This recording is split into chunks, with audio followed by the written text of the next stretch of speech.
Welcome people, we're back with another video, and this video is about Freemasonry and their connection to the Illuminati.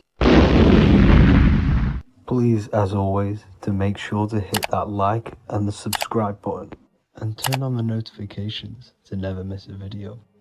On May the 1st, 1776, the founder of the Illuminati, Adam Weishaupt, founded this secret organization, and this date can be found in Roman numerals underneath the all-seeing eye pyramid on the $1 bill.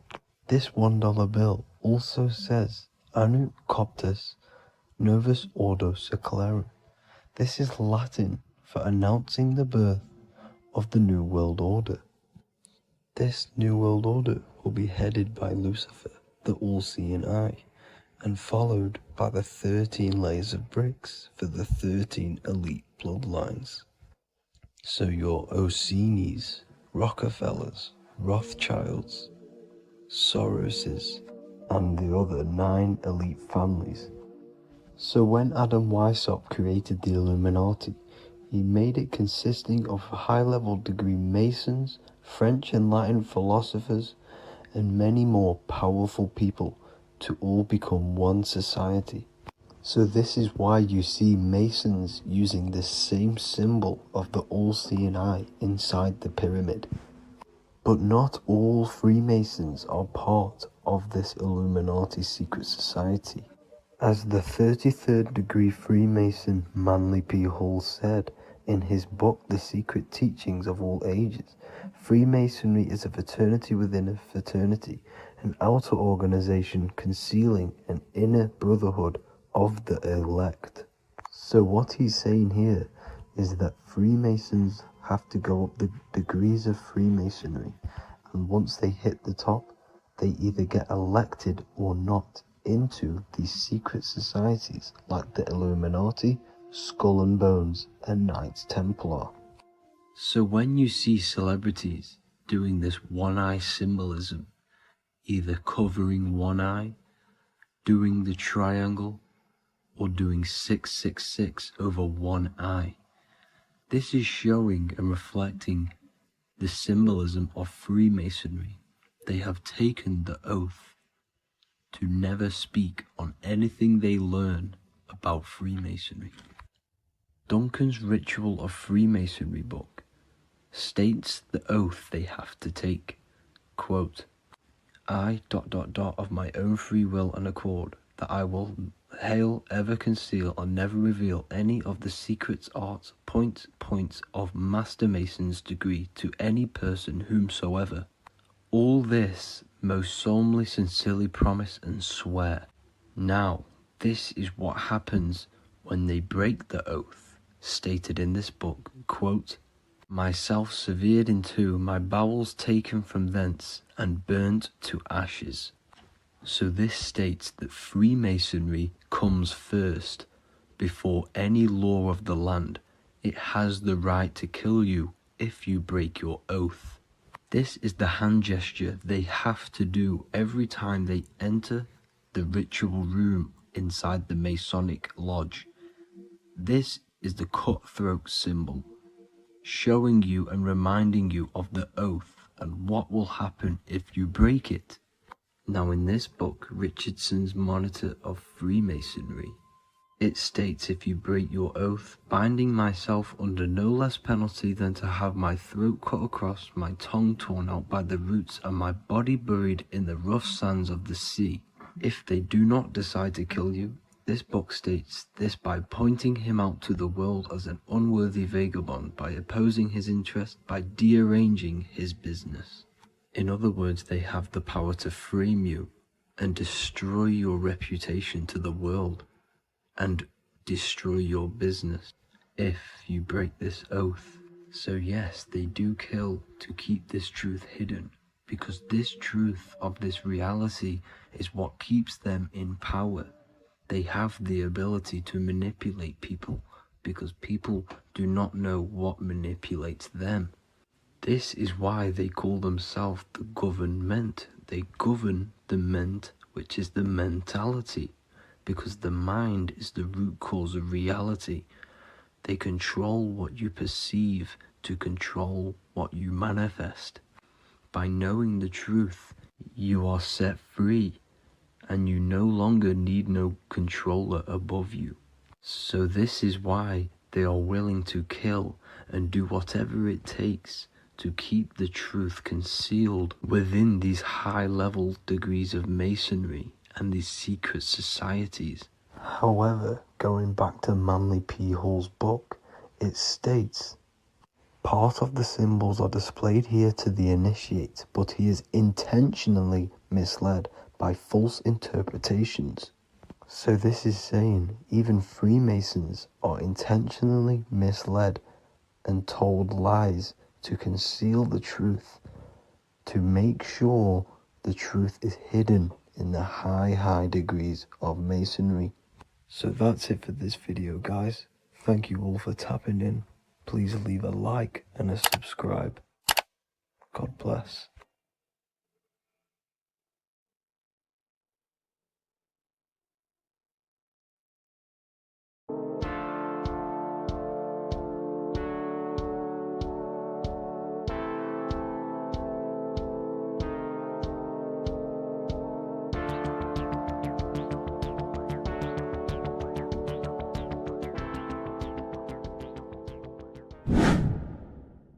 Welcome back, people, to another occult lecture by Revival of Wisdom. Today we're going to be talking about magic and how it's being used on us for the New World Order. Magic has the word mag within it, which is magnetism. Magnetism is the force. Magic is influencing forces, natural or supernatural forces, and using it for a certain agenda to gain something out of it. Now, magic is not what everyone's being thought. It's not some sort of fantasy thing. It's actually very common, and we all do it, whether you believe it or not. Magic is all to do with the mind. As I said, always say in my lectures, your mind is what creates matter. Your mind is what creates your external world. So it's all about manipulating and planting seeds within the mind, because your mind is a garden, and thoughts and words are seeds which are being planted in that garden. Your life, your physical life, the people you have in your life, your friends, your car you own, the job you have, is all a reflection of the thoughts that you've been thinking in the past. You are where you are in life because of the thoughts that you've been thinking. Therefore, your life is a direct reflection and manifestation of your mind, the Garden of Eden. Okay? The mind is what they are targeting. What you see, say, and hear has a direct effect on your mind. Me talking to you is influencing you. The words I'm saying is planting seeds within your mind. Now it's up to you to consciously act on these thoughts or these words, or to maintain these words. As above, so below, as within, so without. What's inside of me is outside of me. What comes into the storehouse comes out of the storehouse. You have the left, you have the right, you have the up, and you have the down. As above, so below. Whatever is in your mind will be expressed in some sort of way, consciously or subconsciously, spiritually or physically. The mind is what manifests everything. And this is what we need to understand. We need to understand is that the mind is not physical. All things spiritual manifest physical. All things seen come from the unseen.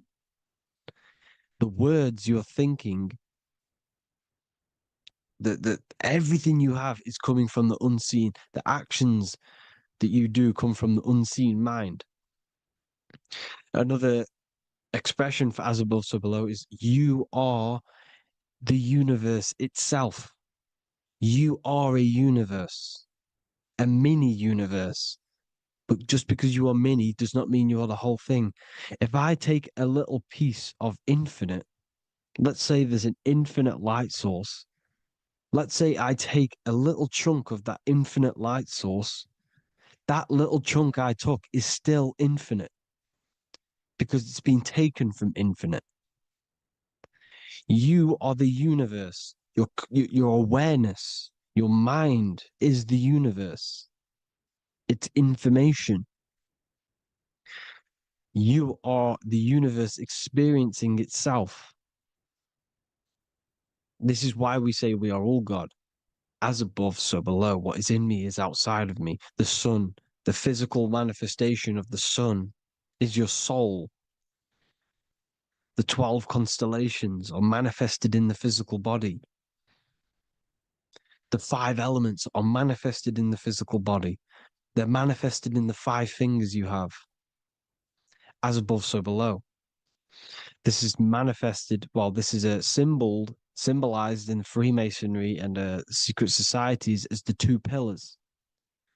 The mirroring reflection, the reflection of reality, the mirror, as above, so below. What happens in the mind, what happens in the astral, happens in the physical.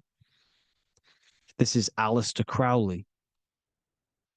This is all symbolism. This is the 2 pillars with the all-seeing eye and the triangle at the top.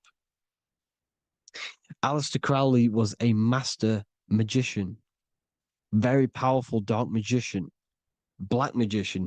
There's 2 types of magic. You have white and black, just like the checkered board, the Masonic checkered board. You have white and black, you have good and evil.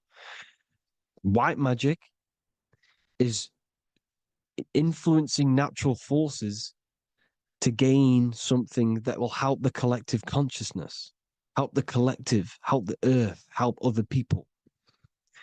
Black magic is something you manipulate something so you can get something personal out of it. Doesn't matter if it's good or bad. It's still considered as black magic because you're being selfish.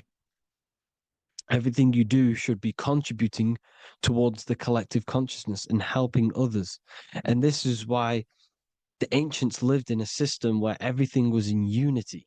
We understood that I am you and you are me. What I do to you happens to me because I am you and you are me. We are the same mind substance on the inside. We're all the same mind substance being expressed in different bodies. So what I do to your mind will have a ripple effect on my mind because all of our minds are connected within the mental plane.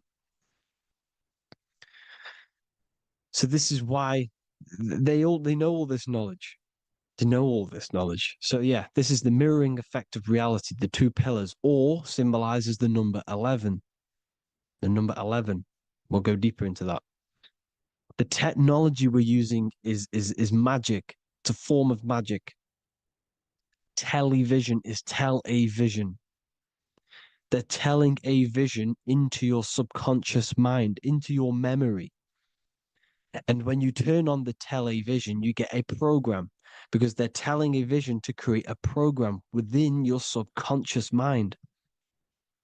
You see, the conscious mind is only 10% of your mind, which is to do with your, what you're aware of, your 5 senses. What are you consciously aware of? Well, I'm aware I'm here, I'm talking. I'm aware of what I'm wearing, the 5 senses, what I can hear, taste, smell, hear. What I'm wearing, I'm aware of what I think of. But the subconscious mind is the 90% of your mind. It's the hidden part of the mind, which is telling your heart to beat, telling your body to breathe. It's storing all of your emotions. It's storing everything you see, storing all the belief systems that you have. It has everything. It stores all of the habits you have, the values. It stores everyone's name that you know. All the words that I'm speaking right now is all coming out of the subconscious. Everything is subconscious. And it literally manipulates 90% of your daily basis behavior. Most people don't know this. What you did yesterday is what you will do today because of these beliefs and mental programs within the subconscious, stored within the subconscious. So the subconscious is what they're aiming at. They're trying to create programs within the subconscious because the subconscious manifests 90% of your thought patterns, 90% of your actions and words. They know all this stuff. So the subconscious mind is the most powerful part of the mind. Another way the subconscious manifests and influences your life is, let's say you were in a car crash years and years ago, 10 years ago. Let's say you're in this car crash, right? And you really hurt yourself. The emotion you felt in that time when you were injured in that car crash had a great impression on your subconscious mind. You see, the stronger you feel something emotionally, the stronger impact it has on the subconscious. You can remember and recall that moment and very vividly because of the impact it had on the subconscious. Another, for example, you become that terrified of cars that it manifests into your life today, that you are wary to go in certain cars. You don't want to go in cars at all, maybe, because of that moment that stood within the subconscious. And it will manifest into anxiety. It will manifest into not going into cars. It will manifest into depression, maybe. These things, these emotional, very emotional, traumatic events have a great impression on our subconscious and they control your life. This is why you need to meditate and let go of, go deep within yourself and let go of these internal, deep emotions that you may have repressed and keep pressing down and ignoring. But you need to address it and let go of these subconscious impressions you have, which are controlling your life, like anxiety, depression. All of these things are stemming from things that are stored within your subconscious years and years ago, more than likely. Broadcasting. They're casting spells to a broad audience, to news, north, east, west, and south. They're casting spells. No, if you watch the news, everything's red. Breaking news in red writing or the red background, everything's red. Why? Because red's the root chakra, which is all to do with survival. They want to stimulate this root chakra because they want you down there in survival mode. They want you in survival mode because you're easier to control. They control out of fear. And not only they're casting these spells as if, because most of the things they cast in the news hasn't already happened. They're constantly bombarding you with there might be a war breaking out, war this, war that, kill here, kill there, murders. It's impressing, it's casting spells on your subconscious mind. So when the event does turn up in real reality, in physical reality, you're less emotional, you're less surprised. You're not as surprised because you've already heard it before. Your subconscious has already heard it all before. If you never heard of a war and then a war broke out, you'd be going crazy.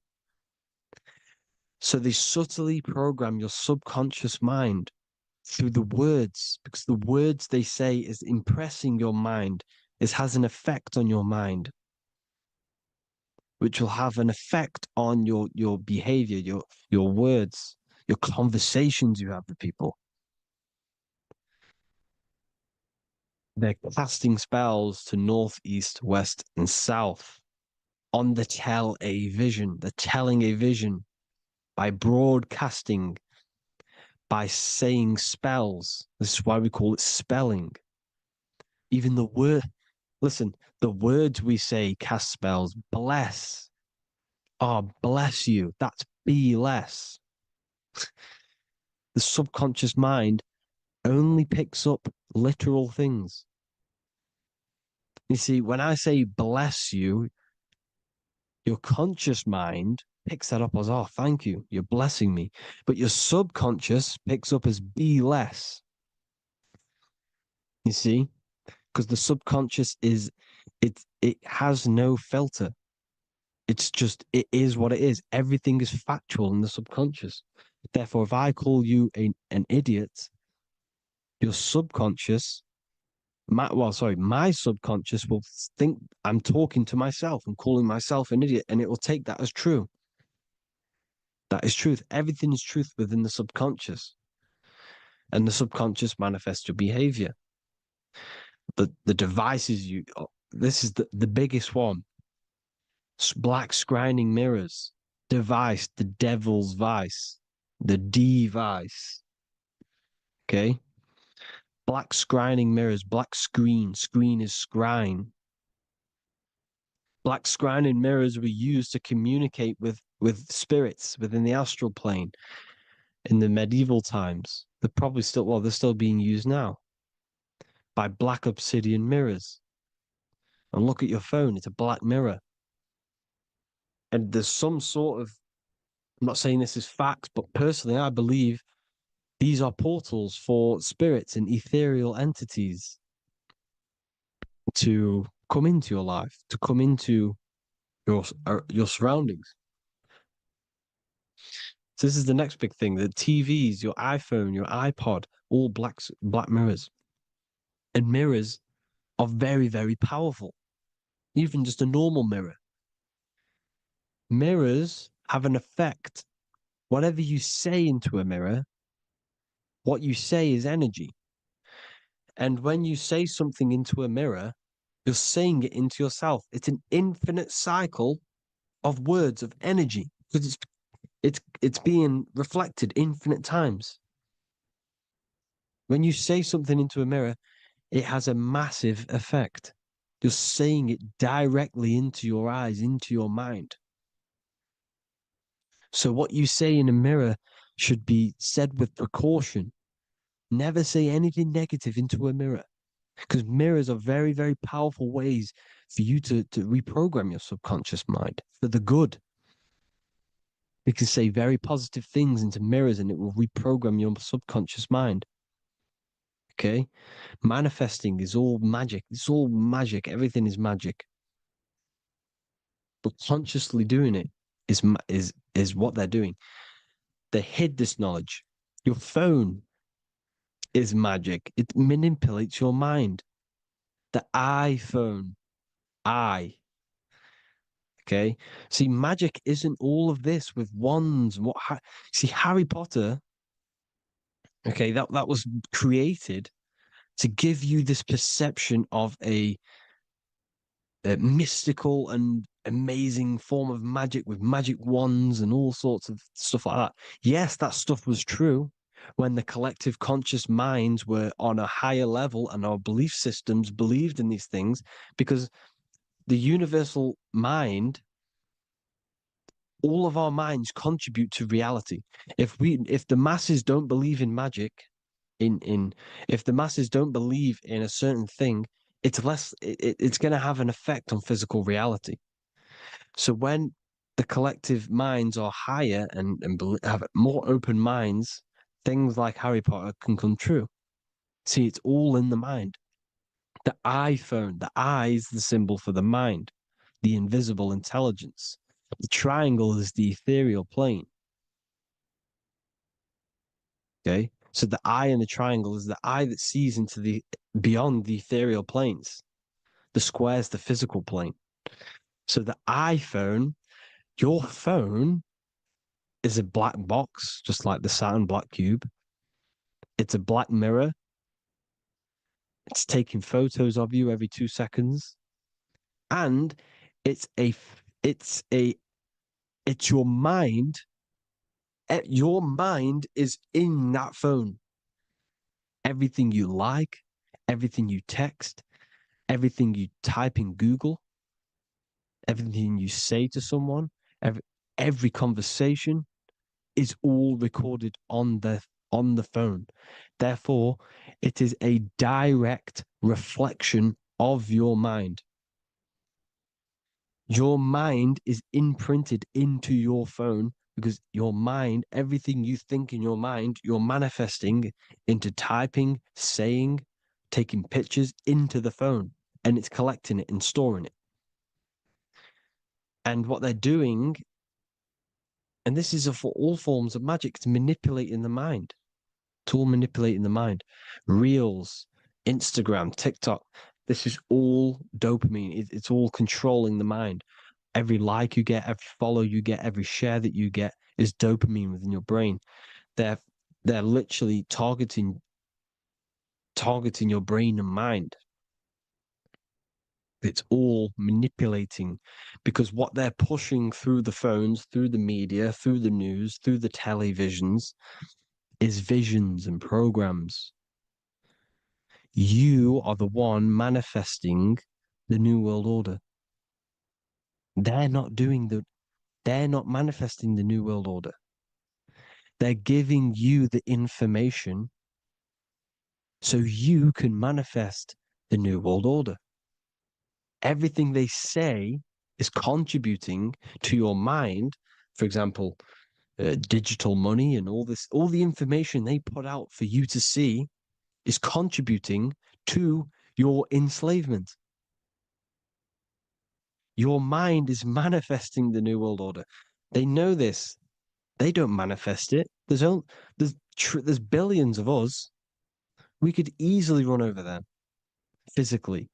But on a mental level, these people have the knowledge and they hide it from us and they let us manifest reality because we are the collective. They give us the information which manifests their agenda. It's all magic through the phones, the media, the television. So your phone is a manifestation of your mind. It's a record of your mind. Hollywood, holly tree, holy tree. They used to make wands out of holy trees, because it was the most holiest wood, the best for casting and transmitting energy. So they used holly trees to cast spells. That's what Hollywood is. And in Hollywood, they have the red tear, the blood drop next to the Hollywood sign, because it's all satanic. They're all black magicians. They use Hollywood to cast the spells through the music, through the films. You see, music is a form of magic. All of this is magic. Everything they do is a form of magic because they want an agenda behind it. But it's not black magic. They're letting us create our prison.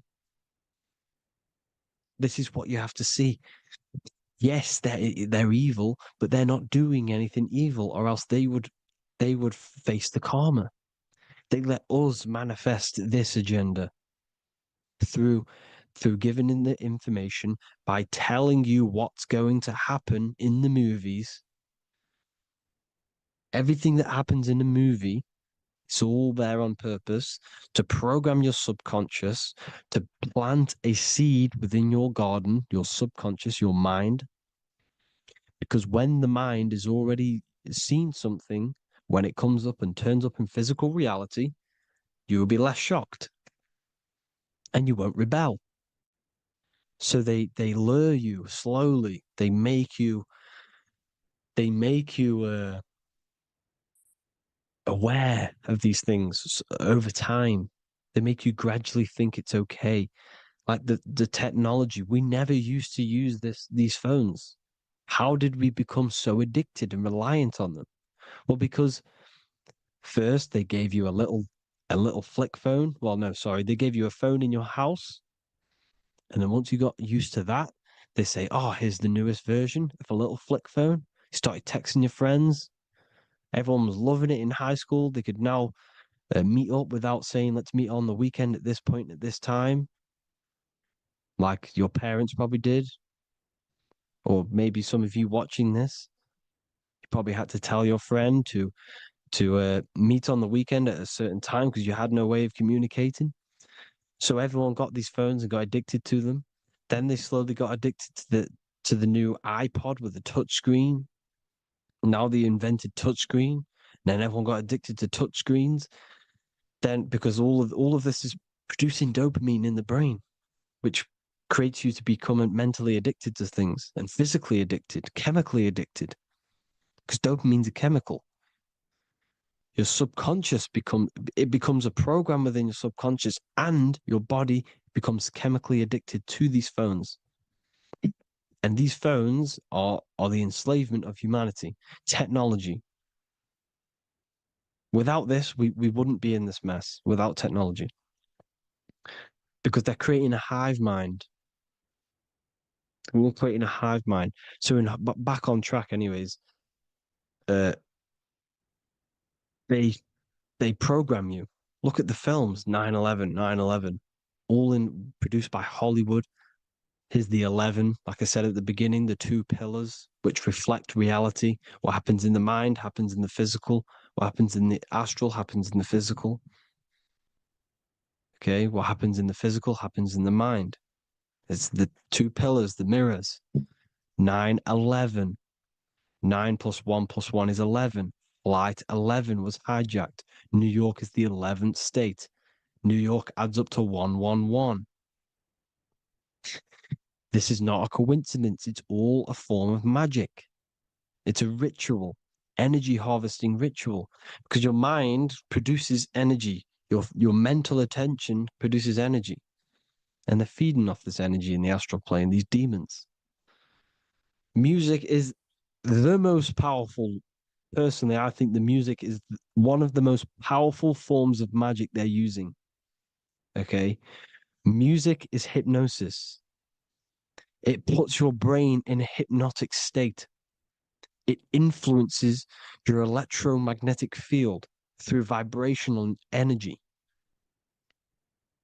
It reprograms your subconscious mind. Why do you think you remember the lyrics? You see, your subconscious stores all of the memories. Remember, the subconscious manifests 90% of your behavior. So, therefore, the music you're listening to is manifesting your behavior. You wondered why some people wonder why they have drug addictions and they can't get out of violence and they can't get out of all this negative mind space. It's because the music they're listening to is creating a negative mind space. The words you listen to have plant seeds within your mind. So the reason you remember the lyrics is because that song created a program within your subconscious. Yes, that is what happens. You can use magic to reprogram your mind, but you can use music to reprogram your mind because it's all forms of magic. It's using natural mental energy forces to manipulate the physical reality. You manipulate your mind, you manipulate reality, physical reality. Okay. So the music, another very, very big one. When you turn on the radio, it's just all talks about alcohol, drugs, and sex because they want you down in the lower three chakras. They want your mind attached to matter when it's mind over matter.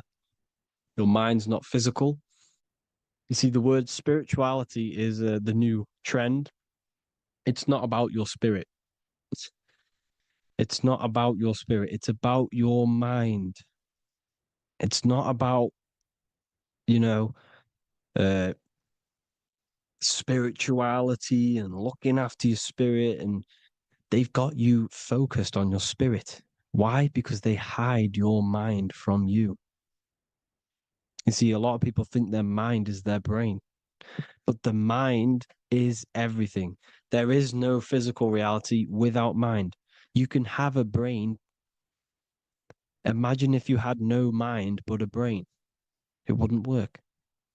The mind is everything. The mind controls your avatar. It begins in the mind before it happens in the brain. Then the brain manifests through the body. The brain's just an electrical computer. So that, you know, they've got people scared, or do I have a soul or not, and all this stuff. Listen, if you have a mind, you have a soul, because you are not the mind. This is why everything is sort of an illusion, because beyond the mind is your soul. But what is the soul without a mind? You can't have you can't have a soul without the mind. But if the mind didn't exist, the soul doesn't exist. You are the person listening to your mind.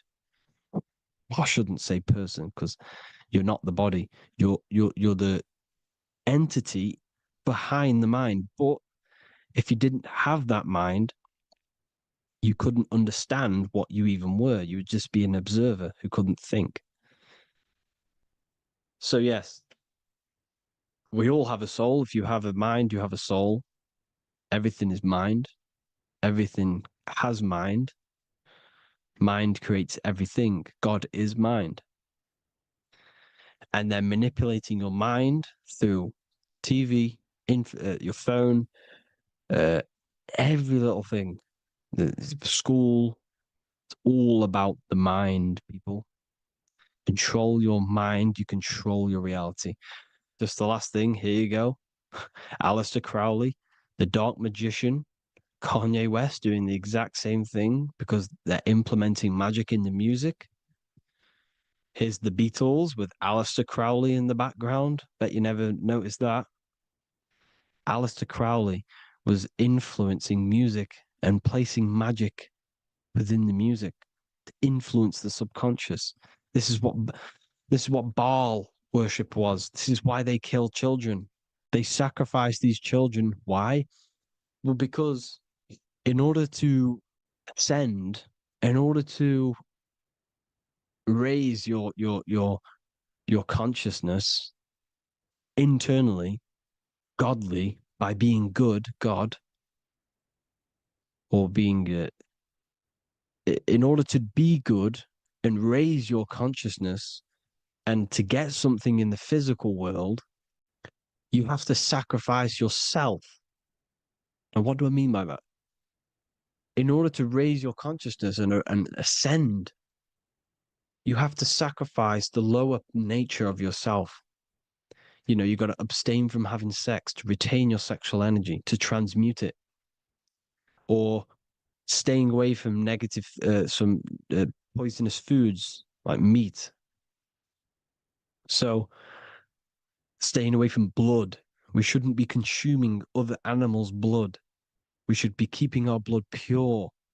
We are humans. We shouldn't consume chicken blood, chicken germs. We are the most divine creatures on this creation. We are the most intellectual creatures in this creation. Therefore, we should keep our temples pure. We are not animals. If you want to associate yourself with an animal, go out in the wild, go and find a wild boar and go and try rip its guts out with your bare teeth, because you can't do it. You're not a cat. You're not a carnivore. Okay? So in order to ascend, you have to kill and sacrifice your lower part of yourself to ascend up to your spirit self, your mind self, the highest version. And the elites don't want to do this. So they sacrifice other things like babies to kill them, to exchange their life over to the astral plane, so these demigods in the astral plane can give them something in return in physical. They don't want to sacrifice their lower self, so they sacrifice other things for exchange, for physical pleasure. But the godly person sacrifices their lower self for their higher self to do good and ascend. So this is what all the Baal worship is, people, and this is why they're doing it. Hope you all had an amazing lecture. If you haven't already, go and get the Book of Wisdom for more information. You know, I don't go into dark stuff in this book, because all I do is enlighten people in this book. You can get it in Spanish, English, German, Italian, and French. Worldwide shipping. You can get the PDF or paperback. Or there is also a new one called the Human Health Guide 2.0. It gives you a list of all the foods, grains, oils, nuts, everything that's alkaline and positive for the body and not man-made and hybrid. It tells you all the products to stay away from, how to fast, how to improve vision, how to improve everything, literally. So the Human Health Guide has been released. If you want that, I'll pull all the links in the bottom of the description. Hope you all enjoyed the lecture, people. God bless you all.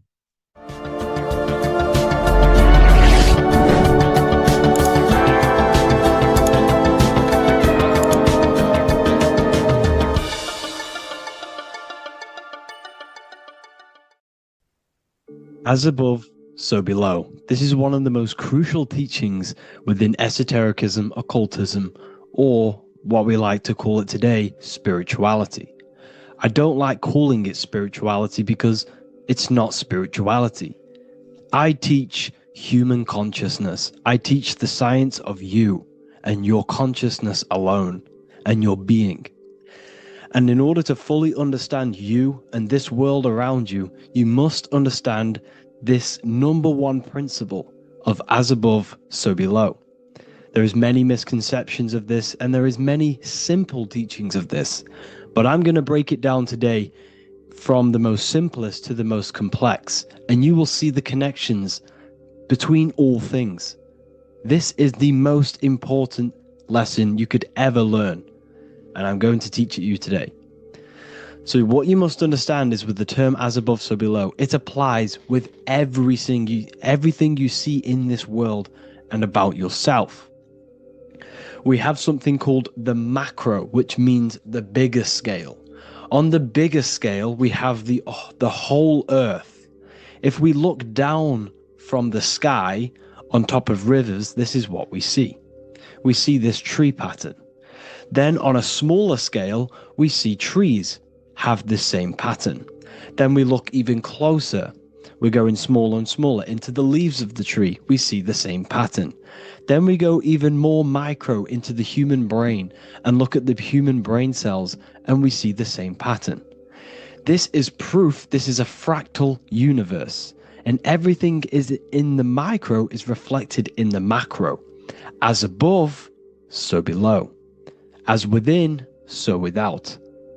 On the macro is a reflection of the micro. So now that you understand this, we can go a bit further. A yearly cycle of spring, summer, fall, winter is a macro. A micro is a daily cycle.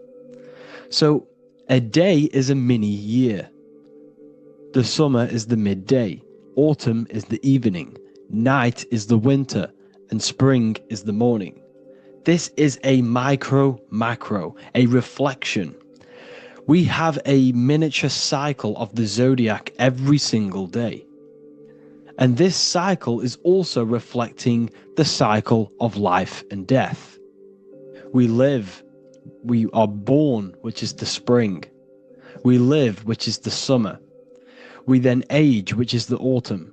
And then we die, which is the winter, and then we are reborn again. This is the cycle of life and death, and you do this every single day. You see, death is a macrocosm of sleep. This is why we say sleep is the cousin of death, because you die every single night. You do this process of life and death every single day. As above, so below. What's in the micro is in the macro. So when you go to sleep, you are essentially dying. And then in the morning when you wake up, you are then born again. This is a fractal cycle that we live in. Everything in this whole world is fractal. Everything applies to as above, so below. We have the sun, we have the moon, we have the day, we have the night. We have the life, we have the death. We have the conscious, we have sleep. As above, so below. We have the conscious mind, because now we're diving into as within, so without. As above, so below more refers to the external world. As within, so without is referring to your inner world and the outer world. What you must understand is about yourself. You exist in two realms. You're an individual. The dual nature of you. You exist in two realms at once. You have an inner world of your thought, emotion. This is the inner world that no one else can see but yourself.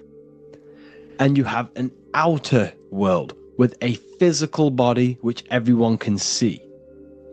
So you exist in two worlds. You have the inner voice, you have the outer physical voice, which I'm speaking to you with now.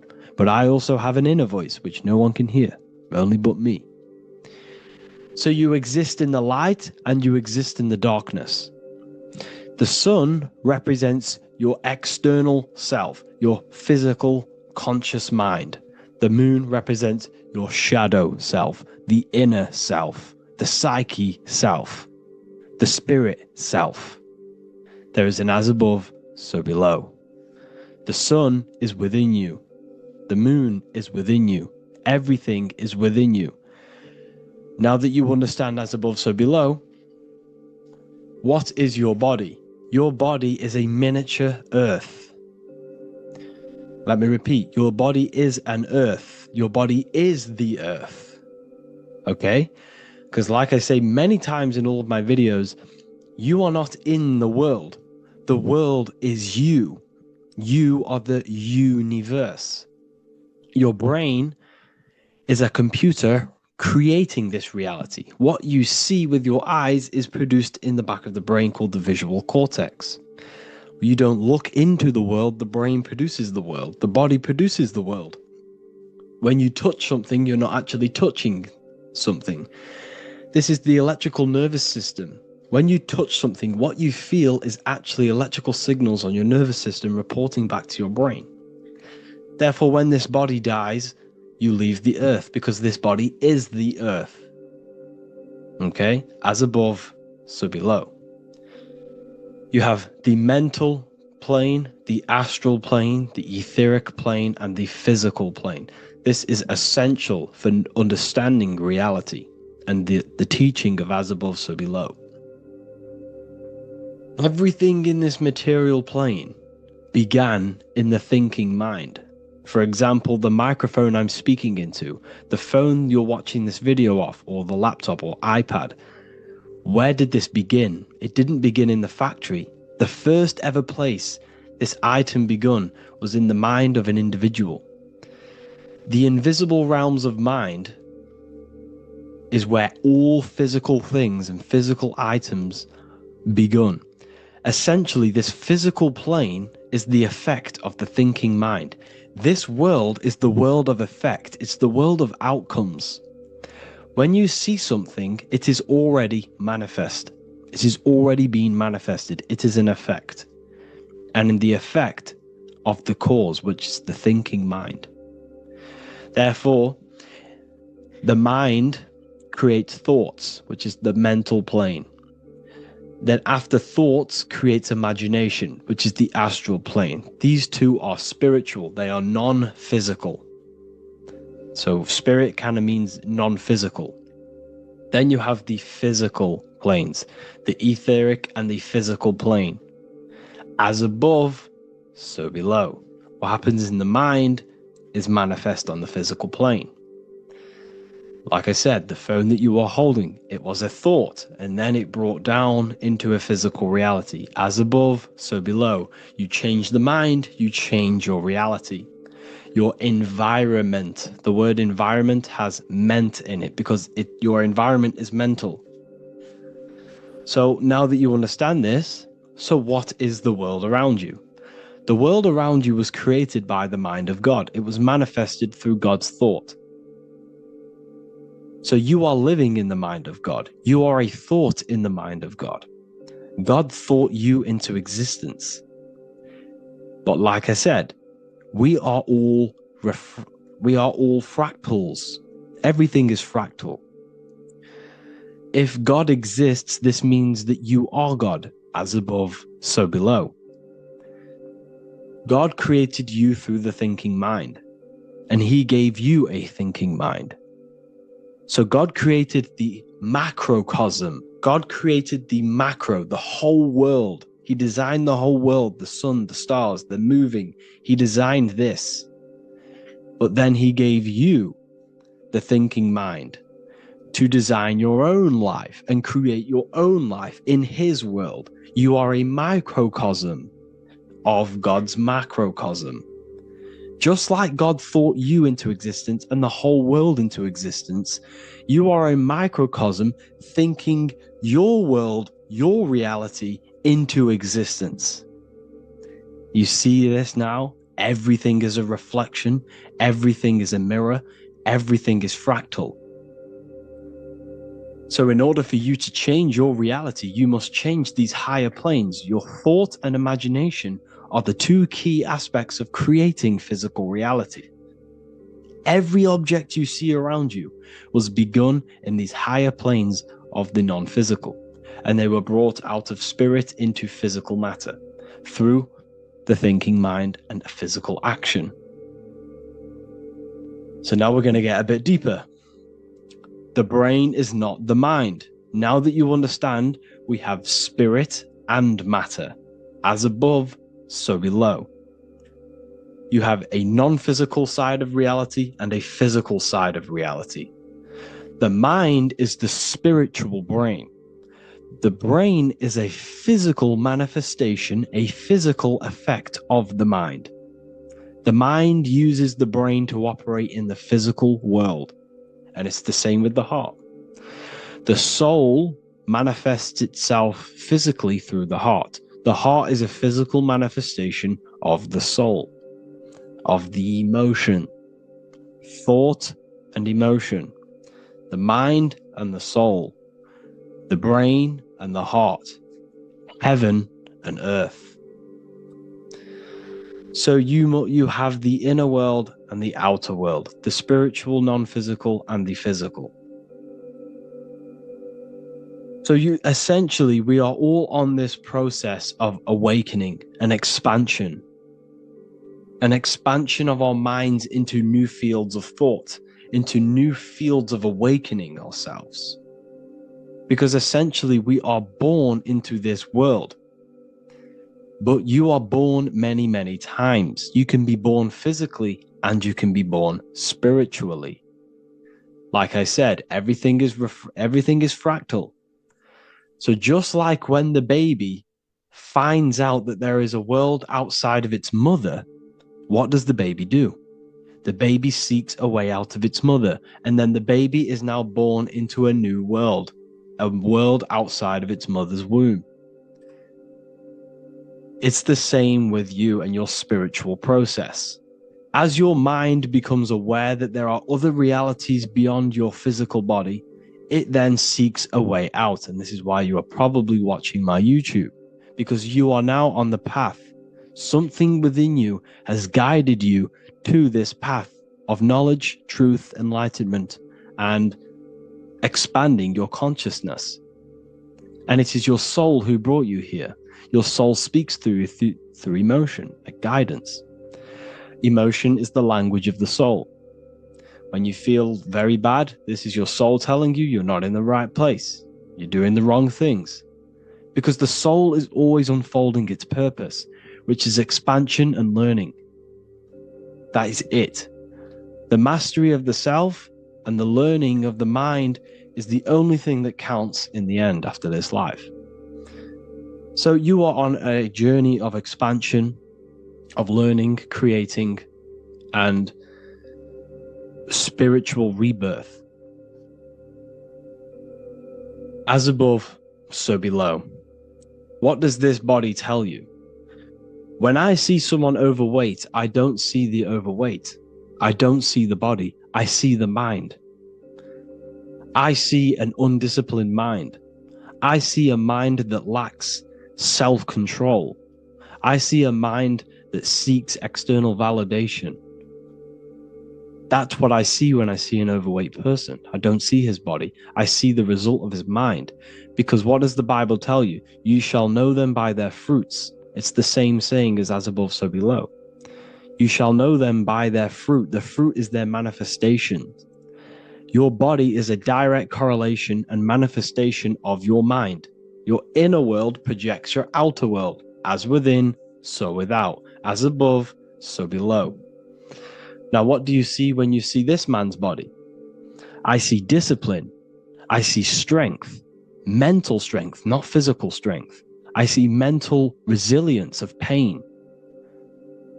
Because all of this man's mental energy has been manifested physically within his muscle.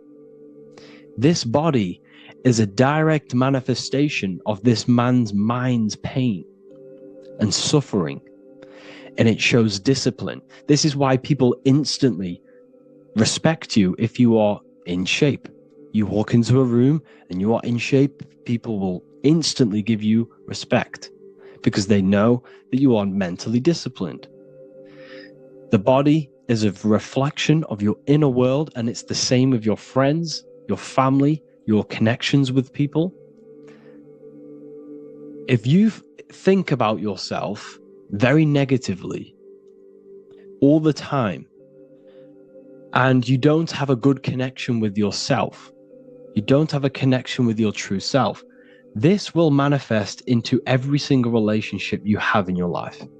If you don't have a good relationship with your inner self, you don't have a good relationship with the people and the friends around you. Because as within, so without. If you think negative about yourself, you will only pick up the negative in other people. If I think very highly of myself and I think very happy and good things about myself, I will then see the good things in other people. Because it's as above, so below. As the inner world is, so is the outer world. It's the same with your life circumstances. Your life is a direct correlation of every thought you thought in the past. If you possess millions of pounds, millions of dollars, this is because you have thought this into physical reality. You live the life you are deserved. You live the life that you manifest through your thought. If you live a very poor life, this is a reflection of your mind. This is a reflection of what you have thought into physical existence. Because like I said, everything begins in the mind, as above, so below. And this is even present within the body. So where is the head? The head is at the very top of the body. And where does all manifestation begin? In the mind. That's where the mind is, in the head. And then the thoughts we think travel down the body into the heart, which is the emotion. Every thought we think is in the emotion. Every thought we think creates an emotion. This emotion then drives the action. Where does the action come from? The feet, because the feet move our body. We move with our feet to take action. Our hands. You see, so the body is even a reflection. I can't even say it. Reflection of the order of manifestation. This blew my mind when I figured this out. You see, the head, the thoughts begin here. This is the beginning of all manifestation. Then it comes down to the heart. This is the emotion. Then you take the action. The thought and emotion then sparks the action, which is taken with the hands and the feet. And where's the lowest point on the body? The feet, and that's touching the physical earth. So the head is where the thought is, the non-physical, and the lowest point on the body, which is touching the physical earth. So the head represents spirit, the feet represent matter, spirit and matter. Your room, if I walk into your room and I see a messy room, I don't see the room, I see a messy mind. The room is a reflection of the mind. If you have a messy room, this is your mind. It's an externalization of your unsorted mind, undisciplined mind. So like I said, we are all God, and we must find the God self within us. And I teach all of this inside the Book of Wisdom, Volume 2. This is not just a book, this is a revolution. This is the beginning of a new age with this book. If you have read it, I congratulate you. You should feel very proud of yourself if you have an open mind.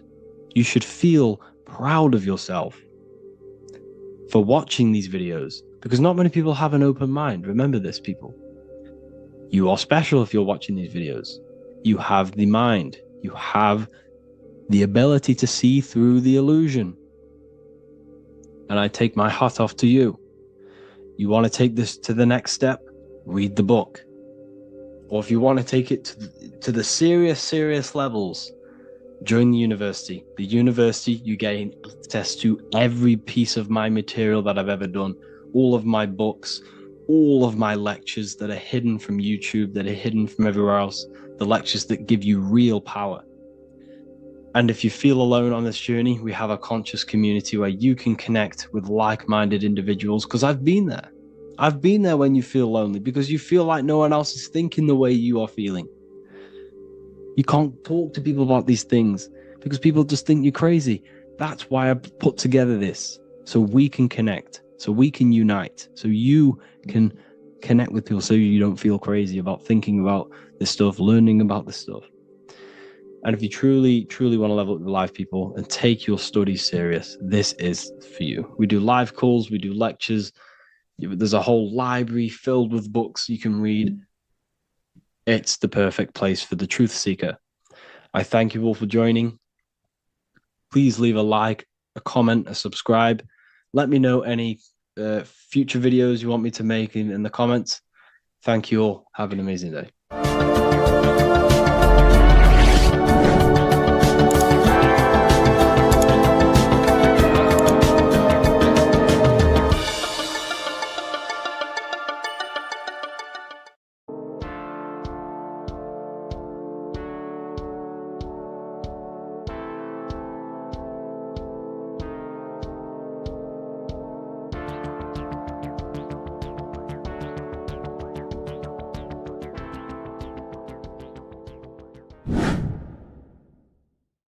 What is good, people? It's Revival of Wisdom. Today we're going to be talking about Saturn. I've done this video in the past. However, this video is going to contain a lot more in-depth explanation of Saturn. So the 33rd degree Mason, Manly P. Hall, said, Saturn is the key to crystallization, physical matter. Light is matter, matter is light. They are interchangeable. Low vibrating light turns into matter, high vibrating matter turns into light. And Saturn is the god of this world, this physical world. He crystallizes light into matter. This is symbolized as the Masonic checkerboard, matter and spirit, matter and light, light and matter. He's also the god of time, destruction, justice. He creates and destroys, because all things in time die. He creates and destroys you. So, because we live in this physical world, which is the electric world, this is why we say electricity, because it comes from the root word of El, Saturn. They used to call Saturn El, E-L. This is why we used to say Elohim is God. The real God of this world is Saturn, but it's being hid. This is being hid. Jesus is Saturn. All of this is Saturn. It's all Saturn worship. It's the real God of this world, So, physical matter is a result of two opposing forces equalized on the plane of inertia, because everything is created out of electromagnetic toroidal fields. And these two poles equalize on the plane of inertia, which gives you planet Earth, plane of inertia. The plane of inertia is what Saturn is. It's the ring around the center of the plane of inertia. Thank you to Walter Russell saying, physical matter is a result of two opposing forces on the plane of inertia. This is what Walter Russell says, so please check out his work. He's got many books, many books on light and electromagnetism and stuff like that. So I advise you to check him out.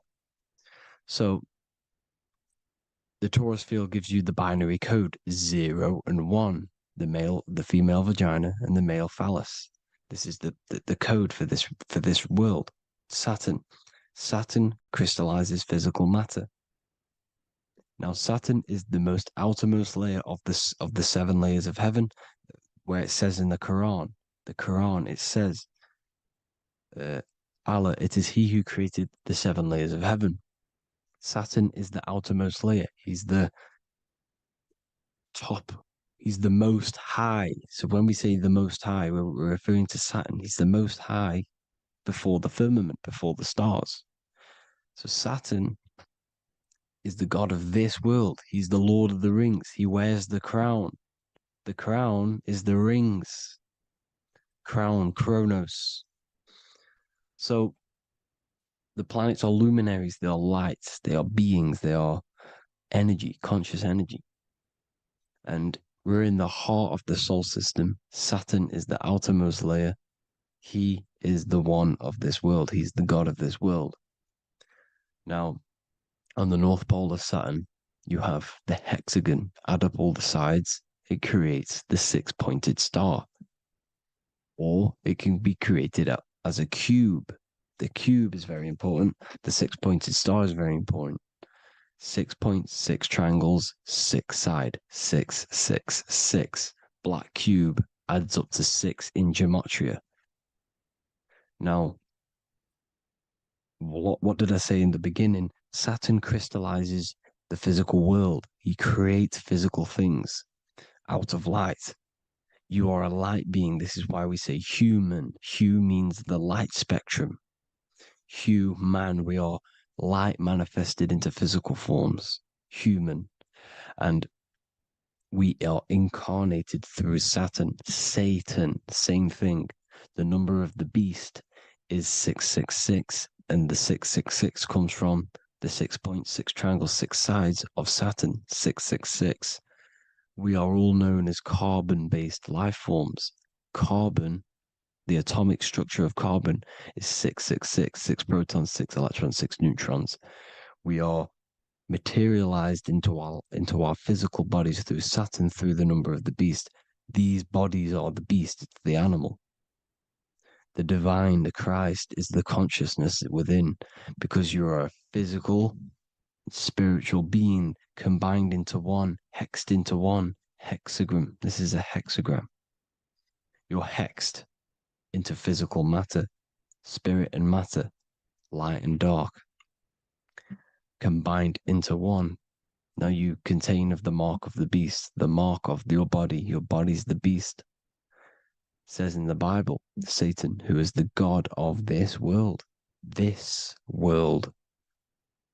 There are many different worlds, but this world is run by Saturn, and it says that in the Bible.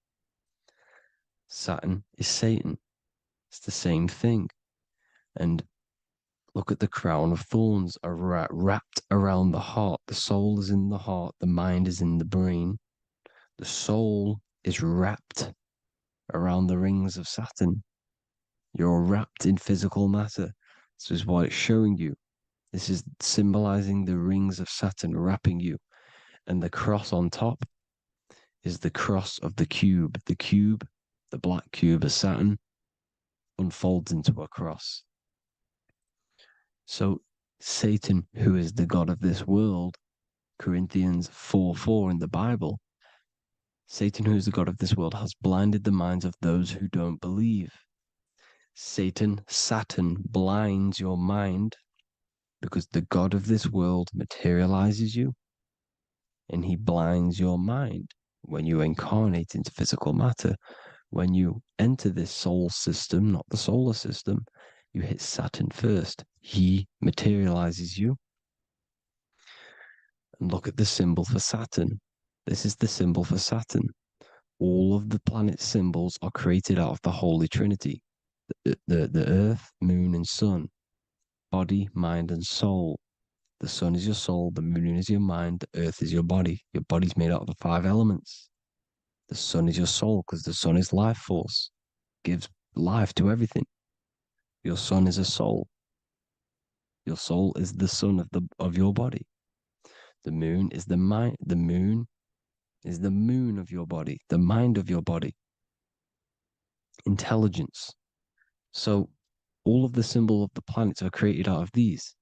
The Saturn symbol is created out of the Earth cross, matter, and the moon crescent, moon, mind. Matter over mind. This is why Satan, who is the god of this world, has blinded the minds of those who don't believe. He blinds your mind. Look at the symbol. It's showing you. The Saturn symbol is matter over mind when it should be mind over matter. So we descend into a soul system, into our 666 Saturn carbon suit bodies, and we are matter over mind. Then we have to move up the spine to go back up to spirit, to mind over matter, where you manipulate your own reality. Now look at this. It creates the number 5. 5 is the number of change. You're moving from this side of the number sequence over to the right side. You're moving from the spiritual into the physical world. You're incarnating into the 5 elements, the 5 senses. So the cube, the black cube of Saturn, is another major symbol. Very important symbol. Here you see the cube, and the color black is associated with Saturn because Saturn's associated with death. He creates and destroys, light and dark. Death is associated with black, spirit, because you can't see spirit, which is blackness.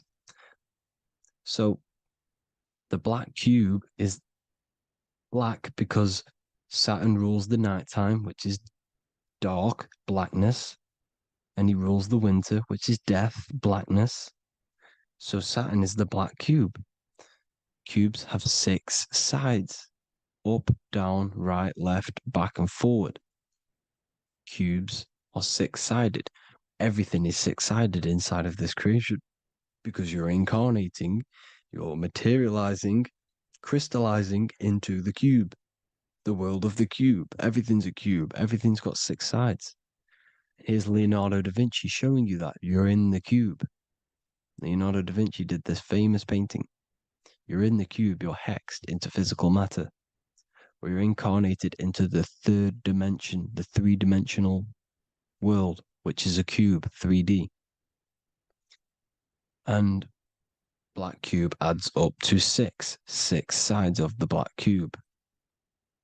The Kabbalah means cube god in Arabic. And look at what they do. They worship the cube, the black cube, and they stand in rings like the rings of Saturn. Australia, Denmark, Manhattan, Santana all have these black cubes. You go to New York, you will see the black cube there as well. These black cubes are everywhere because it is the real God of this world, So look at the cross. The cross unfolds into the cube. Xbox, Nintendo GameCube, Sega Saturn, anything to do with a simulated gaming reality, they put Saturn in it because we're in the simulation of Saturn. This is a simulation. And this is why they reflect this through the Xbox, GameCube, Sega Saturn, anything to do with gaming, simulations, is all Saturn. Because we're in the cube of Saturn, the black cube. We're in the GameCube, the Xbox, the Sega Saturn. As above, so below. So they reflect it through the simulations that they create inside of this simulation. Cubes have 8 points for the 8 points of time and space. 8 is the number of time. Everything's cycling, infinity. So look at the cube. The cube is symbolized as in Judaism. The Judays have the black cube. They wrap themselves in a black band and they cover their eyes into blackness. The black cube for the black cube of Saturn. They use the star of Saturn and they worship their god on Saturn Day because it's all Saturn worship. And look how the Saturn god is wrapped around with these thorns or leaves, just like Jesus is wrapped around his heart. And Jesus on the cross is us on the cross. We are in the cross. We are in the cube. The cross is the cube. And the cross is even in the Saturn symbol. This is another symbol for Saturn. There's 2 symbols. You got this one, the one I've just broke down. And there's this one. This is the cross of Saturn, the cube god, the simulation, the game cube. Now, Kronos is another word for Saturn. Kronos means time. When you clock into work, you go to the Kronos machine. Well, I did anyway. And I tap my card on the Kronos because Kronos is time. Anything to do with time is Saturn. He creates and destroys. Look at the artwork of Saturn with the sand, the time. Look at this, how he's cutting off the baby's wings. He's crystallizing the spirit into matter. He's cutting off your wings. Satan, in the Bible, he falls from heaven into earth and he loses his wings. He becomes a serpent. You see that's it's all symbolic for us. We are the fallen angels, fallen angles of light. We're fallen angles of light. We are light beings. Now we're fallen into physical matter. Saturn's chopped off our wings. He's chopped off our spirit wings because when you astral project, you can fly. You will fly around. He's got the Reaper staff here, always depicted with the Reaper staff. Now look at the clock. Saturn day is the 6th day, the number of the beast 666. Look at the clock. 6 take away 12. Sorry, 12 take away 6 equals 6. 7 take away 1 equals 6. 8 take away 2 equals 6. 60 seconds in a minute, 60 minutes in an hour, 24 hours in a day, 2 plus 4 equals 6. That's 666. Everything's 666 because it's time. Saturn. All goes to Saturn. He's the god of time. We're in time now. We're in time. We're in the time, which is God, the god of this world, the god of time. Now look at this. The Reaper is also depicted as the Reaper with the staff, the black cloak, black symbolizing death, spirit. Judges wear black because Saturn is the law. He's the god of this world. He's the law. This is why they wear black cloaks. When you graduate from university, you wear a black cloak and a black cube on your head. You've been hexed. Funerals, you wear black because it's all to do with Saturn, Father Time, Father Crystallization. Now, Saturn, here's another one of him cutting off the wings of a child because he cuts off the wings. He creates and destroys your body. We're in the electrical world. Everything that is electrical vibrates. All vibrations have to come back to a standstill point, which is death. This is why your body dies. Your atoms stop vibrating. Corona. Look at the crown. The crown is the corona. Corona means crown. And look at this is an alcohol brand for beer. You can see the staff of Saturn in the symbol with the moon crescent. Corona, which is the crown, Saturn, the crown on Saturn, the rings. And then you've got the staff. It's all Saturn worship.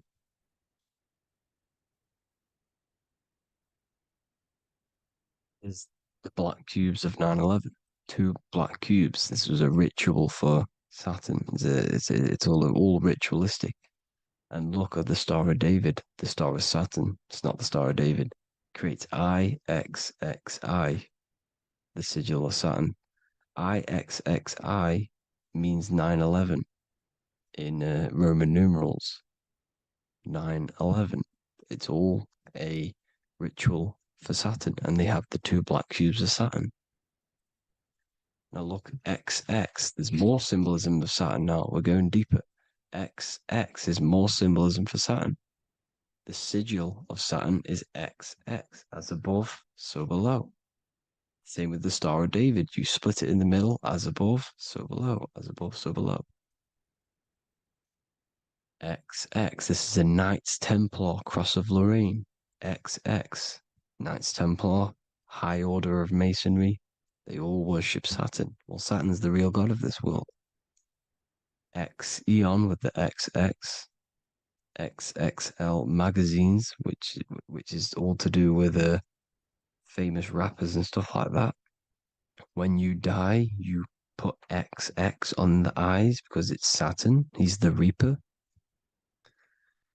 Is Jesus with the XX crown with the thorns around his heart, around his soul, with the cube on the top, the cross cube. Le Lucifer with the XX cross of Lorraine. Jay-Z with his alcohol brand, XX cross of Lorraine.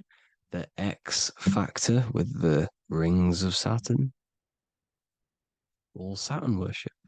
The seal of Melchizedek is also Saturn. This is the cube. This symbolizes the cube with the 8 points for the 8 points of space and time. And this is the cube.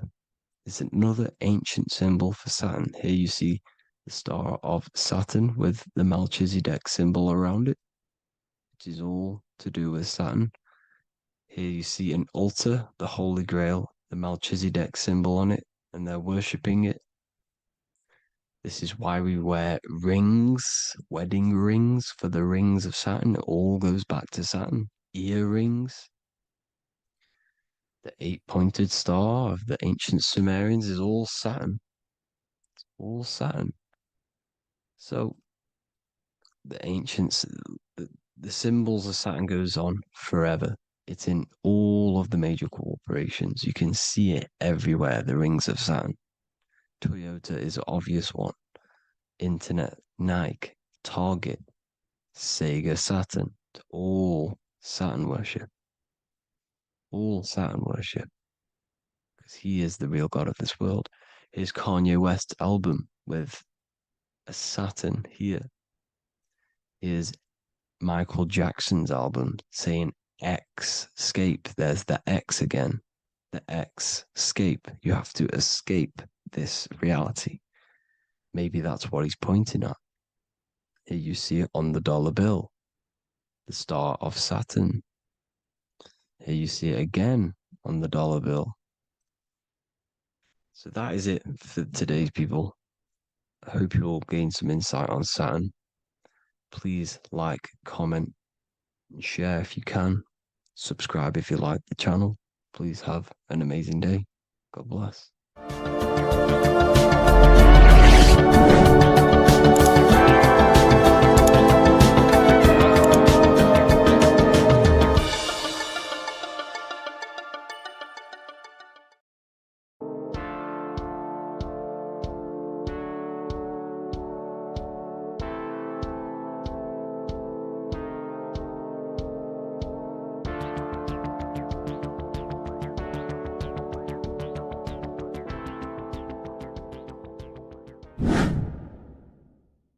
What is good, YouTube? Today we're going to be talking about the astral plane and how the cosmology fits into the astral plane. Okay, so first let's go over the astral plane and go over the different layers of reality so that you can understand reality more. You are a multi-dimensional being. You are not in these, you are in all of these realities at the same time. They all interweave into one big reality. But there are different planes, they are different vibrational dimensions, there are different dimensions of reality. The mind is the root cause of reality. We're living in the mind of God. Everything is being thought into existence from the root cause, from the universal mind. This is why the ancient Egyptians said, all is mind. We're living in the mind of God.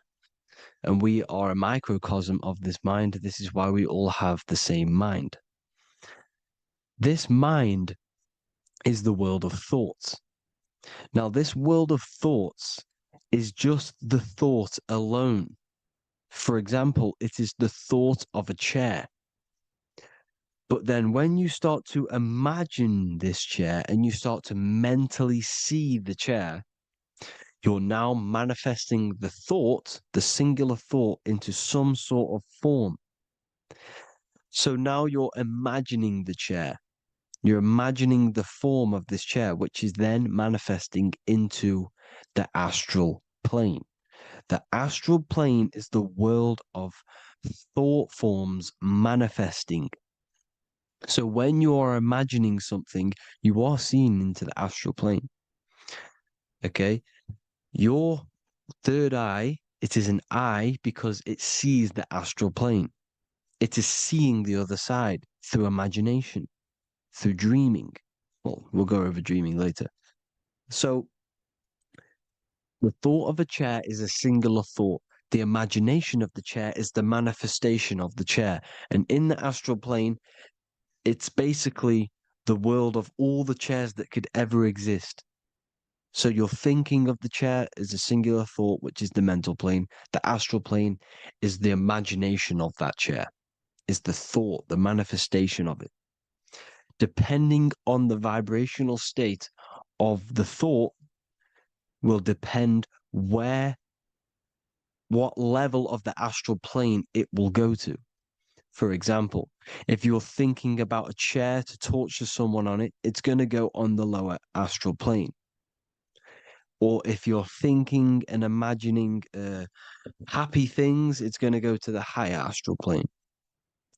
So wherever your mindset is, that we call it a mindset because your mind is setting frequencies to certain things. Thoughts are frequencies. And a mindset is setting your frequency, setting your mind to a certain frequency.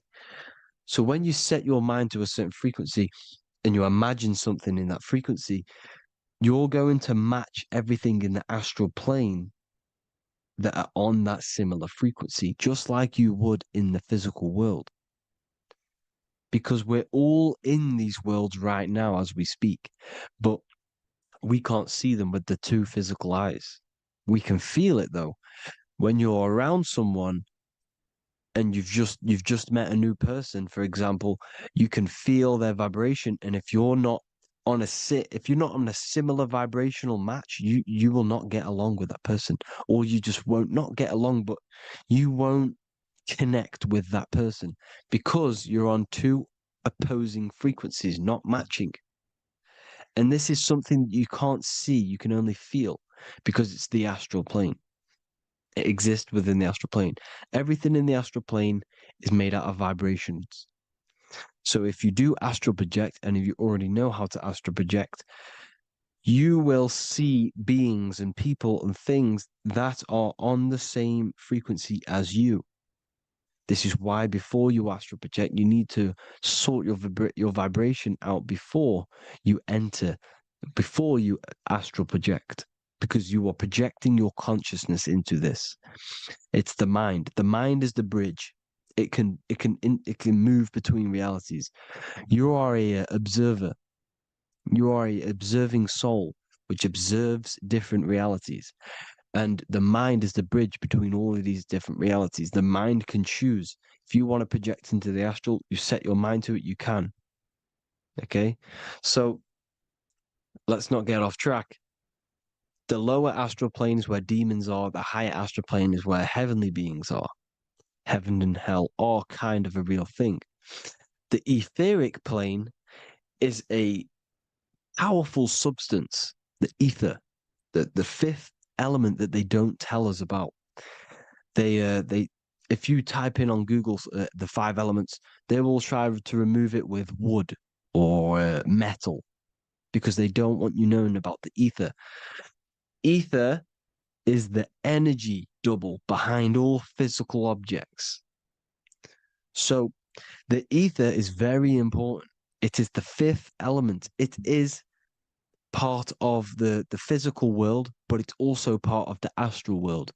It is on either side. You see? You see how they're showing you the truth in the language? Ether and either are the same word. The ether has 1 foot in the astral and 1 foot in the physical world. It's a substance that connects the physical to the astral world. It is the either.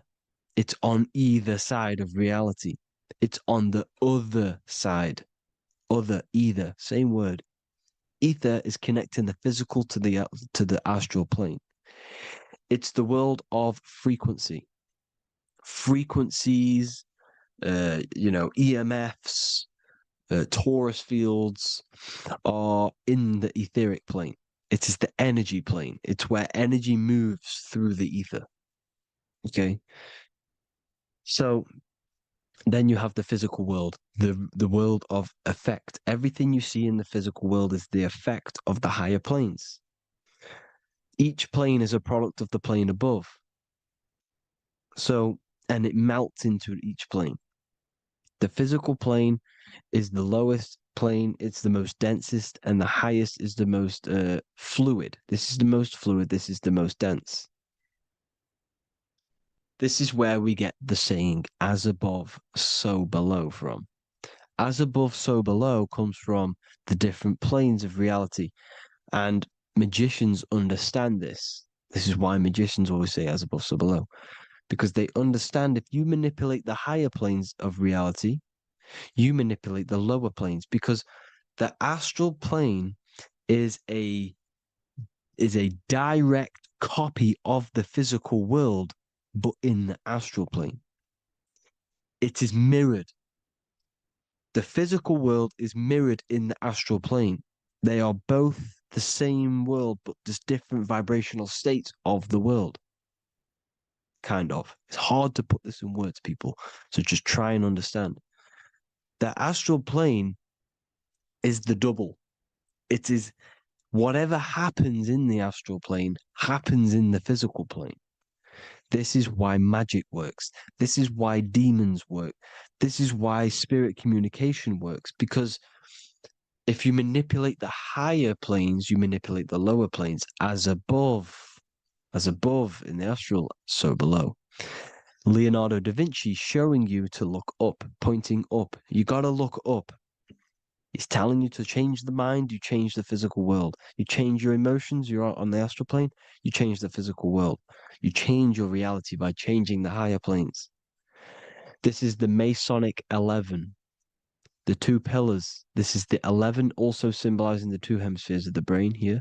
But the 11 symbolizes the two mirrors. 11, 11, 9, 11. 9, 11 adds to 11. 9 plus 1 equals 11. The Twin Towers were an 11. Flight 11 was hijacked because it's a mass ritual within the astral plane. Now, we're going to go deep into that later, and I'll show you these rituals they do in order to manipulate the astral plane. So, this is what the 11 is. It's the mirroring of reality. If you contact spirits and conjure spirits, or sorry, you can either summon or attract demons and spirits. Summoning is creating a spirit. You create demons. Okay. Like I said here, the mind is the root cause of reality. If you think of something if you think of a traumatic event that happened in your life over and over and over and over again for years and years and years, where attention goes, energy flows. The mind is the director of energy. If you are directing energy into the specific emotion, the specific thing that is torturing you in your mind, that will manifest as some sort of being in the astral plane, which is called an elemental. And this elemental being that you have created through your thought forms and emotions will latch onto you and feed off this energy. So it's important that you get your mind right. Okay. It's important that you sort that you file the mind and you discipline the mind. Make sure it's only entertaining positive things, because you are quite literally creating your own demons. Creating the word demon has the word mon in it. And if you've watched my videos to know, mon means moon. The moon is your mind, the sun is your soul, the earth is your physical body. Demon is mon means mind, moon is mind. You create demons with your mind. Summoning. Now, this is where the rituals come in. 9/11 was a ritual because everyone was thinking about this big fearing, the death of 9/11. Everyone was thinking about it. And all of their minds thinking about this horrific thing will manifest and summon a negative energy spirit elemental within the astral plane. That's how all of this works. This is why it was a mass ritual. Okay. Chris Brown, new album name 1111. Release date on the 11/11. This will be my 11th album and contain 11 songs. All of these people know the occult. This is Hermes Trismegistus with the star of Saturn, the six-pointed star, as above, so below. The mirroring of reality, physical and astral. The two Masonic pillars. So as above, so below. What's above us? The stars. The stars are connected to the astral plane. This is why we call them stargates. When we dream, we are experiencing these different realities. And what are stars? They tell in the Bible, it says Genesis 1:14. And God said, "Let there be lights in the firmament of the heaven to divide the day from the night, and let them be for signs." Signs translates to things to come. Why things to come? The stars tell the future. Why? And why do we say as above, so below? As above us is the astral plane and the etheric plane. As above, so below. Whatever happens in the stars happens on Earth. The stars are connected to the astral plane. Above us is the astral plane. We are a star in a physical body. This is why we say Mr., sister, stir equals star. The E and the A are interchangeable. We are stars, and the stars are the start of our incarnation. We start in the stars, same root word, and we descend through the seven energies, which are our seven chakras. Then we enter the heart of the soul system. The heart rearranged spells earth. And this is the true cosmology. Here's the Masonic cosmology. This is Masonic now. Here's the firmament. Let there be a firmament in the midst of the waters to divide the waters from above, from the waters that below. Genesis 1:6. The firmament, firmament comes from the word firma, Latin, I'm pretty sure, which means firm. When something is firm, meaning it's stable, it does not move, it is firm. The firmament is firm. So, is the firmament Genesis 1:6. Let what does he say? Genesis 1:3, sorry. Let there be light. This is before the sun and the moon was created. Let there be light. Before the sun and the moon was created, light was appeared. So what's that tell you? This is a holographic projection from some sort of light being, some sort of projector.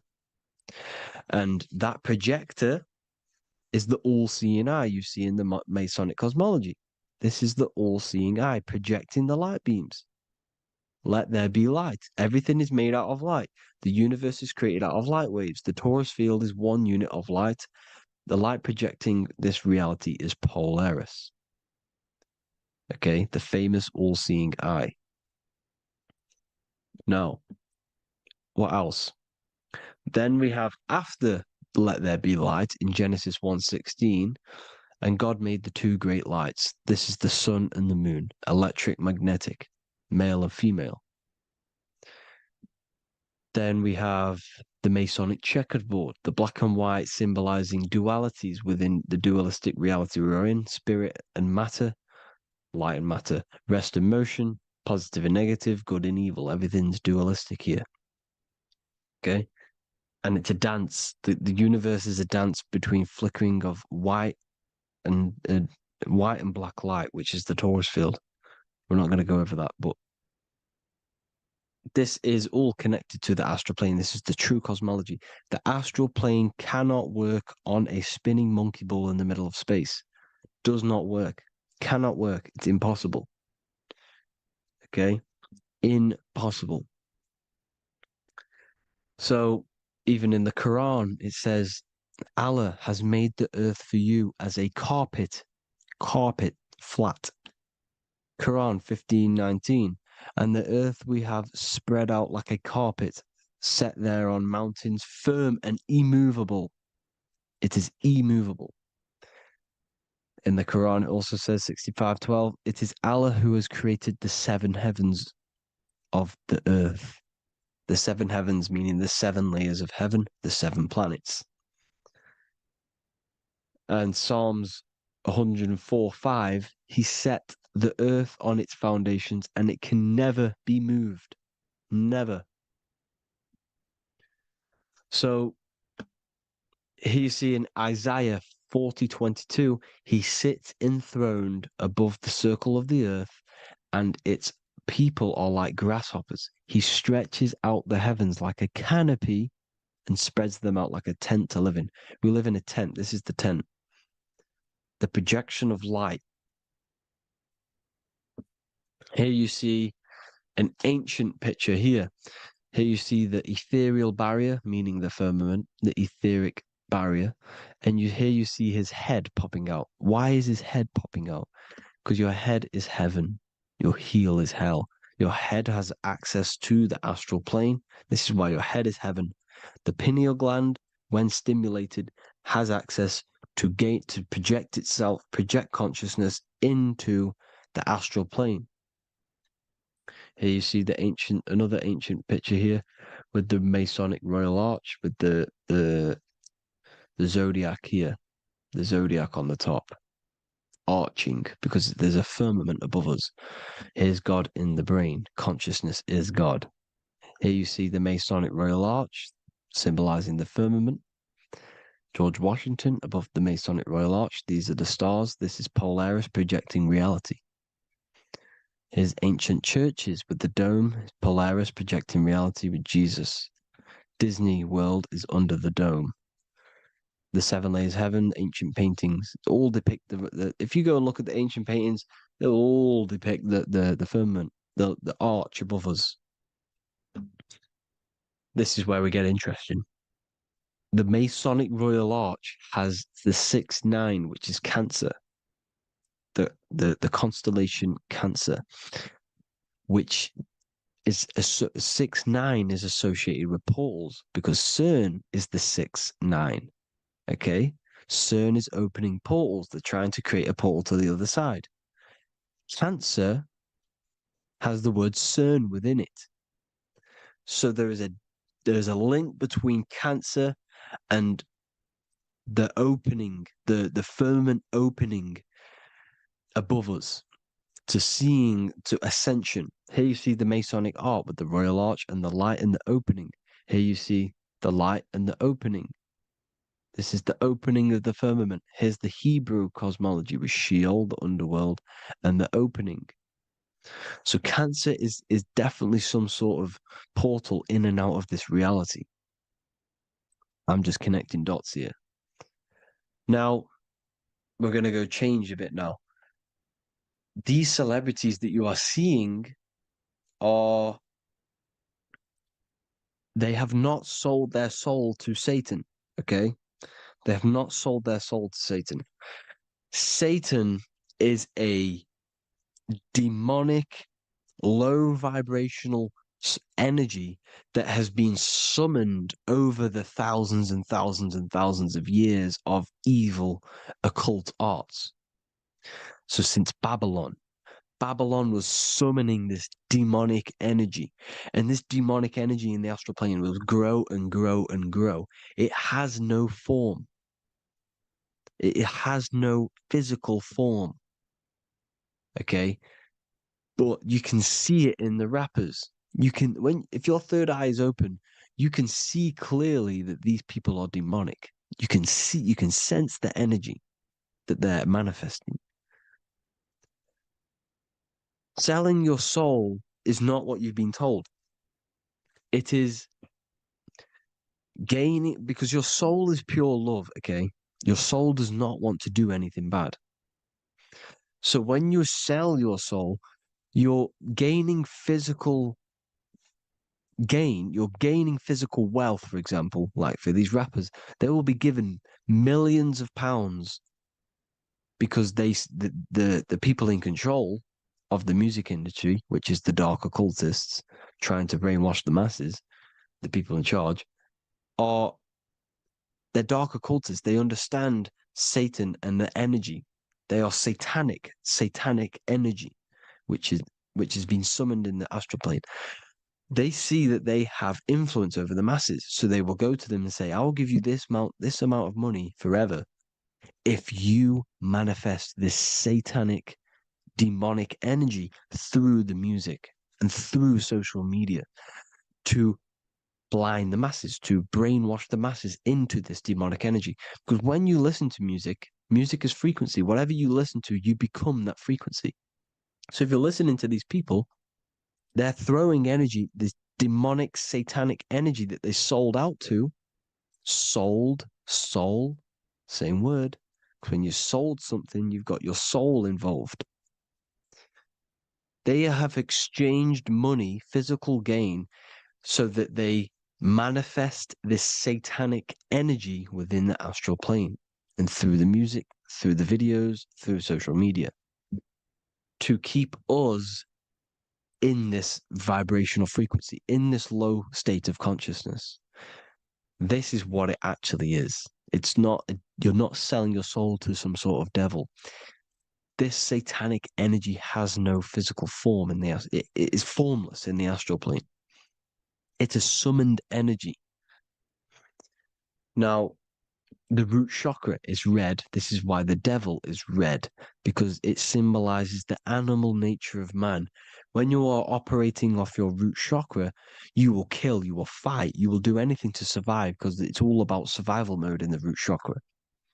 They want you keeping in that fighting mode, that surviving mode, so that you are manifesting this low vibrational frequency, this satanic energy, this demonic red energy. This is why the devil is red. And the devil has a tail with the red arrow pointing down because it symbolizes your light body. This is your Merkaba. Your Merkaba is your light body. Mer equals light, Ka equals spirit, Ba equals body. Merkaba, this is the devil's tail pointing down, the descension, your heel, up to your heel, hell. Ascension to heaven, head. You see? This is the all-seeing eye with the illumination coming off it, your head, when you're illuminated. The Merkaba is your celestial sphere to portray different planes of reality. It is the vehicle of ascension. It's your light body. It's in the word Kabbalah, Kabbalah, Ka, spirit, Ba, body, La, light. Same thing, Kabbalah, Merkaba. Same thing. It's all about the light body. This light body sees different realities. So when you see the goat in the music industry, it's this satanic summoned energy that's been summoning for thousands of years within the astral plane. When it becomes to the physical plane, it will manifest through different things. A goat, an owl, Satan, Moloch, Baal, same deity, same demonic energy that's been summoning in the astral plane. And this is why the Baphomet has a goat head. Drake's new album is the goat. The Polo G, the Masonic G, with the goat. And here's Ryla Rodriguez in the mirror with the goat in the mirror and him in his physical body. It symbolizes, the mirror symbolizes the astral plane because he's manifesting the goat, the demonic energy. He's sold out to the demonic energy. And in the physical plane, he's his physical body. The mirroring, the Masonic 11, the mirroring of reality, the astral and the physical. And what do you call them when they're an amazing rapper, the best rapper? You call them the GOAT. Because the GOAT, you're the GOAT because you're manifesting the GOAT energy, this satanic, demonic energy within the astral plane.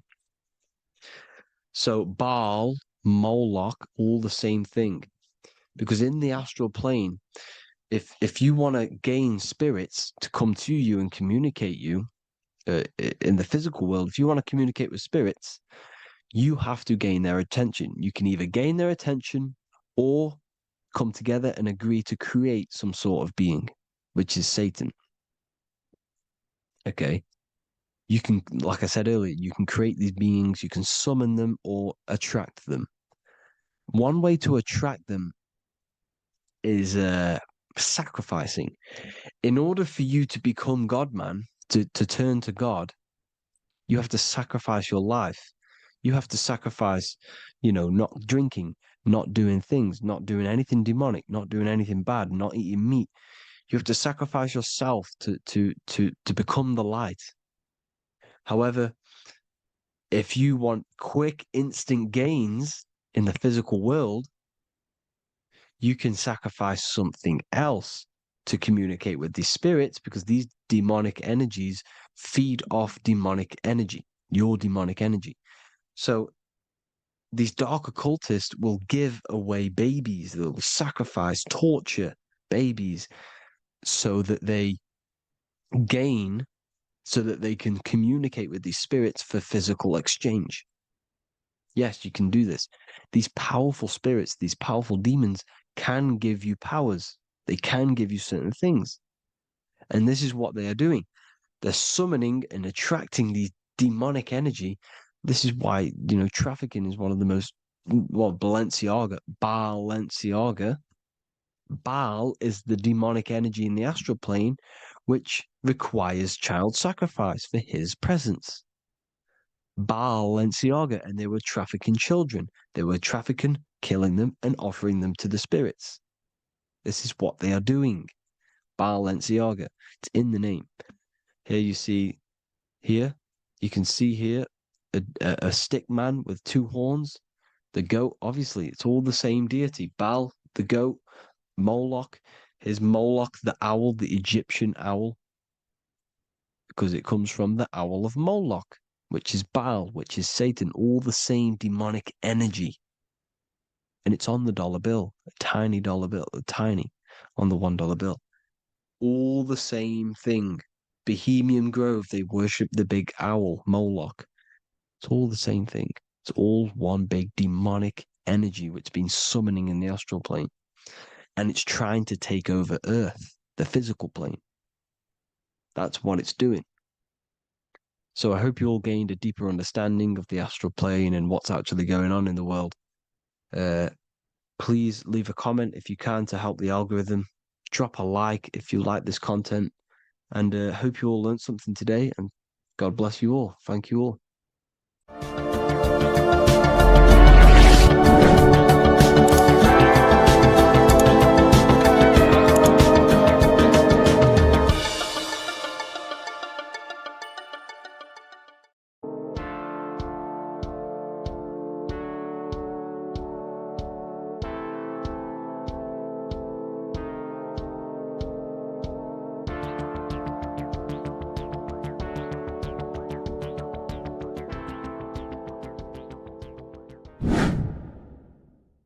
Earth has become a realm in order to trap souls within so that they can harness our electricity, our energy. Even the Bible is talking about how this realm is controlled by the wicked one in John 5:19. We know that we are the children of God and that the whole world is under the control of the evil one. Ephesians 6:12. For our struggle is not against flesh and blood, but against the rulers, against the authorities, against the powers of this dark world, and against the spiritual forces of evil in the heavenly realms. So the Bible is telling us that this is not the only world. There are other worlds, there are other realms that we can go to, considered as heaven. Heaven being a higher realm where there is no evil, no darkness. This is a midpoint realm where there is good and evil.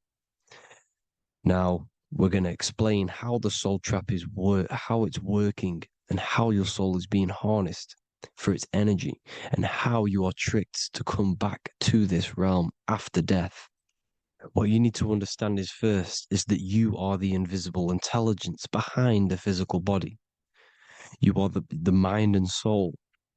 The soul is the true you, the good you. It is pure love, pure bliss, eternal, never dies. The mind can be corrupted, though. The mind is the intelligence of the soul. It is invisible. It has no true form. The intelligence inhabits the brain. The brain is the computer to control the electrical machine called the nervous system, which is choice, program, and action. You are the invisible intelligence behind the body, and this will prove it even more. You do not even see into the external world. You are seeing an image produced by the brain because the light is being sucked through the retinas of the eyes. The image is produced in the visual cortex at the back of the brain.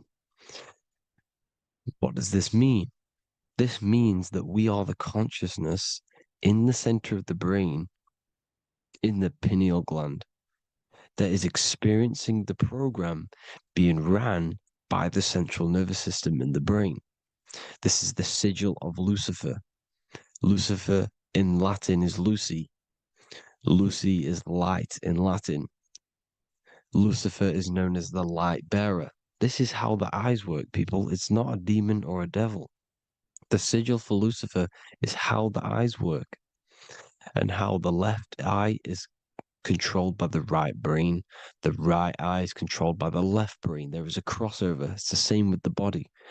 The left side of the body is controlled by the right brain.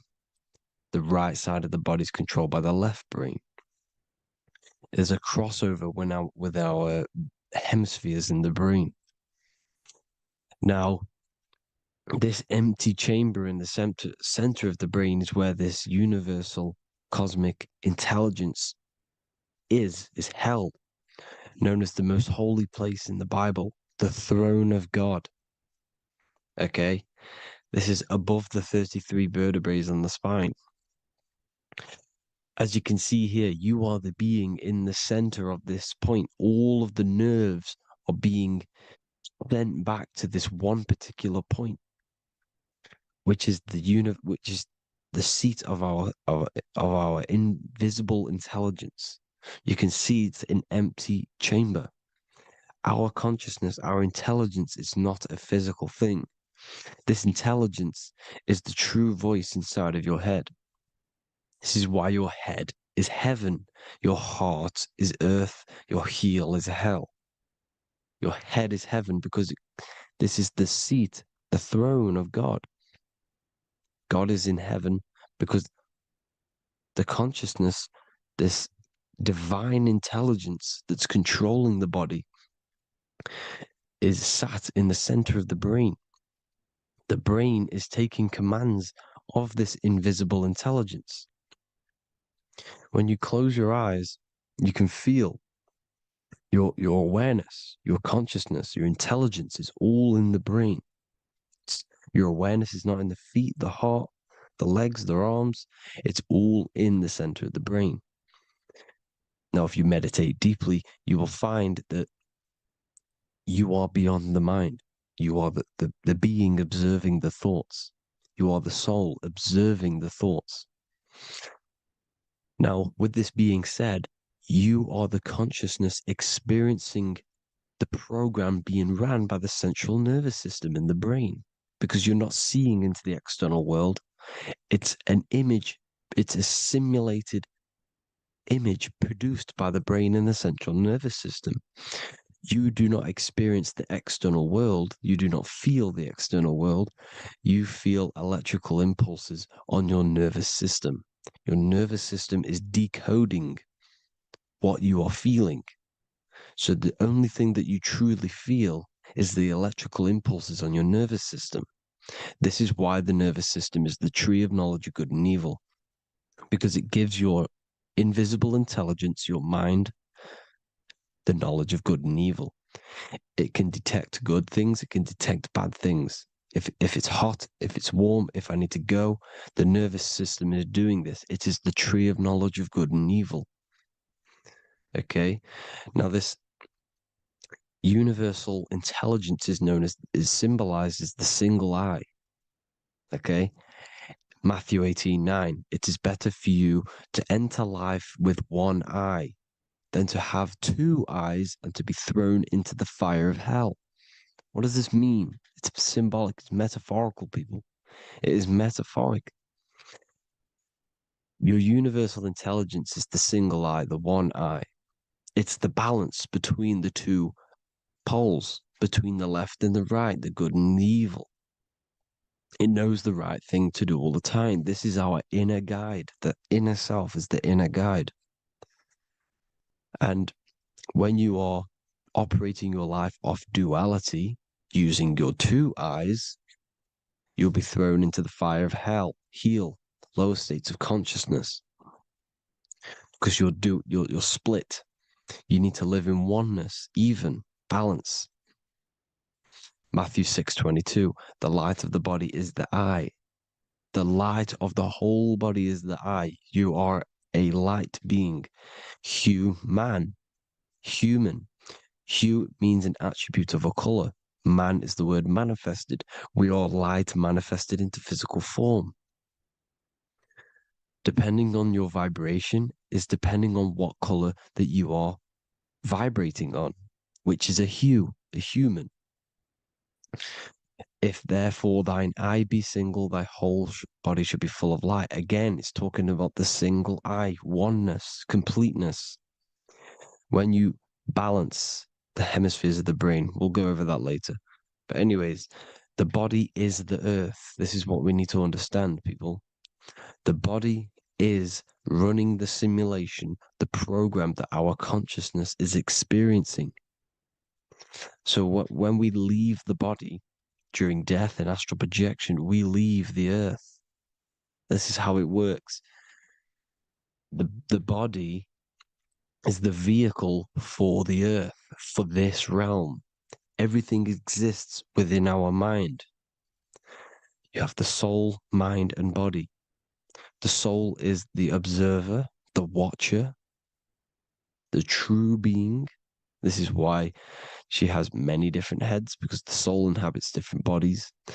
This is the serpent, which means knowledge, which is the mind, wisdom. And this is the body, soul, mind, and body, Brahma, Vishnu, Shiva. The mind is the bridge between the soul and the body. So what do I mean?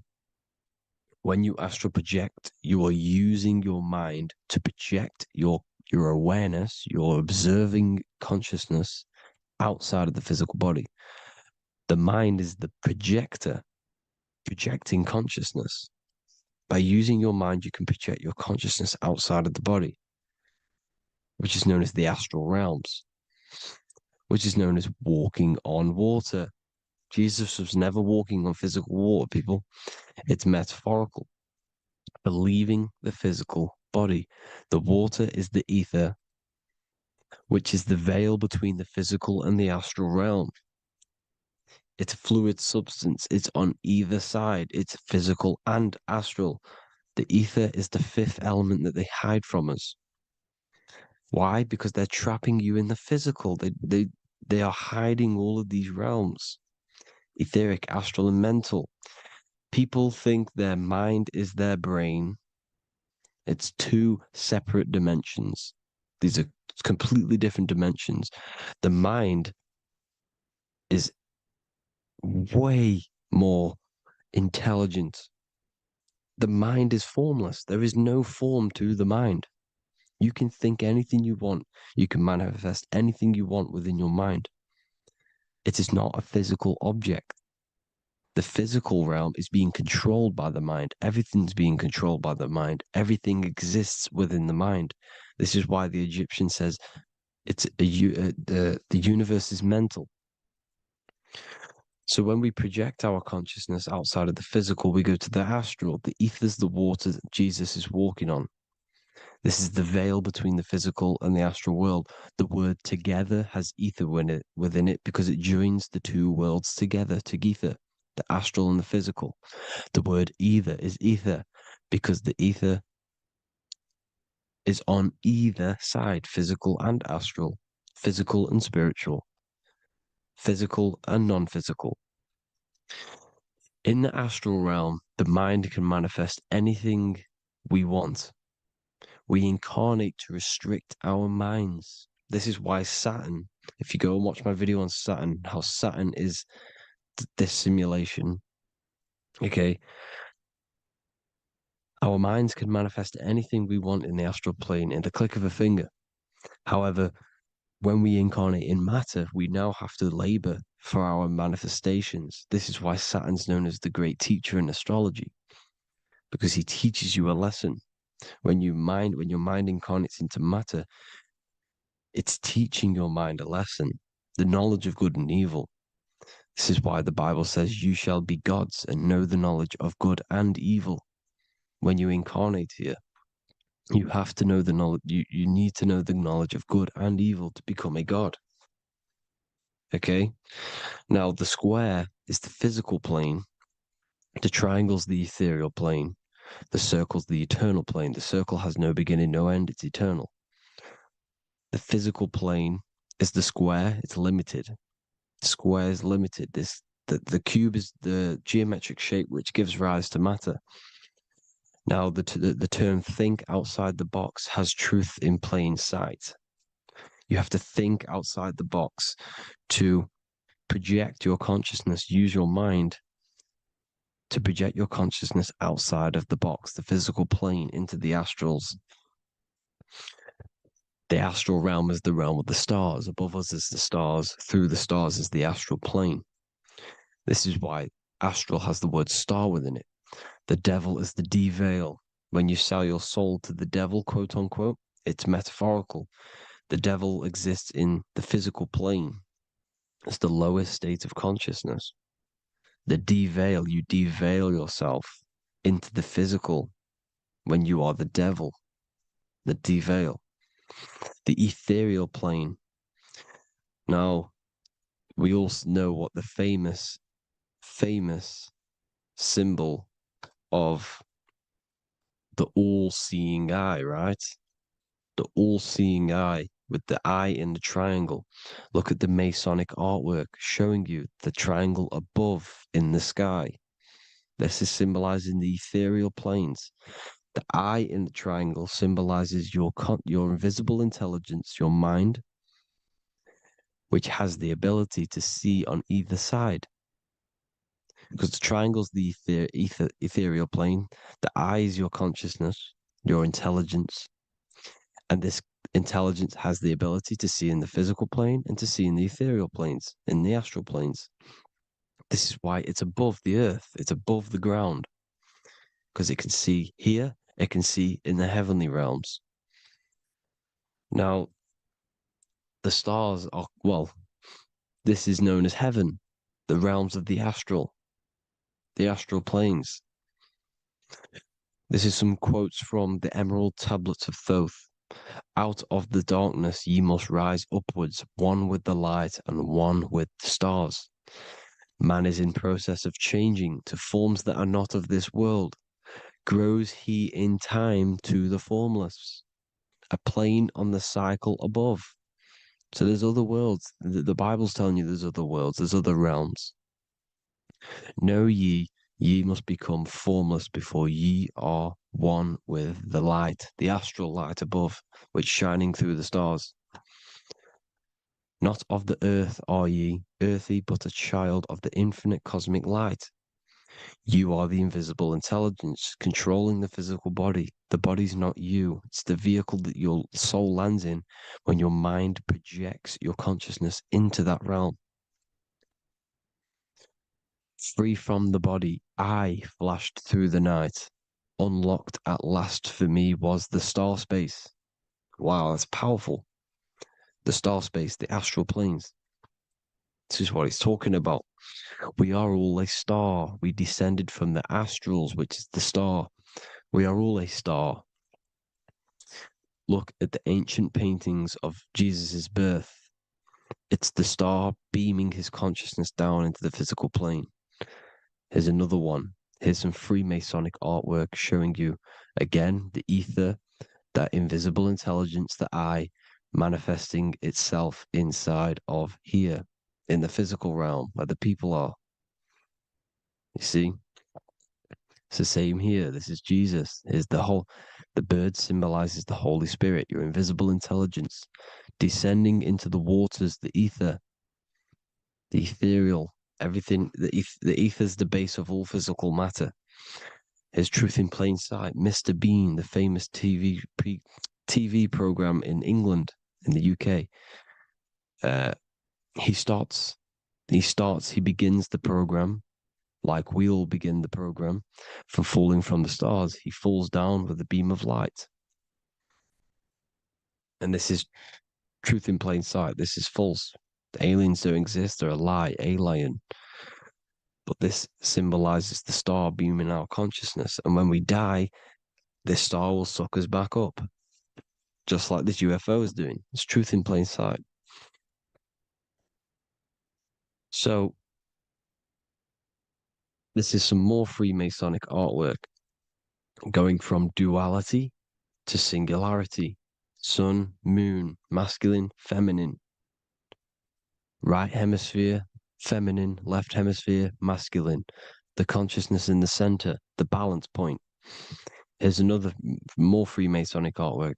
The two pillars, left and right hemispheres, and the invisible intelligence between the left and right hemispheres, the light of the body. This is why light's coming off it.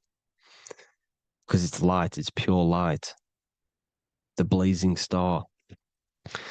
The stairs go from the checkered board, the duality, up to oneness, in between the sun and the moon, the masculine and the feminine. This is symbolizing going into oneness. What did the Emerald Tablet say? You've got to become one with the stars, one with the one with the self. Balancing the two hemispheres so that you can gain, because when the two hemispheres are balanced, you can gain a more deeper connection with your invisible intelligence. Same with the chakras. When the chakras, the seven seals in the Bible, these are seven seals because when you conquer the seven chakras, when you balance the seven chakras, you then gain a more deeper connection with your internal self because your mind is not filled, it's not being ran, it's not being dominated by these seven deadly sins, the seven seals, the seven chakras. These are seven energy centers which are concealing our true form. Balance makes us have a stronger connection with our true cosmic intelligence. Heaven is even. This is why Jesus is pointing at the heart. The even point is the heart. You got to balance the chakras and live from the heart because the heart is the earth. You're in good and evil. The body manifests the lower and the higher self. The higher self is in the higher parts of the body. Wisdom, intuition, expression. The lower self is in the lower parts of the body. Sex, food, and power. This is how they are trapping your soul, people. Like I said, the mind is the bridge between the soul and the body. So by tricking the mind, not giving it the right knowledge, and keeping the mind stuck in the lower three centers, thinking about power, food, and sex, this is low vibrating energy. It's going to keep your mind addicted to the physical realms. Okay? This is why you need to go even, balance, heaven. Okay? I will explain the soul trap in a second, how it fully works. But I'm telling you all the science behind it so you can understand. When you are doomed, you are domed. This is the dome, the firmament, the firmament, the mind. Ment is mind, firm is firm. A firmament is doomed under the firmament. You must have a loose mind, an open mind to expand your consciousness beyond the stars, beyond the ethereal barrier. You have to vibrate higher than this world. Your consciousness must be expanded more than the physical plane. You need to learn how to astral project. You need to learn how to leave the body, how to operate outside of the body, so that you, when you do leave the body, you will have recognition. You'll have knowledge. You'll have practice. But this is as above, so below. The woman's belly is the earth. It's as above, so below. It's a microcosm of the macrocosm. We are the children in the womb. We are the people in the earth being ready to be born into the heavenly realms. As above, so below. It's a microcosm, macrocosm. Everything is in everything on a bigger and a smaller and a larger scale. Now, when the baby figures out that there is a world beyond its mother, what happens? The baby starts to move around and tries to get out of the mother. Because once it starts to hear the external world, starts to hear people, it's going to wonder, what's outside of why am I in here? What's outside? So the baby will force its way out of the mother. It's the same with our minds, as above, so below. When our minds are when our minds figure out that there are other realms beyond this world, we will seek a way out. This is the womb, the mother earth, mother nature. It's the mother. We're in the womb. We can be born out of this world, which is being born again in the Bible. When you are doomed, you are domed under the dome, under the firmament, the firm mind. The firm mind will keep you under the firmament. Due to the law of polarity, there has to be other realms. There has to be. Because the law of polarity works in this world and it will work on every scale possible. It's universal laws. These are universal laws. The law of polarity means that there are other realms polarizing this realm. There is a hell, there is a heaven. There is a midpoint, which is Midgard, which is the one we are in now. Earth, heart. Earth is the heart. Heart is the center, good and bad. The balance between good and bad. Your reality is your level of realization. Your mind realizes other worlds, you will seek a way to them worlds. It's that simple. The soul trap is to keep you stuck in this physical body, which is the earth. This body is the earth. It's running the program, like I said at the beginning. It's running the simulation that your consciousness is experiencing. You are an electromagnetic being, and you're hidden in a cage, your rib cage, and you're stuck in cells, a prison cells. Look, you're in cells. We produce electromagnetic energy. Your soul produces this energy. And by trapping your consciousness inside of this physical realm, they harness this energy within the astral realms. They're using you to manifest demons because your mind creates demons through emotions and mental thought energy, which is a whole nother video. I can make a video on that. You're manifesting everything for them because they're trying to create a hive mind. This is why they want everyone to believe in one belief system, one government, one belief system, one religion, because they're creating a hive mind. This hive mind will manifest and be summoned within the astral planes because the mind manifests the astral plane. The astral plane is the realm of imagination. The mental plane is the realm of just thought alone. The etheric plane is the energy. The physical plane is the matter.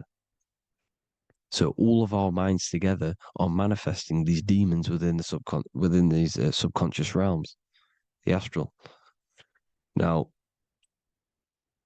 how are they keeping you stuck to this realm? Well, when you die and you're stuck in your lower three chakras, okay, when your mind and soul detaches from the body, which is the earth, when you leave the earth, you're still going to have these mental addictions to the food, the sex, the materialism, the phone, the cigarettes, everything.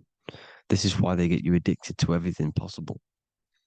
The TikTok, the YouTube, they get you addicted to as many things possible. Because when your mind is addicted to these things, And when this mind leaves the physical body, you're still going to have these addictions. Okay? You're still going to have these thoughts. And you will be manifested into the lower astral realms because you're thinking materialistic, you're thinking negative, because your level of realization was your reality.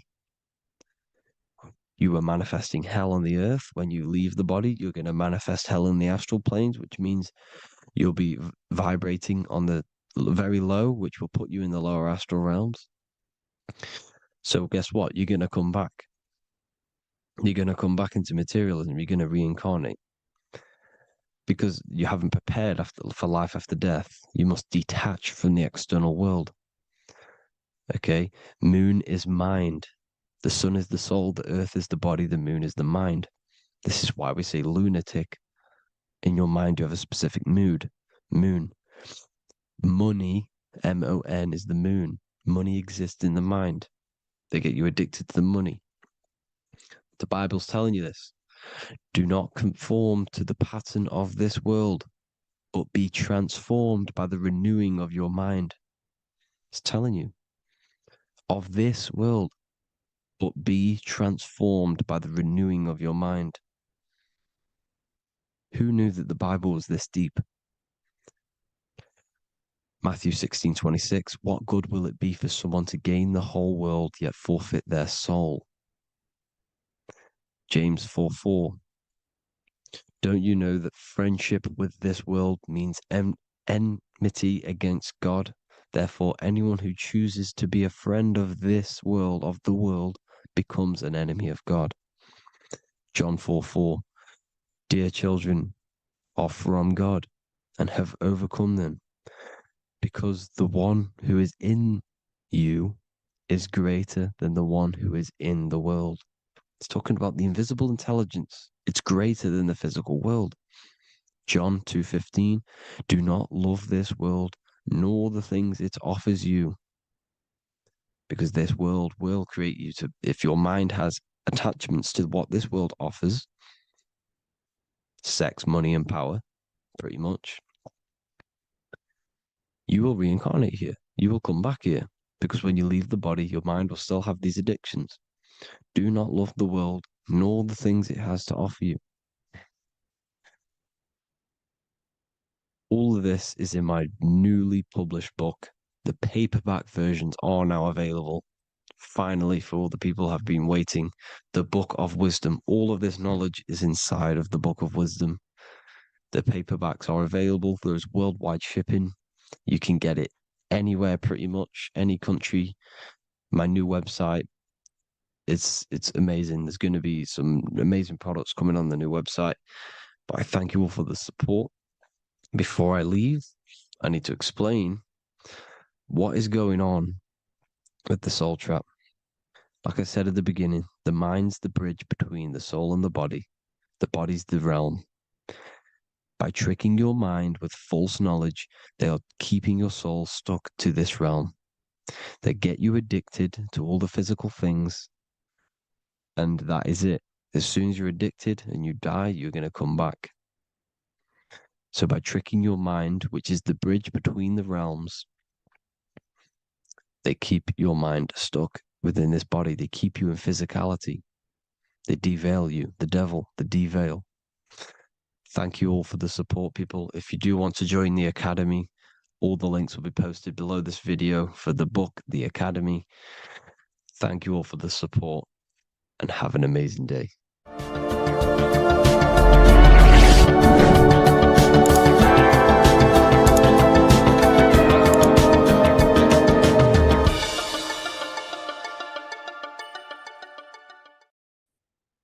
What if I told you that you are under a spell and this spell is controlling you in every aspect of your life and you don't even realize it?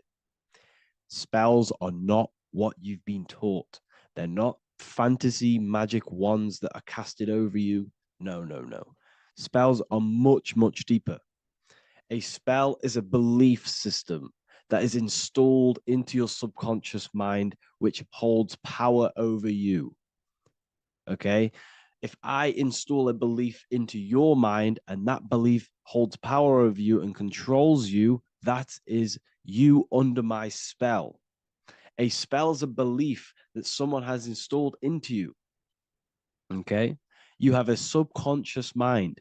The subconscious holds power over 90% of your daily basis behavior, thought patterns, and overall emotional state.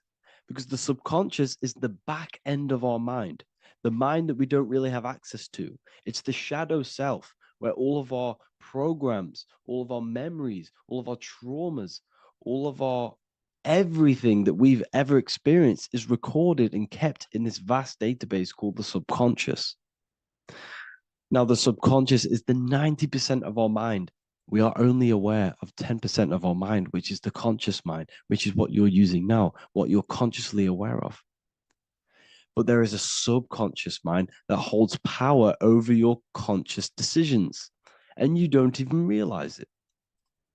For example, as a child, you had a very, very traumatic event happen. Let's say as a child, you were not loved enough by your parents. And this feeling of you not being enough for your parents and feeling alone as a child implanted this seed. And this seed was planted by your emotions, a strong emotion. And over time, as you grew older into an adult, this seed grew and grew and grew. And what this seed grew into is you being very needy, you always seeking validation from others. Okay. But you taking this conscious decision 10 years down the line actually stems from this hidden cause within your subconscious mind, within this little feeling, this seed inside your subconscious where you don't feel like you are worthy. So this results in a conscious decision of you seeking validation from others, being very needy from others. Okay. This is what the subconscious is. The subconscious holds power over us. For example, posting on social media. Why are you actually posting on social media? If you take a selfie with your new watch, new car, and you go and post that onto your social media, why are you actually doing that? On the deepest root cause, it's not because you just want to post a picture. No, it's much deeper. It comes from a subconscious belief or a subconscious emotion of you seeking external validation, whether you believe that or not. But that's what it is. If you're posting on social media, you're seeking attention, you're seeking validation from others on a deep level, on a subconscious level. You may not even realize this because it's subconscious. Now, this is what a spell is. Money is a type of spell. Remember, money doesn't actually exist. Money does not exist. Money is a physical object inside of the material plane. But the physical object has a belief in the mental plane. See, the mind is the highest plane. This is the root cause of reality, the mental plane. Okay. So our belief in our mind has given this piece of paper value and a meaning. But in reality, it's just a piece of paper with a belief behind it. But this subconscious belief behind this piece of paper is controlling your daily basis behavior, is controlling your emotional state and controlling your life without you even realizing it, without you even realizing that it's all an illusion. Money does not exist. It's the belief that gives the piece of paper a power. And the way we break the spell is by realizing that the money doesn't actually exist. The whole world is under the spell of money and it's controlling all of us. But the spell is the belief. Once we all wake up and realize money has no value, it doesn't actually exist, it's only a belief. There is no actual money. That's how we break the spell. The spell is broken when we figure out that we are under the spell, under the belief, under the illusion of this piece of paper having value, and it's controlling our lives. That's why the word money has mon within it. Mon is moon, and the moon represents our hidden aspect of our mind, our subconscious, and the sun represents our conscious mind. So you have two versions of yourself. You have the self that you show to everyone, the conscious mind, and you have a shadow self called the subconscious, which is the hidden aspect of you. For example, do you really love your partner who you're with, or are you just with them for, is there a subconscious fear of being alone? Do you really want to be with this person, or is it stemming from, are you staying with them because it's stemming from this fear of being alone, of being lonely? Or are you just with them because you have a subconscious sexual addiction? And all of your conscious decisions are actually coming from this little seed of wanting sex or not being alone. You have two versions of yourself, the conscious mind and the subconscious, the shadow self and the self that you show to everyone else. Okay? And the subconscious is what's holding power over you. When you drive your car, you don't consciously have to think about changing gear. You've done it that many times. It's on autopilot. That's the subconscious doing it. You can be walking down the street. Your conscious mind can be thinking about what you're going to cook for tea later, but your subconscious mind is controlling your body and walking your body. You don't have to think about moving the body. You just do it because you've done it that many times. It's a program. It's a belief in the subconscious that's giving this movement power.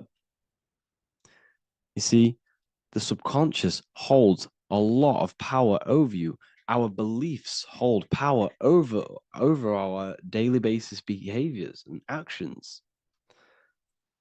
Okay, like I said, posting on social media, this is seeking external validation. There's a subconscious stem, there's a subconscious urge bringing this desire into conscious reality. So we must break the spell of our emotions controlling us, our traumas from a child controlling us. For example, another example of this, let's say you were in a car crash years ago, and this car crash led you to having a very traumatic event, very traumatic emotion you felt in that car crash. You felt a lot of pain. That was impressed into your subconscious. And even to this day, you're probably scared of going into trains, going onto cars, going inside of vehicles. And you might not even be aware that it's actually stemming from this event that happened 10 years ago.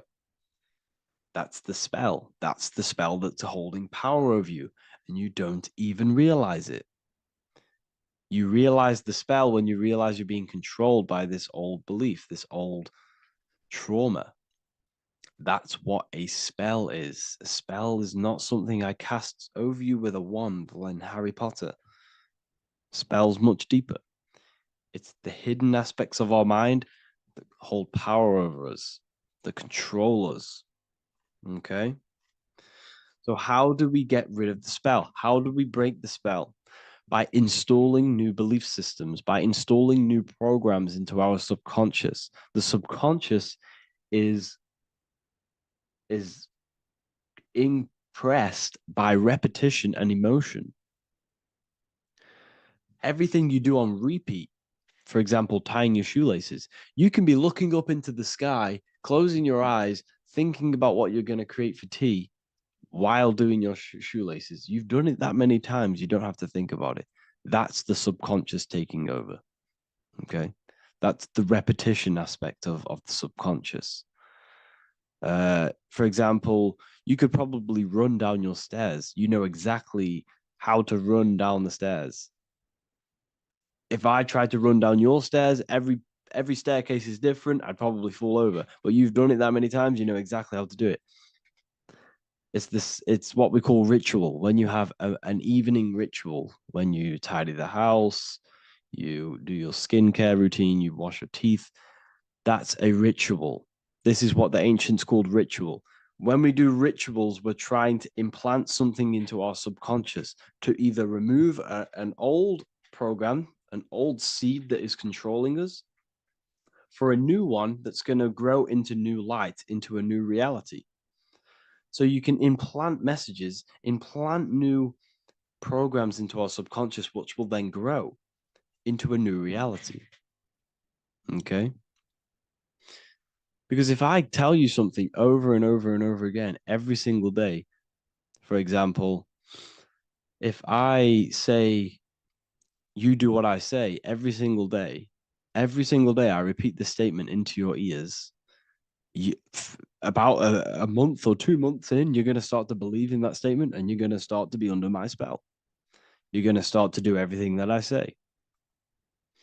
So this is what spells are. Spells are subconscious beliefs that hold power over you, and you don't even realize it. So we need to remove these old programs we have that are controlling us for new programs. And we do that through ritual, affirmation, and imagination. Repetition and emotion is key to impressing the subconscious. They are the two ways that spells are created, that programs are created. The subconscious only knows the now, and it only knows you. So every word you say is a spell. So when you call someone else a name, you're calling yourself a name, because your subconscious takes everything you say as truth because it only knows you. It doesn't know anyone else. So every night we can do affirmation. We affirm the reality we want. This is what we call a ritual. We sit down or we stand up, whatever it is, you affirm the reality you are, I am statements. And then you imagine that reality. And you do this over and over again, every day, twice a day, 3 times a day, however many times. And this will cause repetition. This will install a new belief system into your subconscious, which will then start to show in your external reality. It will start to put you under a spell of the new program. For example, if I install into my subconscious that I believe that I am rich, every single night I affirmate that I am rich, I am wealthy, I am free. And then I do a ritual. I start to imagine this reality. Every single night, I do these two things on repetition, and I start to feel the reality and imagine the reality. Over time, I'm going to start to believe that I am rich, that I am free, and I am wealthy without having the physical reality. And what this will do is that it'll implant a message deep within your subconscious mind. It will plant the seed of this belief. And this belief over time will grow into 90% of my thoughts, 90% of my actions, 90% of my words. My words, my thinking will change due to this new belief. I may not even realize it, but I'm looking for more opportunities to make money. I'm speaking to more people because of this belief that I've installed. This belief has triggered new ways of thinking. My mind, my conscious mind is now only operating to fulfill this belief. And my conscious mind might not even be aware of it. You won't even realize that you're manifesting this belief of being rich. And that's how it happens. You implant the belief within your subconscious. You implant the spell into your subconscious, which will then gain control over you. So we need to make sure we're removing the negative spells, the negative programs that are controlling us, for new regenerated ones, for new ones that are going to create new realities, a better life. Okay? You don't want negative traumas, negative seeds controlling you and growing into your life. If you don't cut them off, they will continue to grow and grow and grow. Your anxiety will get bigger and bigger and bigger. Your depression will get bigger and bigger and bigger. But it's all actually stemming from one belief system or one trauma. Okay? So this is important. Everything in this physical plane is an effect of the higher planes. It's a shadow of the mind. Everything we think All physical objects began as a thought, then an imagination, then energy, then a physical reality. So we must change the mental plane. We must plant seeds into our mind to change down into our physical material life. It's about manipulating this higher plane so we can create change and effect in the physical external material plane. That's what magic is. This is what spellcasting is. This is all what it is. It's not fantasy. This is the manipulation of the higher planes of consciousness, which your mind has access to. You have access to these higher planes. Okay. This is exactly what I teach in my university. I teach different rituals. I teach specific rituals to get rid of certain things, certain belief systems. I teach all different rituals, all different ways for you to create your own reality and live the best reality you want. We also have all of these different courses. We have activating the inner eye. This will teach you exactly how to lucid dream and activate your inner vision of imagination. We have the sexual alchemy course. This will give you the power of transmuting your sexual energy into creativity.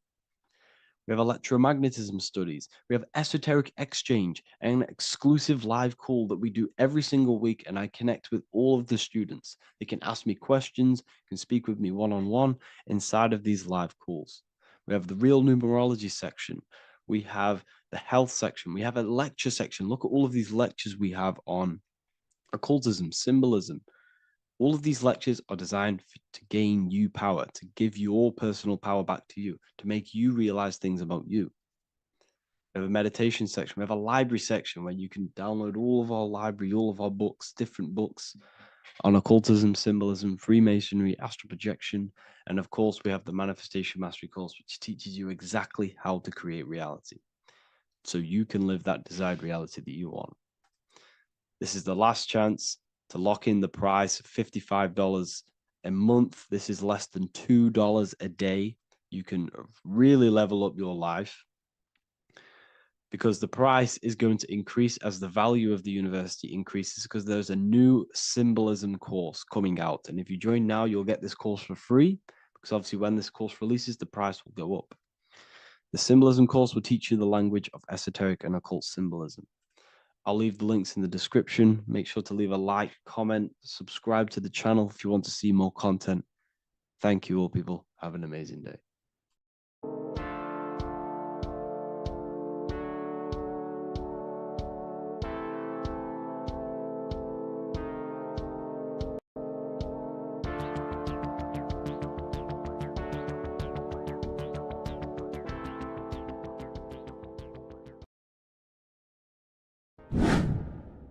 Hello and welcome to another video, people.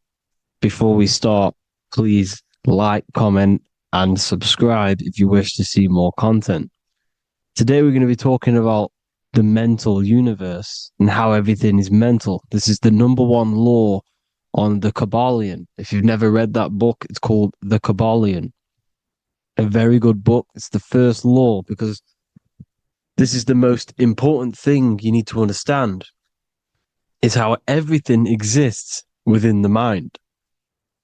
Behind every single one of these eyes is the same consciousness expressed in different bodies. The mind is what gives perception to what you're experiencing. Behind every single one of these eyes is the exact same consciousness, but the brain that they inhabit is giving them a different perception, a different being, a different body. Now, this is the difference between humans and animals. Humans possess a advanced consciousness, an advanced mind that gives us the ability to be aware of ourselves mentally, physically, and spiritually. We can reflect on ourselves. When a dog looks in the mirror or an animal looks in the mirror, it doesn't know what it's looking at. It doesn't realize it has a consciousness. It can't reflect on itself. It can't say, I want to improve in this area. It doesn't have that consciousness. We have a divine consciousness. Take away the N for divine, and you get with a D, put it with a D, you get divide, because we have a divided two-way consciousness. An animal only has one. However, it's still the same mind. We're all mind. We're all mental. We all exist within the mental plane. Look at this person walking. The body, the brain is sending electrical signals through the 12 cranial nerves, which the 12 disciples that spread the gospel of Jesus, right? You have 12 cranial nerves in your brain. There are 12 disciples which spread the gospel of Jesus. Jesus represents the mind, the intelligence, the invisible intelligence that we all are, the same intelligence, the same exact consciousness, which then sends a command into the brain. Then the brain sends these 12 electrical signals through the 12 cranial nerves to control the rest of the body through the nervous system. This person walking is not, the body is not walking. The mind is telling it to walk. And the brain is it's a supercomputer which is decoding these demands given to it by the mind. Because the pineal gland will have something to do with the ether, because the ether is physical and non-physical. The mind is sending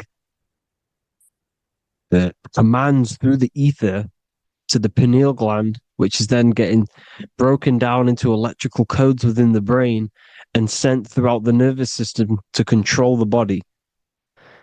And this is why in the Sims simulation, because the body's the simulation, it's a false reality. It's the fake reality. It's not the real you.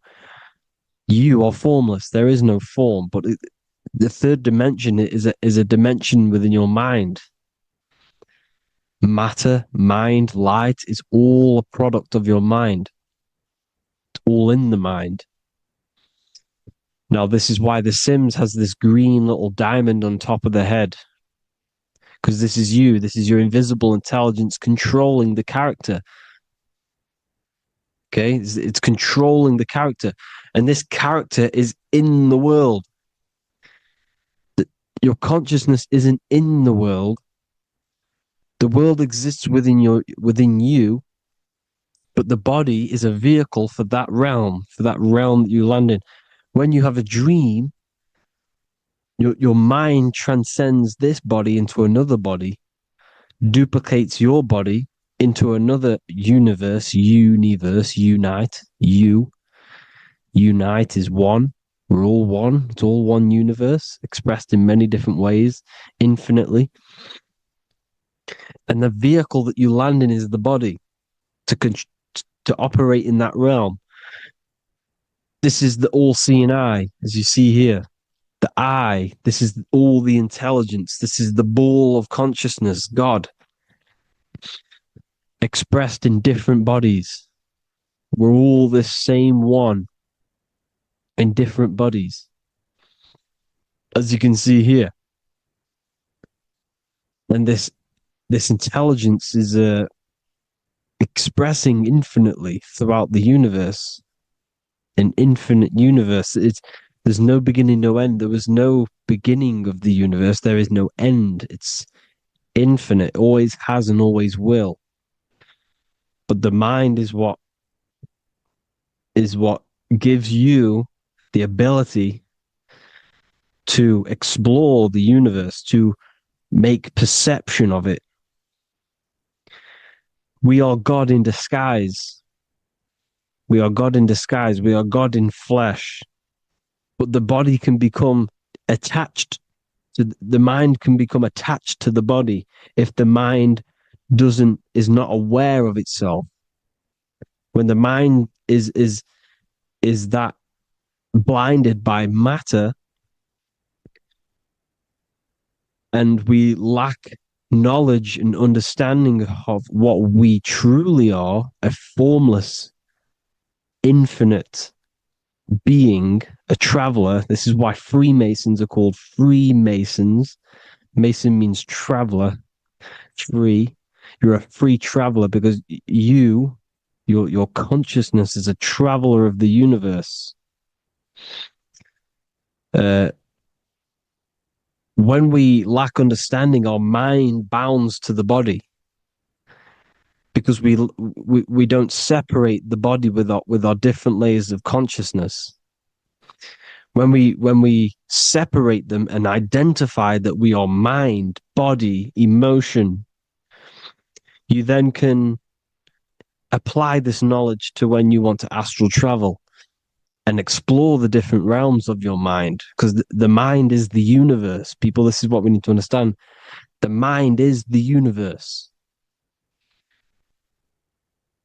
I am you and you are me. This is the Egyptians showing you this. The Ankh is the symbol of life. This is the one ball of consciousness, mind, giving it the Ankh life to all the different life forms. The cows, the birds, the snakes, and the big Ankh given to the humans, because the humans are the most intelligent. We have the most advanced consciousness. We have the most advanced consciousness. This is why the one is giving a big Ankh to the humans here. Here you see again, this is not the sun.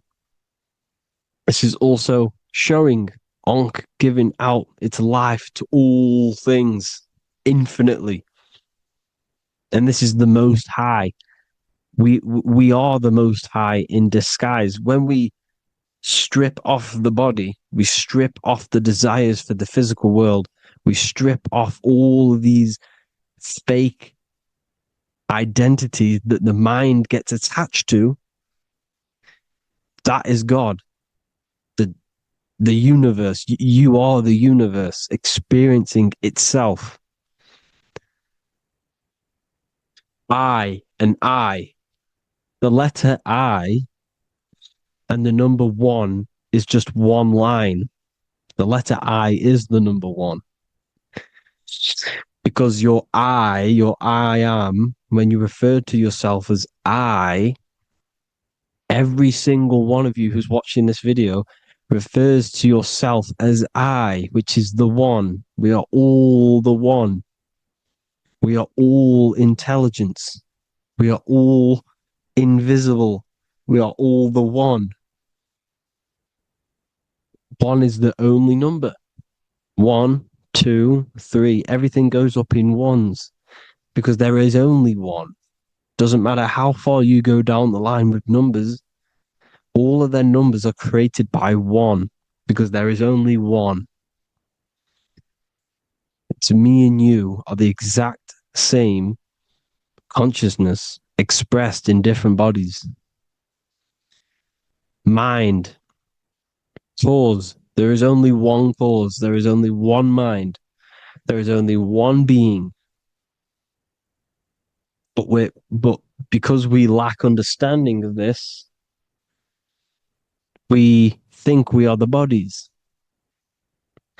And this causes division because the physical world is the most illusionary world. It's an illusion. It's all an illusion. Now you see with the two, you look with the two eyes, but you see with the inner eye, the mind. Okay, the mind is the mental plane is a shared plane, and it gives perception to what you're looking at. The mind. I'm affecting you when I speak because the mental plane is shared. We all share mind. We all express mind. When I'm speaking to you, I'm affecting you because we are mind. So the words that I'm saying, which are being manifested from my mind, are being manifested through my body into vibration, is affecting you. I'm affecting you with what I'm saying. And these words are having an effect on your mind because we're all mind. This is why you need to be careful what you're listening to, music and all sorts, because music can also create thought loops within your mind. Because the chorus, we shouldn't be listening to choruses. Choruses are loops, and what they're saying in the chorus is being looped, and this can create thought loops within your mind. Go and listen to an old song that you used to listen to about 5 years ago, 10 years ago, 20 years ago. Go and listen to an old song, and you guess what? You will get nostalgia. Why will you get nostalgia? Because that song will trigger the thoughts that you were thinking in that time of listening to that song. So songs with choruses create thought loops, and they reprogram your subconscious mind. It's important why music is very powerful. Mind and mind, same word. See, language is the truth, people. This is why I use language in all of my presentations, especially the English language. It's riddled with occult truth.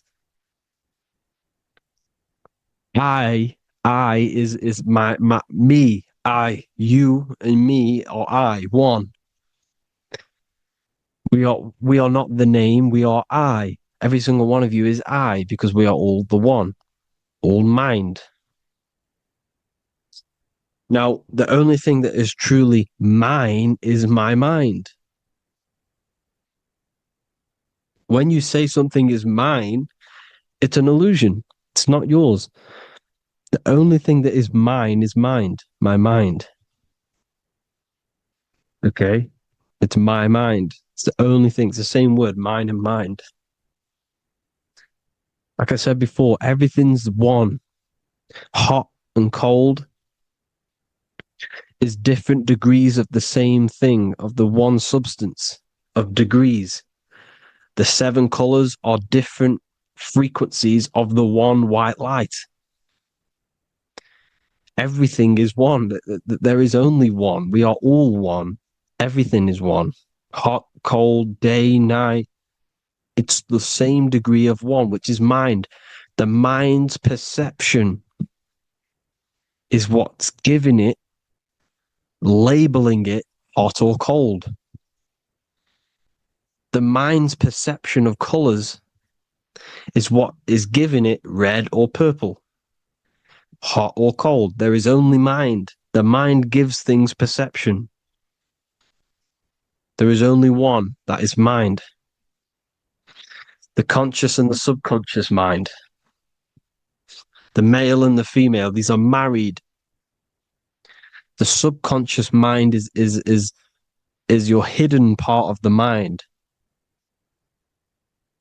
Okay, it's hidden. You can access it through different meditations and Reiki teachings, and dreams or manifestations of your subconscious.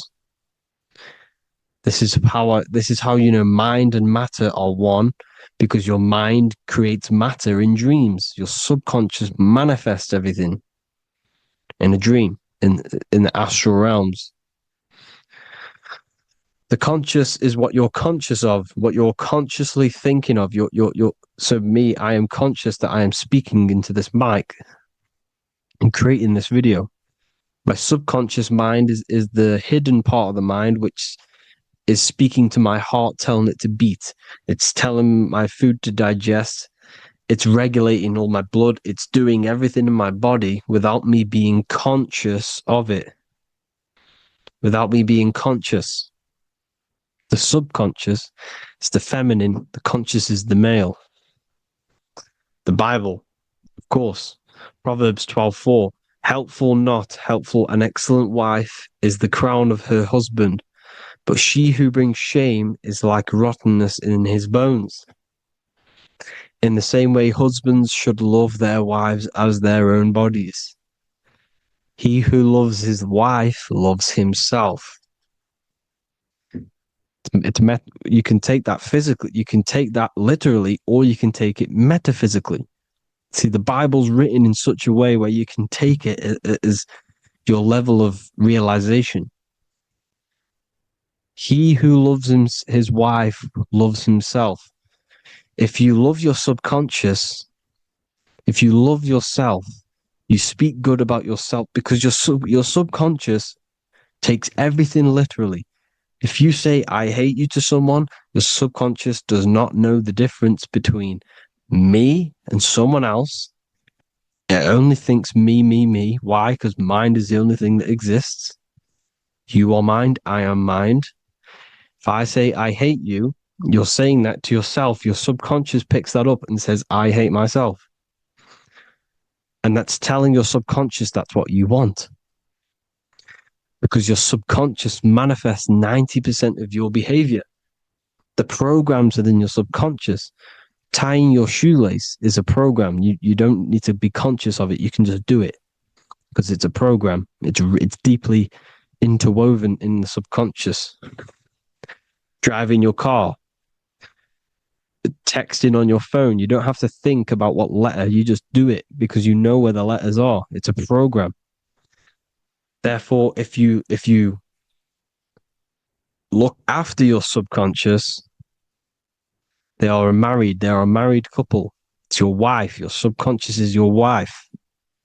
And it manifests 90% of your daily basis thought patterns, actions, behaviors, emotions, all the things that you all the trauma that you've experienced is stored within your subconscious, which is affecting you. So let's say you were in a car crash 10 years ago and you had a really traumatic event, you really hurt yourself, and you had a very, very, very strong emotion that you felt of pain. That will still affect you today. And why? Because it will manifest into your behavior. How? Well, you'll be cautious of what cars to go in and who. You'll be cautious because of that event that stored within your subconscious, because of that feeling you felt was so painful and so strong. It's still manifesting into your behavior today. For example, you won't go in certain cars, you won't go with certain drivers. Subconscious stores everything, all your memories, the programs, and everything. So if you trick your subconscious, that's how you manifest your life. If you trick the subconscious, you already have something.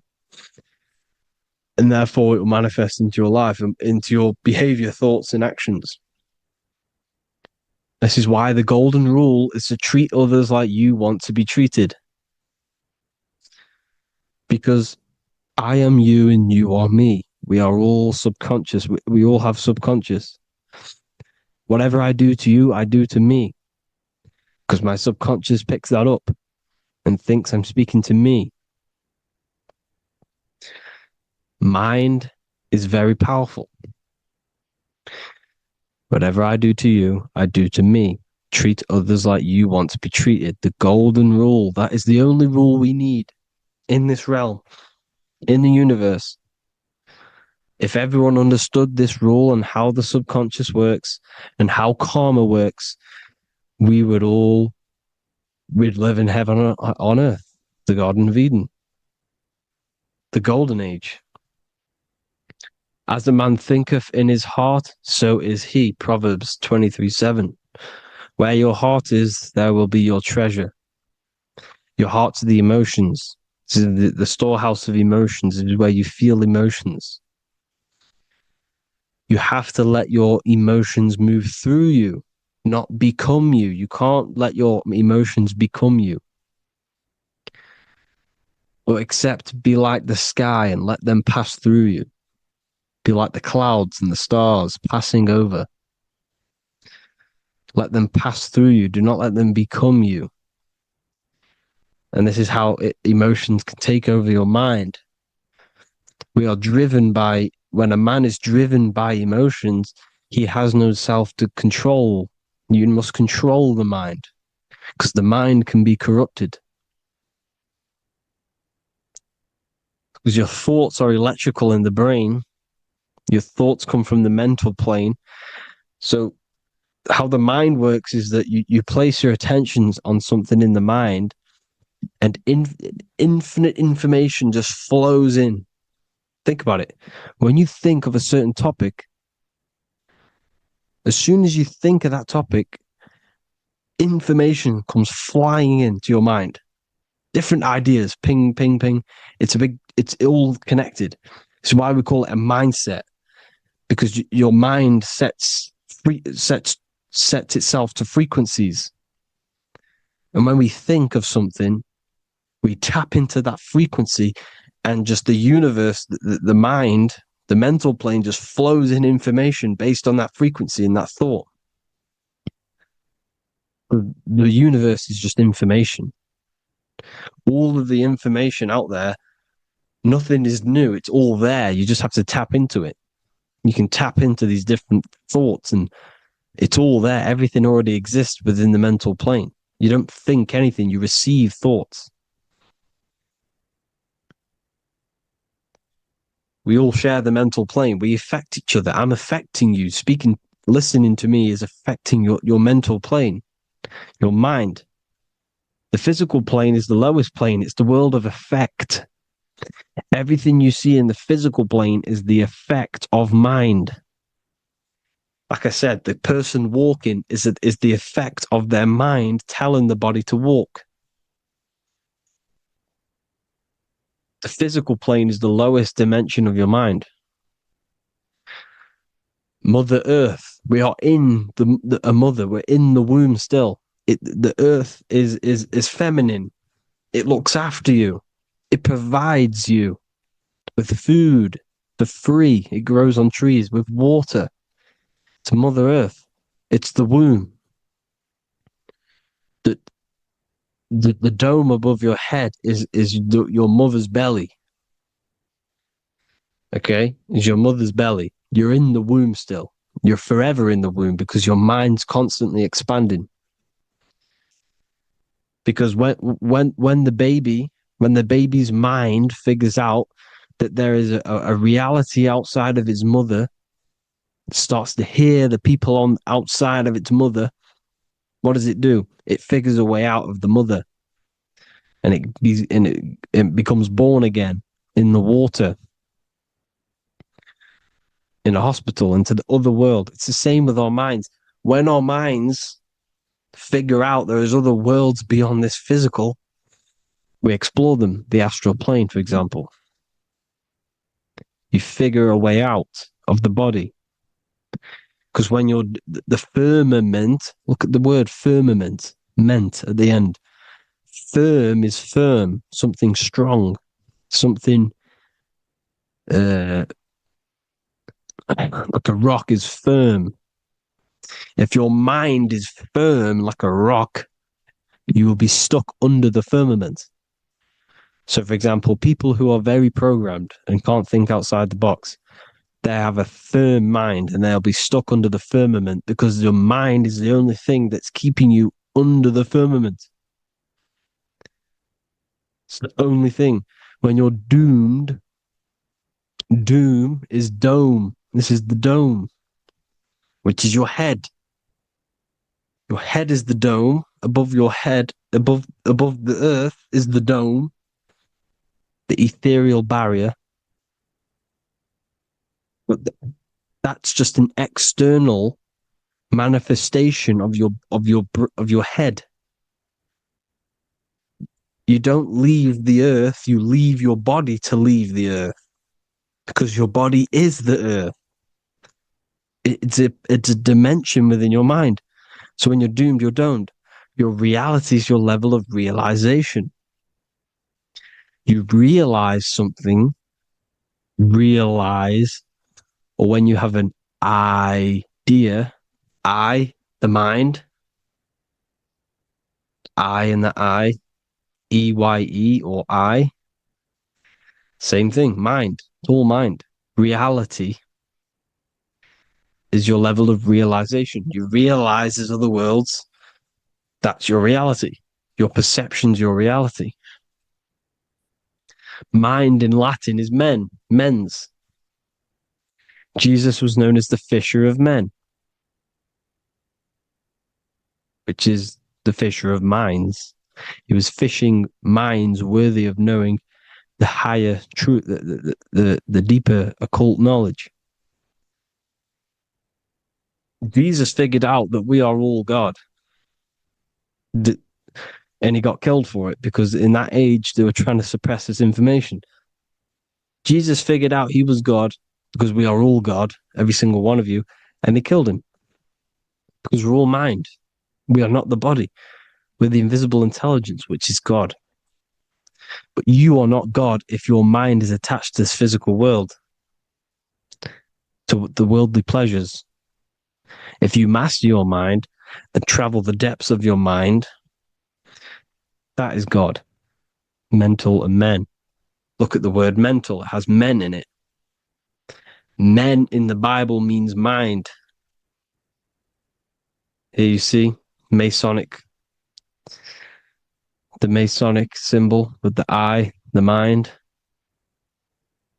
Looking over, everything is the one. Everything comes from the one. All the lines coming off it, giving its life to all of the life forms.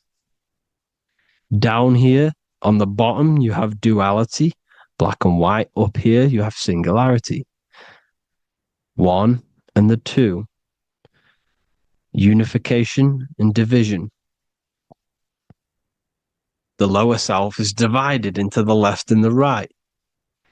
So the Bible even says, I forgot what verse it is, but it says, it's better to go through life with one eye than to have two and be cast into the fiery abyss of hell. I'm not sure what verse it is, but you can research it yourself. It's better to go through life with one eye, to be unified. Unified consciousness. Dimension. No brainer. No brainer. The language tells you the truth, people. Dimension. The dimensions are in your mind. Entertainment. Entertain the mind. Disappointment. It's all in the mind. Environment. The environment that you are in is a product of your mind. Within, rearranged spells high twin. Within is your mind, and your external world is mirrored from the decisions you make in your mind. Advertisement, commitment, it's all meant, it's all mind. Everything is mind. Everything. So, this is important. The collective thoughts and collective beliefs.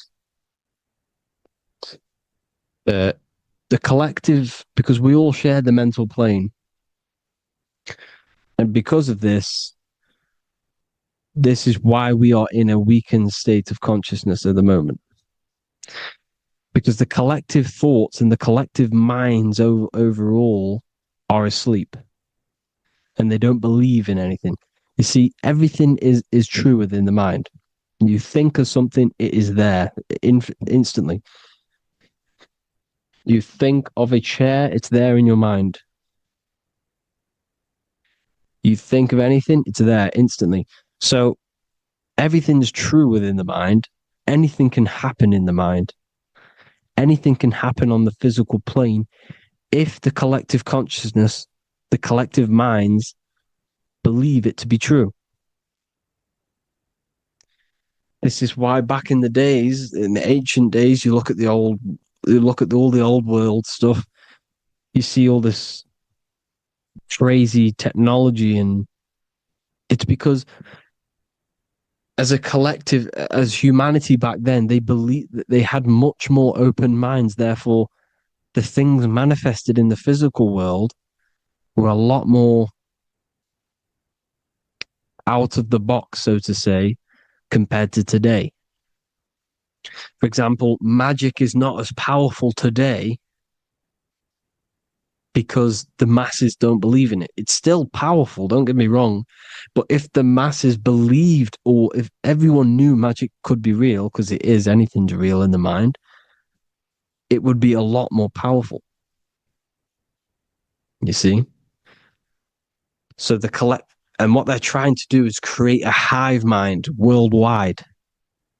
They're trying to make one religion, an external God, What happens when you worship something external? You give energy to it, because where attention goes, energy flows. Where your mind gives attention to, energy goes there. And when we all believe in external gods and give our worship and our power to these external things, we all give energy to it, which will manifest as a demon in the astral planes. It's a hive mind. They're trying to make a hive mind to summon our energy. Trying to summon our energy. And it through mind, through collective thoughts. The hive mind. They want one religion, one government, one currency, one belief system. And that will create a hive mind, which will limit our consciousness, which will limit what we can do in the physical world. Because if everyone doesn't believe in certain things, it cannot happen, because it's all in mind. Mind is so powerful. I am you and you are me. I hope you all enjoyed this video, people. If you haven't already, join the Wisdom Academy. The Wisdom Academy, we have many occult lectures just like this one. Also, we have just launched Mindwave Hub. If you want genuine frequencies, genuine binaural beats, because the ones on YouTube, the ones on Spotify, Apple Music, they're all tuned to A440 hertz, which shuts down the right hemisphere of the brain. If you want to gain access to your true consciousness, your mind, you need to balance the two hemispheres and balance the chakras. You can do that externally by listening to binaural beats. If you want true frequencies, true binaural beats to hemisync the chakras, hemisync the brain, to gain access to the different dimensions of your mind, well, you can gain access anyway, but it's going to help you if you're trying to learn this. Join Mindwave Hub. The link will be in the description. Listen to the binaural beats, meditate to them, listen to when you go to sleep. They'll massively benefit you. Thank you all, people. Hope you had an amazing, lesson. Hope you learned a lot. And please subscribe. God bless you all.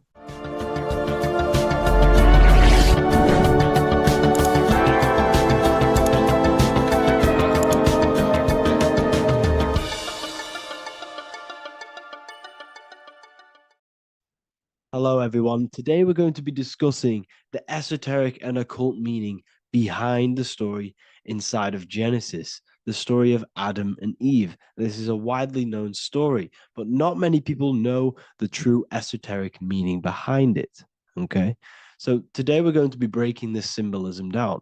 Before we get into this, please leave a like and a subscribe on the channel. I would greatly appreciate it. And please comment below any lectures or anything you wish to know, and I could maybe make it in the future. The first thing we must understand about the Bible is that it is an esoteric and occult book. It is written in allegory. It is written in such a way that we understand the book compared to our level of perception. Now, what do I mean? If a child read the Bible, they would gain a standard meaning and story behind it. They would gain a normal interpretation of the book, of being good, praise God, and be a good person. However, me, who have studied the occult and esoteric and symbolism for a very long time, when I read the Bible, I see a deeper meaning. I can read between the lines of the allegories, which means the Bible is written in such a genius way that it speaks to your level of intelligence. Depending on how advanced you are mentally and with knowledge, will depend on how you decipher this book and how the parables inside the book can speak to you in your personal life. Okay, so the Bible is the greatest psychological book ever written in history. This is why it's known as the greatest story ever told. It's a story. What we must understand with the Bible is that the Bible creates on the surface a logical way of thinking, which is what we call religion. We read the Bible, and if we think logically and we take that book literally, then we gain a religion. But if we look beyond the surface, this is what we call esoteric, metaphorical, symbolic. You can read between the lines using our right hemisphere of the brain in deciphering this book and what it truly means to us and the evolution of our mind, body, and soul.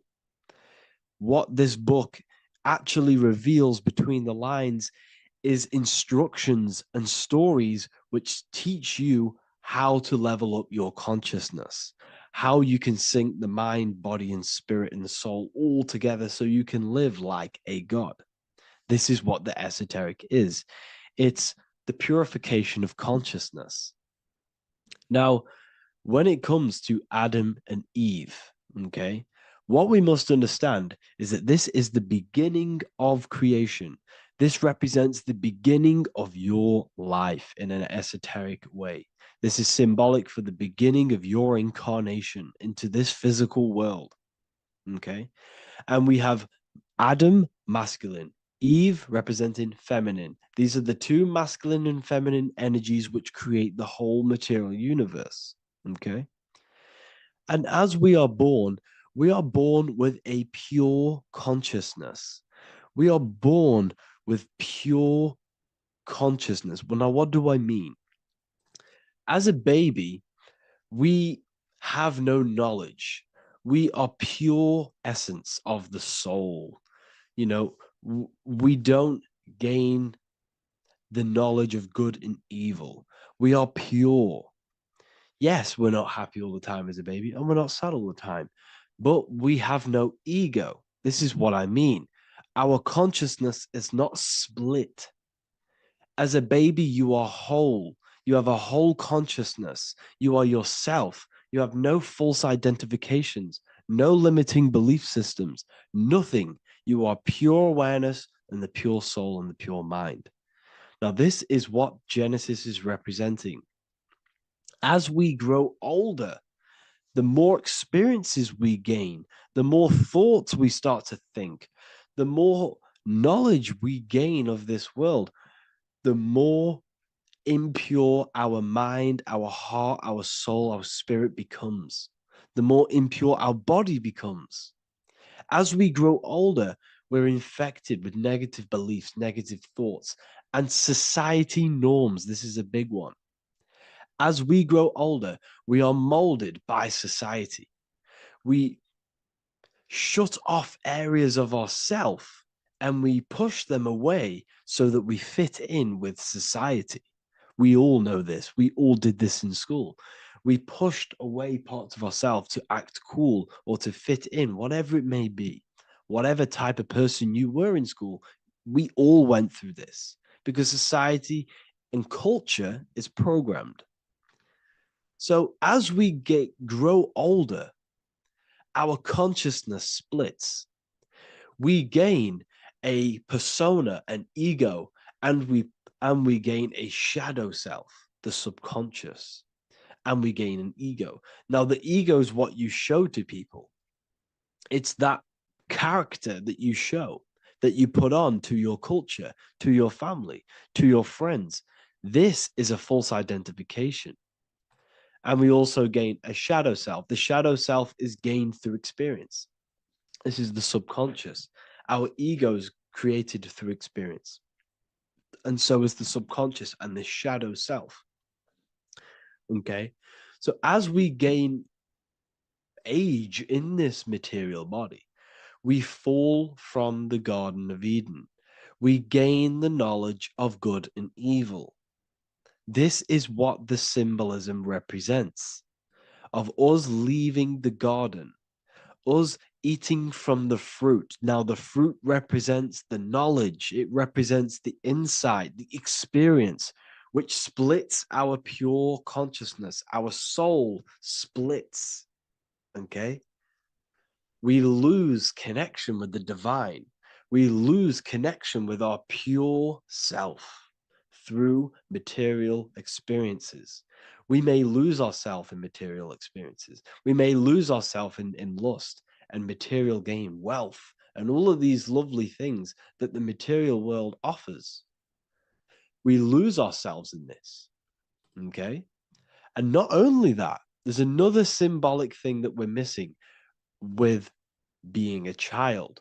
There's another symbolic meaning behind this tree in this story of Adam and Eve.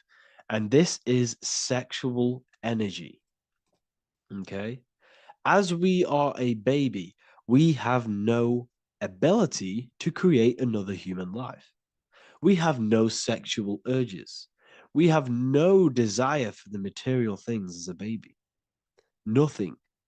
As we grow older, our sexual energy cultivates around the age of, it's like 10, maybe earlier for some people or later for some people. This is what we call puberty, when our sexual energy activates.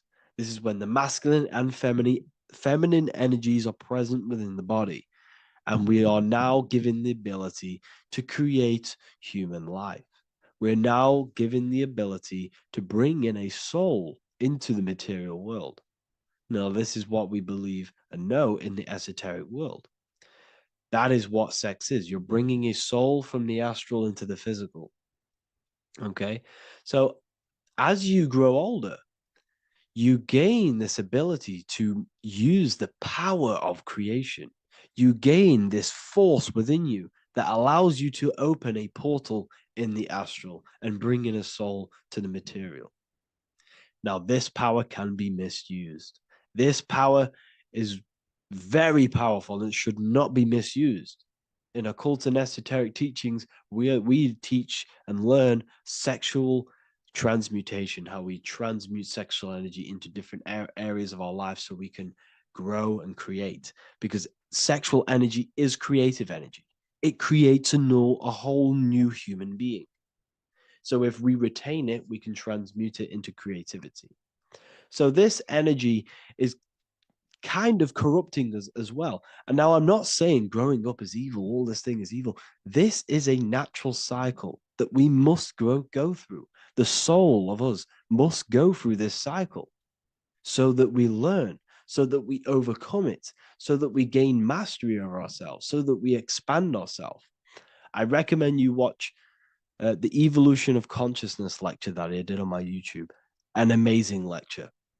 Talks about the evolution of consciousness and how we're on a never-ending cycle of life and death and expansion. So leaving the Garden of Eden is symbolic. You see, Eve represents emotion. She's feminine. Adam represents action. That's why he bit the apple. You see, Eve takes the apple and tempts Adam because she's the emotion. She's the sexual desire. And Adam eats it. He releases, he misuses the power of his creation. He misuses his consciousness because of material illusions and material desires. This is natural. Okay. As we grow older in this life, our soul has to experience sin. We have to experience negativity. We have to experience evil. Okay. And we have to misuse this power within us to learn about it so we can overcome it and gain control over it. Now, this is why the Bible says in Genesis 3:6, for God doth know that in the day ye eat thereof, then your eyes shall be opened.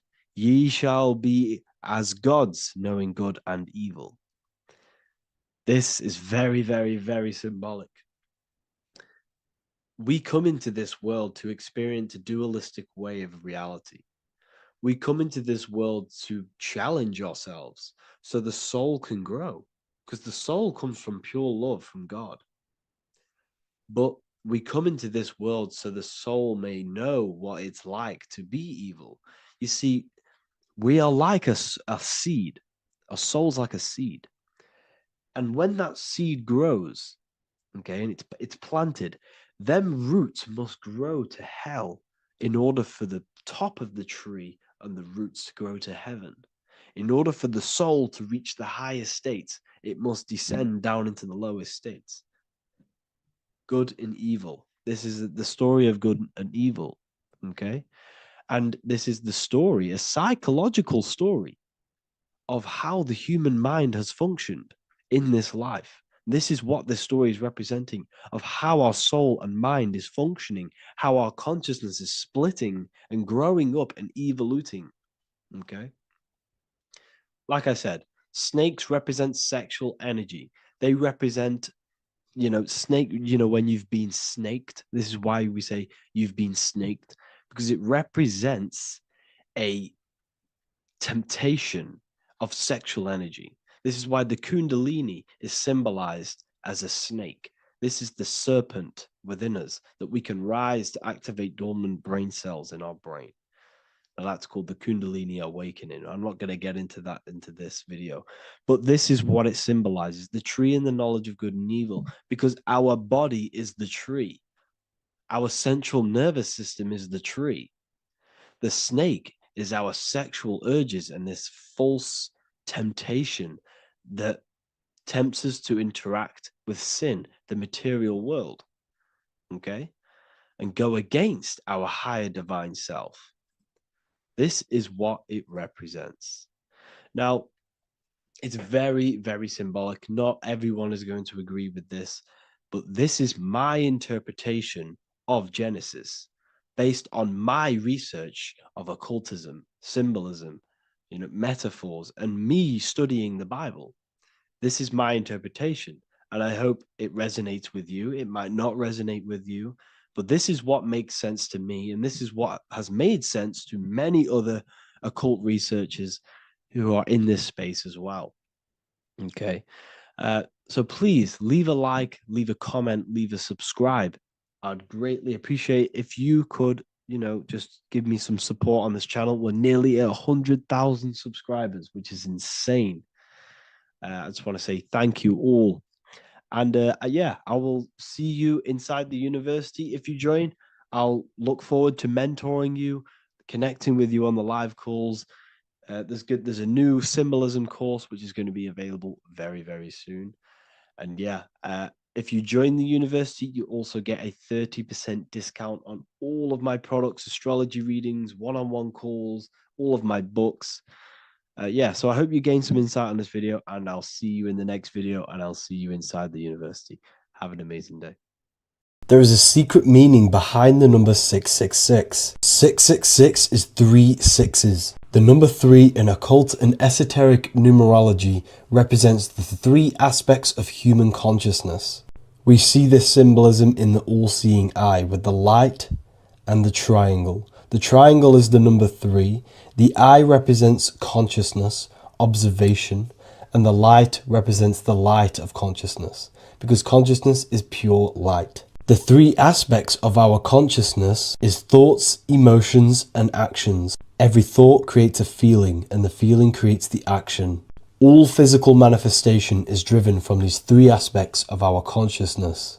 All physical manifestation comes from thought. Every object you see around you, this screen, the phone you're on, the laptop you're using, or the iPad, was a thought in the invisible realms of consciousness. Then it was brought into physicality through feeling and action. This is because man is made in the image and likeness of God. We are all mini creators. We are all extensions of God's creative consciousness. Therefore, the number 666 represents 3 sixes. 3 is thoughts, emotions, actions. The number 6 represents the cube, because cubes have 6 sides. This material world that we experience, everything has 6 sides. Everything's created by cubes. We can move forward, we can move backwards, we can move left, right, up and down. This is the cube that we are stuck in. Therefore, 666 represents our 3 aspects of our consciousness, thoughts, emotions, actions, all contributing towards our physical self, material world, material pleasures, completely cutting ourselves off from our spiritual, true, divine self, which means 666 is representing a state of consciousness. A state of consciousness where we only operate from a place of material needs and survival things. As humans, we possess a physical material body in the physical material external world, but we also possess an invisible inner world, which is what we call spirit. When we disconnect ourselves from our inner world, we become lost in this materialistic way of thinking and acting, which can lead to no life purpose, a feeling of emptiness and voidness in our hearts. Humans possess the ability to transcend our animal instinctual natures and turn to the divine mind, to the spiritual inner world. It is our inner world that is projecting our outer world. The outer world is just an effect of our inner state of consciousness. It's important as we go through this human life to not lose ourselves and look for our validations outside of ourselves. The external world is simply just a mirror, mirroring with mathematical precision what happens inside our consciousness. When we change our inner world, we produce effect in the outer world. To get back on track about this number, this represents when we are lost in our material self and we are completely cut off from our true divine self. The devil is always having goat horns, which represents a ground animal. This is the lower animal self of man. He's always red. The frequency of red is the lowest vibrational color, and it also represents the root chakra. This is all to do with survival mode and our physical needs and physical self. Red represents chaotic and intense emotions like hatred and anger. This is why the devil is always red, because it represents anger and an uncontrolled state of emotion and consciousness. You see, we've been taught in the church and all through religion indoctrinations that the devil is an external deity which influences humans. And in fact, this is nothing but a metaphorical story.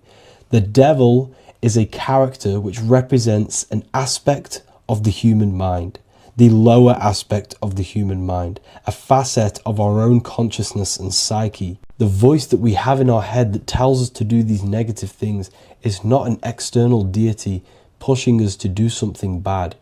This is an aspect of our own mind. Jesus and Satan are just two characters which represent the two voices that we have in our own consciousness. In fact, the word devil was never present in the early Gospels. Instead, what was mentioned was a spirit of evil. A term spirit of evil was not meant to denote a specific deity or being, but rather any force of negativity, whether it manifests as a destructive thought, emotion, or action.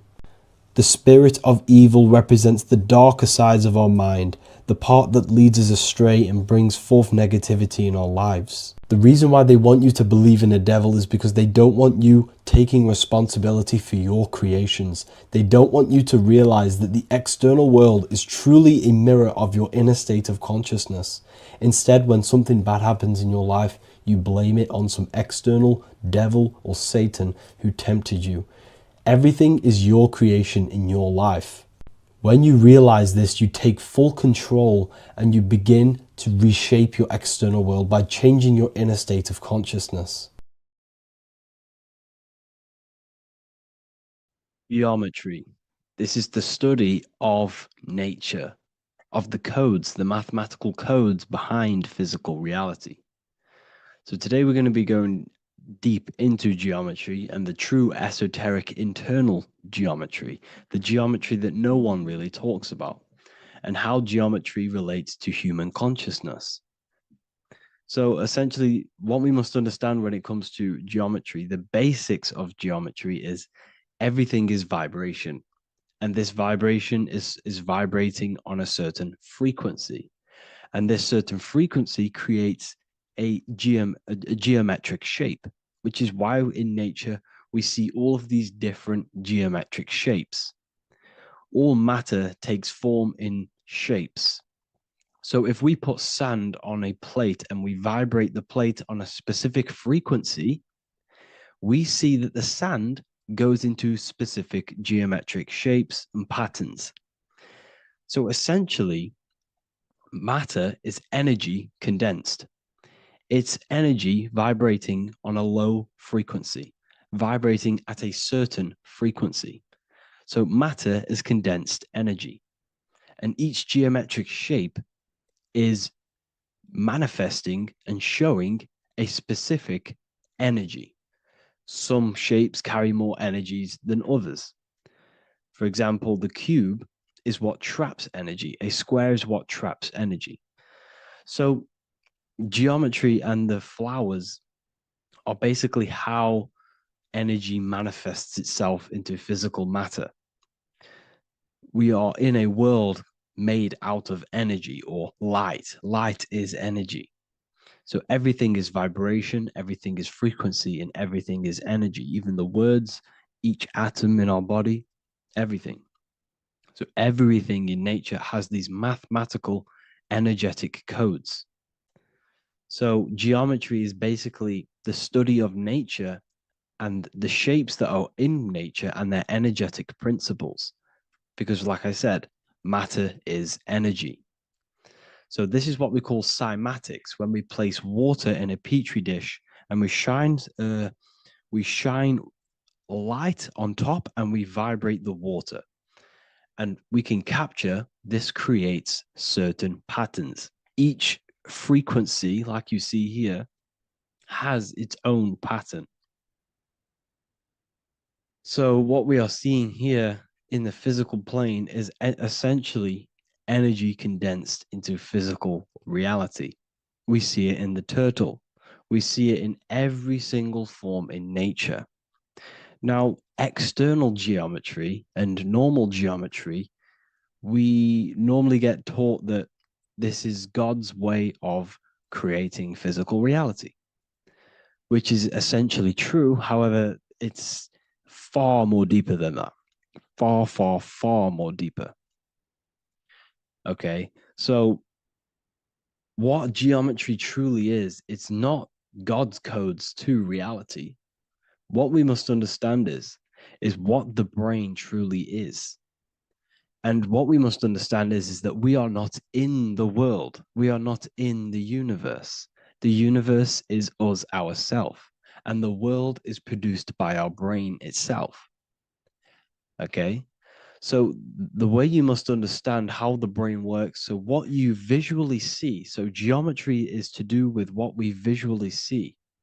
And what we visually see is heavily connected with our eyes, which are an extension of the brain. The eyes are the brain. And essentially how we see is energy enters the eyes, and each eye goes to the optic nerve.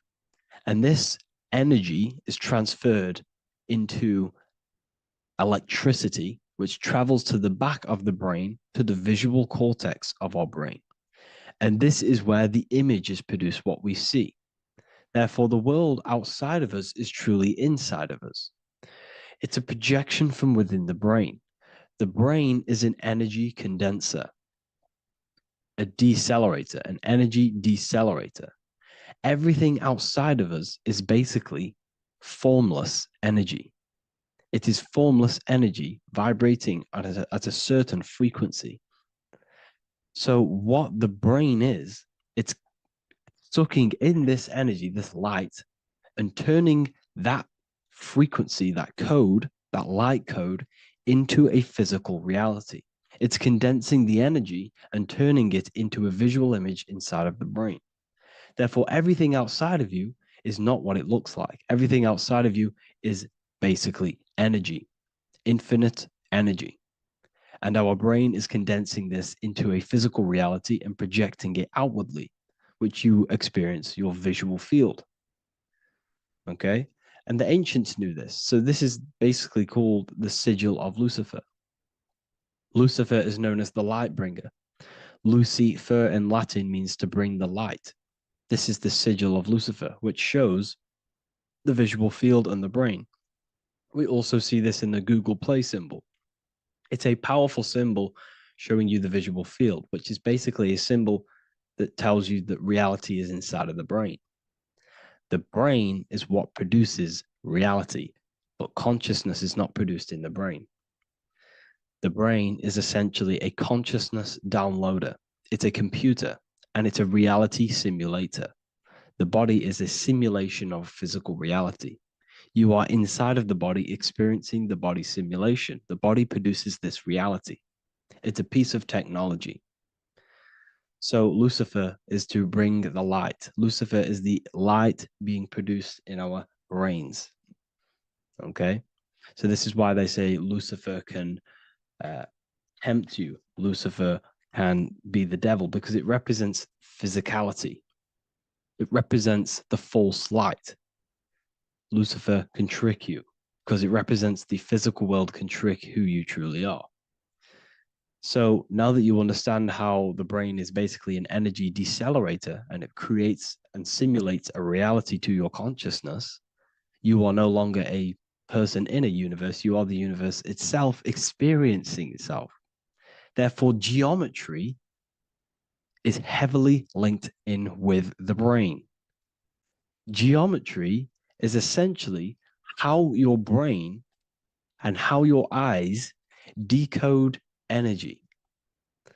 So what you are seeing is the mathematical codes of your brain creating reality. So what they teach you is the external is that geometry is God's way of creating this world, and these are the mathematical codes God's created. But now I'm telling you the internal. This is the truth. Geometry is how your brain mathematically condenses energy and light into a physical reality. So therefore, your brain is a computer program. So now geometry is nothing outside of you. Geometry is not something created by something else. It's created by your brain. Your brain produces these patterns through mathematical codes by breaking down energy into physical reality. And this is why you see geometry in everything around you. This completely changes your view on geometry. It's in your ear, it's in your face, it's in everything. Geometry is everything. Okay? So now that you understand this, now, as we were talking about the visual field earlier, the ancients knew about this. The ancient Egyptians knew about this. We can see this symbolism inside of the casket, the Egyptian casket. See, this crossover represents the visual field. This represents the back of the brain. This is the left hemisphere, the right hemisphere. And now some of the most simplest teachings in geometry is that straight lines are masculine and curved lines are feminine. And we even see this in the human body. The feminine human body is curvy and the masculine human body is liney. And even with the genital reproductive area, we have a line and a curve, 0 and 1, the binary code of all creation, 0 and 1, because that's basically all that exists. Nothingness and one, nothingness and God, nothingness and consciousness. That's all that exists. Now that I've told you that, the basics of geometry and the line and the curve and the feminine and the masculine, what do we have here? You see this stick here? This is a curve. And what's the right hemisphere? The right hemisphere is the feminine, the feminine energy, the feminine aspect of our brain. Then we have a straight line. This is straight lines. Now this represents the left brain. So the Egyptians are showing you the left masculine brain and the right feminine brain because of the curve and the straight line. And this is the visual field, the crossover. So there's a crossover in the brain. The left eye is connected to the right brain. The right eye is connected to the left brain. Okay, so the left eye is connected to the right brain. The right eye is connected to the left brain. The solar and the lunar. So, like I said, everything outside of you is basically energy.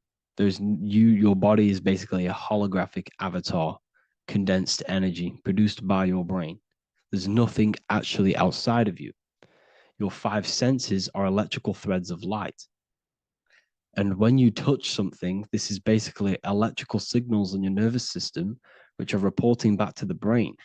Therefore, what you touch is actually, you're not touching. The feeling that you feel when you touch something is not the true feeling. That's your nervous system you're feeling. You're feeling your nervous system in the brain. It's electrical signals to your brain. So the 5 senses do not decode, well, what you're experiencing as the 5 senses is not outside of you. This is your brain interpreting electrical signals. You don't experience the world, you experience your nervous system and your brain. The nervous system is an extension of the brain. So this is the truth. This is not woo-woo spirituality. This is true consciousness science that I'm teaching you here. Okay? So nothing is truly outside of you. It is a universe. You yourself are the universe, the fabric of the universe itself. The only thing that exists outside of you is essentially energy. That is it. And your body and your brain condenses this energy into reality. So when we look into architecture, why is architecture, the ancient architecture, so important? Because what did I tell you at the beginning? Shapes and physical matter is condensed energy. Each shape holds specific energy. Some shapes hold more energy, emit more energy. Some shapes condense energy. Some shapes transfer energy. Each shape, each geometric shape has an energetic principle because matter is essentially energy.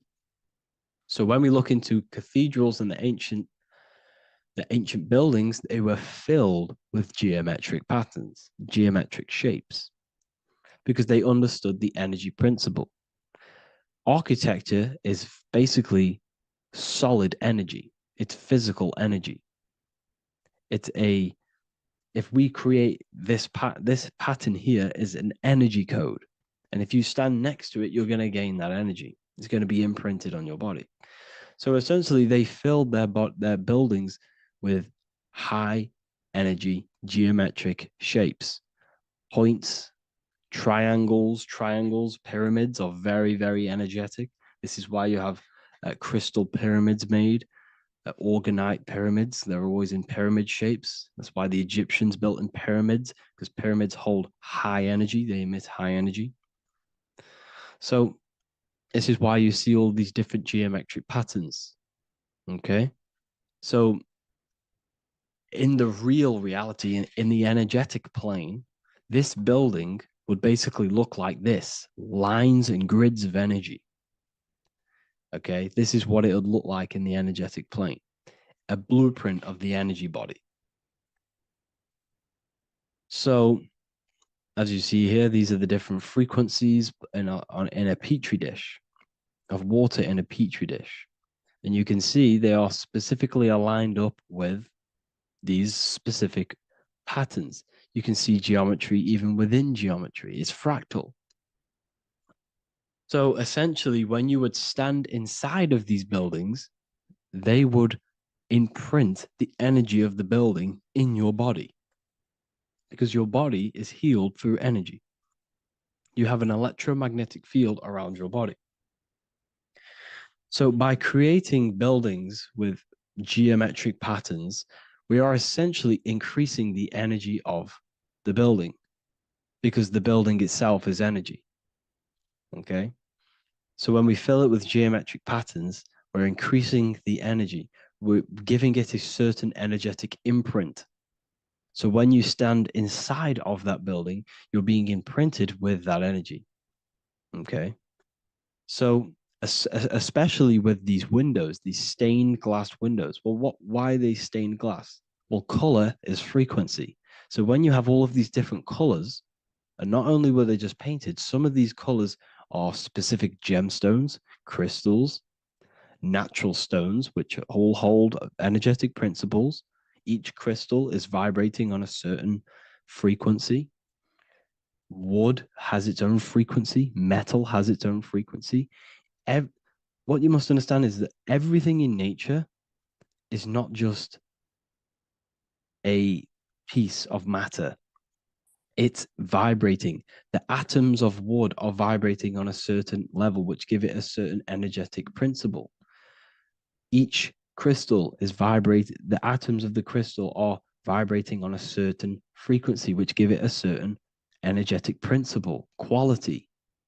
So each thing, this is why the ancients were obsessed with natural stones, natural things, crystals, natural metals, and they wore different metals, different things like copper on their bodies, because they understood the atoms of these natural things are vibrating, which give certain qualities to you if you wear them. So you're not wearing it, you're basically putting that frequency onto your body, because they understood this is energy. If I put copper on my body, I'm not putting copper on the body. I'm putting the frequency and the energy of the atoms onto my skin, And that frequency of them atoms are going to vibrate my skin, that frequency, and heal my body. So this is why this is so important. So each building is an energetic code. Okay. So when you stand in these buildings, it can heal your body. This is why when people walk into these ancient churches, they feel like they've met God. They feel a certain way. They feel so amazing when they enter these churches. They feel holy, for example. It's not because God's there. It's not because these man in the sky dwells in these holy places. It's because the energy of these buildings affect our consciousness. They increase your energy. They raise your vibration. They heal your body. They heal your cells. They imprint the water in your body, especially with these stained glass windows. Like I went a bit on a tangent there, but these stained glass windows were encoded. Well, they use different gemstones, different lights, different colors. And when the sun would shine through this window, well, what's the sun? The sun is light. Light is energy. The sun's light would go through this filter of the window of the crystals and the different gemstones and the different colors, and the sun's light would be encoded, imprinted with these crystals, with these colors and these natural glasses, which have healing energetic principles. And when you are inside that building, the sun's encoded energy of the window would be imprinted into your body, into your energy field, and it will heal your energy field, and it would heal your body, your cells on a cellular level. Because your body is what? 60 to 70 to 80, some people say 80% water. And water is encoded with vibration. If you say certain things into water, it gives it a specific geometric pattern, like I broke down in the beginning. If you say love to a water and then freeze it, it will go to this. If you say hate, it will go to a distorted pattern. So when you are in these buildings, you're being imprinted by the energetic codes of these buildings, the energetic principles of the windows, of the structure itself. The ancients never used to build in squares. Their buildings, their insides were never square rooms because they understood squares trap energy. They always had pointed roofs so energy can escape. So there's many little things that we need to look into geometry. For example, when you see magicians, when you look at ancient magic, why do they stand in circles with different geometric patterns? They use different geometric shapes. Why? Because shapes are energy. They hold specific energy. So when the magician stands in a circle with a pentacle, they're working with the energy of that pentacle. You can work with different energies based upon the different geometric shapes that you draw. And you can use this in your structure, in your architecture, in your work, and it can influence everything. So this is the true geometry. I hope you gained a deeper understanding on geometry and how it relates with you and your consciousness. Like I said earlier, your brain produces geometry. It's basically how your brain decodes energy. It's not God, how God creates this reality. And no, you're in this reality. You are the reality itself. Your body produces the reality. Therefore, geometry is one with you.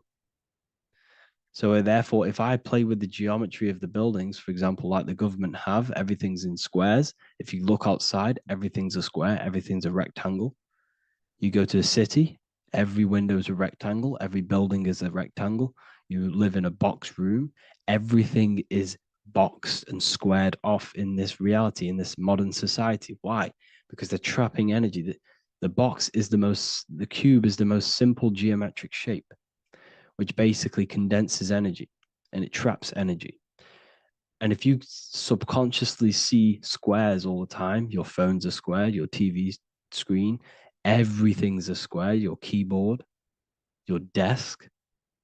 Go and look at the ancients. They never used to build in squares and cubes. And if you go into nature, you'll never see squares and cubes. Nature doesn't create squares and cubes. Everything in the modern society is squares and cubes to simple your consciousness down, to dumb your brain down. So the ancients built very, very complex structures. Why? Because they understood what we see affects our brains, because our brains decodes reality and creates reality. If you see a sophisticated building, this is going to give you a sophisticated mind and raise your IQ levels over time, subconsciously. I'm not saying if you look at this building, you're going to become smart. I'm saying if every single building in your environment, ment is mind, mental, every single building in your environment was this complex and complicated, it would increase your IQ on a subconscious level. It'd make you more complex, make you more intelligent. So they've dumbed everything down. They've dulled everything down. Look at everything. Everything is being dulled down. So anyways, I hope you all gained a better understanding on this. If you want to gain more occult knowledge and esoteric knowledge, make sure to read the Book of Wisdom, Volume 2. If you're inside the university, you can get this book for free. Go to the general chat area and follow the instructions, and you can order yours for free. Truly life-changing stuff. Because the issue is with the world is that no one really understands who they are, what they are, and why we are here. That is the issue for people's depression, for people's wrongdoings. They don't understand who they are, what their emotions are, what their mind is, what their body is, what reality is. This book gives you that. This book gives you the sense of understanding, the sense of well-being that will give you a better life because you understand life and what life is. And if you truly want to take your studies to the next level, we have the Ethereal University. This is the place for truth seekers where you can connect with like-minded people so you don't have to feel insane, because not many people think this way. I've been there when you wake up and not many people around you are thinking the same way, and you start to feel a bit insane and you can't really talk to people about these things. That's why I created this, so you can connect with people and learn at the same time and become the best version of yourself by understanding truth and knowledge. If you join, you'll gain access to free live calls every single week, every single Saturday morning. We do live calls. You can ask me questions and all sorts. So make sure to leave a like and a comment. And thank you all for tapping in.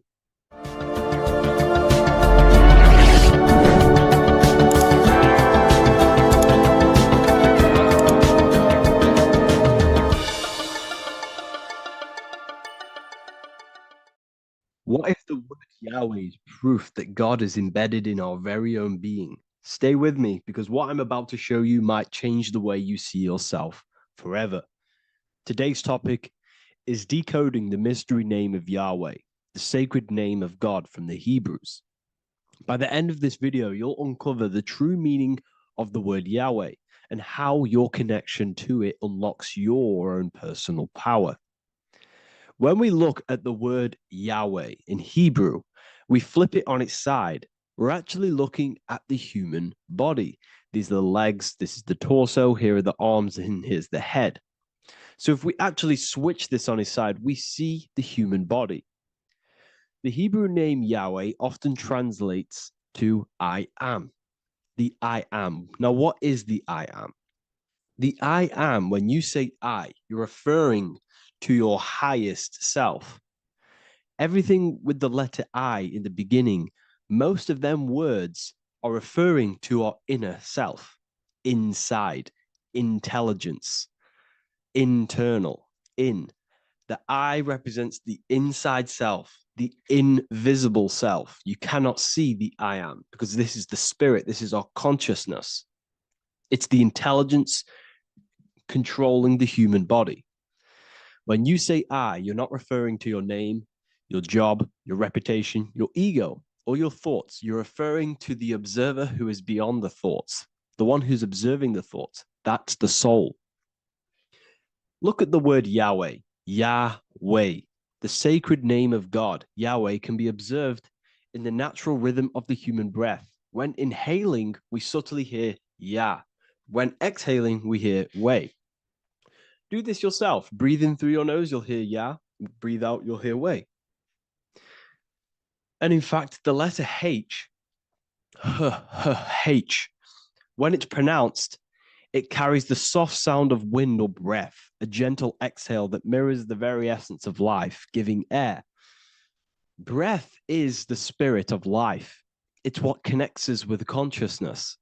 If we stop breathing, we lose consciousness. The body shuts down. We're breathing the spirit of breath. We're breathing in the spirit of life. It's the very essence that gives us physical existence. And we're constantly staying connected to this breath at all times. Now let's look at Yahweh. 1, 2, 3, 4. There are 4 letters. The tetragrammaton is the 4-letter Hebrew name for God. Okay? Tetra meaning 4. We have 4 gospels of Jesus. Jesus is depicted with a cross with 4 sections. Jesus has the 4 sacred animals around the side of him, always depicted with these 4. A bull or an ox, an eagle, a man, and a lion. These are the 4 fixed signs of the zodiac. Aquarius, the man; Scorpio, the eagle; Leo, the lion; Taurus, the bull or the ox, which are related to the elements. Leo is a fire sign. Aquarius is an air sign. Taurus is an earth sign. Scorpio is a water sign. These are the 4 elements. And the 4 elements correspond to the 4 bodies of consciousness, as we see here. This is fire. This is air. This is water. This is earth. So we are made out of the 4 elements, which represent the 4 bodies of consciousness: mind, emotion, spirit, and body. The soul is incarnated into 4 sections. Hence why Jesus has 4 gospels. Hence why Yahweh is a 4-named word, because we are tetraform. We have 4 bodies of consciousness. There are 4 pillars to reality: the mind, emotion, spirit, and the body. So what we're actually looking at here is the name of the very essence of the self. Yahweh represents the universal consciousness that we're all tapped into, because the body is like a radio. The body is basically a radio antenna, which is picking up the stream of consciousness, and we're all the same consciousness, just experiencing it in a different body. And Yahweh is the name for this intelligence that we're all acting out, that we're all manifestations of. So now let's look at the word Yahweh, where we read it this way in Hebrew, which is 10565. 10565 in the Hebrew letters and the numerical values. And the DNA is made up of 4 bases. These 4 things which create the DNA. This basis is the genetic code for all living things. Each DNA strand is held together by sulfur bridges that appear in a repeating pattern of 10565.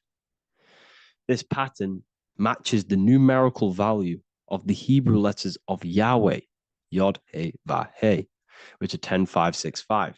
This means the structure of DNA, the code of life, follows the same number sequence as the sacred name of God, Yahweh. This is a factual observation.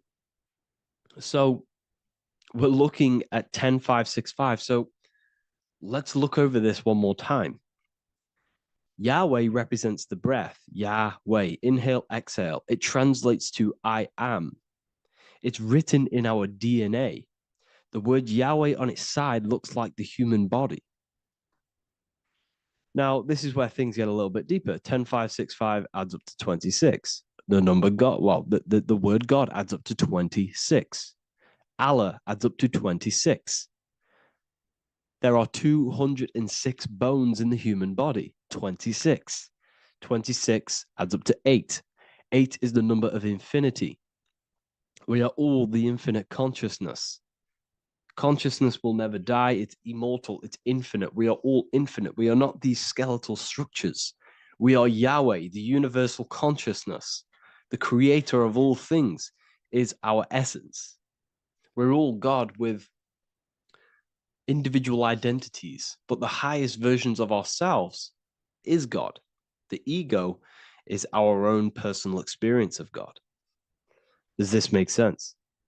So in conclusion, Yahweh is not the name of a separate God from us, but rather the reflection of the divine consciousness manifesting through the human form.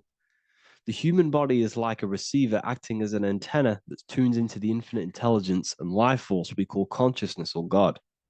This means that rather than being external, the divine presence is within us, expressed through our very existence. It's very interesting when we look into this, and what religion has done has flipped all of this knowledge. All of this sacred knowledge has been externalized. They've externalized God so that we worship God and we view God as something separate from the human experience. They do this so that we don't find the God within us, so that we don't find that we have the power of creation. The mind is the creative force of God. The body is the will to act out that thought. They don't want us to figure out that we are creators and we're all creating our own earthly experience. We're all projecting this reality. And they don't want us connecting with the divine intelligence within us because they want to be the creators. They want to keep this knowledge. They don't want the masses to wake up to this powerful knowledge. So what they've done is that they've taken the scriptures, they've externalized it so that we start worshiping and giving away our power to these external things. And when God is external, we start to fear God because we start to think that God has power over us. He can send us to hell or heaven. So this is what's going on. They've been externalizing this for thousands of years to keep us in a suppressed state. Okay. Humans are very advanced because we possess self-awareness. We possess the ability to move our awareness and our thoughts outside of the instinctual nature. For example, a cat or a dog. These things can only live in their instinct. They live based on instinct. They smell, they eat. That's pretty much what they do.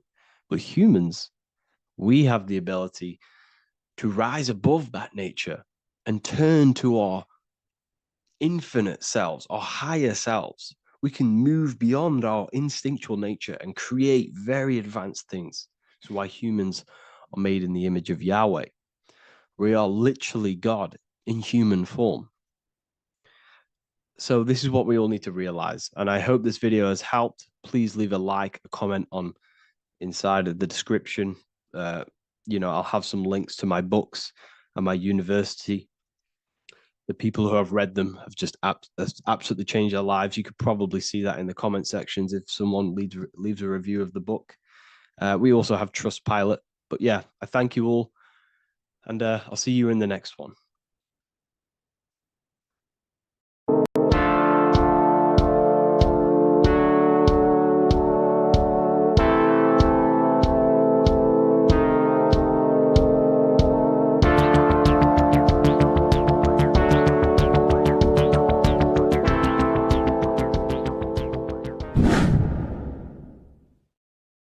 Welcome back, people. We're back with another video.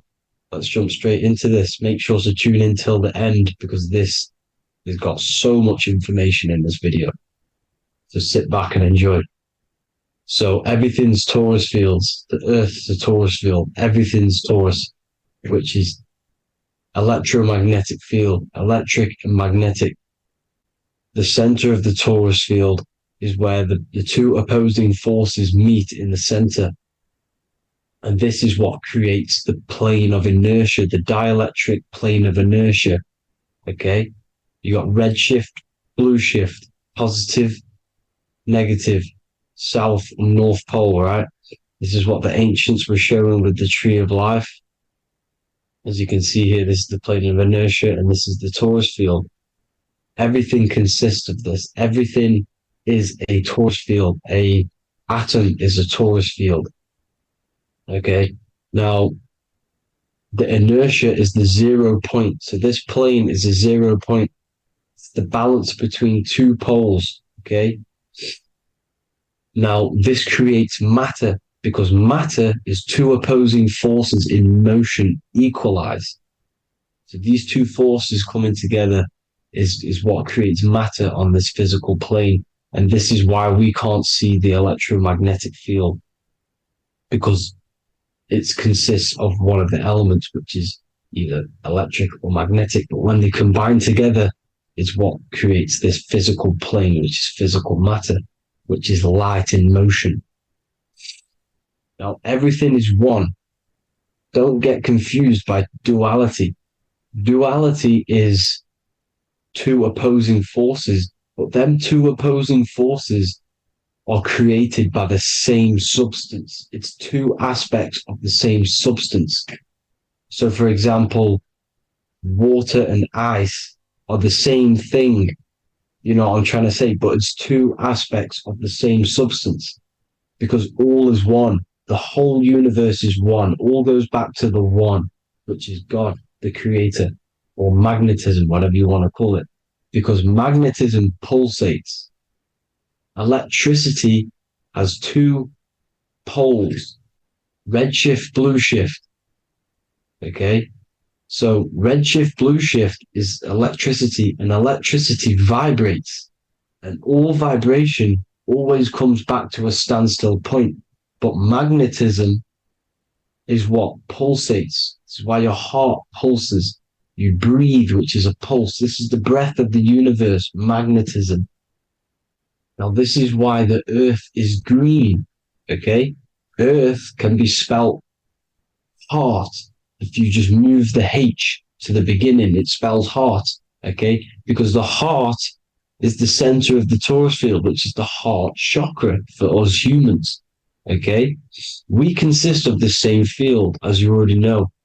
Heart being the center, which is green, which is the center of the seven colors. The center of the seven colors. This is the most powerful chakra in your body. People think it's the crown chakra, but it's the heart chakra because it's the center of the torus field. You must align them all and combine them all into one, which is the heart chakra. Now, earth is green.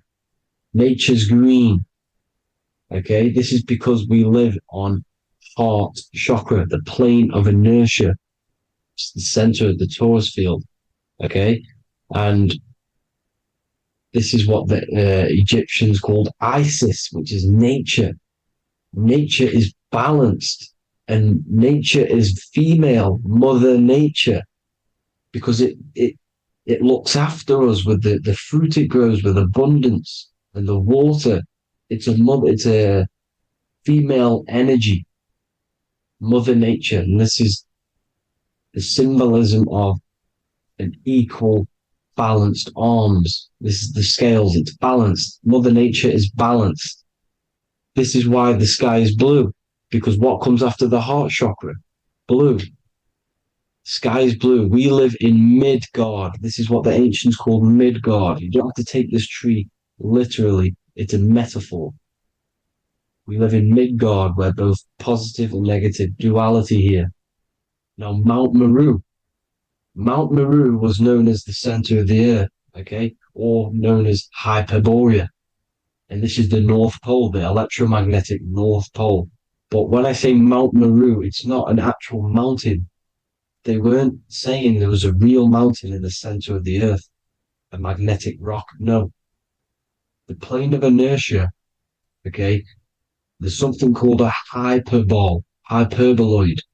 That's what it's called, a hyperboloid. And this is the center of the torus field. And this hyperboloid is what is in the shape of a mountain, you see? So if I go to this next one, they say Hyperborea on this map. Why did they call it Hyperborea? Because this is the hyperboloid in the center of the torus field. And this is the electromagnetic mountain, a metaphor. Mountain, what they're metaphorically saying, this is the electromagnetic mountain at the center.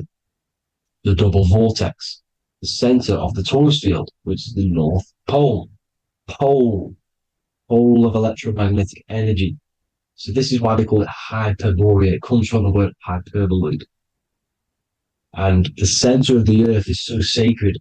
And they symbolize this with, obviously, the North Star, which is Polaris. And this is where the swastika comes from, because it's the four seasons moving around the North Star. This is the Big Dipper constellation moving around the North Star, which is Polaris. There's that pole again. Pole. Magnetic pole of the torus field. And this is where the green, emerald green, aurora borealis comes from. It comes from this center hyperboloid at the center of the earth, where the most electromagnetic energy is stored, the center of the plane of inertia, the center of a plane of inertia.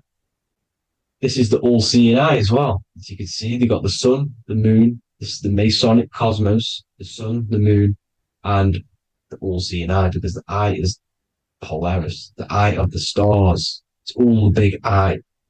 Now, the eye means a lot more as well. It's not just that. There's different ways you can interpret symbols. Now, this is the emerald tablets. Deep in Earth's heart lies the flower, the source of the spirit that binds all in its form.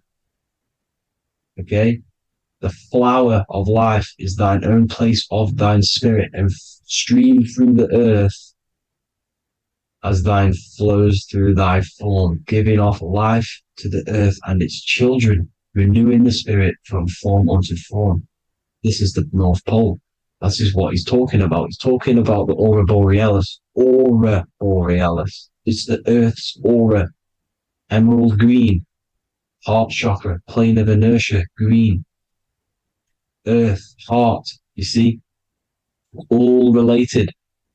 Now, there's many symbolism of this. So much symbolism of the ancients. The 7 layers of heaven. 7 layers of heaven, which are the 7 planets. Okay? These planets are the solar system. It's the solar system because we are the soul. We are the sun, the soul. And we're inside of a solar system, which is the 7 planets. That's why there's 7 layers of heaven. Okay? The rings of Saturn, the rings of the planets are moving around us. Okay? So, this is what the ancients were depicting in their cosmology. Now, this is the Hebrew cosmology of the earth. This is the Mayan cosmology of the earth. You see, it's all an enclosed system. We live inside of a giant torus field. All is atum. It's what the ancients said, ancient Egyptians said. All is atum. Atoms are torus fields. Don't be tricked by the modern science today with the current model of an atom. It's completely wrong. They're hiding the torus field. They're hiding the electromagnetic field, which is in everything. Absolutely everything is in motion, and motion comes from this field. And you see, this is upside down, but this is the I think it's pretty sure it's candles, but the 7 candles, the 7 planets, the 7 Elohim. You see? It all goes back to the stars and the heavens. Now, this is how the earth really works, with the stars on the outside of the cosmic egg, and then the torus field spinning around the sun and the moon, the positive and the negative charge. The sun gives you energy, the moon takes your energy. The moon controls monthly cycles. Moon is mon. This is etymology. Mon, month, money, demon, monster. Stir is star, moon star. We are all stars. Youngster, minister, superstar, Hollywood star. We're all stars. We come from the stars, which is heaven. Our soul comes from the stars. You see? We are the universe. The image of man is made in the universe. We are a microcosm of the universe. The universe is a macro. We are micro. We consist of everything. The body, mind, and spirit. The sun, the soul. Moon, the mind. Earth, the body. Body, mind, and spirit. We have 12 systems in the body, which are governed by the 12 zodiac signs. Starting at the Aries, which is the ram of God, all the way down to Pisces and Capricorn, kneecap. It all goes back to the stars. We are the stars. We are the universe. Everything is inside of us. Everything. Like I say, the Temple of Solomon, the Temple of the Soul, and man, the soul. The temple is the body. The soul is the soul. And the man is the mind. The temple of the soul and the mind. Body, mind, and spirit. We consist of the 5 elements. Air, spirit, water, earth, and fire. We consist of everything. We are the universe. We're made in God's image, which is the universe. You see? Now, everything goes back to the stars. The ancients worshiped the stars because the stars govern everything. They govern the systems in the body. They govern your life. This is why your zodiac is so important, your sign. Each zodiac has a specific element associated with it as well. Aries, which is the first sign the Ram of God, the Lamb of God, which is a fire sign. Fire first. Fire first. F-I-R, this is etymology. The cerebrum, ram, which is in the brain. Aries, the ram, control the head, the face, and the nose upwards. So it controls the cerebrum. The Torah, which is, I'm pretty sure it's the Hebrew Bible, which is the Taurus. Tornado comes from the Taurus field. You see? Everything's inside of you. It all goes back to the Taurus field, and the Taurus field is everything. Now, like I said, 12 zodiac signs, 12 systems, 12 cranial nerves in the brain, the 12 disciples of the Bible. All symbolic. Have to read the Bible properly. Now, this center, at the center of the earth, right? This is what's stirring the ether. And the ether consists of the four elements. Because there's 5 elements. Spirit can be called ether. People call it spirit or ether. Ether is pure potential, pure energy. It's what connects the astral to the physical. It's the dimension between the physical realm, which we're on, and the astral. So it has pure potential. It's pure energy. This is why we say either. I either want to go there or there. It's connecting 2 scenarios. That's what the ether is. It's connecting the 2 worlds, the astral and the physical. The center is like the cosmic womb. There's a black hole in the center. This is the center of the Taurus field. This is the womb of creation. This is the womb of creation. And inside of this black womb are the 5 elements, and everything's being stirred around. Everything's in motion. Light is motion. Everything's motion. Now, like I said earlier, light crystallizes into physical matter. They are the same substance. Spirit and matter are the same substance, but different variations, different aspects of the same substance. Low vibrational spirit turns into matter. High vibrational matter turns into spirit. Or light, whatever you want to call it. Matter is light crystallized. This is where we get the 7 metals from. The planets. The planets are light. Specific frequencies and vibrations of light. When these lights, or the planets, materialize, material metals, materialize, they turn into the 7 metals. Saturn turns into lead. That's why lead is red. Saturn is red. The sun turns into gold. That's why the gold is yellow and the sun is yellow. You see, Saturn is the time god. What happens in autumn? The leaves turn red and they die. This is why Satan, time god, the reaper, everything is crystallized till its death and then reborn again. You see, rust, when things rust, it turns to red. Because it's Saturn. Saturn crystallizes everything. He's the reaper who comes around in winter. You see? He's Satan. Jesus and Satan, the sun and Saturn. They say we live in a solar system. The solar system. I think I've already just broke this down. The 7 planets are the 7 chakras. Everyone already knows this. But I'm going through it anyway. But this is where we get the 7 planets from. And the 7 metals.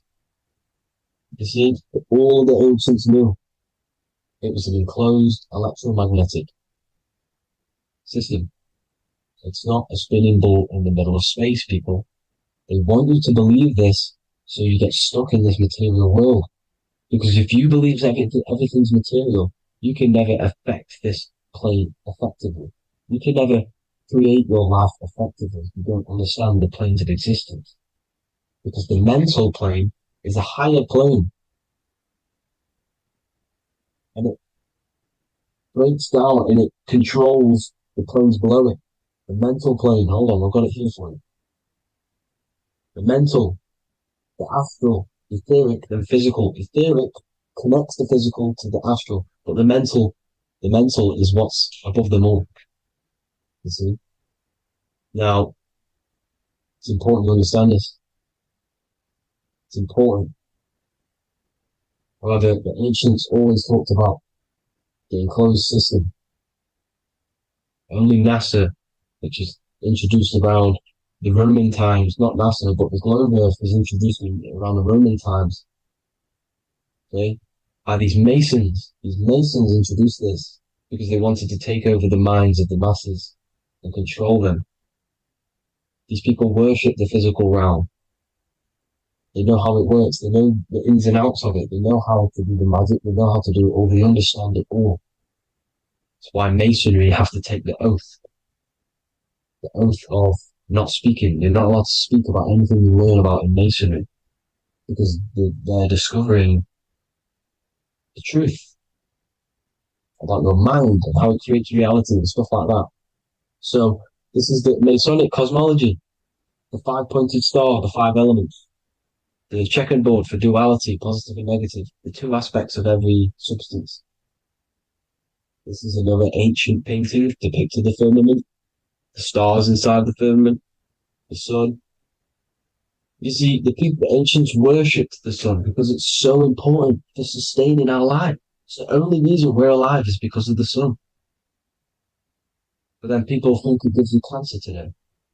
They brainwash you to think the sun gives you cancer when it's the number one source of all life.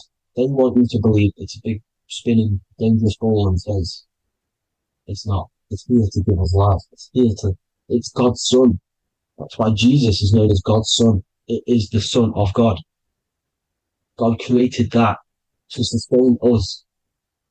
You see? So it's important you understand the true cosmology of where you are, because if you don't know where you are depleted of all of your morals. You're depleted. You're demoralized. You're lost. You don't know where you are. You don't know where you exist. Okay? Once you accept the globe model, the heliocentric model, you will subconsciously think that you come from nothing. This is why they implemented the evolution theory just after the globe model was introduced by Charles Darwin. Charles Darwin came in after the globe model. He's a Mason, he was another Freemason, and implemented evolution where we came from monkeys because they want you thinking less of yourself so they can manipulate your mind. You see? They want to manipulate your mind, and they have done since you got here. Since you came through that portal, you were manipulated from that day to believe this, believe that. The true cosmology, the truth will set you free. You will understand things better. You will feel better in yourself when you know the sun is here for you. You'll feel better in yourself that you know that you didn't come from a monkey. You were created as a human man, a manifester, a creator. You're so intelligent. Your mind is amazing. You can manipulate matter, mind over matter. See? Thank you all people for tuning in. Tap in with yourself. Love yourself. Find the truth. Spread the truth. Nothing dies. Nothing in this creation dies. Everything's energy. Everything's light. Light can never die. You're a light being. That's why it says Hu. Hu man. Hu is light in Hebrew. Or Latin. Either one of the two. You are light. You're a light being. You never die. Ever, ever, ever die. Ever. Stop thinking you're going to die. This body will die because it contains electricity. And electricity always goes back to a standstill point because of vibration. Electricity vibrates. You are pure light. You will never ever die. Thank you all people. God bless. Make sure to like, subscribe and share.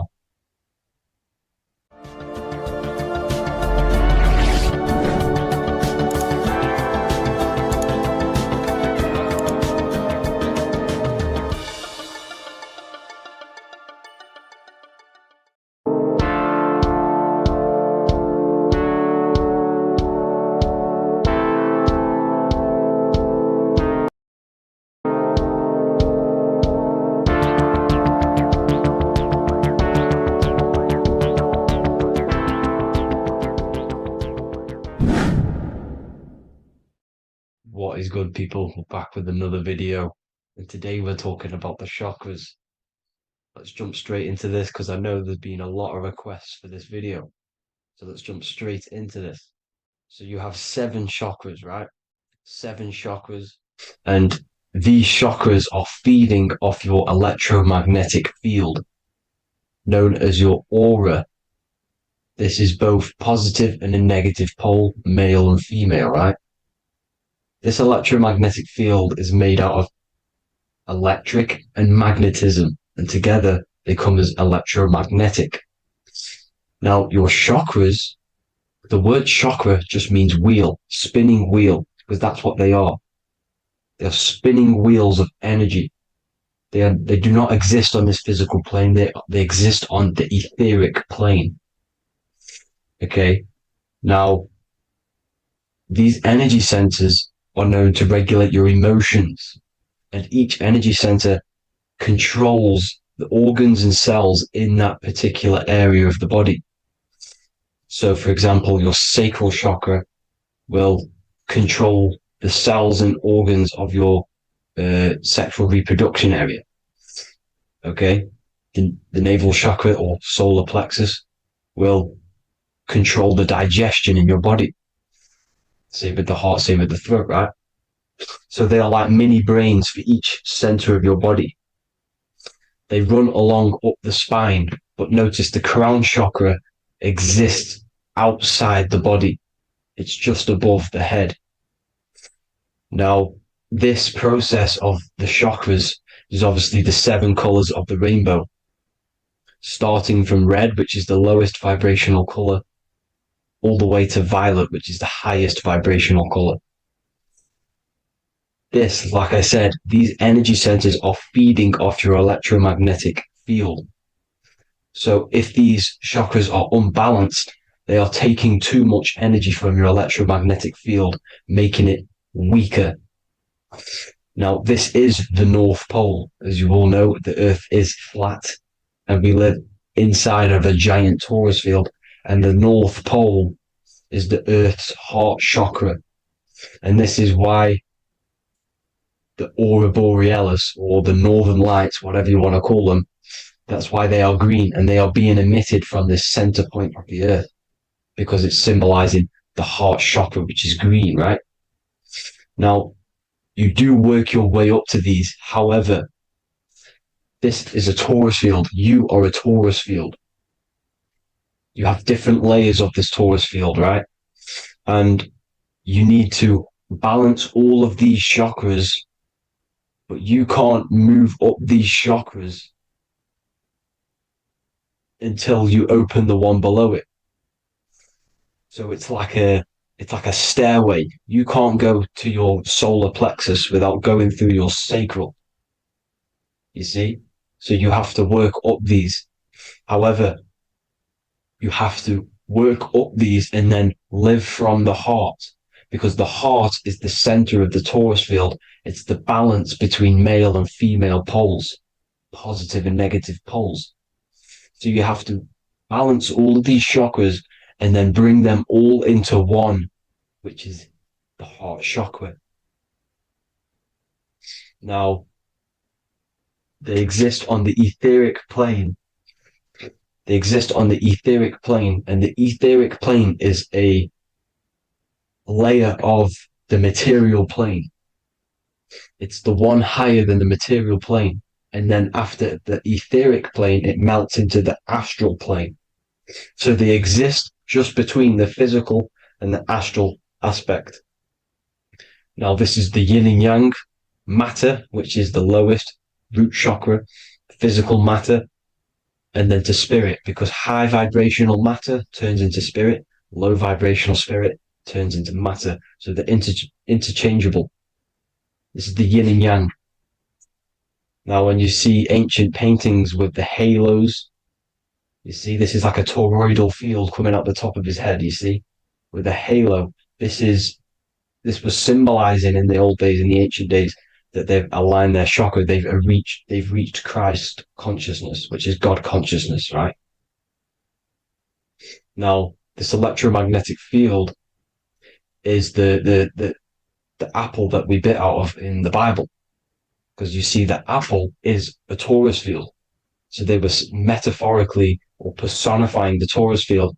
That's what the Bible is. It's a massive personification. It's all metaphors. You have to read it properly.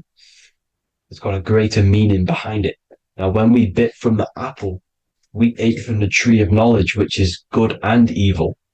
Our lower mind took over, so we materialized to feed our physical bodies. We materialized through Saturn. That's what Saturn does. Now, if you don't understand that, go and watch the video previous to this one called Occult Secrets of Saturn. And that will show you how Saturn is the materializer.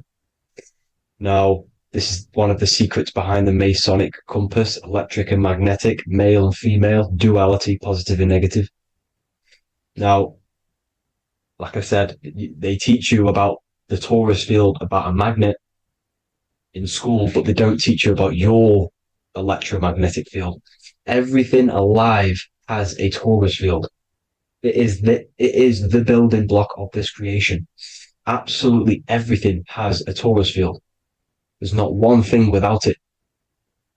And as you can see here at the center of the apple, that's where the seed is. That's where the life is. The reproduction of that organism. As you see, this is where the most electromagnetic energy is stored, in the center, because this is where the two duality, this is where the field meets, at the very center. This is why the seed is at the very center. Now, your spine is a elongation of the brain. The brain is heaven, and the bottom of the spine is hell. So this is Saturn, which is the root chakra. The 7 planets are associated with each chakra. Moon equals mind.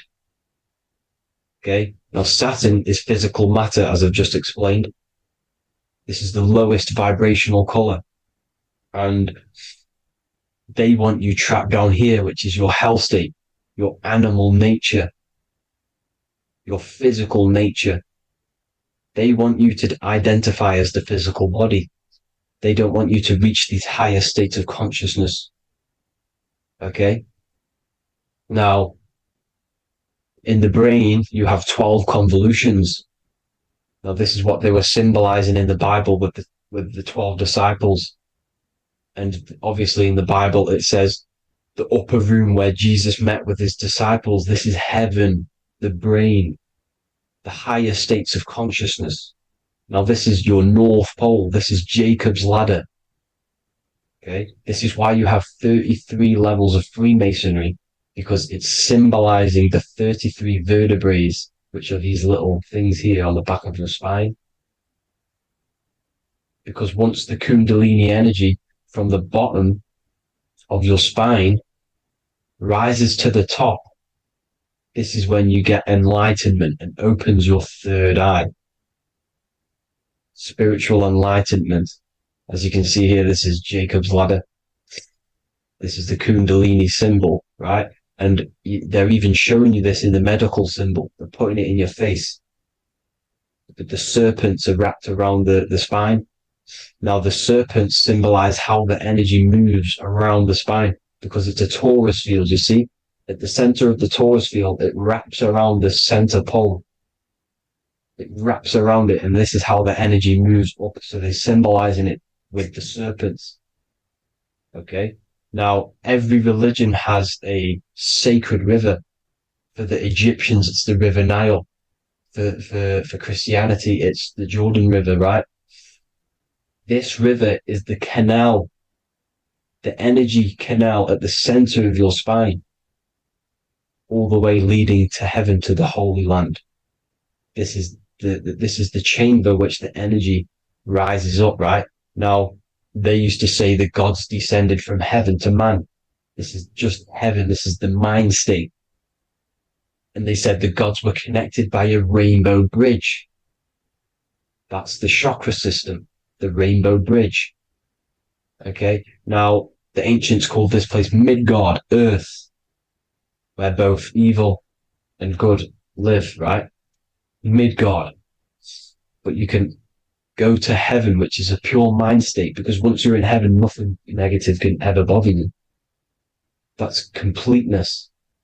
pure Christ consciousness. Now, this is why Jesus dies at 33. He didn't actually die, but it's symbolizing the death of the physical body.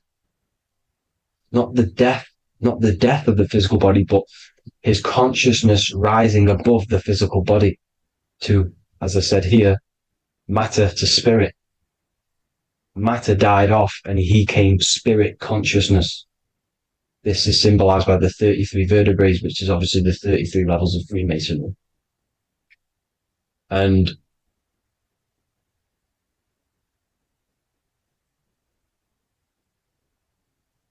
now the pineal gland, which is at the very top of this Jacob's ladder or the River Jordan, the canal, your 33 vertebrae on your spine. This is where the pineal gland sits, right? At the very top, at the center of your brain. Now, there's multiple ways this was symbolized. The Eye of Ra, which is used by the Egyptians. Now, this pineal gland is the seat of consciousness. This is where your consciousness is stored, right? And the ancient Sumerians used the pine cone, hence why it's got the word pineal gland, the seat of the soul consciousness. It produces DMT, dimethyltryptamine, which is known as the spirit molecule. And the pineal gland is wrapped in microcrystals. And we all know crystals transfer frequency and energy. Now, radios use crystals. A radio is a frequency transmitter turning a frequency into a frequency that we can hear with our ears, right? Because all the radios are actually playing right now in your ears. However, our ears can't pick it up, so the radio transmits it into a frequency that we can hear using crystals.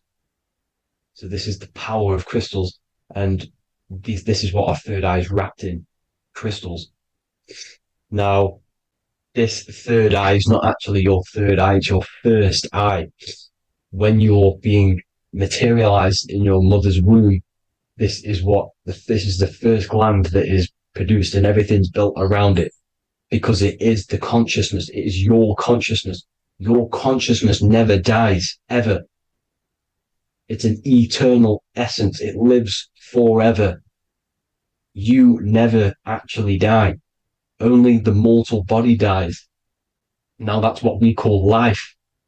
Life is abided by time, and time is change. And change is what we call life, because everything's constantly moving and transforming into different things, right? Now let's not get off track. The pine cone is obviously, this is in the Vatican here. The pine cone is symbolized as the pineal gland, pine. And this is the opened pine cone. The opened pine cone means or symbolizes the awakened man, the awakened third eye. But the ones here, which the Sumerian gods are holding, these are shut pine cones, symbolizing the unawakened man. But let's not get confused, people. These gods were not gods. They are human beings just like you. They reached Christ consciousness. They are nothing more special than you. They just had the ability to reach Christ consciousness. And obviously their knowledge was far more intelligent than ours, far more advanced than ours. They knew the truth about this reality to the depths. Now, the ancient Hindus had a goddess called Kundalini, which is said that she descended by the means of a ladder or a cord from heaven, which is symbolizing the spinal cord. Now, this is what Hickory Hickory Dock, the mouse went up the clock and came back down. This is all these stories, like Santa as well. Santa comes up and then down the chimney. This is symbolizing the Christ oil. There's an oil which is produced in your pineal gland, right? And this oil travels down the spine. And once it's down on the spine, you must have to raise your consciousness, just like I said, with the chakras. You have to raise your consciousness, raise your vibration to heat up this oil and turn it into a gas. And it travels back up the spine through like the serpents up the spine, And this awakens the third eye once it's coming back up the spine and hits the pineal gland. This is the secret behind Santa and Hickory Hickory Dock, because Santa comes down and feeds the presents and goes back up the chimney. And he lives in the North Pole, the positive pole. This is the North Pole, people, and the presence is your sacred oil. This oil, your physical body, is the furnace. It's the spiritual furnace, which you have to heat up this oil by raising your frequency and turning it into a gas to rise up this chamber, the River Jordan, to your third eye, right? Now, this is an alchemical process. Your body is the alchemical furnace. It says in the Bible, if therefore thine eye be single, thy whole body shall be filled with light. I shouldn't have cut that out, but that's what it says. The light of the body is thine eye. If therefore thine eye be single, thy eye shall be filled, their body should be filled with light. This is symbolizing the pineal gland, enlightening the body, the spiritual body, filled with light. Now, as I said, they want you kept down here, which is the root chakra, which is your animal nature, which is obviously mind, matter over mind. This is the symbol of Saturn, right? As you say, we're built of body, mind, and spirit, the Holy Trinity. That is the sun, moon, and earth. The sun's your soul, solar. Moon is your mind. Earth, which is the cross, which is your physical body, the 5 elements, right? So body, mind, and spirit. So the Saturn symbol is actually made out of the cross on top, which is the earth, and the moon on the bottom, which is symbolizing matter over mind, because earth is physical matter. You don't want to be matter over mind. You need to be mind over matter. See, they want you identifying as your physical body. They don't want you to realize you're an eternal consciousness. You're an eternal essence of consciousness which never dies. They want you trapped in your animal nature. And this is why the Baphomet has a goat head, because it's symbolizing your animal nature, which is evil. Not evil, but you're more likely to do evil things, right? Which brings bad karma. That's your animal side. This is why the Baphomet has an animal goat head. As you can see here, he's got the Kundalini energy here. So when you see the inverted cross, the cross is your body, as you can see here. The inverted cross means your chakras downwards, down here. Your head's down here. Your mind is down here. But your mind needs to be up here, which is the upwards cross, which is Christ consciousness. And as we all know, 7 colors of the rainbow, 7 planets, 7 chakras. Red light is low frequency and long range. This is why Saturn is the slowest moving celestial body. And it's the lowest chakra, because it's low frequency, long range. The moon being the crown chakra, which is high frequency. This is why the moon moves around the quickest. The moon is your crown chakra, which moon in mind. See, so there are multiple ways of your chakras becoming blocked. Now, each chakra has a specific intelligence. It has a specific thing that it's doing for the body, right? Now, this can be overused. It can be abused. For example, masturbation. That keeps you down here in your sacral chakra, because you're abusing the energy center. You're abusing your sexual energy, which is then becoming unbalanced. So this is how energy, this is why these centers are pulling more energy out your electromagnetic field, because these centers are wheels. The chakras just mean spinning wheel of energy. So when you're abusing these certain centers, you're pulling energy out of your electromagnetic field, which is making your field weaker, which is making your frequency lower, which makes you prone to diseases, prone to lower negative energy, right? So you need to align these chakras. You need to unbalance them. And as you can see here, you can screenshot these to see how they're blocked. I'm not going to go over each one because it'll take me forever, but have a little read yourself. This is why they're blocked. Now, the ancients used to say Aum when they meditated. Now, these are the 7 vowels There's not 5 hours, there's actually 7. Now, when they say Aum, they're aligning all their chakras by saying this when meditating. This is where the Aum originated from. Now, emotion is energy in motion. So if you're feeling a certain way, that's the energy you've put in motion. It's a reflection. We live in a mirror reality. Everything's mirrored. Everything's mirrored. As within, so without, as above, so below. Everything's a reflection of some sort. So whatever you're feeling, you're doing something wrong. It's telling you you're doing something wrong from the root cause. Because your energies are the effect. You're feeling the effect of something you've caused. The law of cause and effect. Nothing escapes it. Now, the Jehovah's Witness believe that exactly 144,000 faithful Christians go to heaven or be resurrected, right? This is not true. This is symbolic. 144,000 go to heaven. Now, the petals on the chakras, this is the root chakra, this is the crown chakra. Now, if you add up the first 5 chakras, the petals, add up the petals on the first 5 chakras, you get 48. And then you get to the third eye, which has 2 petals. 48 times 2 equals 96. 96 plus 48, which you got from here, equals 144. The last chakra has 1,000 petals. Times 144 times 1,000, you get 144,000. This is a frequency. This frequency is the frequency of the ascension up your chakras. This frequency is a high frequency which turns that oil into gas, which rises up the spine, activating your third eye. Right? So this is all the religions are all symbolic for this sacred secret of Christ consciousness. As it says in the Bible, the kingdom of God is within. It's not out there, people. You must look within yourself.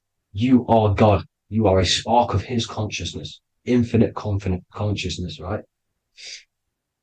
So 144,000 is a frequency, and you must achieve this. Like I said, these people in the past, they're not gods, people. These were just humans. Nothing special. They just reach Christ consciousness. Now, they keep you in these lower vibrational states with the food, right? And as you can see here, all of these fast food restaurants are mainly are red and yellow, which are these lower states, these lower 2 chakras, lower vibrational colors, because they want you trapped down here in matter. And these foods are so low vibrational, they will keep you down here, because your gut produces, I think it's like 80% of melatonin. Melatonin is your feel-good hormone. These foods will not make you feel good. This is very low vibrational. Meat. It's not meat, it's raw flesh. These animals are stripped from their family, put on a conveyor belt, watch their friends be tortured, and then get slaughtered in a slaughterhouse.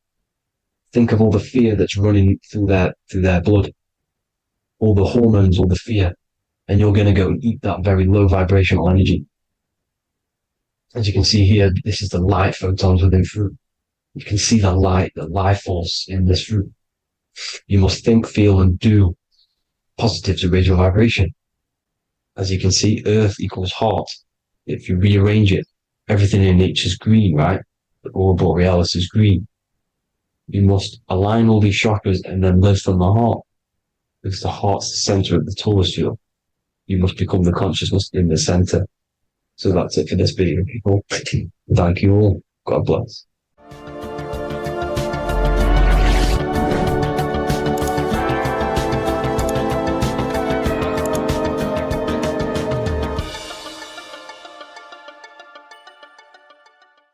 Neo is plugged in on the back of the neck, which is the reptilian brain stem. The reptilian brain is all to do with survival mode, survival state. It's always scanning the environment for safety, whether that's physically, emotionally, or mentally. It does not think. It is instant. For example, do I smack the guy or run off? If something happens to you, like a car's coming really quick to you, you do not think about this. The reptilian brain is the animal instinct that will instantly move your body on the instant reactions. Hence why it's the closest brain to the rest of the body. It has instant access to the electrical nervous system to control the body at instant reactions. Now, Neo is plugged in on the back of the neck, which is the reptilian brain. Therefore, the matrix is the body itself. It is the lowest state of consciousness. This is what it represents. The word matrix means womb. It translates to womb because your body is a womb. Your body is a vessel for universal consciousness, for God consciousness. And the body is also a womb where you can be born again outside of this body by raising your consciousness, by awakening the neocortex. This is why Neo is called Neo, because it represents the neocortex. This is the higher aspect of our brain. This is all to do with new things, higher reasoning, higher thinking, new learning. You see, the brain is a receiver for universal consciousness. Now, what do I mean? It is a radio receiver. Think of it like this. You have a radio tower which emits frequencies, and each little frequency, 00.1, 00.2, 00.3, each 00 point is a different person. We are all the same universal consciousness encapsulated inside of a different vessel. This is why our body is the temple of God inside of the Bible. Your body is a sacred temple of the divine essence of the universe. However, consciousness is controlling this physical body. And I'll show you this diagram here. Consciousness consists of imagination, emotions, thought, and memory. All of these things are not physical. They're not made out of atoms. You cannot think with atoms. If I split open your brain while you are thinking of a cheesecake, I would not see a cheesecake. It's because these things exist metaphysically within consciousness. They are not physical. The body is physical. It's part of matter. It's part of time. You see the Leonardo da Vinci, the circle and the square. The square represents limitation, beginning and end, because when you draw a square, there is a beginning and end. It represents the body, the mortal self, the ego, the echo. Then you have the spirit raised above, which represents spirit over matter, mind over matter. Invisible forces create physical forces. Everything physical exists in non-physical. This is also the Freemasonic square and compass, why the square is below the compass, because the compass creates the circle, which is spirit or mind. Then you have the square, which is matter. Mind and matter are the same substance. Mind creates matter through thought. Everything in this physical universe manifested through thought. Everything began as thought. So you are spirit and matter. You have a material body and a spiritual body. And you are right in the middle. This is why humans are very, very important. Because we have an animal nature, the reptilian brain, and a higher consciousness, the neocortex. And we must awaken out of the matrix, which means womb, which is the body. And Neo is waken up from the lower self, the reptilian brain, and moves into the neocortex. Because the brain is a radio receiver for consciousness. Now, what do I mean? I went over this before. Your consciousness is controlling the brain. The brain is a computer. And when our consciousness, our imagination, our emotion, our thoughts, and our memories are all contributing towards just survival things, food, safety, fear, all of these things, and our consciousness is locked into a survival state, we are using the reptilian brain. We're no longer thinking. You don't think with the brain, but the consciousness is thinking, which activates the different parts of the brain. When we think For higher reasoning, we use the neocortex. It stimulates the neocortex. When we think about survival, we're using the reptilian brain. So therefore, when Neo wakes up, he wakes up to the higher aspects of consciousness, which is only utilized by the neocortex, by learning new things and expansion of the mind and expansions of consciousness. Okay? So the whole matrix is to keep you designed, well, the whole matrix is designed to keep you in a survival state, in the three-dimensional awareness. They want you constantly scanning for safety, scanning for food, scanning for emotional safety in relationships in other people. You see, they do not want you to think. They want you stuck in that reptile, that animal state, that beastly state that most people are in. Most people, all they do is eat, listen to music, consume, have sex, lust, desire. This is all the reptilian brain. So when we say the world's being ran by reptilians, it's symbolic. There is no physical reptilian humanoid beings controlling, manipulating human consciousness. We are all the same consciousness. However, there is a corrupted state of consciousness running this world. And this consciousness worships the physical plane. And they control the physical plane. So by doing that, they keep you stuck in a reptilian way of thinking, the animal state, to keep you stuck in the lowest state of consciousness. Now, this is the god Osiris, which represents the reptilian brain. None of the Egyptian gods ever existed. They are all symbolic for the brain and anatomy of the human body. Osiris represents the reptilian brain, as you can see this anatomy compare to the brain stem and Osiris statue found in Egypt. And we also see an ancient artwork of Osiris with green skin and two reptile crocodile alligators next to him, which also symbolizes the reptilian survival state of human consciousness and the activation of the reptilian brain. This is what it symbolizes. Now, this is what the Matrix is all talking about. It's talking about the awakening, the expansion of consciousness. The word divine is dive in because you connect with the divine by diving inward. There is no man in the sky going to save you. You must connect with the self. Know thyself. Truth comes from within. All of these things I'm telling you comes from within you. I'm just pointing it out. All of this is self-realization. A lot of people say, well, what are my sources? My sources is knowing thyself, observing thyself, using the neocortex of critically thinking, sitting down and thinking about yourself and having deep realization of yourself. You can realize that your thoughts are not of this physical world. It's quite simple. The brain does not think. The brain does not imagine.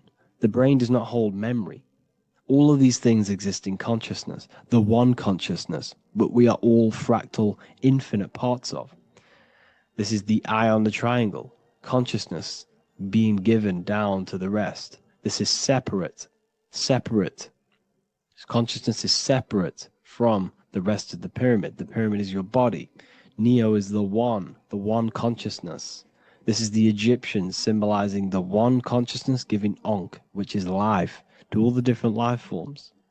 However, you can see that the central sphere is giving a big Ankh to the humans, because humans, like I said, possess the advanced consciousness, an advanced brain that allows us to turn above our reptilian animal self. For example, we can go against our reptilian lower animal nature and turn to our godly nature. Animals cannot do that. They are stuck in instinct. They are stuck in a reptilian animal way of thinking and operating. Everything they create is to survive. We can turn against our lower nature and create for amazing things like buildings, architecture, technology. We can use our creative consciousness for anything we wish. not just survival needs. And it's the same with your spiritual journey. You can raise your consciousness beyond this animal state that they try to keep you in through fear, consumption, food, and the reptilian brain. We must awaken, start to think critically, and awaken to our divinity. Because the mind, the consciousness within you has infinite potential to expand. There are infinite fields of knowledge that you can explore. The mind can never be filled. It can never ever be full of knowledge. It always expands, and that's why you are alive. That's why you are part of this universe. That's why the science always says the universe is always expanding, because the universe exists in your mind, and the mind is always expanding into new fields of thought, new fields of knowledge and information. And that is your whole sole purpose, of expansion of mind and expansion of consciousness, and the exploration of the mind of God. We are living in the mind of God. You are a thought in the mind of God. You must awaken out of this body. This is why Jesus says you must be born again to see the kingdom of God. You must be born again. You must raise your consciousness beyond physical limitation and awaken to your divinity. And this is pretty much it for this video. I hope you all understand this, that this is all symbolic for consciousness.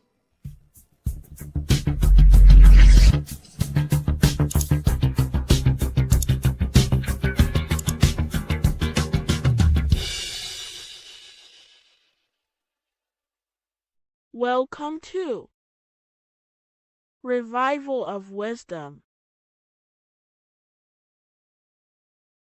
What is good, people, is Revival of Wisdom. We're back with another video. Today we're going to be talking about the importance of Saturn and the occult. Let's jump straight into this. So Saturn is the god of the earth, right? It's the time of God, change, destruction, physical matter.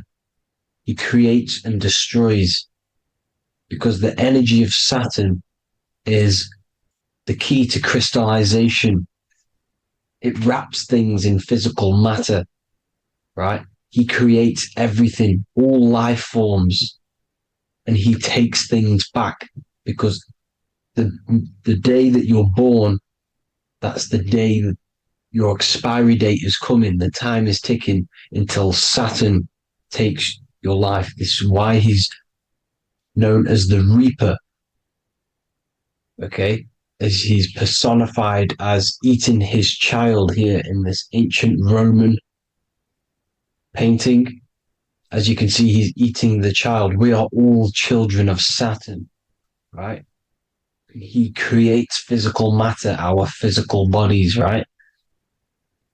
He's the god of time because he's the slowest moving celestial body. He's the Lord of the Rings, as you can see here.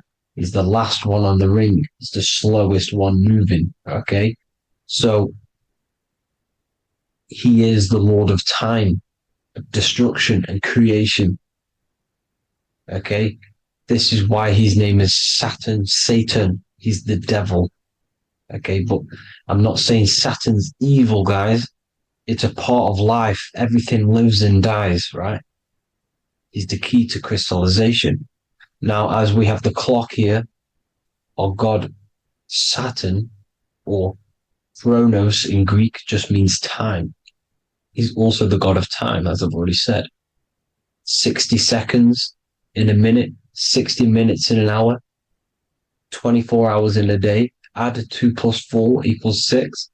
60 seconds, 60 minutes, 2 plus 4 equals 6. That's 666. Okay? And as you see on the clock, 6 take away 12 equals 6. 7 take away 1 equals 6. 9 take away 3 equals 6. 6 is the number of Saturn. It's associated with Saturn, right? He's the god of time, of justice. Everything goes back to the Reaper in the end. Everything lives and dies. Now, the artwork of him, he's always got the Reaper staff. You see, it's personifying death. Now, when you see this, the Romans were not saying Saturn was a real person, a real god in human form. No, this is personification. This is what the ancients always did. They personified, just like the Bible. It's all personification. So the personifying Saturn eating its children because it eats, it's the Reaper. No one can escape the Reaper. No one can escape death. Now, Saturn is 666, which is in the Bible, the number of the beast, right? The number of the beast, Satan, 666, right? So on the North Pole of Saturn, you have a hexagon which makes a cube, right? Now this hexagon, when you join up all the corners, creates the six-pointed star known as the Star of David, right? In the Jewish religion. Now, as you can see, the six-pointed star has 6 points, 6 mini triangles, and a six-sided hexagon. That makes 666. And also, you have Saturday is named after Saturn, the sixth planet, the sixth day of the week, and has a six-sided polygon on its north pole. That's also 666. Now, this Star of David, this symbol goes back thousands of years, and it originates from Saturn. It's not the Star of David, right? It originates from Saturn. It symbolizes the physical and spiritual aspect combined into one, which makes us humans, right? Also symbolizes the male and female combined into one. These two sacred energies create the human. We consist of both male and female energy, also known as the Seal of Solomon. And we all know if Solomon was a real person, he talks about communicating with 72 demons. He could apparently, in the text, he could communicate with 72 demons, and this is sorcery. This is black magic. Now, this symbol is associated with hexing people. When you place a hex on someone, that is a form of witchcraft, which a hex is just a curse. When you're cursing someone, this is black magic. Now, the black magician would stand in the middle of the symbol and cast his spells onto other people. Now, this symbol is obviously on the $1 bill, twice on the $1 bill. And it's very, very ancient symbol. And it originates from Saturn. And let's keep going. So the cube. So I've just said how you see the cube on the North Pole of Saturn, right? The cube is limited. It's a 3D shape. It symbolizes limitations to the physical 3D dimension, the third dimension, the physical realm which we are in. Now, as you can see, the color associated with Saturn is black, right? Black is infinite potential. Black is the creation of all things before there was light. Light is born out of blackness, darkness, okay? Now, black is physical matter. And as you can see, the black cube, black symbolizing physical matter, the cube being limited, as the physical realm that we are in is limited. It's not like the fourth dimension where everything can exist in a thought. The third dimension is limited, right? And this is what Saturn is. It limits you to the 3D 666. Your body limits you to your physical body. Now, these black cubes are placed everywhere. As you can see, Australia, Denmark, Manhattan. There's one in New York. As you can see, the Apple have a cube. The Nintendo GameCube. Trump Tower is a black cube. This is worshipping the energy of Saturn, the god Saturn. Okay, it's not a god, it's a celestial energy. However, it rules over Earth because it pretty much created the physical realm. Now, as you see, when you go to a funeral, you wear black, a black suit symbolizing Saturn, which is the color associated black. And as you see in Mecca, they walk around the black cube in rings. As you can see here, they're stood around in rings, like the Saturn, the rings of Saturn. The Mercedes symbol. You probably wouldn't notice that, but yes, it's Saturn. And when you graduate from university, you wear a black cube on your head. This is all symbolizing Saturn. Okay. Now, as you can see, the Jews here have a black cube on their third eye whilst they pray. Notice how he's shutting his eyes into blackness, darkness, and he's wrapped around a black strap around his arm. This is symbolizing the wrapping of physical matter, of how physical matter wraps things into existence. And as we all know, the Star of David is a Jewish symbol. So he has the black cube and the Star of David, right? So all of these religions are secretly worshipping Saturn. Okay, this is all Saturn worship, Kronos, the god of time and destruction, the physical reality. Now, as you can see, it's symbolized everywhere in all major corporations. Pepsi, internet, that's obvious. NASA, of course, NASA. NASA means to deceive in Hebrew. Universal, Walkers, that one's so obvious. Nike, Toyota. So many different ways they symbolize it. You either see the rings of Saturn or the black cube, as I just showed you here, the Nintendo and the Mercedes, right? It's absolutely everywhere. Now, they also use 666 to symbolize it, as I've just broken it down to you. 666, the World Economic Forum. We all know how they're trying to enslave us into this new world agenda. Google Chrome, CERN, Disney, Coca-Cola, Cadbury's, all of these have 666. Now, every UPS barcode has 666. And even www.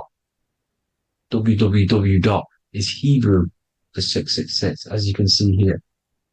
Monster. It's the same Hebrew letter that means 666. Drake, 6 God. That's his God, Saturn. Why? Because they love physical realm. They love the physical dimension, the third dimension. Because they can rule here through riches. They can build an empire here. It's not like the fourth dimension. They don't want to ascend. They want to stay down here in the physical realm. Okay? Now, this is why they're cloning. They can move their consciousness into other clones to live forever. This technology exists. This is why they love the third dimension. As you can see, all of these sellouts here, Drake, Leonardo DiCaprio, you know, all of these people doing 666 because this is their God. This is their God. They love the physical realm. They sold their souls for wealth and fame in this physical realm. So why would they leave? You see? Now, this isn't all just evil, okay? So you have 7 chakras, right? You have 7 days of the week, 7 solfeggio scale notes. These are frequencies, the solfeggio scale. Now, it's called the Saturn moon matrix because the moon symbolizes your mind, because you're created out of the Holy Trinity, which is body, mind, and spirit, right? That's the triangle, the equal triangle, body, mind, and spirit. Now, the 3 main celestial bodies are Earth, Moon, and Sun. The Earth being your physical body, the Moon being your mind, and the Sun is your soul, hence why it's called solar. It's a soul. Now, these symbols are alchemical symbols. So when you're doing alchemy, you use these symbols to obviously symbolize what we're talking about.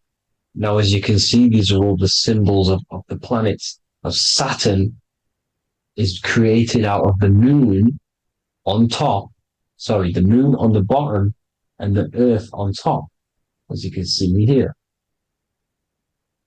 You see? And this creates the number 5. Now, with the moon being your mind and the earth being your physical body, this is mind over matter, because the earth is your body's matter. This is a matter over mind. You don't want to be matter over mind. This is low states of consciousness. You won't be mind over matter. You see, to manipulate matter, to create your own reality. Now, obviously, we all know Saturn is associated with the lowest chakra, which is the root chakra. This is to deal with your animal instincts. When you're down here, you identify as the physical body. You don't know anything spiritual. You're you have a pure physical mind. You don't believe in anything spiritual. This is survival mode, consumption. They want you trapped down here, which is matter over mind. They don't want you to create your own reality, which is mind over matter. You see? Now, that's what Jupiter is. Saturn is the moon on the bottom and the earth on top. But Jupiter is the moon on top with the earth on the bottom. That's mind over matter, you see? So, these chakras are an ascension process from matter, physical matter to spiritual. This is the ascension. This is the stairway to heaven. This is Jacob's ladder. You see? Now, the number 5, which is obviously associated with Saturn as well, which create the symbol for Saturn, created the number 5. You have 5 senses, 5 elements, 5 physical elements. As we all know, Saturn crystallizes everything into physical matter out of the 4 elements. 5 fingers and toes, 5 points of man. Okay, the number 5 is the number of justice. Saturn holds things back. He restrains things from you, makes you learn the lesson. Now, 666 is not all evil. 666 is the atomic structure of the carbon atom. 6 protons, 6 electrons, 6 neutrons, right? We are carbon-based life forms. All life forms are based on the bonding properties of the element carbon. Because Saturn crystallizes everything into physical matter. Now, the Masons symbolize this with the checkered boards. They have the black square, which is obviously matter. As I just said, the black cube. And spirit is the white square. Because white is eternal light. White and light. You see? Black is physical matter. Now, this is what we are. The point of our soul is to transmute from matter to spirit. But these are interchangeable. This is the constant cycle between spirit and matter, spirit and matter.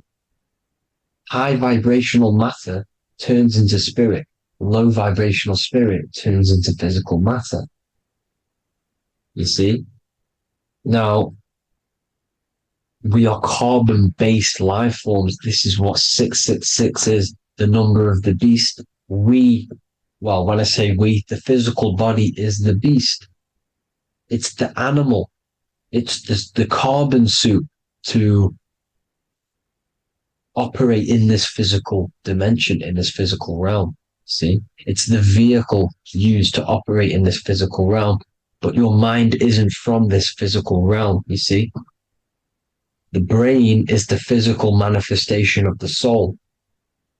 Okay? So, as you can see here, the spine is an extension of the brain. Everything goes back to the brain. This is literally what your physical body is.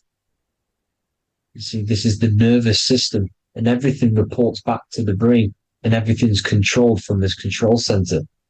And this spinal column, at the top of the spinal column, is your third eye, which is known as the pineal gland. And this is the seat of consciousness. It's the center of consciousness.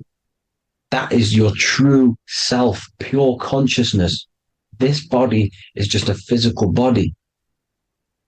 This body is mortal. This body runs out, but your consciousness lives forever. They don't want you knowing this. This is why they keep you down here in your lower chakra. They want you to believe everything is just physical. They don't want you to believe in the spiritual side of reality. Because this way they can manipulate you, right? They want you matter over mind because they know your mind creates reality. They know your mind is the root cause of reality. You manifest your own reality from the inside out. So this is why they control your perception of reality. They control your information in order to manifest their new world order. You who are ignorant to knowledge and wisdom, you who are ignorant are manifesting their agenda because you accept their information and their perception of this reality. Now, this is why they tell you the globe model, the heliocentric model, to trap you into physical matter. Now, if you understood about this true form of this realm, you'd understand that there's a spiritual side behind everything. The spiritual side, something has to exist. The root cause of reality is higher planes of existence. It happens in the mind before it happens on the physical plane. You see? They don't want you knowing this. They want you matter over mind, which is the symbol for Saturn. Moon over Earth. The Holy Trinity.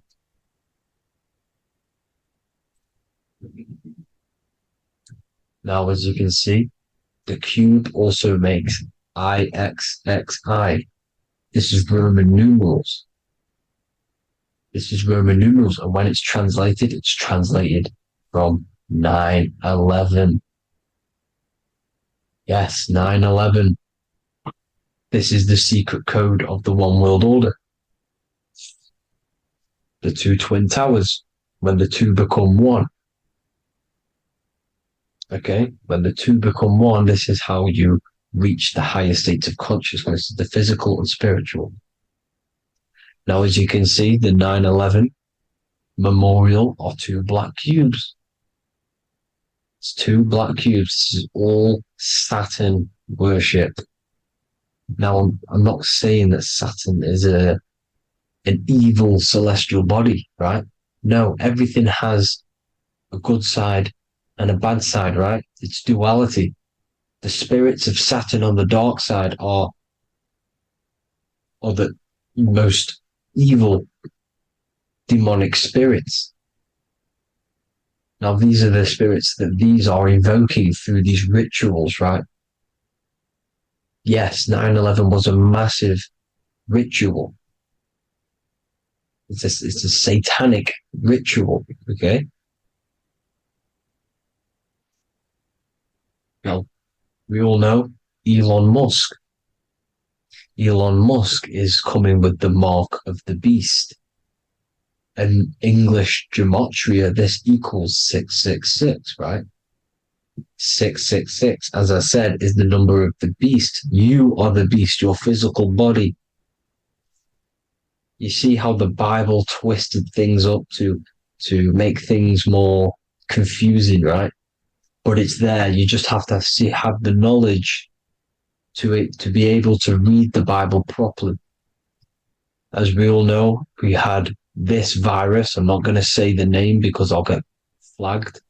This virus adds up to 666 because this is all part of the New World Order.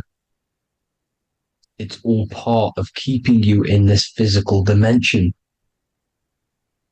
Okay, now as you can see here, Novus Ordo Seclorum on the back of his shirt, on Elon Musk's shirt. This is also on the $1 bill. Novus Ordo Seclorum. This means New World Order. Yes, New World Order. This is on the back of Elon Musk's shirt. And as you can see here, he owns Neuralink, which is the brain chip which they're going to be putting into, implanting this onto your brain. This is the New World Order, to connect you and merge your consciousness with AI. Neuralink and Meta, he owns Meta as well, which is the metaverse. These are going to be linked in, hence why they have the same symbol, but just in a different format. It's the infinity symbol. And the infinity symbol comes from the torus field, as you can see here, your electromagnetic field from around your body. Now, the end goal is for this New World Order is to trap your consciousness inside of an alternative reality being projected from the metaverse. Because the metaverse will be the reality, Neuralink will be the brain chip inside of your brain, projecting your consciousness into an alternative reality while they harness your energy of your physical 666 body. Now, this stuff gets real deep, people. Now, this is the end goal of the New World Order, is to connect you with AI. This is why they're trapping you and keeping you in these lower states of consciousness in the Saturn-associated root chakra, so you don't find out about the spiritual side of reality. Because if you knew the truth of this reality, you wouldn't connect to AI. You see, you have the power within you to travel to other worlds, the astral plane, for example. You travel to different worlds when you are sleeping. Okay? They want you to know it's just a dream.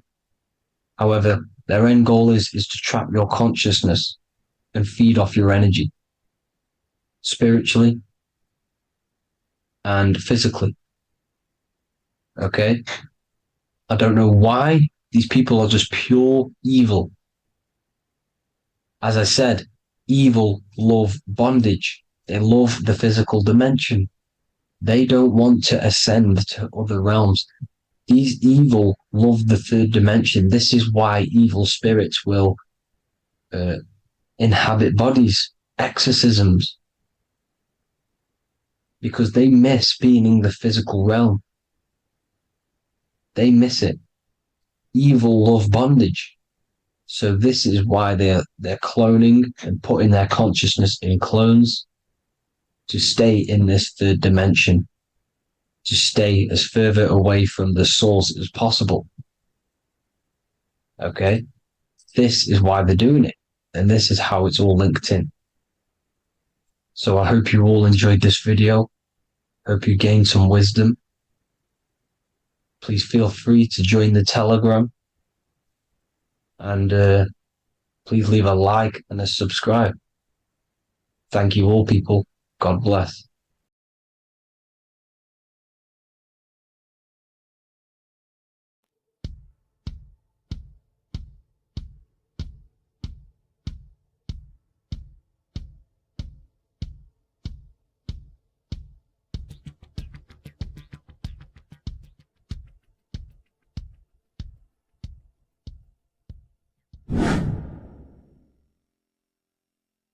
What is good, people? How are we all doing? Today we're going to be talking about the different planes of existence, the occult side of the world, the things they don't teach you in school.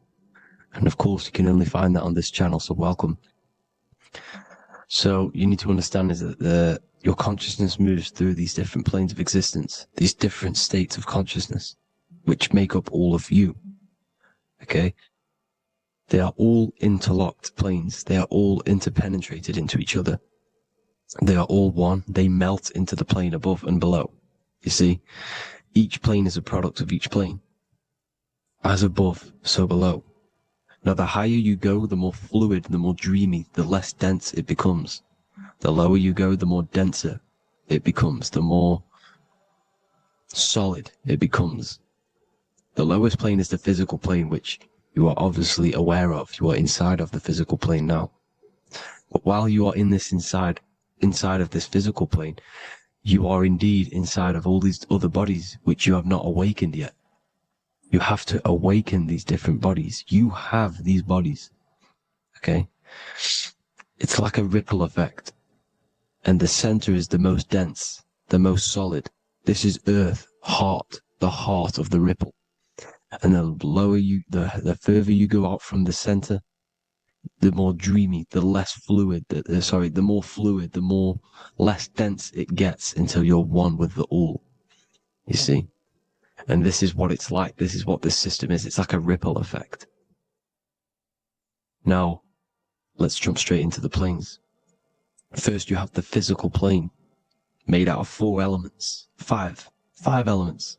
The ether is the mother of the elements. It's the womb of the elements. It's the 5th element. And it gives birth to the 4 other elements. 4 is stability. Tables have 4 legs, and this is why the ether gives birth to 4, because it's the foundation of the physical world. Fire, earth, water, air. They are not pure. Each one of the elements melts into the other one. For example, earth and water both share cold. Water and air both share wet. You see, they compose of each other. They melt, they mold into each other based off the vibrational state of the ether. That's what it is. The 4 elements are the vibrational states of the ether. Okay? So you have the 4 physical elements making this, physical world. It's the lowest world. It's the world of effect. This world, whatever you see, whatever you experience, it's the effect. You can't change anything by manipulating this world. You got to manipulate the higher worlds to affect this world, you see? As above, so below. This is the lowest plane.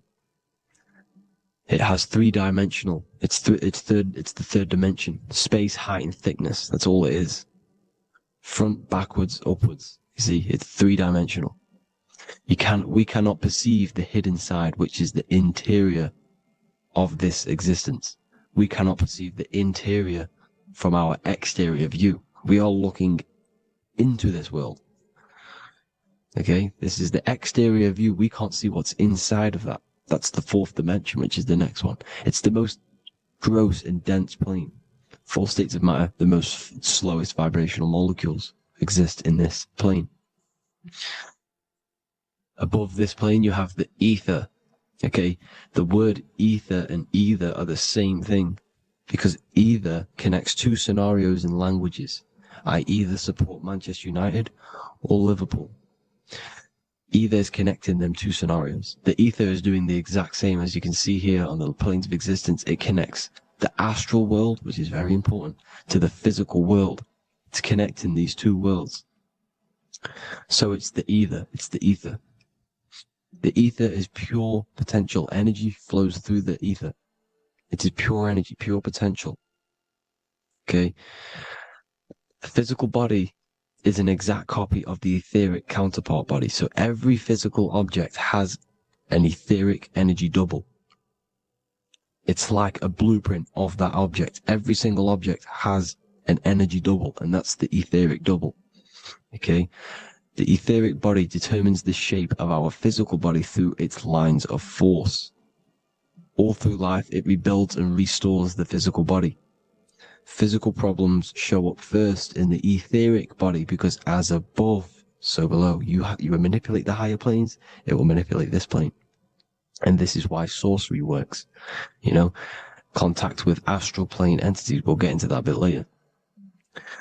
So, the reason why we can't see this plane, this energy world, which is all around us, which we are inside of right now as we speak, is that the molecules that compose it are further apart than those of the physical plane, making it invisible to the 2 eyes.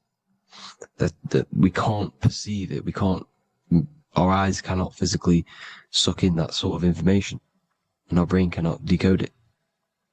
This is why, they brainwash us with all these programs to keep us asleep, to keep these other bodies we have asleep, so we don't find out about these other bodies, and is to make you believe that everything's just a material, only the material world exists.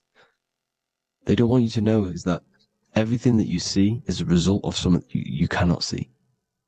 As above, so below. There are realities within this reality. This is what I'm breaking down now, these different planes, on how this reality works. So your etheric double is your energy body. You can see here the physical, etheric, astral. Astral is your spirit. The ether is a part of the physical plane. It's like just above the physical plane, but it's still part.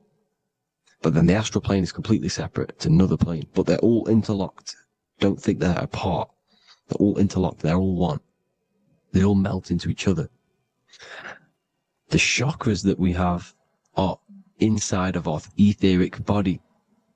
They are our sense of organs which tune us to the fourth dimension. These 7 chakras connect us to the astral world, the fourth dimension. Okay? They are points for the flow of energy from the universe / 7 planets, because the 7 chakras are your 7 planets, and the 7 planets are connected to the astral world. They are feeding these 7 senses in our body. They connect us to the universe, to our etheric counterpart, and then to us, supplying the physical body. Because the energy comes from above. As above, so below. These 7 senses, these 7 etheric chakras, are being supplied with energy from the universe, the 7 planets, the solar system. Then it supplies the physical body. You see?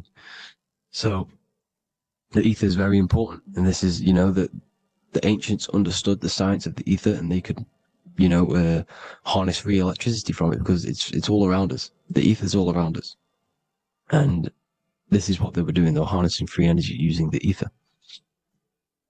The astral plane, the fourth dimension, very important plane. Very, very important. We've all been there. Every single one of you has been there. Okay? The fourth dimension is unseen of what we see. It's the interior of the exterior that we see. We see the third dimension, but we cannot see beyond what's making this third dimension. This is the fourth dimension. Okay? It's the dream world. This is where you go when you dream. Okay? This is where you go when you dream. It's the place of disembodied spirits or ghosts, entities, whatever you want to call them. When you hear ringing in your ears, that is not tinnitus. That is an entity around you. Okay? That is an entity around you. The fourth dimension is where thought forms exist. Mental images. Thought forms as in what you see in your mind when you think of an image, because the mind is the highest plane of existence. Mind is the highest plane of existence. And it manipulates all of the planes below. So it goes the mental plane, then the astral plane.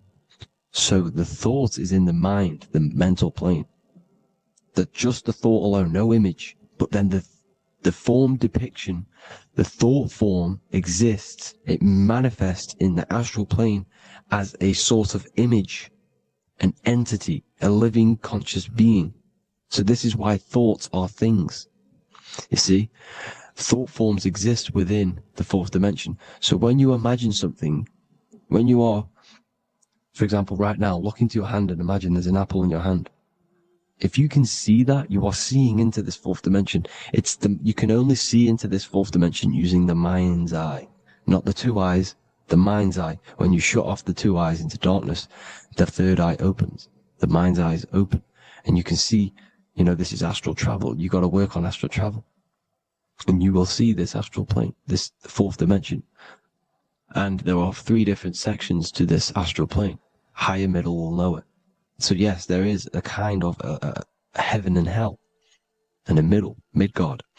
Heaven being the higher vibrational entities manifesting higher vibrational thought forms existing there. The lower vibrational thought forms existing in the astral plane. But these thought forms are beings. You can create these beings. They're called elementals. Okay? If you entertain specific thoughts for long enough, this will plant a seed and it will grow. If you keep, so for example, you have a bad feeling or whatever, what's a good example? Unforgiving someone, you keep that energy inside of you for long enough, it will manifest on the foot in the fourth dimension. You entertain that thought long enough, it will manifest. And it will create an etheric body, and it will be an entity which will harm you. It will feed off you this low vibrational energy. Your mind is so powerful. It creates thought forms, and these thought forms can take consciousness, can take bodies, etheric bodies. Now, that's why it's very important that you master your mind, master your thought patterns. So this fourth dimension is the astral world. So when you have a nightmare, this is the lower astral plane. You're in the lower astral plane. Whilst this physical body rests at night, your consciousness, while you awaken this other body, your consciousness goes inside of this other body, whilst the physical body lays asleep. You see?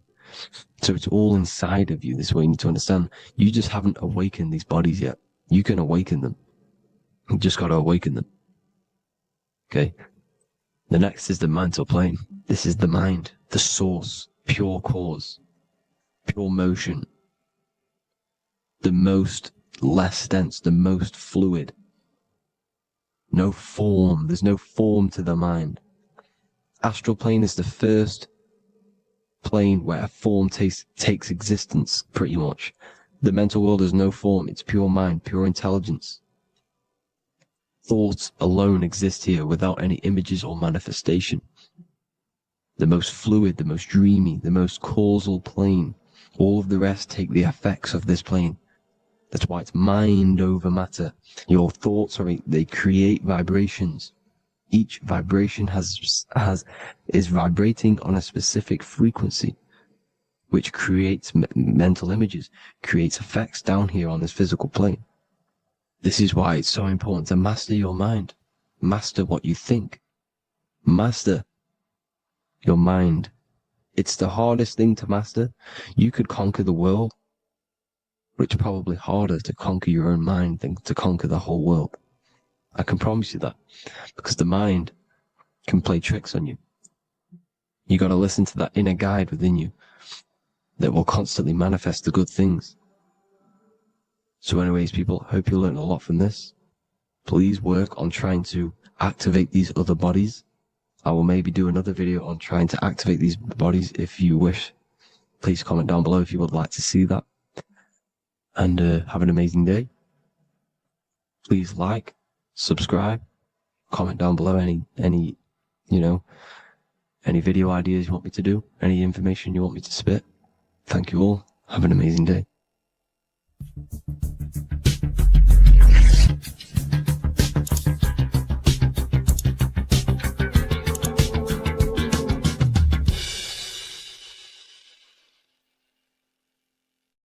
Hello everyone, and welcome to another lecture inside Ethereal University. In this lecture, you will learn about the death process and how to prepare for it, and why that preparation is so important. So let's get straight into this. You must understand, as a spiritual creature that you are, you have a visible nature and an invisible nature. You never truly die. You are an eternal soul experiencing a temporary physical world. The inner world of thought and emotion is eternal, while the outer world of matter is mortal. Everything that is seen is mortal. Everything that is unseen by the eyes is immortal. When you die, your external physical world will be stripped away, leaving only your pure consciousness in its raw form, drifting within the astral plane. So here you see your physical external body and your internal world. And your internal world is your state of consciousness. It's your state of consciousness.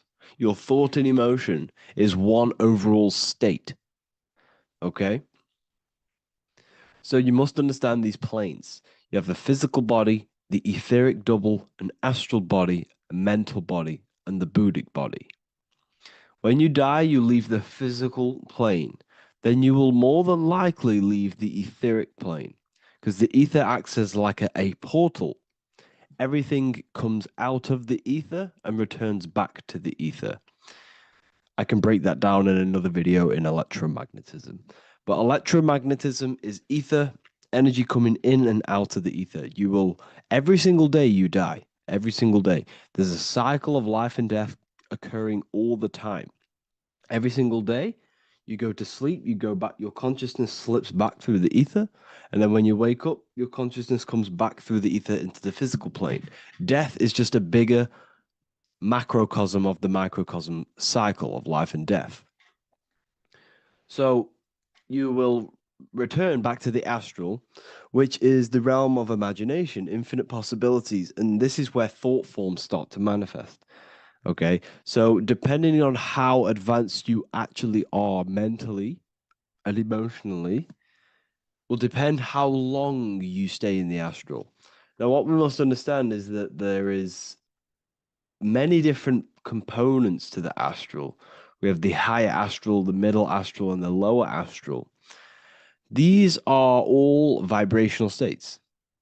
So if your mind and soul is operating in lust, lust, desire, hate, food, physical addiction, smoking addictions, then these are quite heavy. These are quite heavy attachments to your consciousness, and they're quite low level desire, which means they have a low vibration.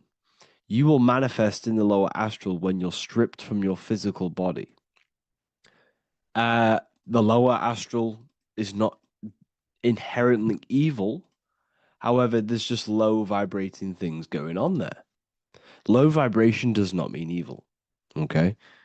So just like bad doesn't mean evil. Okay. In the lower astral, you are going to see lower astral beings. You're going to see spirits, souls with low level desire. Okay. People who are attached to the physical plane, people that lust, people that do these things. Technically, this is hell, but you can escape it by escaping yourself. Now we're going to break all this down. I'll break all this down properly once you understand the full context. So depending on your level of desire, you will manifest in a corresponding layer of the astral plane. If your mind is still attached to the low physical desires, you will find yourself in the lower astral realms. But if you have few desires and have detached from the worldly attachments while you are encased in a body, then you will rise into a higher or middle astral plane, mainly the middle. Okay. The higher astral plane is very formless. So as I broke down here, this is, well, the physical plane is the lowest dimension. This is the most form, the most matter. It's quite heavy. The higher you go, the lighter it becomes, the more fluid, the more formless it becomes. So you see here, it says denser down and lucidic up. So this is more lucidic in these higher realms. This is more dense in the lower realms. So this is why the ancient Egyptians were always talking about, I'll show you this. This is showing you death. So first of all, we have Anubis, which represents death. Here you have the heart, which represents the soul. And here you have a feather. And this is a scale. You see how this is a balanced scale? So what this is symbolizing, this represents death. This represents your heart, and this is a feather. So when you die, your heart must be as light as a feather, which means your emotions, your soul, should have no attachments to the world. It should be light. It should be detached. This is why the word light and light are the same. Light is in heavy and light is in very bright. Because when you're less attached to the things, your soul shines. You're authentic. You're light. You're very bright soul. And you have no attachments. Your light is in not heavy. So you must detach from the worldly desires. We have to detach from the smoking, the food. This is why we should fast. Smoking, this is why we should detox. We should also meditate. We should also be able to sit with ourselves for long periods of times. Okay, I'm going to break all this down properly. But that's why the Egyptians show you the symbolism here. Okay. So you're stripped of your material body. So that state of consciousness you're in right now, your inside world, if you shut your eyes, that state you're in, that is what you're going to experience when you die. Okay. And you're going to be manifested into the astral.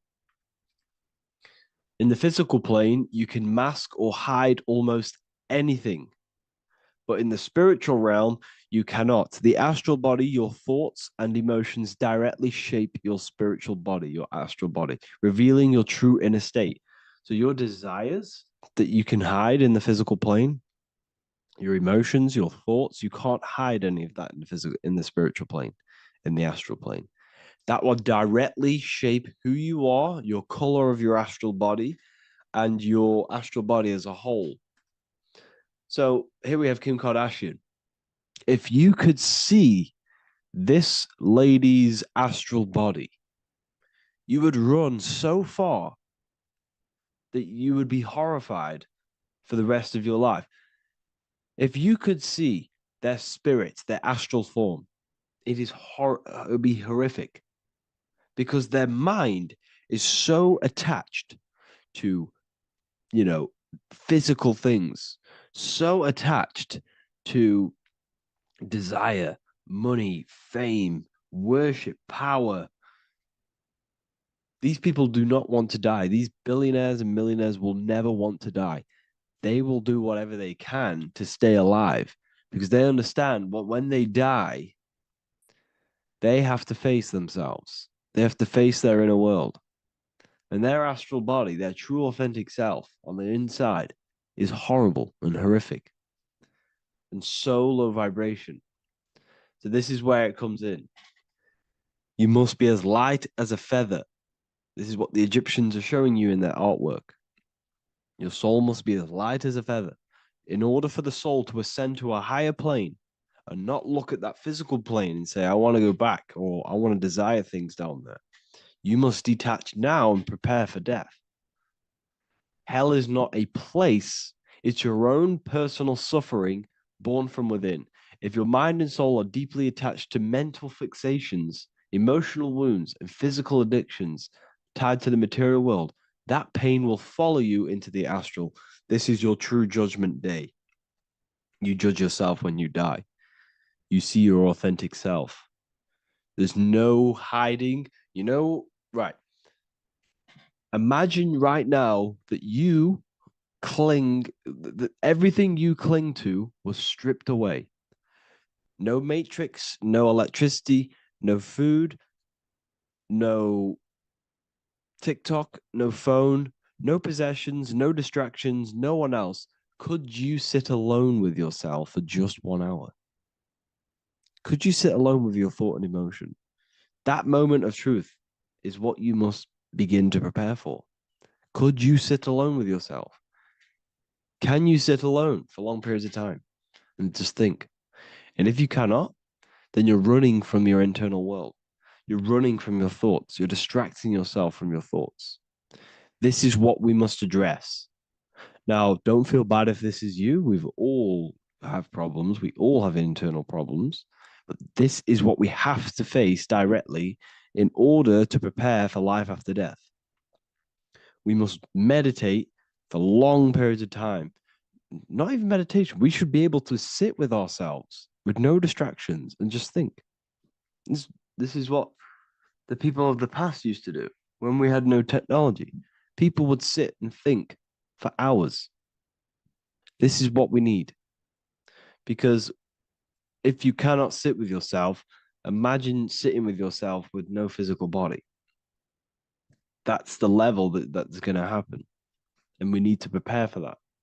The soul and mind must become as light, as weightless, as radiant as a feather to ascend to a higher plane and move beyond the physical life. To rise, they must release heaviness, attachments, burdens, fears, and desires. The lighter and brighter your inner being becomes, the more freely it can rise into a higher state of existence. Ascension is not about going somewhere, it's about becoming something pure, clear, and luminous. Okay, this is very important. Very, very important. We must detach from the worldly things. So, enough of that. How do we do it? How do we attach? How do we prepare? Number one, you must detach from the material things. Start loosening your grip on things, possessions, titles, even identities. They are temporary. Appreciate them, but don't let them define you. Let nothing outside of you define you. Nothing. Your name is not you. Your job is not you. Your reputation is not you. Your bad past is not you. Your good past is not you. Your business is not you. Everything outside of you is not you. Now, what I'm saying is, I'm not saying go full right-hand path and never care about anything physical, never care about your family, don't love your family. I'm not saying that. What I am saying, love these things, love these outside things, but do not become attached and do not let them define you. You must be okay with losing anything that is outside of you. You must be okay with that, because you must understand the physical plane is, it's promised that everything is temporary. Everything is temporary in this plane. So don't ever think it's going to be there forever, because it's not. And you must remind yourself, not remind yourself, but I think about this sometimes when I start becoming a bit attached to work and stressed. I just remind myself that I'm going to, this is temporary. I'm going to leave this world one day and I'm not going to care. So you must have the balance. Okay. The balance is key. You can go down that right hand path and just fully cut off from the world like a monk and shave off your hair, disconnect from the physical world. You can do that. That's not wrong. There's different paths in life. You have the left hand path, purely physical. You have the middle path, which is balance between the physical and spiritual. Then you have the right hand path, which is monk mode, where you fully disconnect from the world. They shave their hair off to disconnect from the physicality. They meditate for long periods of time. This is what they're doing. They're preparing for death. Monks prepare for death. They understand this. They understand that you don't die. Your inner world is the true world. The inner world is the only world that exists. Everything outside of you is an extension of you. Number two, cleanse the mind. Watch your thoughts. Are they rooted in fear, anger, regret, or craving? Meditation, mindfulness, and inner reflection help purify the mind. The cleaner your thoughts, the lighter your spirit. So your astral body is formed by your thoughts. It's formed by your emotions. If you sit around thinking about eating all day, you're going to have a very heavy astral body. It's going to manifest in the lower planes. But if your mind is thinking about good things with good intentions, love, knowledge, expansion, you're going to manifest even the middle or the higher. And there are ways to even ascend out of your astral body. Yes, you can ascend out of your astral body and out of the mental body, but that's all very advanced, and I'm not going to teach that yet. I'll make another video on that, but you can ascend from them bodies. The astral plane is not the end. You can keep ascending as a soul until you're left with just the pure essence of the soul. But we're going to, anyways, cleanse the mind, reprogram the limiting belief systems, let go of mental attachments. And the way you do this is by getting a piece of paper and writing down every single attachment that you have. And you're going to realize, dude, there's more than you think. Okay. We have to detach from these. We have to. 4, practice presence. Can you sit in silence with yourself? The more at ease you are with your own inner being, the less you'll feel death. The afterlife is just an extension of your inner world. It's so important. This is so, so important. Can you sit with yourself? If you cannot sit with yourself, you have some inner work to do. You have some thoughts to address, some beliefs to address, and some feelings to address. Okay, so practice sitting in the present. meditation, or just literally sit there and try and be okay with yourself. And if you can't be okay with yourself, then there's something you need to address, whether it's a belief system, whether it's an emotional trauma, or something. This is what we must reshape, refine, and let go of. Live truthfully, speak and act from your soul, not from fear or ego. The more authentic you are, the more aligned you become with your true self, which carries beyond this life. The ego is your mind's perception of itself while being incarnated in this world. It's been shaped by your experiences, your thoughts, your beliefs, and your emotions. So your ego is basically this false thought form that you've created. It's a false layer of yourself that sits on top of your true authentic self. It's basically your physical character. When you were young, you had no ego. You were pure. You had a pure consciousness. But then as you grew older, your ego started to grow, and it still is growing because it was shaped by experiences, things you've gone through, things you said, things you believe, things you think. It's created by you, by your mind. And the ego is close to the word echo. The ego is the echo. It's an echo. It's a layer. It's a false identity. It's a false layer that sits on top of your soul. And if you don't get rid of that ego, if you don't know how, well, not get rid of it, but balance it. If you don't know how to rise above that ego and you die, it's that ego that's going to be pulling down when you die. It's that ego that's going to be your suffering. Okay. 7, connect with the divine, whether through prayer, meditation, tune into something greater than yourself. The connection is the soul's compass beyond this world. If you can meditate and rise above them clouds of thought, that's the soul, that's the observer. We must connect with that.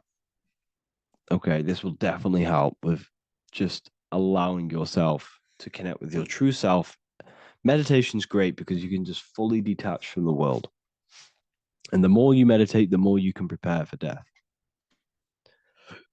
A powerful way to cultivate detachment is through daily detachment meditation, done either at night or in the morning or the first breath upon waking. Or do this as many times as possible per day. Start by physically grounding yourself in the present moment. Say out loud, I am here right now, nothing else matters. Let that phrase draw your awareness into the now. Just keep saying it until you're present. Then begin to slowly list everything you identify yourself with, one by one. I am not your body. I am not my body. I am not my name. I am not my possessions. I'm not my house. I'm not my children. I'm not my everything. I am not my thoughts. Release each layer gently.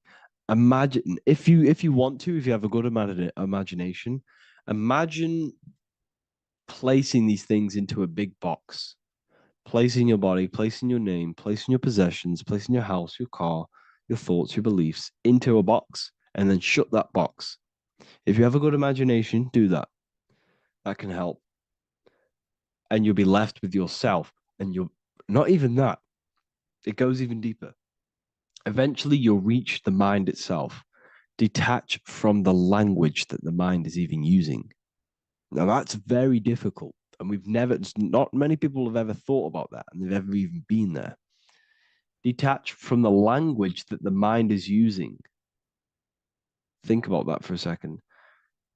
Your mind is not what you actually think. It goes very deeper. Your mind is not that little voice. It's that voice that the language is using. So even the language is a spell on your mind. Okay, it's an attachment. Eventually, you'll reach the mind itself, detached from the language it uses, the voice in your head, the need to define. What remains is something beyond thought and beyond words. I can't even describe what's left because words, once the language is gone, it's purely metaphysical. All I can say it is pure awareness, and it's symbolized. This is why symbols are so amazing, because they can symbolize things that are beyond words. A flame, it's just a flame. And you won't be able to understand that until you've been there. It's just a flame. It's pure cause. Words can't describe it. You'd have to experience it. Connect with this essence daily. This is truly who you are. So this is a great way to detach. We can do these detachments every single day during meditation. This will definitely help over long periods of time. Of course, you're not going to be ready tomorrow for death, but just try and prepare for these things. This is the whole reason people used to meditate. It's the whole reason why people do these spiritual practices, because they understood that this plane is temporary and your soul moves on from this plane. And you'll never truly believe in the soul until you experience it. So I can show you these things, but you must go out and experience it. The soul is real, but you won't understand unless you cast off everything else. Okay. So I hope this video helps. It's a very deep video. I'm going to be making more of these stuff, of more self-mastery. And of course, we made the self-mastery section now. So I'm going to start filling up this place with lectures. And I think it's a great time to start this because a lot of people have been asking on how to master yourself, prepare to death. So hope this video helps. See you in the next one. There's an ancient symbol hidden in plain sight, one that holds the key to transformation, power, and unlocking your true potential. It's been used for centuries by mystics, rulers, and even modern science, but almost no one understands its true meaning. Once you do, it will change the way you see yourself and the world forever. Stay with me, because this could be the key to your own awakening. The symbol of the snake, or the serpent, is a very powerful symbol that refers to something within you, that we all are on this journey. So first of all, we see this symbol in ancient Egypt on the top of the pharaoh's head. We also see this with Buddha, with the snake on top of the Buddha's head and below. We also see this in Rome, with the Roman god Mercury holding the staff with the snake. We see this in Adam and Eve's story with the snake tempting Eve. We even see this today on the medical facility. But what does this mean? Why is this symbol being used for thousands and thousands and thousands of years? It has a very deep esoteric meaning. We see this in the caduceus staff, and we even see the snake representing the kundalini. What does the snake actually mean? A lot of people think it represents the kundalini, which it does. However, there's a deeper interpretation of this symbol, and it goes very far beneath the surface of what the snake actually represents. Okay?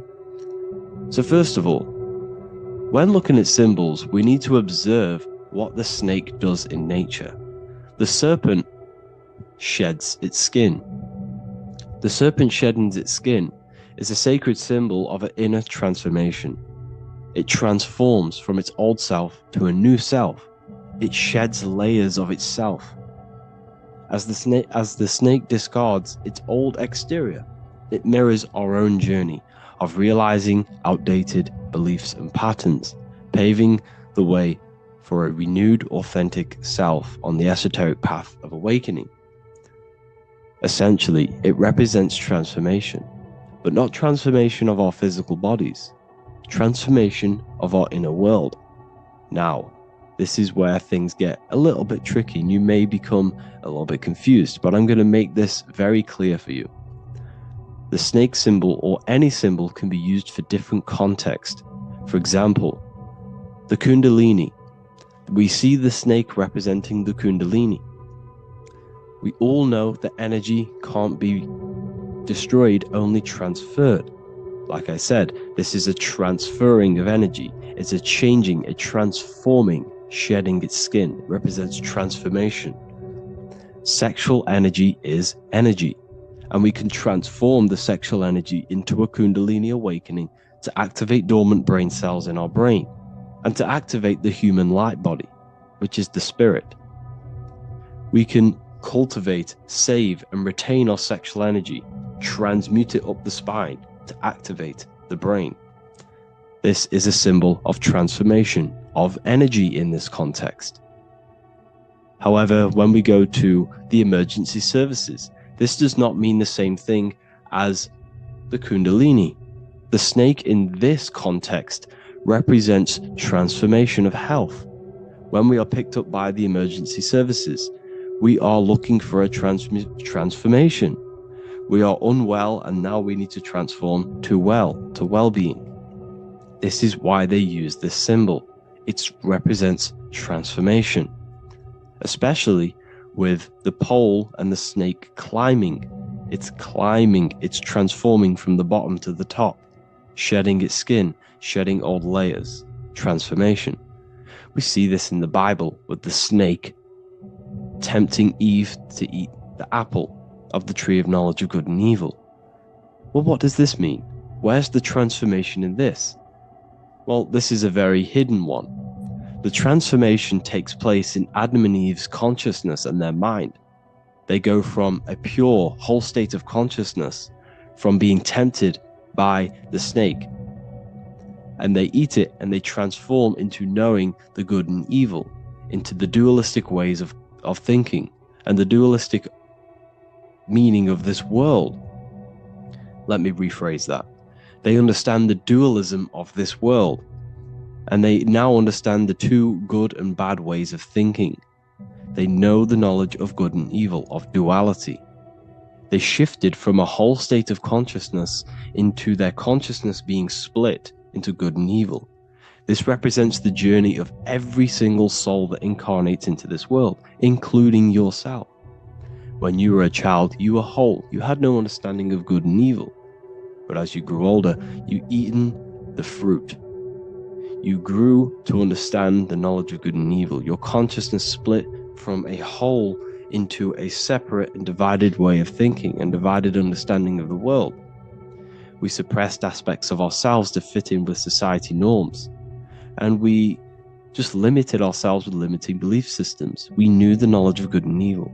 Our consciousness split from a whole state. This is what Adam and Eve is symbolic of. We see this with the Roman god Mercury, with the snake. Mercury represents intellect, communication. He's always flying in the air, which represents the air, the mind, the intellect. He's holding the snake to represent transformation of the mind. This is what we call mental alchemy, turning base metals into gold, turning the unenlightened aspects of our mind into enlightened ones, turning our negativity into power and control. We see this with Buddha, and Buddha is all to do with transformation of the inner world, transformation of the mind and the soul and the emotions. And it also represents the Kundalini. We see this in ancient Egypt. We always see the snake on the head, representing the place where the third eye is, representing the intellect or the mind, the mind's eye, the third eye, whatever you want to call it. This is the place of the invisible intelligence within us. This is our mind or intellect.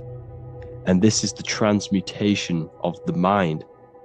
This is why the snake is on the head, representing the transformation of the mind, going from the unenlightened into the enlightened, going from the uncontrolled to the controlled mind, so that we can control the very fabric of reality.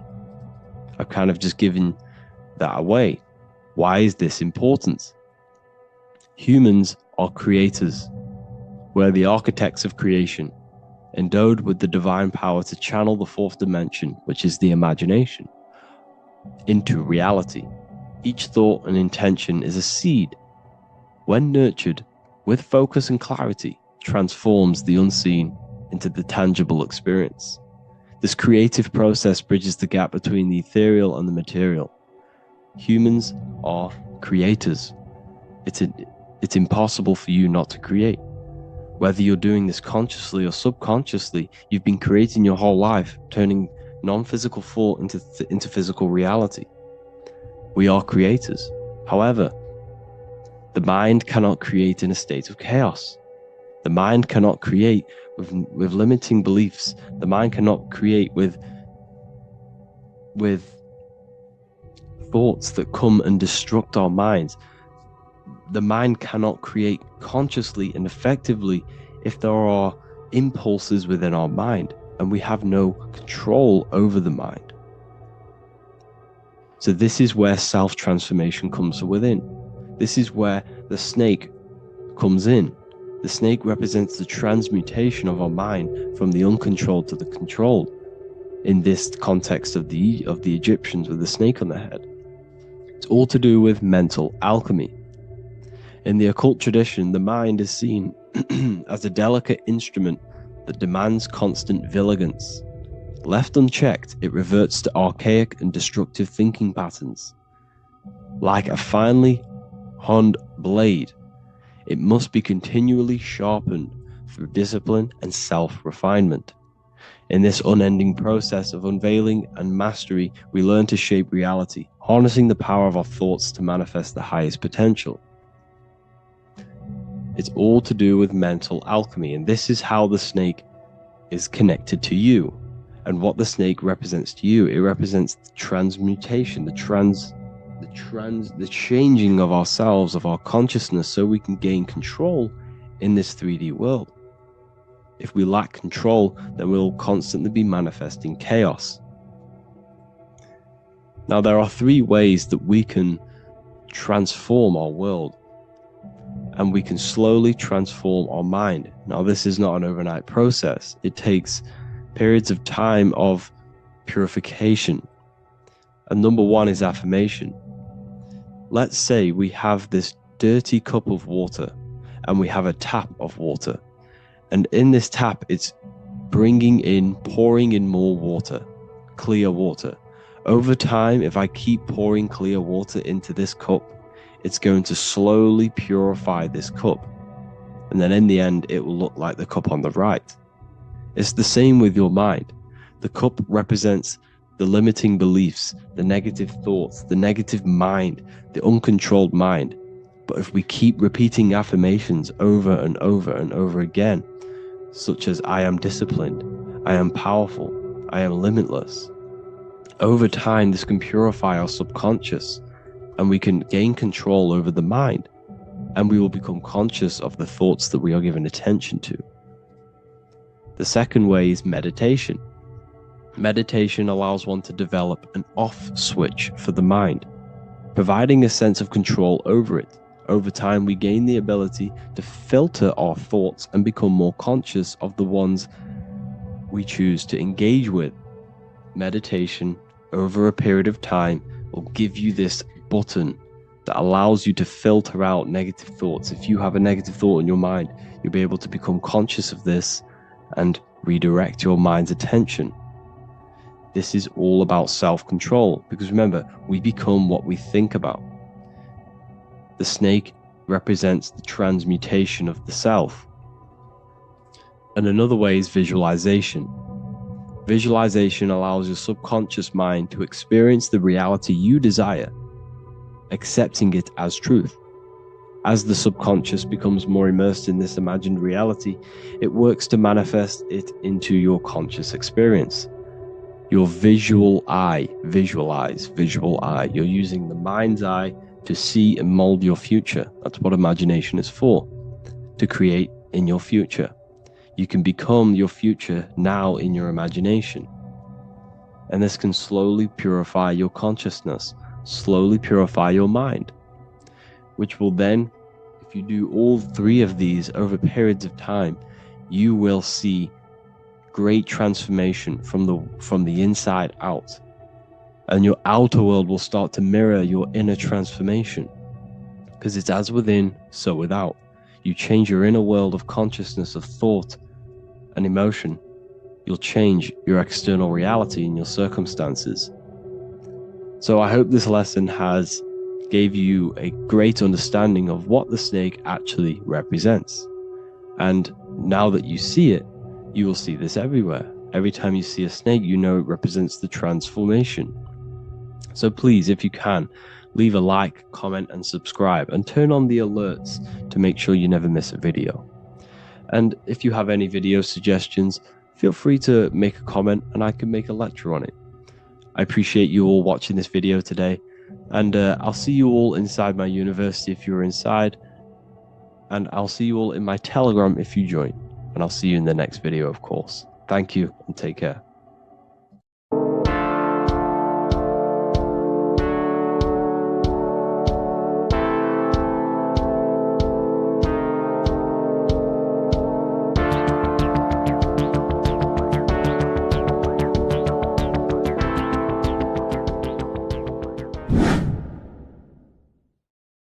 What's good, people? We're back with another video, and this is going to be talking about the connection between the micro and the macro. You are the universe. Everything is inside of you. So the first thing you need to understand is that the law of mentalism. We are a thought in the creator's mind. Everything's being thought into existence. We have a spark of this mind, this same mind of the creator, and everything is a state of mind. Particles or atoms, whatever you want to call them, are a mental thing. They're a product of the mind. Everything's thought into existence. Thoughts influence everything. Thoughts are energetic effects which send out waves into the quantum field around you. And your consciousness is actually the universe experiencing itself, expressing itself, and viewing itself. So we are the creator, but viewing itself in separate bodies. And this is why they call the material world the world of illusions, because everything's separate here, but we all forget that we are all one. We've all been brainwashed to think we're all separate, but we're all one. We're all the same mind, the same consciousness, everything. So everything's created out of toroidal fields. God created the toroidal field. That's the only thing that exists because the atoms are toroidal fields. And it's the basis behind all creation. As you can see it in the owl's eyes, it creates the infinity symbol. And this was the apple. That apple is a toroidal field. And the toroidal field is made out of dielectricity, which is ether. Ether is black light, and this is counter space. This is another realm. This is what creates God to be omnipresent, to be everywhere at one place at all times. He is everywhere because ether is everywhere. And ether is infinite potential. It connects everything together, and that's what energy moves through. It moves through the ether, and that's black light. Everything is light, as it says in John 4:2. God is light. Everything's a vibrational state of light. So the torus field is made out of dielectricity, ether, black light, magnetism, which is white light, which is the center of the toroidal field. And magnetism radiates, it has no vibration. And then when white light splits, it turns into electricity, which is physical material, and that has a vibration. This is the Holy Trinity, the sun, the moon, and Saturn. Saturn, the god of materialism. If you've watched my videos on Saturn, you know that Saturn is crystallizing everything into physical matter. And that's why his old name was El. The ancients called him El. And this is why we get El electricity. This is where El electricity comes from. Because El electricity is only a product of the physical world, which is redshift, blueshift, Adam and Eve. And this is what creates the redshift, blueshift is what is a product of magnetism. When magnetism, white light splits, and this gives us vibration. And this what creates the toroidal field, which is the basis of all physical creation. The sine wave is created out of the magnetic wave and the electric wave. The electric wave is the blue wave, and the magnetic wave is the straight wave, which is radiation. This is vibration frequency. So the magnetic wave is straight, and then you have longitude and amplitude, which is depth, which is dimension. You see how the electric wave has depth and a dimension. This is why you get the cross. This is the cross of Earth. This is the symbol of Earth, of bondage, of physical matter, because it consists of magnetic wave and depth, which is electric wave. And this is where you get the sun cross or the earth cross, whatever you want to call it. It's the cross of physical matter, and the ancients knew this. This is why they used that symbol.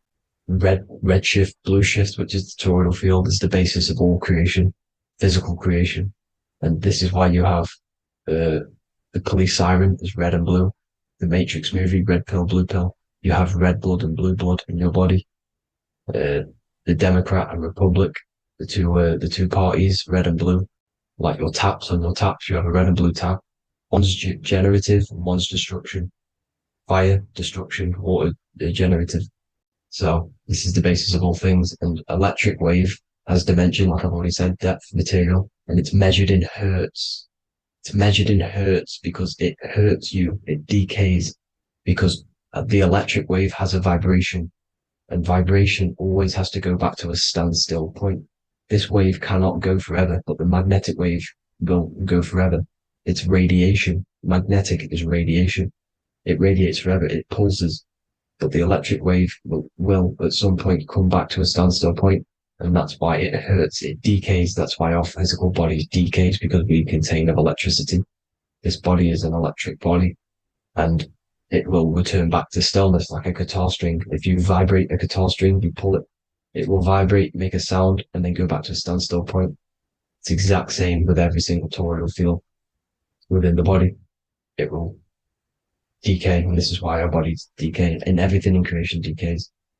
So we're born into sin, the sin of Eve. The sin of Eve is always biting into the tree of knowledge of good and evil, which is the, the systems in the body. And the sin of Eve is biting into the sine wave. We bit into the sine wave. The sun moves in a sine wave. Our DNA is a sine wave. Time is a sine wave. Everything in this creation is a sine wave. This is why the dollar bill is a sine wave. Magnetism and electric waves in one. And this is the sun doing its sine wave, which creates, when you go bowling, it kind of creates that pin that you hit over. That's the pin of the sun. The zodiac sign is a sine wave because the zodiac sign is an expression of the toroidal field, because magnetism unfolds into 12ness. And that's why you have 12 zodiac signs, 12 systems in your body, 12 cranial nerves in your head, in your brain. So if you can imagine this, see where my pointer is, always starts with Aries. Aries is the head. It's the first thing that's created in the womb. And this is Aries, the ram. And this is why it's called a cerebrum in your brain, which is the first thing that creates when you're in the womb. And what's the element of Aries is fire. Fire is the first element, F-I-R, first, because it's the first thing on the wheel, the first expression of energy. As you can see here, my pointer, this is the center of the toroidal field. It would go Aries, Virgo, Capricorn, Pisces, Scorpio, Cancer. Then we go back to Libra. Libra would be center. But you see how the toroidal field is the expression of the 12 energies. That's what the constellations are, the energy expressions of the toroidal field. So it would go outwards, starting from Aries here, all the way back to Pisces, which is beyond the bottom half. But Libra would be the center. That's why Libra is the equinox. It's the equinox. Libra is when it goes from summer over to autumn. It's the equal. It starts to transition into the winter side. Equinox, equal, which is Libra. And that's why Libra has the two scales. It's symbolized with the two scales. That's because of, the sun moving over. It's being judged. It's equal now, but then it's going to tip over into the winter. That's why Libra is here, the center of the sine wave. And like I said before, magnetic energy unfolds into 12ness. Magnesium is number 12 on the periodic table. It's the sacred number. And this is why the scientists are NASA is trying to bring in another constellation to destroy the holy science of astrology. So Aries rules the head, which is Mars. Taurus rules the neck, the lower head. Gemini, the two twins, which is your lungs, your two twins, your arms, two twins. Cancer, the breasts, or the chest area. Leo, the heart, which is the sun, which is fire, the center of the toroidal field. Virgo, the belly, which is the intestines. Libra, the kidneys, the two scales, the kidneys, balancing out everything. Scorpio, the sex organs. Sagittarius, hips and thighs. Capricorn, I've missed that out, which is the kneecaps. Capricorn, kneecap. Aries, which is the ram, which is the cerebrum in your brain. And then Aquarius, the calves and the ankles. And the Pisces, the two fish, the 2 feet. So everything corresponds, as you can see here. This is an ancient way of depicting it, of the folded human. And this is everything. Each constellation rules that part of the body, gives energy to that part of the body, makes you do certain things. So magnetic energy unfolds into 12ness, electricity unfolds into 7s. That's why when you get electric, the light spectrum that we see, it consists of 7 colors. Why we have 7 planets. The 7 planets give us our 7 metals and the 7 solfeggio scale frequencies. So the rotor, this is the rotor. And rotor is an anagram for Torah, the Torah, which is I think it's the Hebrew Bible. Don't quote me on that, but it's one of the holy books, which is the Torah, the Taurus. Everything goes back to the Taurus field because it's the basis of all creation. So the chief cornerstone, it says in the Bible that the builders rejected the chief cornerstone. The chief cornerstone You are the builder. You decided to incarnate into the physical world, into the electric world, El, the world of El, Saturn. When you are created in the womb, it takes you 9 months for you to be created.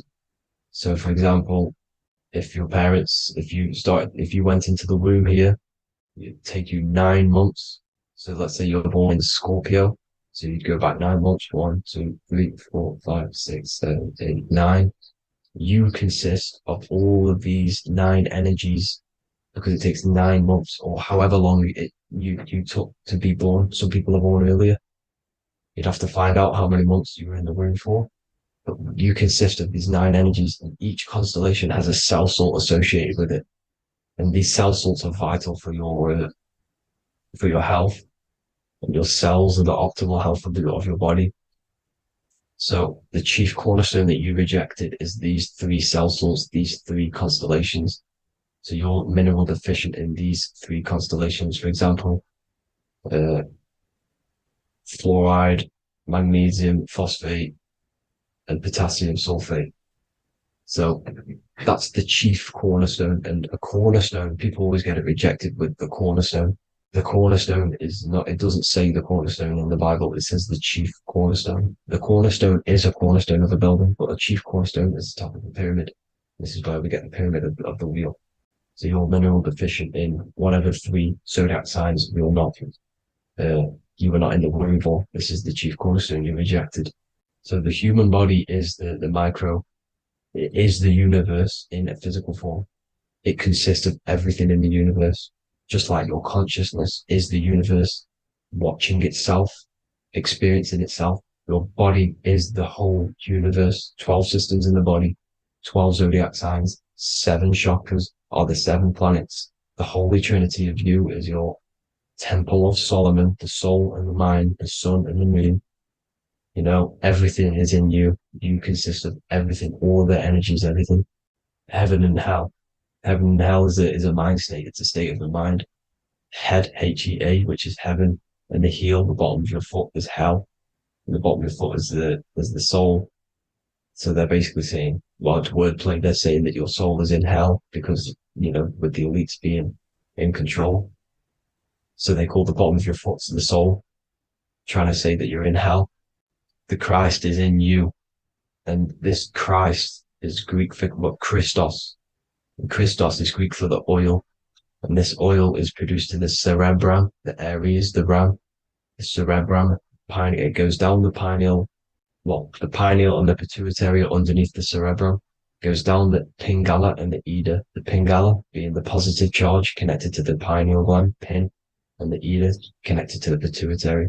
And this is the 2 serpents going down the spinal column. And this is why Jesus goes from Nazareth to Bethlehem, and then Joseph and Mary are waiting for Jesus in Nazareth. Joseph and Mary are the pineal and the pituitary gland waiting for Jesus to come back up the River Jordan, your spinal column. So this is the oil. This is the story of Santa as well. Santa comes from the North Pole. Why? Because the North Pole of the Earth is the center of the toroidal field, and the North Pole of you is your spinal column, which is the North Pole of the toroidal field. The North Pole, he comes from the North Pole. This is the North Pole. This is the South Pole of the toroidal field. Comes from the North Pole, which is your mind. And he goes down the chimney and then back up the chimney. This is the chimney. And he drops off the present, which is the Christos, the oil. And this is why Jesus is crucified at 33, because he crosses over the vagus nerve at the top of your spine. When this oil comes back up the 33 vertebrae, these are your vertebrae here. When it goes up the 33 vertebrae, it gets crucified at 33 because it crosses the vagus nerve, and he's crucified on the cross at 33. This is the story behind Jesus and Santa. The Ark of the Covenant in the Bible is the 2 hemispheres which cover the vital parts of your mind, the brain side, which is the cerebrum, the pineal, the pituitary, etc. So the 2 hemispheres are the 2 angels, the Ark of the Covenant. This is the Ark of the Covenant covering the 2 vital parts of your brain. So these are the optic thalamus is another part, and it protects the Christ oil, which is inside at the center of the brain. See, the Bible is all a massive metaphor about yourself because you are the universe. You are a microcosm of the universe. Your consciousness is experiencing itself, and the universe experiencing, and your body is the whole universe. Your head's heaven. So Moses crosses the Red Sea. These are the two hemispheres of your brain. This is the corpus callosum, the Red Sea. So he's pretty much saying that he's uniting the two hemispheres of your brain, because most people in this generation are stuck in the left brain, which is just logic, reasoning, science and maths, writing. And this is what school teaches you to do. It keeps you stuck in your left brain. And you want to cross over to you want to cross the Red Sea, which is the corpus callosum, to the right brain, which is awareness, art awareness, creativity, imagination, intuition, insight, using the higher mind, creativity, imagination. If you don't have intuition, then you can't read energy, you can't pick up on bad things. This is what Moses is symbolizing by crossing the Red Sea. And it's also the upper room where Jesus met the 12 disciples. 12 disciples are the 12 cranial nerves in your brain. It doesn't just represent the 12 zodiac signs. The 12 disciples symbolizes many different things. It's like I said, the universe consists of 12ness. So you have 12 cranial nerves in your brain, and that's the 12 disciples as well. And they want you stuck in your left brain, which is the five senses, materialism. So they say in the Bible that Satan blinds the mind. Satan is Saturn. If you've watched my videos, Satan is Saturn. And you consist of the Holy Trinity, which is the sun, moon, and earth. The soul, moon, the soul being your sun, the solar, the moon being your mind, the earth, your physical body. And Satan blinds the mind. Why? Because we enter a soul system. This is a soul system, not a solar system. And Saturn is the Lord of the Rings, which is the outer ring. When your soul enters the soul system, your soul starts to materialize. It hits Saturn. Why? Because Saturn starts to materialize you. You take on the 7 virtues, which are the 7 planets, which are your 7 chakras. And to get out of this soul system, you must get out of your lower nature, your animal nature, which is lust, desire, greed. The number of the beast, 666, which is Saturn, Satan. So you enter the soul system, you take on the 7 energies, which you turn into physical matter. And this is your descension from heaven to, well, to say hell. And then you must raise back up from matter to spirit. They say Satan blinds the mind. Why? Because your mind gets materialized. Your soul and mind get materialized. And when you get materialized, it's an intense experience. You lose the divinity within you. You forget the divinity. So Satan, which is the first planet, the first energy you take on, the material body, he blinds the mind. He makes you forget everything, your divinity. Then you must remember, ascend up Jacob's ladder, the 33 vertebrae, to heaven. And this is a microcosm of the macro, because you will ascend back up to heaven if you do this, when you leave your physical body, when your body decays. So when it talks about in the Bible, completely destroy them, the Hittites, the Amorites, the Canaanites, all the ites. This is what God says to the Israelites. It says completely destroy them. It's basically symbolizing saying destroy your lower nature. The Canaanites, cannibals. We're under a Canaanite system now, which is cannibalism. And this is flesh eating, lust, greed, all the demonic stuff, all the lower vibrational stuff. The lower nature, eating, sex, and survival, the lower 3 chakras. You must get out of these lower 3 chakras and return back to spirit, which is heaven, which is spirit, love, being holy, being truthful, being passionate.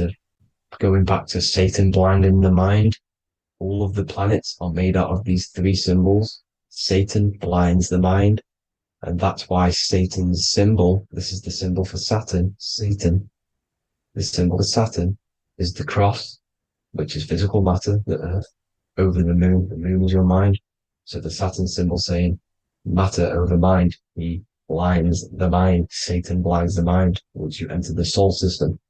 And you must remember, in the Bible, it talks about the Genesis, which is Eve, the sin of Eve, which is biting of the tree of knowledge, with the serpent, which wraps around the tree. It says the serpent placed himself on the tree. Or the serpent is the spinal column.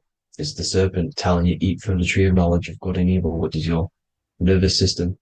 And eating from the tree of knowledge of good and evil is doing bad things. For example, over sexualized, overeating, eating the wrong food. That's eating from your nervous system. It's decaying you, and it's preventing you from achieving the God self, the God consciousness. This is the symbolism of, the tree on the serpent, telling you to eat from the left brain, with the left brain being the sinister. Sinister is Latin for left. That's sin. Sin is left. And left is lefty Lucy, Lucifer, right, righteousness, right, God, godly. The tree of knowledge of good and evil, which is your nervous system, because it determines good or bad. That's the only thing you experience in this world is your nervous system. And then the tree of life is the cardiovascular system, and the Garden of Eden is your body. So that's it for this video, people. I hope you've got a greater understanding of how you are the universe and everything is inside of you. Just keep in mind you are the universe experiencing itself, and your body is a reflection of everything. The 12 constellations, the 7 planets, everything's inside of you. This world is an expression from the inside outwards. You can't affect the outside world to manipulate reality. Everything's inside of you. I hope you got a greater understanding of this. God bless.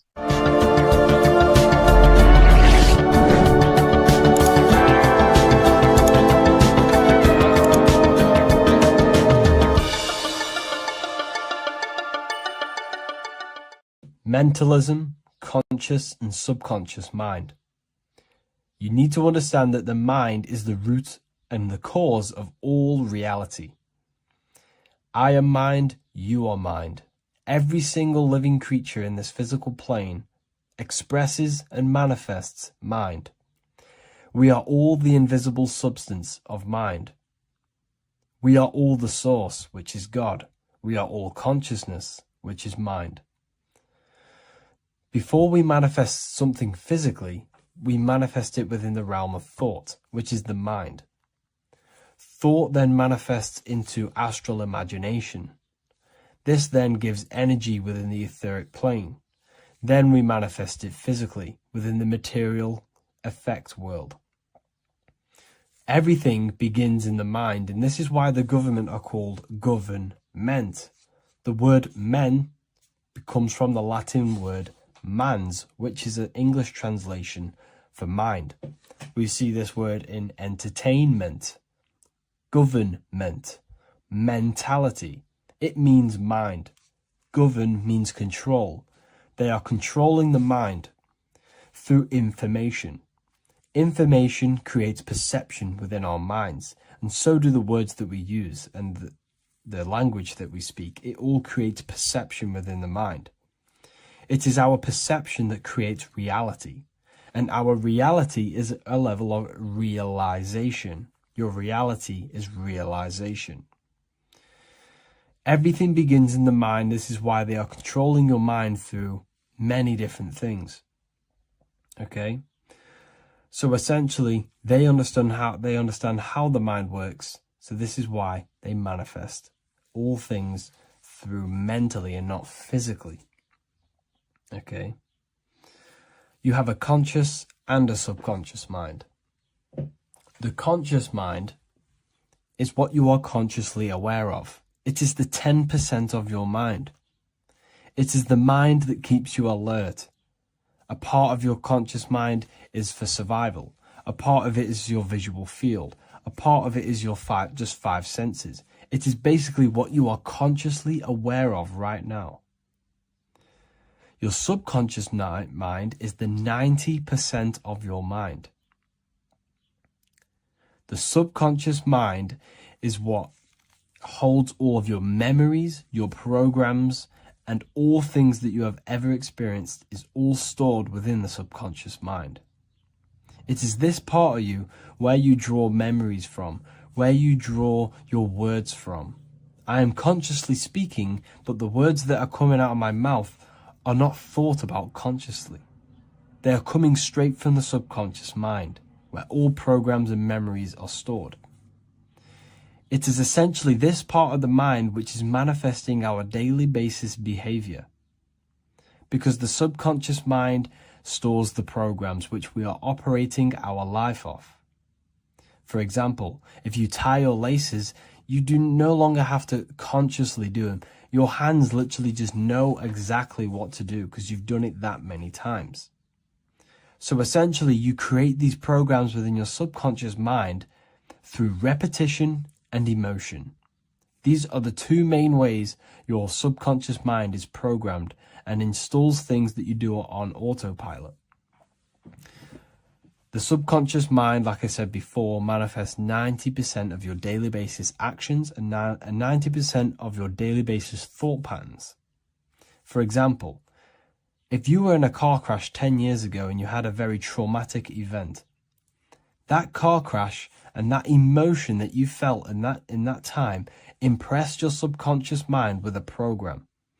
And even to this day, 10 years later, you are still wary about entering cars because of that program. Even though you may be not thinking about the car crash, you are still wary about entering cars because of that program, because of that emotion impressed upon the subconscious mind. You see, everything you say, everything you think, and everything you feel is telling your subconscious mind, that is what I want. The subconscious mind takes everything literally. Even if you are talking about someone else, your subconscious mind only knows you, and it only knows yes, and it only knows the now, the present moment. So this is why the golden rule back in the ancient days was treat others like you want to be treated. Because the way you treat others is telling your subconscious mind that is how you want to be treated. And this will create subconscious programs within you, affecting you. So, before you go to sleep every single night, what you want to do is to impress your subconscious mind with thinking and feeling of something that you want to become. Become that reality. Think and feel that reality. And by doing this, you are impressing your subconscious mind, and you will wake up in the morning with ideas. Because when you install a program within your subconscious mind, like I said before, it manifests into at least 50% of your thought patterns. So let's say I created a program within my subconscious mind of how to become financially free. Well, I created the program that I am financially free. My conscious mind will start to slowly think about that program and how I can achieve that program, because the conscious mind operates on survival. So if you create a subconscious program of I am financially free, your survival conscious mind will start to operate and think and act on this program subconsciously. You won't even know that you are doing it, but you are. And this is the power of the subconscious mind. You have to reprogram it properly. You have to be careful of the things you think, say, and feel, because all of this is contributing towards molding your subconscious mind, which essentially molds your reality. It draws things to you.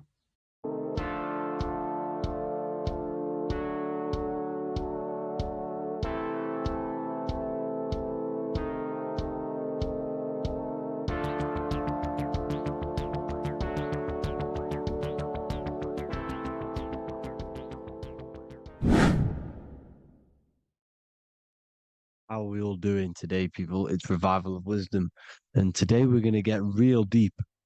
This video is going to get real deep. A lot of people are not going to be ready for this sort of knowledge. Okay, you really have to do is to really deprogram the mind, because everything we've been taught is a complete lie, is to keep us trapped.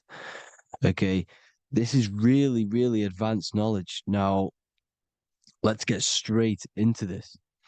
All of the ancients depicted other worlds, and they called this place Midgard. Midgard is the mid garden, the middle garden.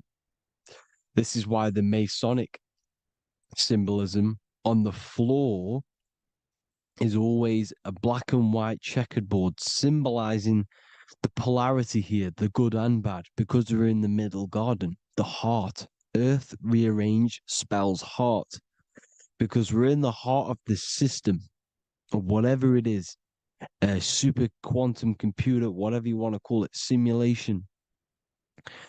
Now, in the Quran, it talks about the 7 layers of heaven. All of these ancient artworks are depicting these different layers of reality. Okay, and look at the Egyptians here with the boat outside of the firmament. Boats travel on water, and this is exactly what the Masons are doing. So they're still using the same symbols. Why? Because it's the same knowledge, just hidden. The Egyptians have the same knowledge as the Freemasons. It's just hidden. Now, this cosmology that they're showing here, which is probably made maybe 100 years ago, this painting or artwork, is the exact same as the one we see here with the arch, the boat. You know, it's similar because the boat is symbolizing traveling these other worlds, because the ether is also symbolized as water. Because if you look up at the stars through a telescope, it looks like it's water. It's shining through water, because this ether, whatever this substance is outside of this world, was symbolized as water. Okay, and look at all these ancient depictions showing these different layers of reality. Now, we are being trapped within this 3D dimensional world, which is the cube, the Saturn cube, because there are 6 sides to everything in this world: front, back, left, right, up and down. 6, which is the cube, because we're in the Saturn, Saturn's world. Okay, now, always been depicted as a tree of life, the tree of the universe has always been depicted as this tree. Because let's get a bit deeper.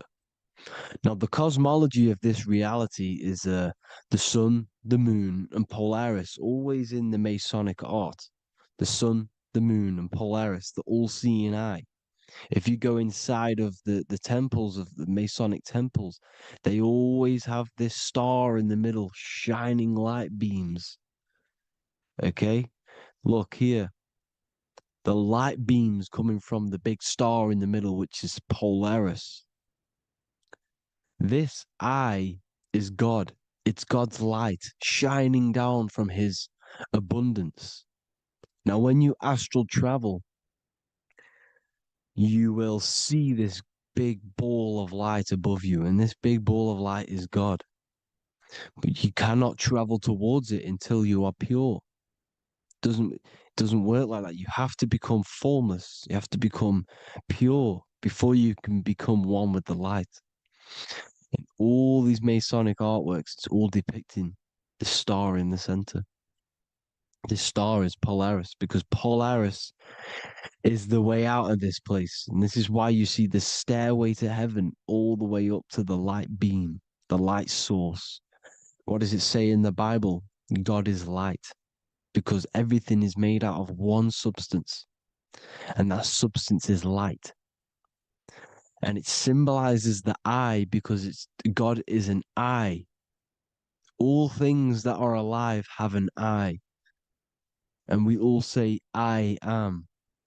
We all see these realities through eyes. God is an eye. He's the all-seeing eye. He sees all things at all times. And he is projecting this light. And this light comes down to create all the different levels of the worlds. And this is what the 2 pillars symbolize the number 11. 11, the number 1, is just a vertical line. It's the 1. It's a 1 point. 11 symbolizes the mirror nature of reality. Everything's mirrored. As above, so below. Now, the 11 also symbolizes openings, doorways. And as you can see here, an opening to the all-seeing eye. And you see here again, an opening to the stairway all the way up to the light. This light is the light of God in the astral worlds, beyond this world. Now, Polaris has also been symbolized as the UFO. They put the truth in plain sight. So, you know, in the films, how the UFOs suck people up. That's what Polaris is doing. If you ascend beyond this world, if you do not ascend beyond this world, you will be reincarnated in this world. The whole thing is to outgrow this consciousness to the plane above. And I'm not just making this up. I'm going to be bringing in scriptures after this. But you can see with the Christmas tree, we always put a high, big star at the center, at the top, which is the star of Polaris, which is exactly what the Masons are doing here. The star at the top. And it's on top of our Christmas trees. And all of these symbolize the other stars, because Polaris is the most high star. And all the other stars are wrapped around the firmament lower than Polaris. And that's exactly what the Christmas tree is. And it's a triangle. It's a triangle, just like light beams travel from one point in the triangle, just like the all-seeing eye. It's a triangle. The light is coming from one point and sending its rays downward. You see, it's kind of like you see here with the water. And the lower you go, the darker it gets, the more evil it becomes. And this is what the ancients would call hell. Now, this all-seeing eye is Polaris. And below Polaris is Mount Meru, the North Pole, the magnetic North Pole. The Tower of Babel, which is in the Bible. The etymology of the word Babel, Ba meaning spirit, which gives the ability to move the soul through the worlds, which is that's the ancient Egyptian description of the word Ba, meaning of the word Ba. You have the Ka, the Ba, the Ak, but the Ba is the one that gives the ability for the soul to move through the worlds. Your soul can't speak into a world without incarnating into it. Now, the Tower of Babel symbolizes Mount Meru because it's the word Ba is the spirit which gives the ability for the soul to move through the worlds. The Tower of Babel is the magnetic North Pole, Mount Meru, which gives the ability to move through these different worlds. And you can see the ancient Tibetans always showing this depiction of these different worlds coming from the center. Because we have to ascend our consciousness. It's not about how good you are to reach heaven. It's about how you expand your consciousness, you expand your mind. So they teach now that you have to be good in order to reach to heaven. It's about expanding the mind, expanding your consciousness to these different planes, these different realms. So that's what it's about.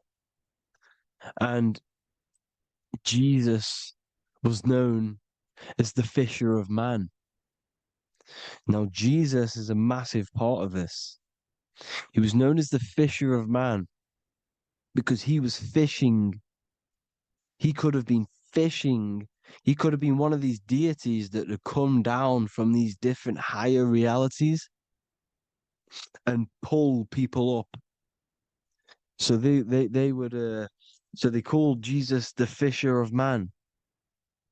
And he says unto them, follow me and I will make you fishers of men.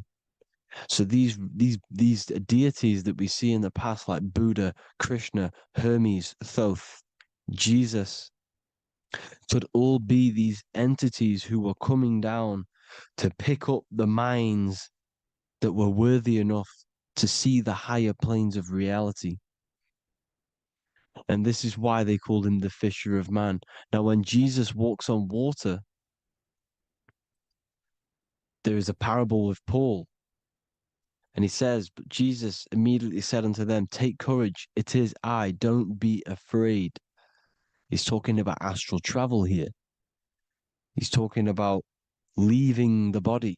Because when you leave the body in astral travel to see these alternative realities, you can't be afraid because fear is a bondage, which is what the Emerald Tablets talks about. Lord, if it's you, Peter replied, tell me to come to you on the water. The water. Come, he said. And Peter got down from the boat, walked on the water, and came towards Jesus. But when he saw the wind, he was afraid and began to sink. When you become afraid in astral travel, you sink back into your body. Lord, save me. So this is talking about Jesus pulling people up into different realities. And you can see the fish is the symbol of Jesus. Is another symbol of Jesus, a fish. Because fish symbolize deep occult knowledge. Because fish travel the depths of the ocean. And they symbolize us because we are fish underneath the ethers. And Jesus was pulling people up. You see, so the Bible is a people today believe the Bible is a book telling you how to reach to heaven, how to become godly and reach heaven. But you've got to become the Jesus Christ to see these alternative realities. Now look at the Emerald Tablets is a massive part, and it speaks so much about these different realities. Look what it says here. This is in Emerald Tablet 3. Then in my heart grew a great longing to conquer the pathway that led to the stars, which is exactly what the Masons depict in all of their art. Look, the ladder to the stars. And then he goes on to say, years after years, I sought after wisdom, seeking new knowledge, following the way, until at last my soul, in great travail, broke from its bondage and bounded away, broke from the bondage of the body. Free was I from the bondage of earth men. Free from the body, I flashed through the night. The stars. The stars are a massive part in the astral world. Each star is a different reality. And the true astrology is the star that you came from. You came through a star to reach this, to reach here. There is a reason why you are here. There's a reason why you have the personality traits, because your soul came from a specific star. This is why we call them stargates, because they are gates in and out of this reality. And Polaris is the way out to the higher worlds. Now look, far into space, my soul traveled freely into the infinite circles of light. Beyond knowledge were some planets and great gigantic beyond dreams of men. Then he goes to say, lift up your flame from out of the darkness, fly from the night and ye shall be free. Lift up your flame. Your flame is your soul, because it has to be lifted up out of the darkness. This is the darkness, this world, this body is the darkness. Because it's a bondage. You need to break free. You need to learn how to astral travel, people. You have to learn this. If you want to get out of this world, you have to learn how to astral travel and see the other realities. Traveled I through space-time, knowing my soul at last was set free, knowing that now I must pursue wisdom until at last I pass to a plane hidden from knowledge, known not to wisdom, extension beyond all that we know.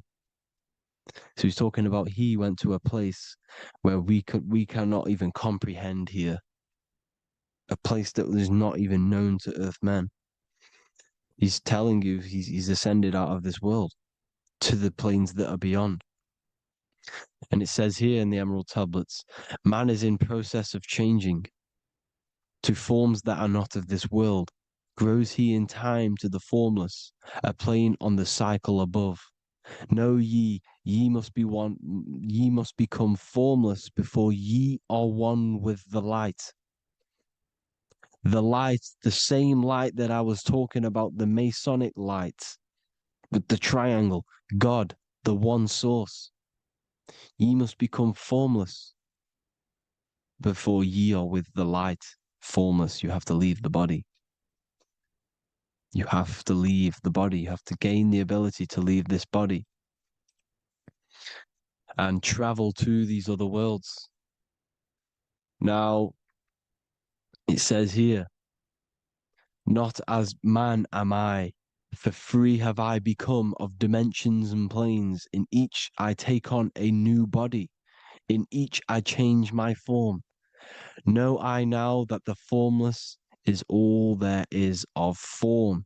You see, all things created come from the things that, all things that you see come from the things that you cannot see. All of us have the same spark of consciousness, the same I am.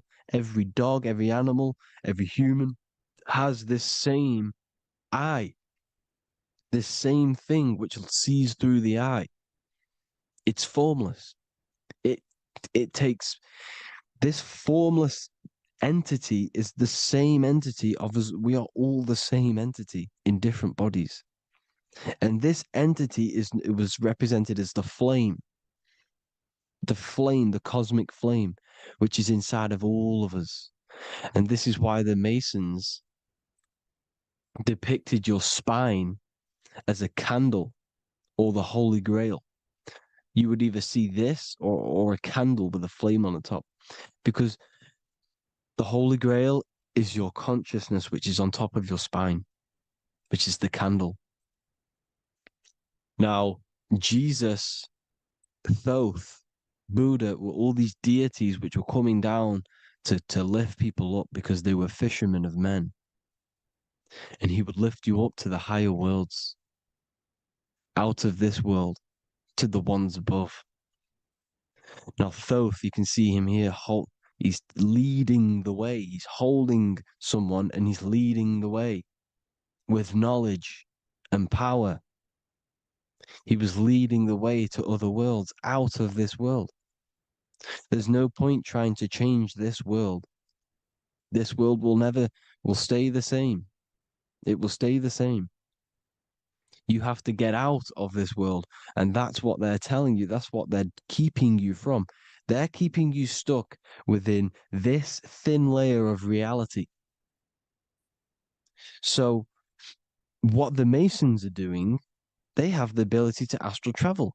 They're living not stuck and bound to one reality, but living within the different layers of reality. And this is what Morpheus was doing in the Matrix. Morpheus was going into the Matrix to go and get Neo, which is exactly what Jesus was doing, pulling up people out of this world to the ones higher. And that's exactly what Morpheus is doing in the Matrix. If you haven't watched the Matrix, go and watch it. It will blow your mind. Everything I'm saying in this video, you will see it. Except that you don't need to use a machine to enter the Matrix. You just use your body. Well, you use your consciousness to leave this body. You see, Neo was also uploading himself into the simulation to pull people out of the simulation. And this is exactly what all of these gods were doing. The fisher of man. Look, he was pulling people up out of this reality with the knowledge. Now, Jesus was always depicted with the mushrooms. Look at all this mushroom art. Mushrooms were literally the origin of Christianity. You can see it everywhere. There's mushrooms in all of the ancient art. Every single one of these paintings you see here, there's mushrooms on them. Mushrooms have the ability to see alternative states of consciousness. Now, if you go and do them and you go to sleep, if you pop mushrooms, you go to sleep and you will wake up in another reality. You will wake up in another reality. Don't try it if you don't want to do it. But if you've got the heart to do it, do it. Eat them and go to sleep. You'll wake up in another reality. And Jesus was handing out mushrooms to the bright minds, to the minds that he wanted to fish out and pull up to the higher realities. He was giving them mushrooms to see themselves in an alternative state, in an alternative reality. This is why there was so much mushroom art, and it's not just ancient Christians; it's Sumerians, it's the Mayans, the Celtics, the Egyptians, all used mushrooms, all of them. Look at all this art; it's on stones, it's everywhere, because mushrooms. See, everything in nature is a micro macro. Look at the form of a mushroom. It's literally your spine and brain, because they alter your consciousness. Your body is just a radio receiver. Everything that you're experiencing is a program being ran by the central nervous system, and your consciousness is experiencing this program, these electrical impulses of the nervous system, because it's all feeding back to one point, which is the pineal gland. And this is the candle with the light on it. Type in Masonic candle and you'll see it. It's your spine with your spark of consciousness on top of the spine. And it's a mushroom, because this sends you to alternative states of consciousness, alternative realities. Now, they were all doing this, the Egyptians, the Mayans. Now, there's more symbolism which goes into this. Look at the Christmas trees we use. The Christmas tree with the presents underneath them. Magic mushrooms grow under trees. And these are the presents under the trees that we symbolize today with Christmas. Santa's red and yellow for the red and yellow mushrooms. The same mushrooms Mario has to collect. And when he gets enough mushrooms, he levels up. And then what does he do when he go past the world? When you win that world in Mario, you go to another reality. You go inside of another world. It's truth in plain sight, and it's using mushrooms. It's using mushrooms. Everything, all of the characters in Mario, well, a lot of them are mushrooms. Look at this one. The presents, black, yellow, and red and white. Red and white mushrooms. And the bow on the top is the mushroom head. That's a bit of a reach, but the symbolism never lies, is what you need to understand. And it's as above, so below. Now look at the Sumerians. The Sumerians were also multi-dimensional beings. Okay, look at how they have the double faces. They had 1 foot in this reality and 1 foot in another reality. And look at this one, a double-headed god inside of like a portal. You see? Because and look at these with the wings, the astral travel. Birds, ancient birds symbolize the soul, because the soul is a bird. It flies to different worlds. It flies around the cosmos. And mushrooms gave you the ability to see these alternative states of consciousness, these alternate realities, because you exist in infinite realities. You exist in infinite realities. Now look at the 33rd degree Ordo Ab Chao badge. You get this badge when you become a 33rd degree Freemason, and it's a double-headed eagle. A double-headed eagle. And you can see this in Sumeria first. Sumeria have the same symbol, a double-headed Well, bird, you can see it here, here as well. And the Masons are still using this symbol today. And when you become a 33rd degree, 33 vertebrae on the back of your spine, above the vertebrae is your consciousness, and it's a double-headed eagle. One reality in one, you become a multi-dimensional being in the 33rd degree. And I've heard many interviews of Masons say it becomes Luciferian. You see, they speak in code. These Masons can't tell you about what they learn about, but they will speak in code. They said it becomes Luciferian. The word Luciferian is lucid. The root word of Luciferian is lucid, and lucid is lucid dreaming, alternative realities, dream worlds. You become a god. Luciferian means you're becoming your own god, pretty much. Because you are becoming a multi-dimensional being living in between the different layers of reality at the 33rd degree of Freemasonry. And look at the double-headed eagle, because the birds symbolize the soul.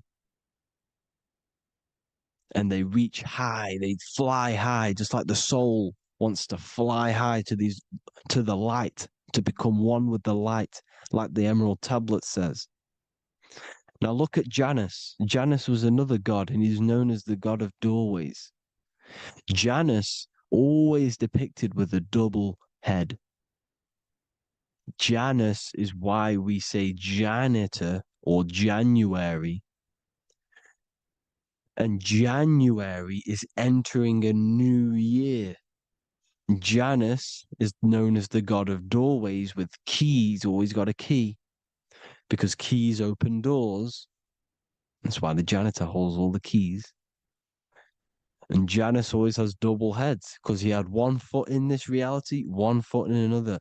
He was a multi-dimensional being, a Luciferian, living between the different layers of reality, instead of being stuck in one like we are. Well, a lot of people. And that's the whole point. You see, all of this stuff is about like changing the world and stuff like that. This world will probably never ever change. It's probably been like this forever. Well, forever, for a long time. But it's about moving out of this reality to the higher states. And the Masons always depict the ladder to the luminaries, the stars, with a key, the same key of Janus. The Vatican is a key, and it's in charge of all the religions. Why is it a key? Because they're holding back the key. They're keeping you stuck within this reality, keeping you stuck as identifying yourself with the body, identifying yourself with this world. You are not in the world is within you. This is a program being ran by your central nervous system, and your consciousness is experiencing this reality. Now, this is going to be a mind-blowing video for some people. You have to have an open mind. You have to let go of all the programs. I'm repeating what the ancients are talking about and the ancient symbolism. Look at Janus with the double-headed god. He was just another god coming down, giving keys to people who had the worthy mind to be pulled up out of this reality, to be pulled up to heaven, just like Jesus was teaching how to reach heaven. But really, it's an encoded scripture. But anyways, hope you all gained some insight on this video. Have an amazing day. Please like, share, comment. All the links are in the bio for the PDF, for the Manifestation Mastery course, and all the other amazing stuff. And if you want to support the channel, I'd greatly appreciate if you became a Patreon member.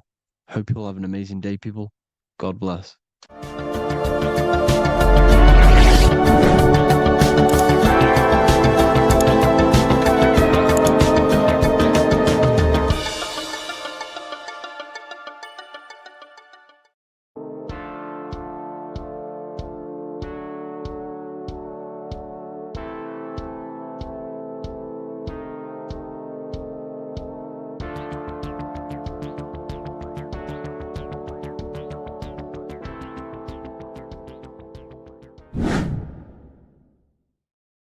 How are we doing, people? It's Revival of Wisdom. We're back today talking about sun worship. Okay? And please enjoy, sit back and enjoy the video. First thing we need to understand is that the sun is the risen savior. It's the light of the world. Without the sun, we have nothing. Now, the sun is the Son of God.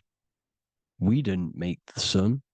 No one owns the sun. But who created the sun? Obviously, the Creator created the sun. Therefore, it is the Son of God. And that is what Jesus is symbolizing in the Bible. The Bible is a metaphorical story. That's why it's called the greatest story ever told, because it is a story about the sun, the zodiac. It's about you, the systems in the body. It's about everything that is sacred in this creation. Now you can see the suns behind Jesus' head in all of the ancient portraits, even the ones that are more modern. You still see a sun on the back of his head because he is the sun. He's the light of the world, our risen savior. And this is what Christians are lost because they don't realize it's a symbolic story and they think Jesus was a historical person. He's not a historical person. Okay, this is what we need to get out of our mind. This wasn't a historical person. It's the Son, our risen Savior. The Son is the soul. It's the soul of this creation. Because what is a soul? A soul is pure life force, pure energy. Whatever a soul inhabits, it gives life to. Like our soul feeds our body. The sun feeds the earth because the sun is a soul, and that's why the ancients called it Sol. Because it's the soul and it's in you and it's the light of the world. It's the light of everything. It gives life to all things. Here's Jesus and his 12 disciples. The 12 disciples symbolize the 12 zodiac signs. Aries, it rules the head region because the 12 zodiac constellations rule specific regions of your body. Aries, the ram, you have a cerebrum in your head. This is Aries on the head of the table. His Gemini rules the arms and the lungs. The two twins, Gemini. He's holding up two hands for the two hands and arms. The twins. Cancer has a knife in his hand. It's not so clear, but he has a knife in his hand. Cancer is the crab. Crabs have claws.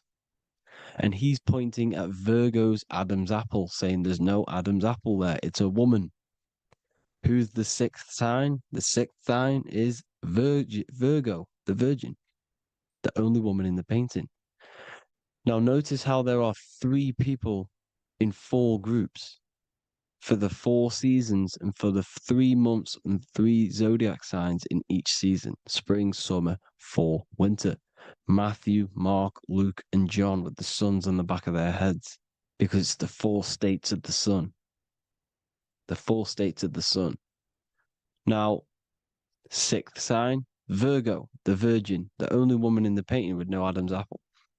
Then we have the sun, Jesus, red and blue, red shift, blue shift, electromagnetism.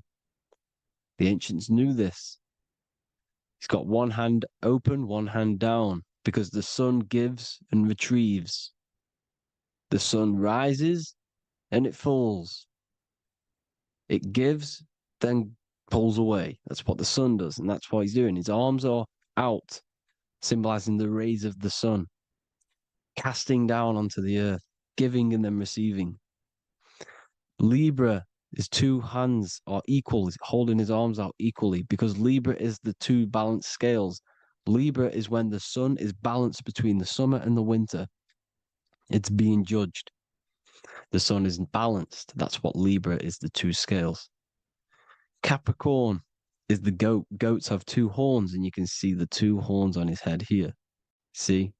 So this is astrology. This is what Leonardo da Vinci is depicting here. It's astrology. He knew the story of the Bible is all astrology.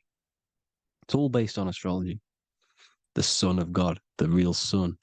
Now here are some Bible verses. I am the light of the world. Obviously, that's the sun. What other light is there that lights up the world? The moon can't do it. It's the sun, the one and only sun, our risen Savior. Because if the sun didn't rise, we'd all be dead. So it's our risen Savior. And it dies for our sins every night and then gets reborn every day. Now, Jesus calms the storm. Mark 4:35-41. The disciples are all on a boat and there's a heavy storm. But Jesus is asleep. The disciple says, Jesus is asleep. We need to awake him. They wake up Jesus, and Jesus got up and rebuked the wind and said to the waves, quiet, be still.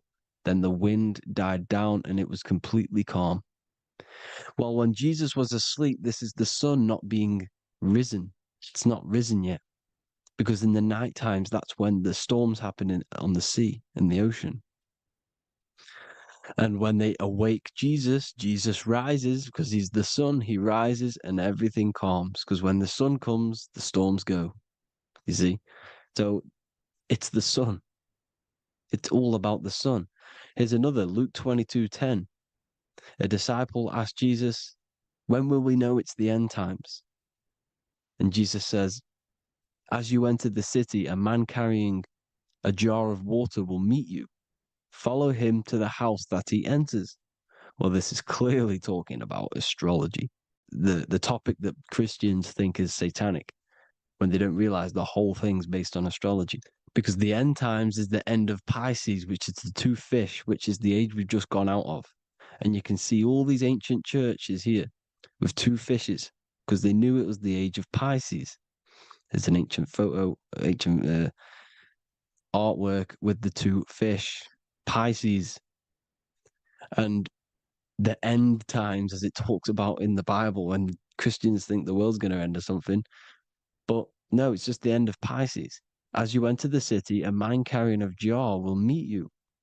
Follow him to the house. The house is the zodiac sign that he enters. And the zodiac sign is Aquarius, because that's what it is, a man carrying the water. We know this is astrology because a woman, that is a woman's job in the ancient times. In the ancient times, the woman used to get the water. You would never see a man collecting water back then. That was the woman's job, whilst the man builds the houses, for example. You see, so we know it's talking about astrology because astrology is the man holding the bucket of water. It's the end of Pisces. Now we are in Aquarius. And of course, Luke 24:36, the risen Savior, the sun. Now, the sun is also born on the 25th of December, a virgin, just like Horus, Mithra, Buddha, Krishna, Hermes, and thousands of other gods, all born on the 25th of December. Well, it's because the sun moves 1 degree northward on the 25th of December. And on the 22nd to the 24th, it stays in the same degree because it's moving south. But then on the 22nd, it stays in the same degree on the Southern Crux constellation. And the ancients called this the sun dies on a cross, because the cross is the Crux constellation, the Southern Cross. And it stays on that same degree for 3 days on the cross. The sun dies on a cross, and then on the 25th, moves 1 degree northward, bringing back the summer, the light, the warmth, the growth of crops. And this is the sun being reborn again, a virgin, because it's pure. And here's Mithra, another sun god before Jesus was around, before Christianity. It was Mithraism, and Mithra, Ra is Ra, the sun god, Egypt. It's all about Ra, the sun. You see the crown of thorns on Jesus's head, symbolizing the rays of the sun. And here are the rays of the sun on the back of Mithra's head. Krishna, the sun. Buddha, the sun. Horus, horizon, all born virgins, all did miracles, all resurrected, dead for 3 days. Well, here he is, dead for 3 days on the cross and resurrected, because it's the most ancient religion ever, ever been on the face of the earth, the worship of the sun. And we should worship the sun, because without the sun, we are nothing. The sun feeds us, feeds the earth, feeds everything. Without the sun, we are nothing. It's been reversed, and now we're worshipping man. When we're worshipping a man called Jesus, was never real. It's all about the sun, the most high, the most powerful, potent, celestial body in the sky, the orb that feeds us every day. It dies for our sins and rises every day. It's the sun. Now on the Holy Communion Day, it's the worship of the sun. They give out many suns. Is Jesus holding a sun, and they raise the sun on Sunday, because they go to worship their sun god on Sunday, not Saturn Day, not Moon Day, Monday, but on Sunday when the sun is exalting. And they hold suns up above their heads because the sun rises. They're symbolizing the sun rising above their heads as savior. It's the sun. It's the Holy Communion Day. And here's Jesus giving a piece of himself to the children. It's the sun, the light. Judas was known as a backbiter, a backstabber, because he stabbed Jesus in the back. He betrayed Jesus. Well, this is just another astrological story about the constellation Scorpio, because the Scorpio is the J, looks like a J. J for Judas, the scorpion, the backbiter. Scorpions backbite, they bite with their back. And what does Judas do? He betrays Jesus by kissing him to let the warriors know who they need to get. So he kisses Jesus, and Jesus gets stabbed in the back. Well, when you get stung or bit by a scorpion, they leave like a kiss. So Judas kisses him and gets betrayed. Well, this is because the sun, when it hits Libra, it's balanced. The sun is balanced because it comes through summer. Now the sun's starting to die. The sun's starting to die. It hits Libra. And then as soon as it hits the Scorpio, it gets betrayed, because now the sun has to fall to winter, and Saturn is there waiting to take over the darkness of the winter. So he gets stabbed in the back by Scorpio, Judas, the scorpion, the backstabber. You see, it's an astrological story. Here's Mary. Mary means marry, which means pure. The sun is pure. No one gave birth to the sun but the God. And it's born every day. It's born every day on every year. It's born pure. There was no controversy. There was no, activity for the sun to be born. It's pure. Now, the 7 metals come from the 7 planets. The sun gives you gold, and this is why the sun is golden. It looks gold. And this is why the banks are backed by gold, because gold is the most valuable metal, because it's the sun, the most valuable celestial orb in the sky, in the heavens. Well, here's Jesus, another ancient symbol of him being crucified on the cross with the big sun, the Southern Crux constellation. The sun dies on the cross constellation. And if you go to the old etymology dictionaries, you will see sun and son is the same word. They come from the same etymology roots. You can use them for no matter what, but they've been confused today. But if you go back to the old dictionaries of etymology, they are interchangeable. You can use them. Son, sun, sol, it's all the same thing.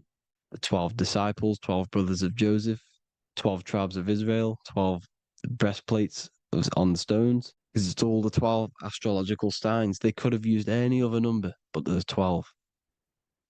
Because 12 is the mind, which is God. 7 is the number of matter, which is man.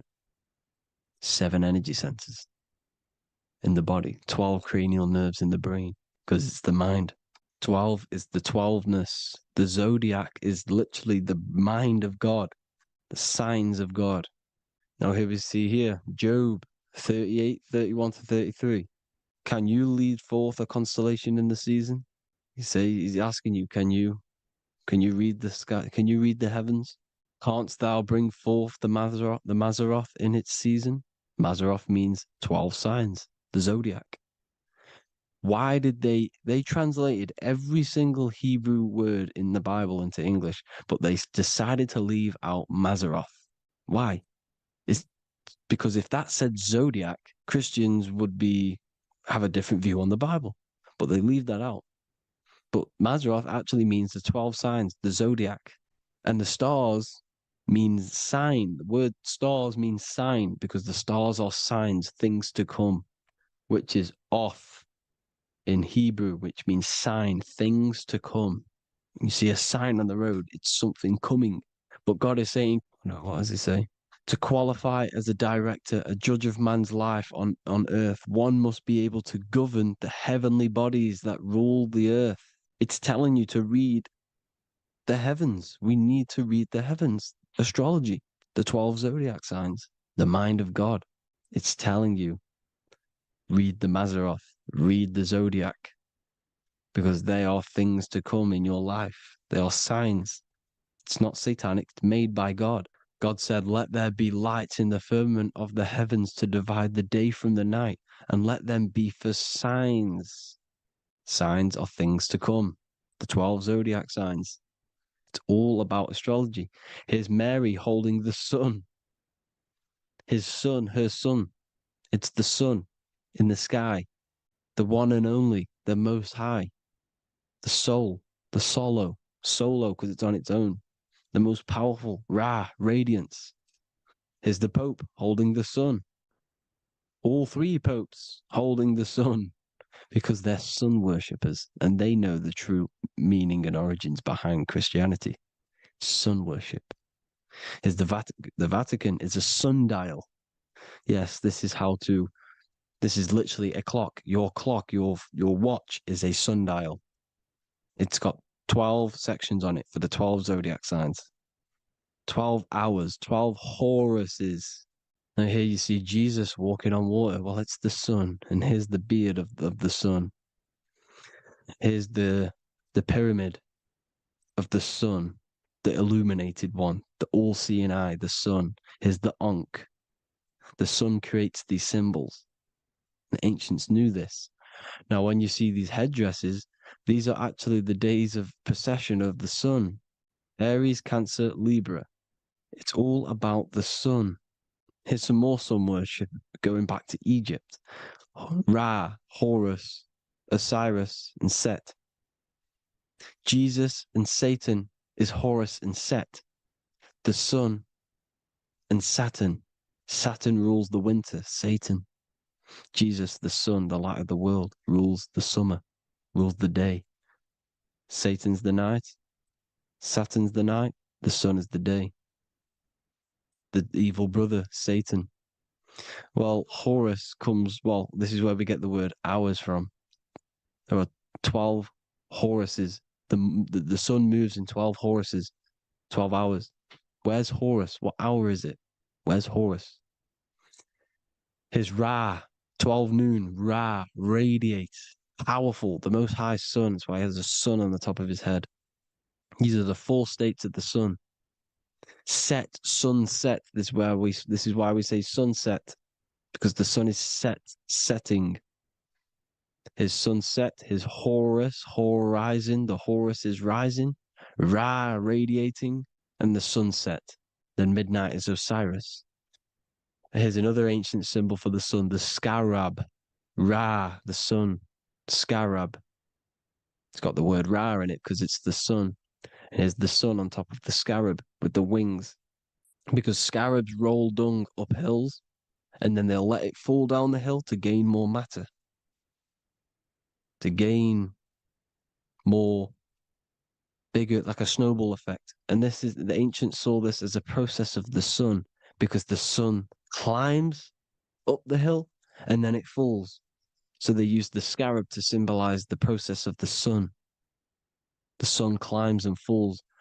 Here's an ancient Egyptian cat cutting off the head of the serpent. Well, the cat is cutting off the head of the serpent, symbolizes the sun cutting off the nighttime. When the sun rises, it cuts off the nighttime. It cuts off the serpent. The serpents represent darkness or evil. There's some more symbology of the sun and the heavens, the arch, the royal arch, the firmament, the sun inside the firmament. These are all ancient churches, and they all depict the firmament with the sun inside. Is the ancient cosmology, you see, because it's all about the sun.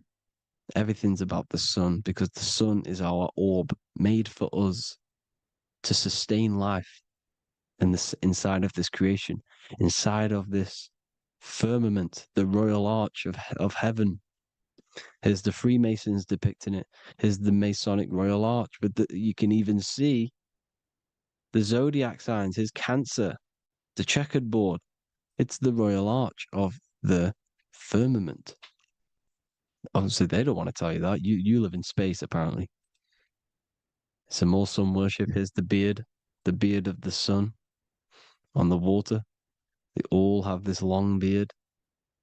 And why do they say amen? Amen at the end of every prayer.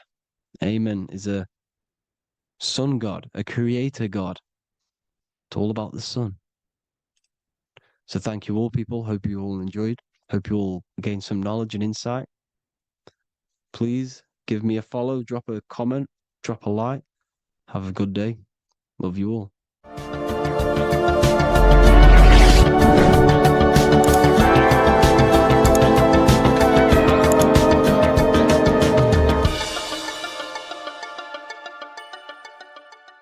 Welcome to Revival of Wisdom. Welcome people, we're back with another video. Please make sure to hit the like, the subscribe button, and turn on notifications to never miss a video. The Vatican is a giant key from a bird's eye view, and it also contains an 8-pointed star. The Anunnaki Sumerian gods also depicted this 8-pointed star.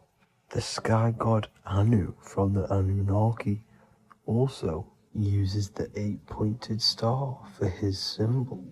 And even Freemasons depict an 8-pointed luminary with a ladder and a key. This is symbolizing the key to ascension up to the 8-pointed star, which is Polaris. Polaris is always depicted as an 8-pointed star.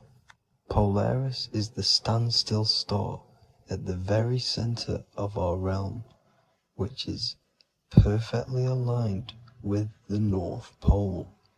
The Earth is a giant torus field, and at the center is where the most electromagnetic energy is stored. This is why all compasses point to the north. Hence why a compass is an 8-pointed star, because it points you to Polaris, which is the North Pole, the center of this realm.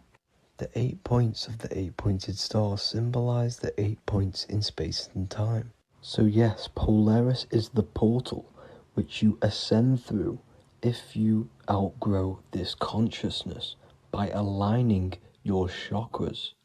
Our earthly realm is a macrocosmic reflection of us, and we as humans are the micro reflection, with the earth containing its 7 chakras as well as us. The North Pole is the 7th chakra, which is the crown chakra. So the key to ascension is held by the Vatican, hence why it's a giant key, because they mislead the masses through their religions, which teaches the masses to look outside of themselves. As stated in the 20,000-year-old emerald tablets, written by the Egyptian god Thoth. On Earth, man is in bondage, bound by space and time to the Earth plane. Encircling each planet, a wave of vibration binds him to his plane of unfoldment. Yet within man is the key to releasement. Within man may freedom be found. So the 7 planets are associated with each 7 chakras. The lowest chakra being the root chakra, which is associated with Saturn. This is why the elites love Saturn and reflect it in all of their symbols. Because the chakras are an ascension of spiritual principles, starting from the material and ascending up to the spiritual, the crown chakra. However, evil love bondage, and they are trapping souls in the physical realm by stopping and provoking the ascension process. They do this by abusing the energy of Saturn, and Saturn is associated with the lowest chakra. The lower 3 chakras are associated with survival mode, which keeps the consciousness in a constant state of fear and only aware of its surroundings. Once you start to ascend up your chakras, you become more consciously aware of spiritual deeds. And this is the process of returning back to your true spiritual form. Going back to Polaris and its connection to ascension, Kanye West symbolizes this on his music video 24. As you see him rise up into the sky, you see an 8-pointed shape around him, which symbolizes the 8-pointed star, as you see the beam of light. And even NASA symbolized this in their Space Delta logos, a bear holding a key with an arrow up to Polaris, the 8-pointed star. Here's another NASA logo of an arrow from the Earth to Polaris. The series Lock and Key on Netflix is all about portals and doorways, and they have the Kundalini energy as one of their keys. Kundalini energy is the energy which rises up the spine, the 33 vertebrae, and activates the third eye. The third eye is the spiritual gland which connects humans to other spiritual realms. We are not the body. Our spirit, our soul inhabits the body. We exist physically, spiritually, and mentally. Therefore, we are multidimensional. The intellectual and spiritual inhabit the body. Therefore, this is just an avatar within this timeline. However, within each and every one of us, we all have the key to releasement, as says in the Emerald Tablets. This releasement is ascension, up until higher states of consciousness. As stated in the Emerald Tablets, man is in process of changing to forms that are not of this world. Grows he in time to the formless, a plane on a cycle above, and another one saying, man is a flame bound to a mountain, but we in our cycle shall ever be free. Know ye, O man, that when ye have progressed into the cycle that lengthen above, life itself will pass to the darkness, and only the essence of the soul shall remain. That's it for this video. I hope you all enjoyed. Please feel free to leave a like, subscribe, and comment any subjects you want me to talk about. God bless you all.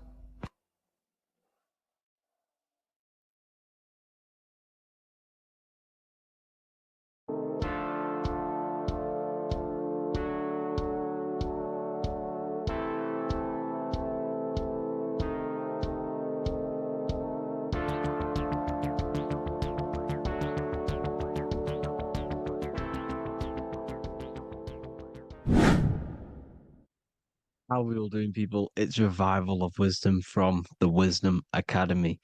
Today, we're going to be breaking down God, consciousness, and the higher and the lower self, and how to overcome the lower self.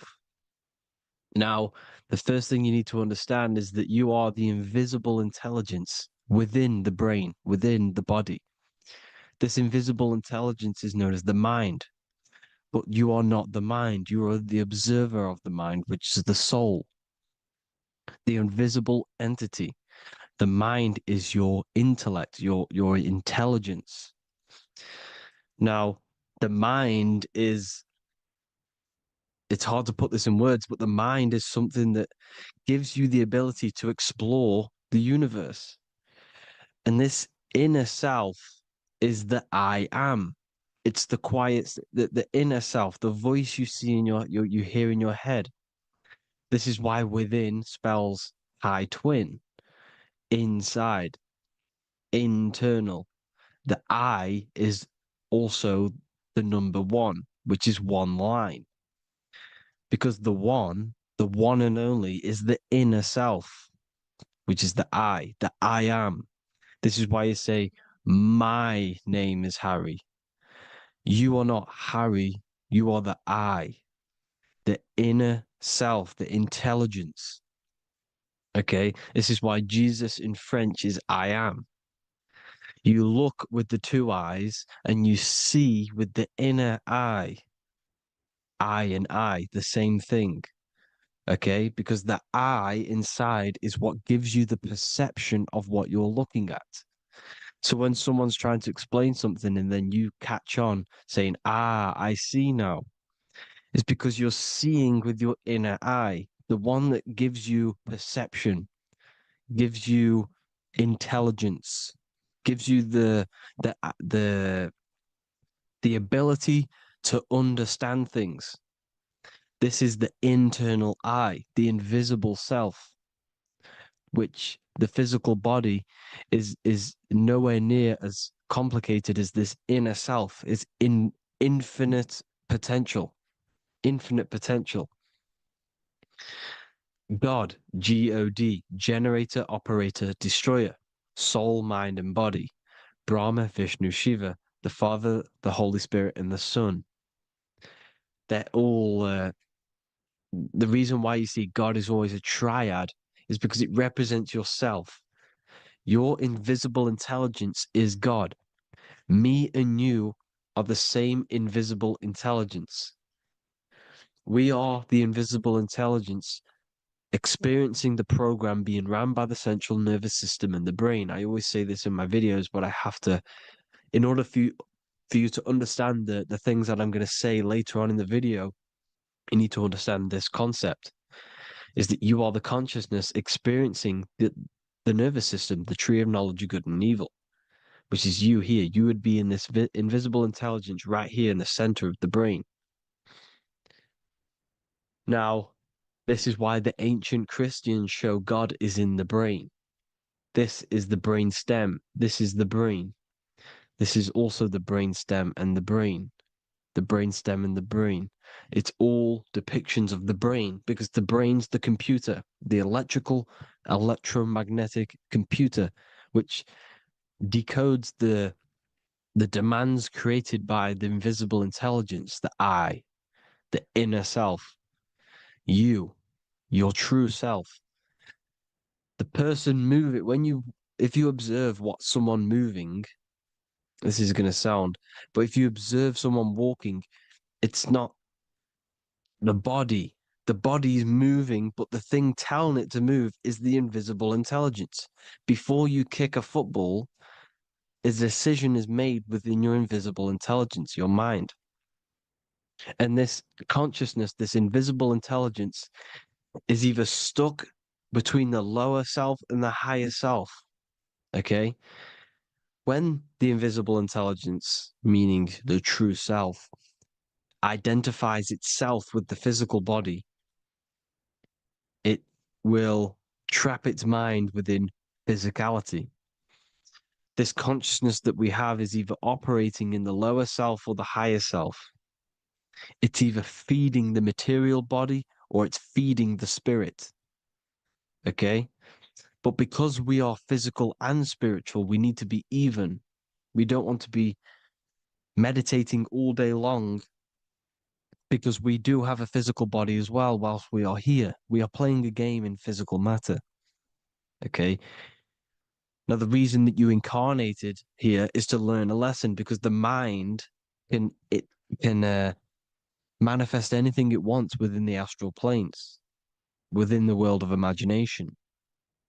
It can manifest anything it likes, but it incarnates into matter, into this game, so we can understand Labor, because anything in matter you have to labor to manifest. But in the astral, you can manifest at the click of a finger. You come here to learn the knowledge of good and evil. And your consciousness, I came out a bit off topic there, but your consciousness is experiencing the lower or higher self. The lower self is manifested in the lower parts of the body. Sex, food, and power, the lower three energy centers. These centers are like mini brains. You are literally thinking with these centers. And when your mind is stuck within these lower centers, you'll think. Have you ever heard the term of thinking with your penis or thinking with your, you know what, as a man?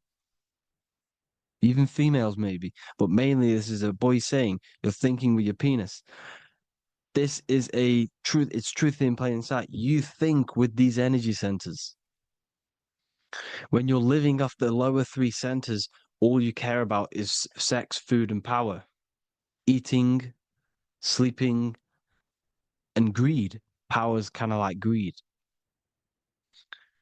Now, when we move up to the higher parts of the body, when we live our life within the higher parts of the body, this is considered heaven. Love, expression, intuition, and wisdom.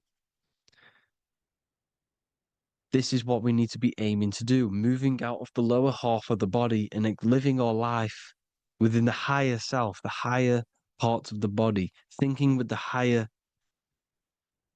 energy centers, thinking with love, expression, intuition, and wisdom, spreading love, expression, intuition, and wisdom to others.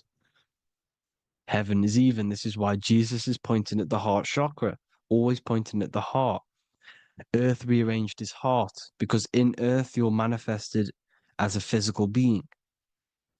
You're in the heart, good and bad. You need to be balanced between the good and bad. Because love can be a demon too. That's a whole nother video, but love can be a demon. Now, the seven chakras are known as the seven seals in the Bible. When the Lamb opened the seventh seal, there was silence in the heaven for about half an hour. This is a verse from the Bible. The Lamb is Aries, which is the higher brain, the cerebrum, the cerebram. Ram, Aries. Because when the Ram opens the seven seals, you enter the kingdom of heaven. Because these chakras seal your invisible intelligence. They seal your true self. You are behind these seven seals, your true invisible self, your true consciousness. Because behind these seven seals, you do not think about anything materialistic. Your intelligence is not material. It's not physical. It's not from the physical world. It does not desire the physical world. The body is the beast. The body's the animal, the lower self, which can corrupt our intelligence. It can corrupt the intelligence. Okay? Now, we need to balance these chakras so that we gain a deeper connection between this intelligence and the brain. Because when there's a strong connection between the brain and the intelligence, your body and the intelligence, you have a strong connection. Therefore, you can manifest what the intelligence is saying at all times. Meaning, when, for example, your higher self, this is intelligence, the higher intelligence is always speaking to you. It's always guiding you. It's always telling you the right thing to do. You can feel it when you're doing something wrong. You can feel that you're doing something wrong because this higher self, this intelligence knows what it needs to do here. And when there's no connection between the body and this our intelligence, our true self, when we strip away, when you close your eyes for long periods of time, you will figure out you are this invisible, infinite, creative being. There's no words that I can't describe what it is, but it's the voice inside of your head that you can feel when you close your eyes. You are this being inside of the heaven, because this is heaven, this intelligence. And when there's a strong connection between the body, you can manifest everything it's saying. When everything is balanced, when you're no longer thinking with the lower centers, when they're all balanced, you're not thinking in particular with every center, you balance them all, you can manifest everything it says. Your body will act out what the intelligence is always saying. This is God in the brain, the intelligence, trying to touch Adam, representing the lower self. This is why they're not touching. Notice how Adam is resting, but the intelligence is always reaching out, stretching, symbolizing metaphorically saying it's guiding. I'm always reaching out. The intelligence, your intelligence is always guiding you. It's always reaching out to you. But Adam is ignorant of it. The lower self is ignorant of it. And that's why he's so relaxed and God is so stretching out. Because at our highest self, that when you think of when you want to better your life, that highest true version of yourself is God. When you're manifesting this, your highest self, this is God. Your truest form, your most perfect form, that is God. Your highest version of yourself, that is God. Emotions are not what you've been taught. Emotions are not something that should be reactive, okay? You should not let the emotion be you, except that you should experience them instead of letting them become you. You need to understand there's a separation in our consciousness. You have the soul, which is the person who is observing your thoughts. When you think a thought, who's the one observing that thought? The soul, you, the I am, the I, the inner self, the one and only. And inside of every single body, inside of me, inside of you watching this video, there is this same intelligence that is inside of me, inside of you. And it's the exact same intelligence, experiencing a different body. And this is what we mean by the universe is mental. We all are all sharing the same ball of consciousness in a different body. The animals, the fish, the cells, all expressing this one consciousness. Me and you are the same. This is why the golden rule is treat others like others should be treated, because I am you and you are me in a different body. Now, going back, you need to identify that there's different levels of consciousness: soul, mind, emotion, and body. Okay? Your emotions are on a separate layer than the body, the mind, and the soul. So when you identify there's a difference between all of these, you do not let them become you. You do not let your mind rule you, because your mind can be corrupted. Your soul is the one that is pure good, pure love, but your mind can be corrupted. Okay? Your emotions can be corrupted. The body can be corrupted, but the soul can never be corrupted, only layered on top. You can only throw piles of programs within the subconscious, layering the soul down, but deep down inside of every single one of you, there is a loving being. Because love comes from the heart. Love is the universal emotion, expression. Now, your thoughts can become bondage, your emotions can become bondage. Now, what do I mean by bondage? By conquering the lower self, we need to conquer our own mind, because the mind is what's manifesting the lower self. When you're thinking with the lower half of the body, when you're becoming your emotions, you need to experience the emotion, not become the emotion. Do not let the emotion become you. Do not let your thoughts become you, because your thoughts are tools that you can manifest. Your thoughts are the idea. Your emotion is the energy that you can use to manifest that thought. Your emotion is energy in motion, emotion. You use emotion to manifest, to feel as if you already have the thought. Therefore, you become that vibration. Therefore, your emotions are actually a creational force that is given to you to manifest things because you're a human, a manifester. You're here to manifest things. You're a creator. You are a god. Your inner self, your intelligence, your I am, the one and only inside of you, the inner self, the quiet one, the one that's deep, deep down, the invisible intelligence is it's creating things all the time. All the time. Speak no evil, see no evil, hear no evil. This is the astronauts, they're Freemasons, but they understand this because thinking, seeing, and hearing can corrupt your mind. And when you have a corrupted mind, you'll have a corrupted subconscious. The subconscious will manifest into the body because 90% of your behavior comes from the subconscious mind. So you got to speak, see, and hear no evil. But sin, what is a sin? To overcome our lower self, to overcome our lower self, the 7 deadly sins are not something that goes against an external God.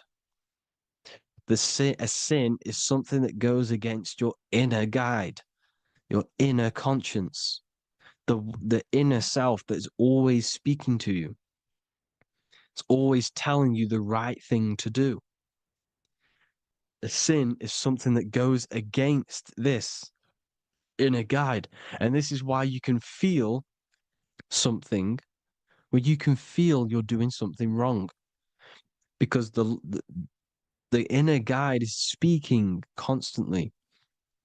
And when you commit these 7 deadly sins, which are 7 internal states which keep your invisible intelligence bound to your physical body. Because evil, right? Evil love bondage. This is why they stay in this realm and they control this realm, because they love the bondage of the body. They like matter. They want to stay in matter for eternal life. They don't want to ascend back into the heavenly realms where you do not have a physical body. You can explore the universe within the astral planes. They stay bounded to the body, bounded to the 3D construct of the physical world. They have greed, lust, envy, gluttony, wrath, sloth, pride. They want all of this. And if you want that, that's okay. But deep, deep down, you don't want that because your soul is always telling you the right thing to do. Your soul knows what to do to get out of here. It needs to detach from the external world. Detach from all of these 7 internal states which bound you to your lower self, your lower centers. That's what a sin is. You know, you have a left and right brain. The left brain is always analytic. The right brain is metaphorical. So the right brain is producing a holistic view of reality. Now, what do I mean? And not view, perception. When you see, because your eyes are parts of the brain, so when you look at something and you look, that image is produced in the back of the brain in the visual cortex. And then the right brain produces a perception, a holistic, it breaks down what you're seeing into a holistic image, a holistic perception. So, for example, if you're in a woods, the right brain sees the whole woods as one big woods. The left brain is breaking that perception down into individual trees, branches, and leaves. So the left brain's to do with duality, the right brain's to do with wholeness, unified. The left brain's dualistic, analytic. This is necessary so that we can pick things up and manipulate them and break things down. We need the left brain. We need the right brain. I'm not saying any of them's bad, But the left brain, sinister in Latin, means left. Because when you're left-brained, you see everything in dualistic. You see everything is dual, when everything's actually one.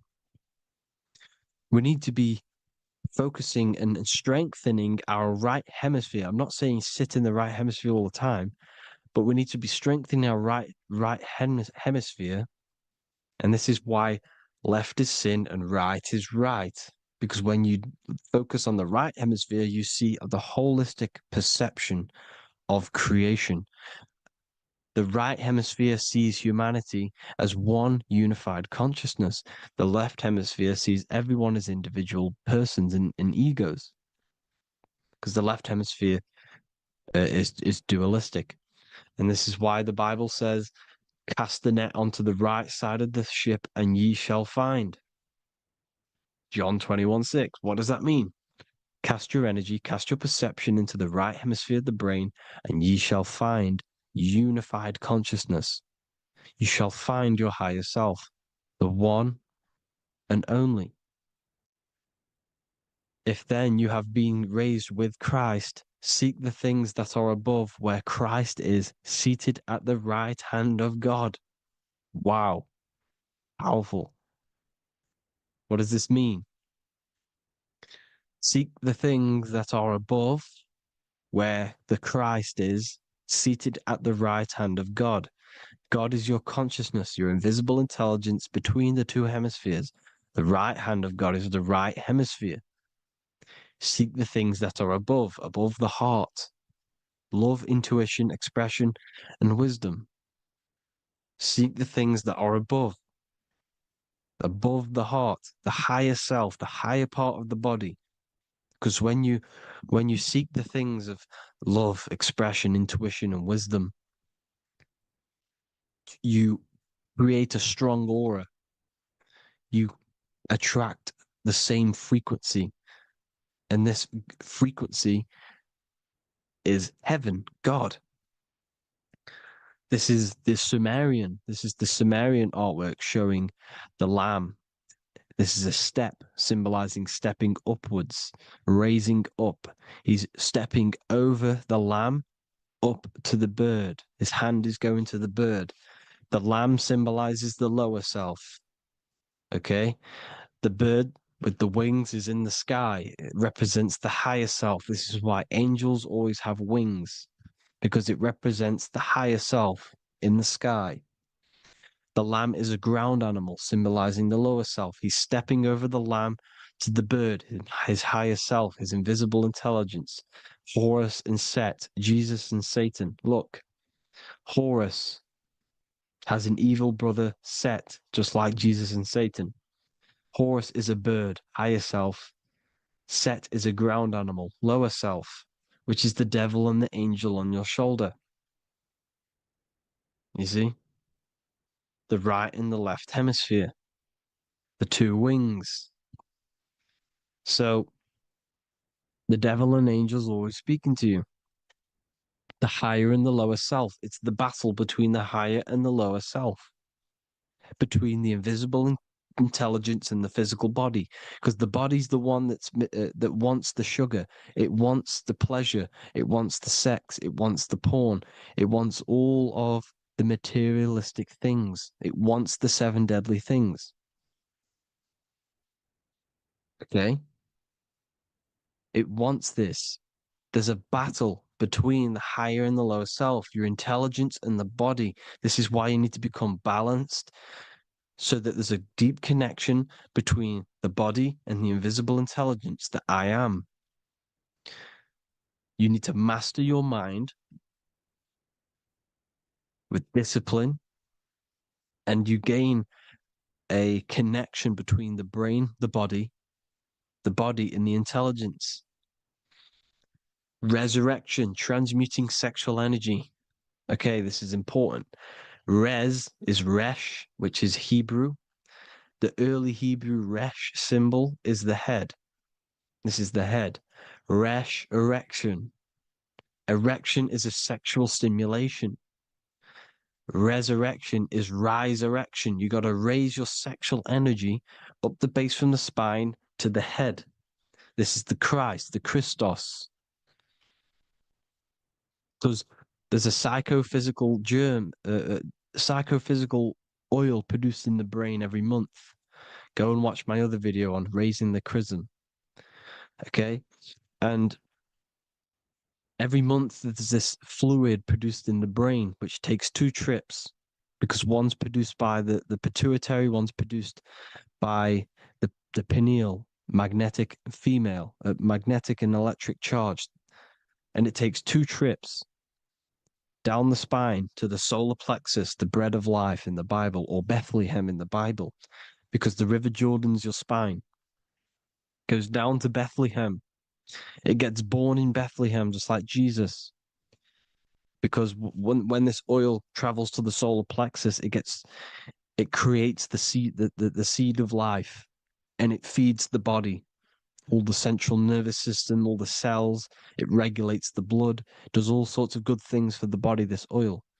Now, when you save your sexual energy and you raise your resurrection, you awake the Christ, you raise it from the solar plexus or the sacrum bone up to the brain, you activate 100% of the brain, and this is the true resurrection of Christ. Instead of wasting the energy and giving away your sexual fluids, because behind the fluids is the energy. So when you release that fluid, the energy is out there. You've released the energy. Your sexual energy is the most potent emotional force a human could possibly feel. Same with any animal or anything. The sexual urge, the sexual emotion is the most powerful, potent emotion that you can feel. It takes over the whole body. When you feel sexually aroused, it takes over everything because it's so potent. And when you fight the serpent, when you fight the sexual energy, which is shown here in the Egyptians, the cat cutting off the head of the serpent, or Hercules fighting the serpent, or in the Greek mythology fighting the 7-headed dragon, the 7 chakras. The serpent is your sexual energy because it symbolizes your kundalini. When you fight it and you transmute this energy, instead of releasing it, instead of acting sexually on it, you can transmute the energy, transfer it from the solar plexus up to the brain. You can also do this with other tasks. Instead of releasing it, instead of raising it from the solar plexus to the brain, you can use it for other things. So, for example, you want to think critically. You can use it for critical thinking. You can use it for going to do exercise. You can transmute sexual energy into anything. But you can do this. You can raise the sexual energy, and you can use this energy to push the cerebrospinal fluid from the solar plexus up through the spine, up the 33 vertebrae to the brain, and it'll activate 100% of the brain. And this is the resurrection of Christ.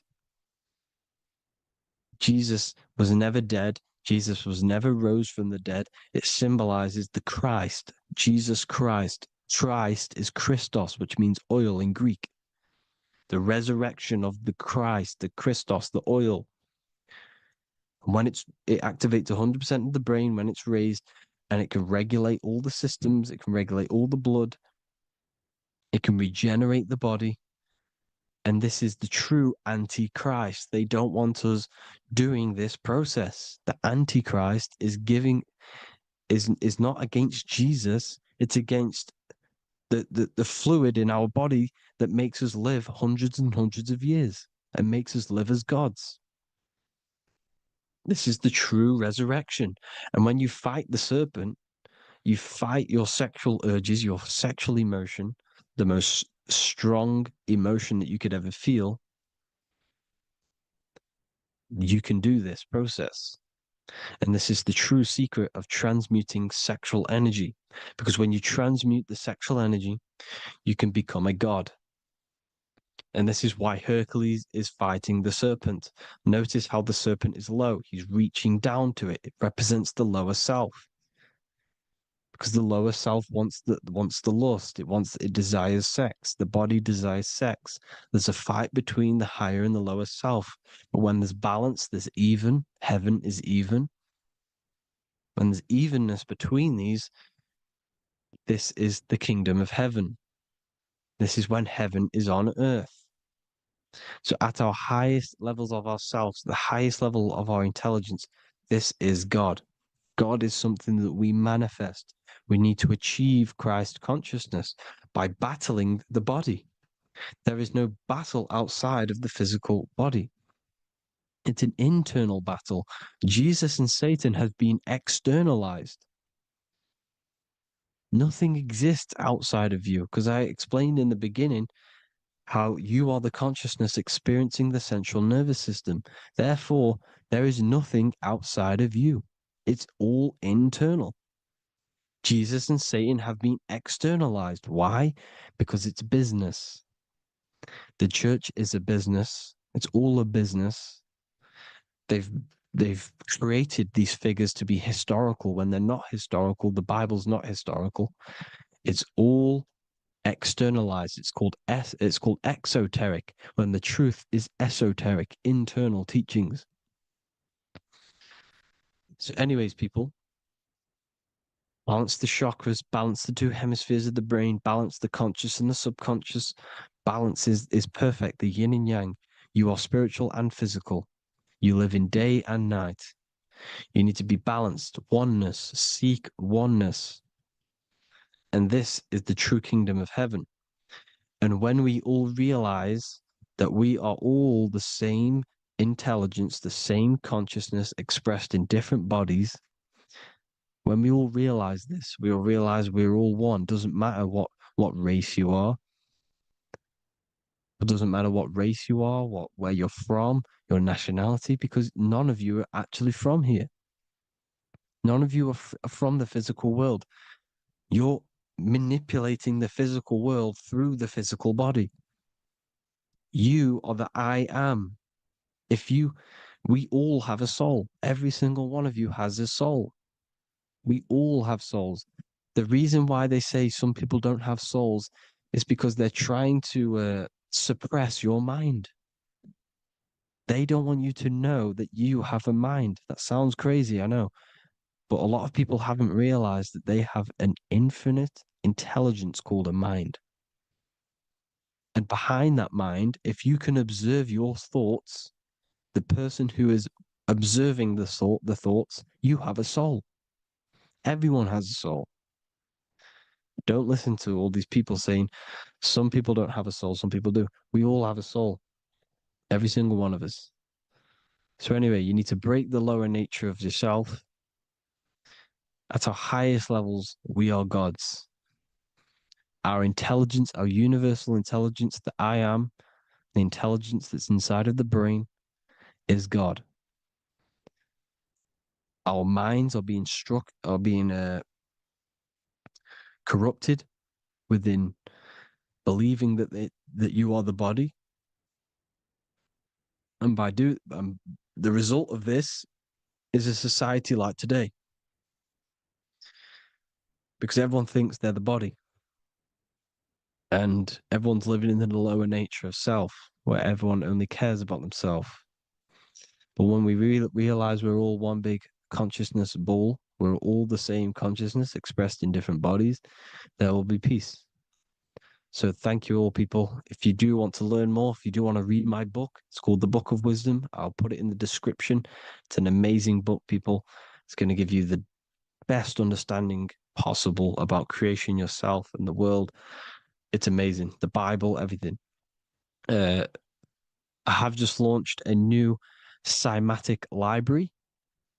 A friend of mine has just added this to the website. He creates beats, and he creates the purest beats. So they are actually the frequency that it tells you.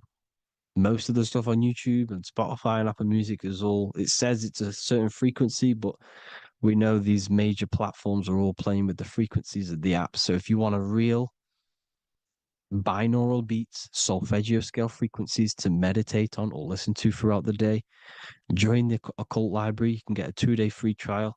I'll put the link in the description. Thank you all, people. Hope you all enjoyed this video. God bless you all.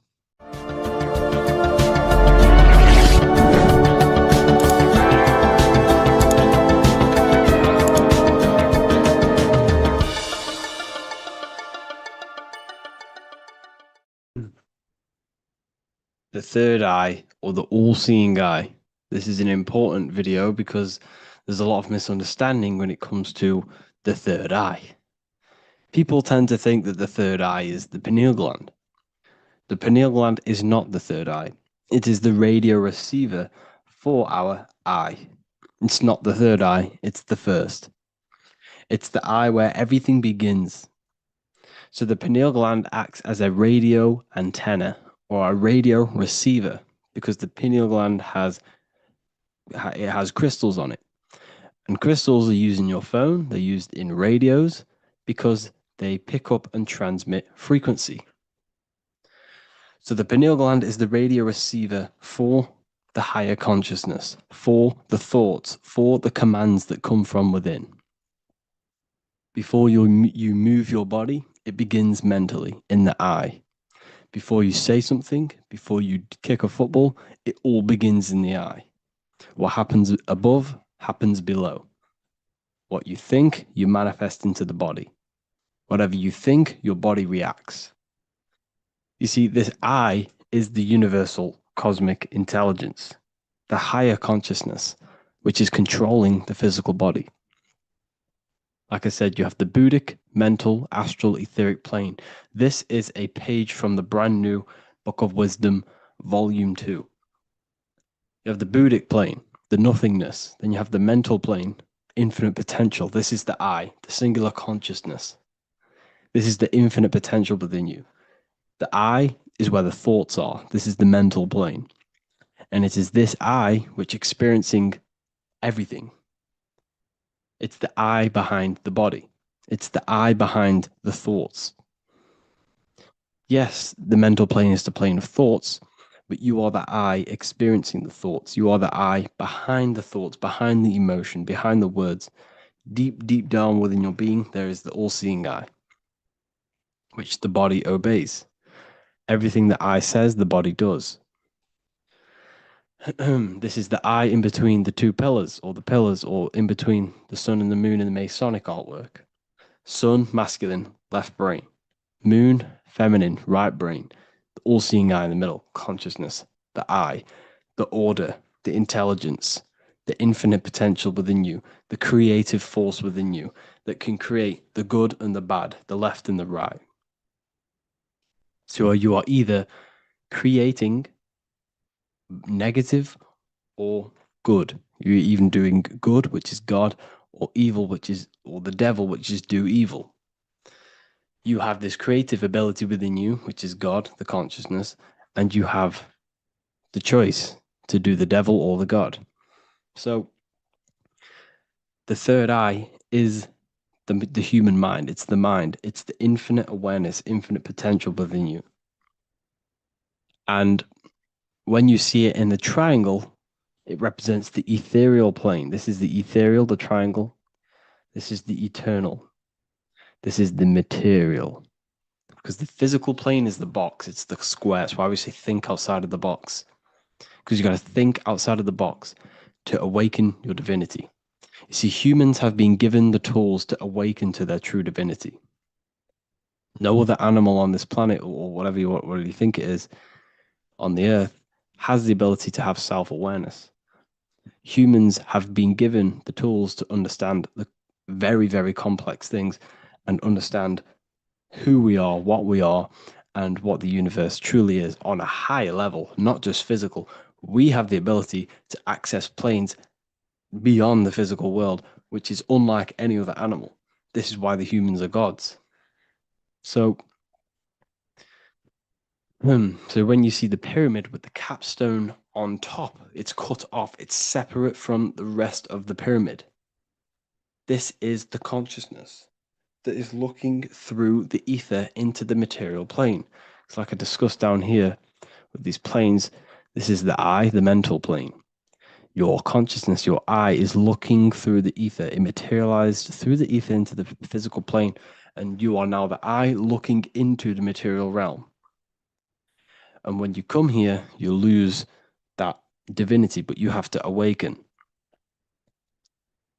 So you don't lose the divinity, you forget your divinity while you are incarnated in physical.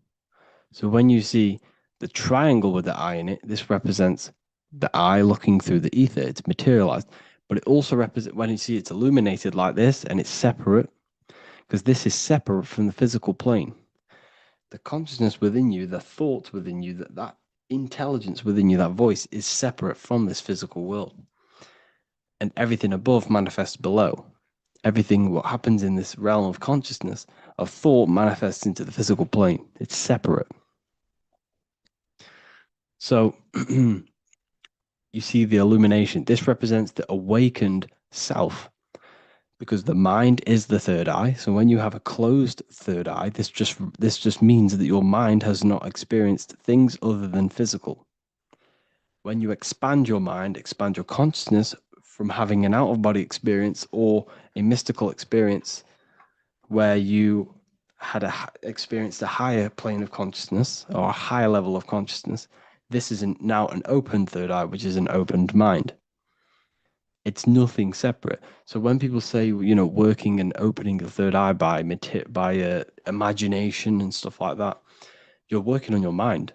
And to open your third eye, you do need to work on imagination, mental discipline, and all of these higher faculties, which we'll go over in another video. So that your mind has higher faculties which you need to work on. Visualization being one of them, imagination, and mental willpower. We'll go over that. But the illuminated eye in a triangle represents the illuminated mind, the awakened mind that has self-consciousness, is conscious of itself, and it's experienced higher planes of consciousness. Like I said, the I and the I. The idea. So when you see I on the beginning of words, it represents that inner self, that inner cosmic intelligence within yourself. That's why you say inside, intelligence, or idea. It's the idea, the I, the all-seeing eye. This is why the Roman numerals, I was one. And what is one? It's one line. The I is also one line. Because we are all the same intelligence with the same consciousness. If the universe is one, there is only one being in the universe, which is God. And we are all expressions and fractals of God. We are all manifestations of God. We share the same creative power as God. We all have the ability to bring non-physical thoughts into a physical reality, which is the word made flesh in the Bible. So when you see hovering the eye with the 666, this represents the eye stuck in matter, worshipping the physical body, the God in flesh, which is Satan. Satan represents God in flesh, yourself in flesh, because evil love bondage. And everything these artists and actors are doing, they're part of these cults. They're promoting materialism to keep your eye, your consciousness, stuck in three-dimensional awareness. So this is what they're promoting. You see that the hand symbol creates 666, which is your body, the carbon. Your body's created out of carbon. And all life forms are created out of carbon. The I in it, the I in the 666, represents I being in material, keeping the mind in material. Matthew 6:22, the light of the body is the eye. Therefore, if thine eye be single, thy whole body should be full of light. But if thine eye be evil, thy whole body should be full of darkness. You see, this is a very powerful verse. Very powerful verse. The light of the body is the eye. This is the first part of the verse. This is where everything comes from. The mind. The infinite mind. The infinite potential within you. Think of anything in your mind. Nothing is impossible in your mind. As soon as you think of it, it's there. Infinite potential. It's the light of the body, because the mind is what gives life to the body. it manifests its will through the body. It's the light. All the things that the body does happens mentally before it happens physically. Before you move your hand, it is a mental power. Just like when you astral project. When you astral project, you use your mind to move your body. It's mental. If therefore thine eye be single, thy whole body should be full of light. So what does that mean? Becoming one with the consciousness within you.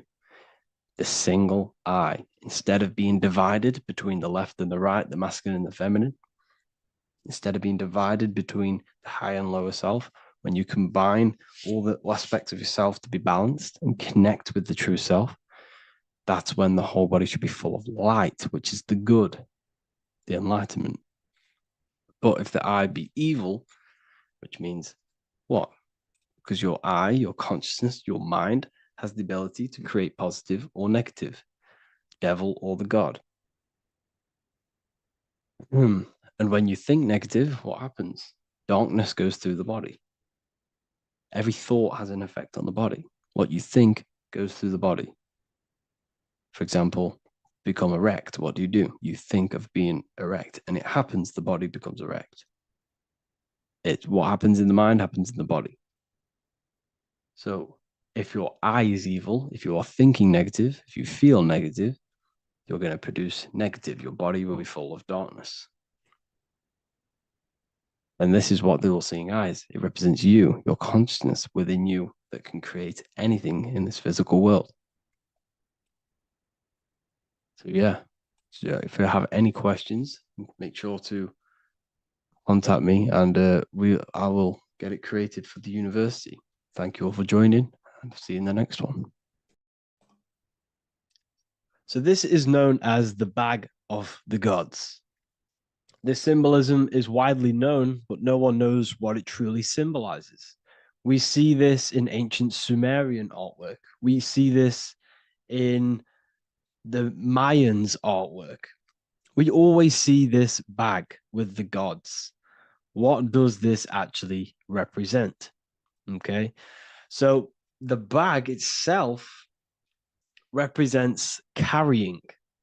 Carrying what? It represents information, represents knowledge. Your mind is the carrier of the information. So this is why in his left hand, he carries the bag, and the right hand has the pine cone. This represents carrying of information. Why is it a bag? A bag can be passed on to someone else. The information can be taught to someone else. This is the information of activation of the pineal gland or higher consciousness of humans. Because as humans, we all possess an animal nature, the nature that tells us to eat, to steal, to gain material wealth, to survive, to hate. This is our animal self. This is our animal behavior. But we also have a divine nature of consciousness, which we have access to, the higher planes of consciousness, the planes that manipulate this material world and create all things in this material world. The human mind has access to. The animal does not. The animal has no idea he exists. The animal has no inner dialogue, but humans have the inner dialogue. Humans can create infinitely. We can expand our minds infinitely into new realms of thought. So we have this higher divine nature and a lower nature. This bag of the gods is basically just representing the knowledge they possess of higher consciousness, of the higher aspect of life. Okay? Which is the activation of the pineal. The pine cone. The pine cone is in his right hand. The right represents wisdom. The left represents intellect, knowledge. Knowledge and wisdom are two separate things. Wisdom is applied knowledge. It's a feminine aspect. Knowledge is just gained information that you know, which is masculine. So in his right hand, he holds the pine cone. The pine cone can be opened and shut. The shut pine cone represents the asleep human being, the human being that exists in his lower nature, that just basically survives, lives on eating, consumption, material lust, living in chaos with his emotions, living in a place of hell. This is the animal nature. Then we have the awakened human, the one who has consciousness of himself, the one who looks within himself, the one who knows there is more to him when he looks in the mirror. He is far more than just the physical body. He is a divine spiritual being, a divine being who has limitless potential of creation into the material plane. So this represents the awakened. This represents the asleep. This is why he carries the pine cone in his right hand. It represents applied knowledge. This is the information. This is the intellect he possesses. And this is the applied knowledge of the awakening, of activation of the pineal gland. Because remember, the pineal gland is not your consciousness. The pineals, the same root word. Pine cones were always symbolizing the state of consciousness one was living in, whether he was asleep or awake. We see this at the Vatican.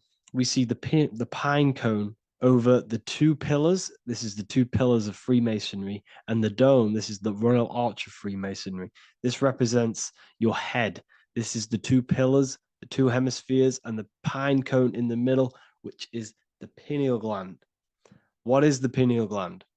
The pineal gland is not your consciousness. It is not the third eye, and it is not the mind. It's not the mind's eye. The pineal gland is a radio receiver. This is your body. Your body is an antenna. Most people think they are this body. This body is nothing but a receiver and a downloader of consciousness. Your brain does not produce consciousness. You are not this brain in your head. This brain is a downloader of consciousness. Consciousness comes from a way higher divine plane, which is what this image is showing here with the clouds. The mind is light. Consciousness is light. And this light is coming down into the material plane, and your body is basically a crystal antenna which is receiving and downloading this consciousness. So you can experience a three-dimensional reality. So God can experience himself in a divided, separate state. This is what this represents. Now, the pineal gland can be activated, okay, and stimulated, because the pineal gland has physioluminescent crystalline jagged-shaped cells on it.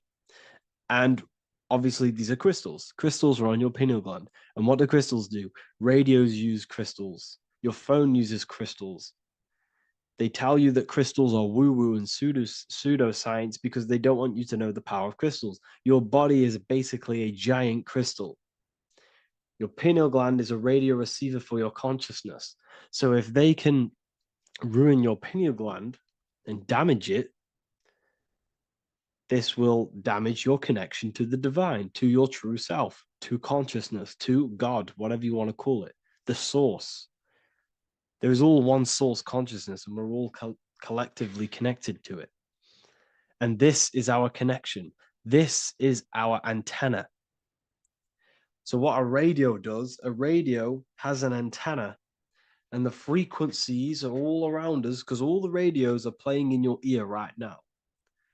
But what the antenna of a radio does is tune into a specific frequency to pick up that frequency and play that frequency.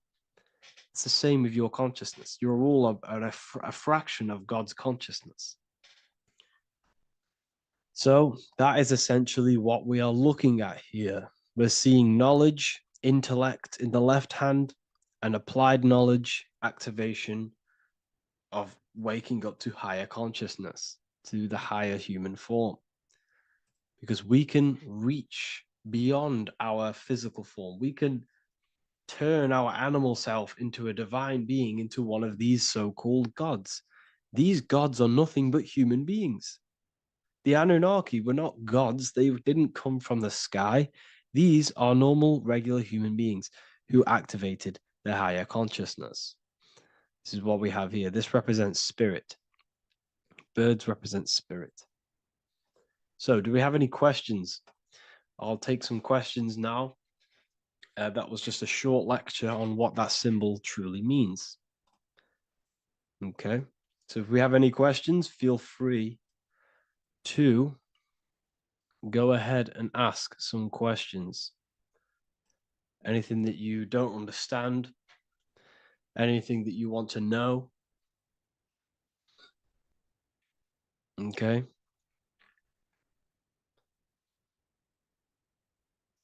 So base reality would be where source resides. Yes, the base reality is your consciousness. Are these lectures available in the university? There's a whole section, basically inside the university, there's a whole section with like over 30 long form lectures like this. So the base reality is where the source resides. Yes, the base reality is your inner world, your consciousness. That is the only thing that exists. Your outer world is just an effect of your consciousness. Your consciousness, everything that has gone on within the mind and emotion, is pushed outwards into your reality. You have thought and felt your way into your external circumstances. Your life is a direct correlation of every thought you thought in the past. Therefore, your inner world of consciousness is creating and molding your outer world.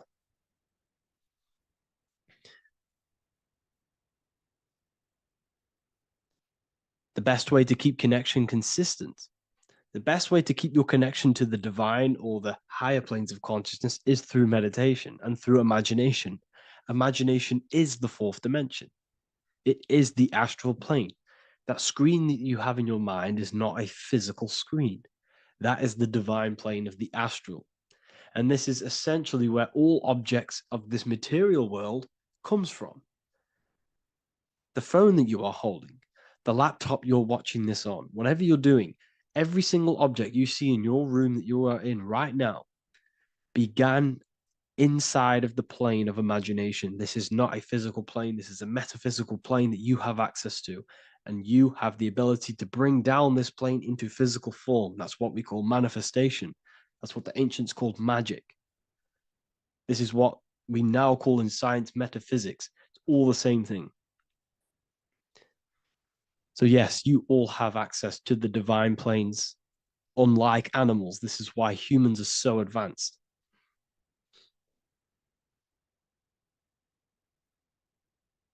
Okay.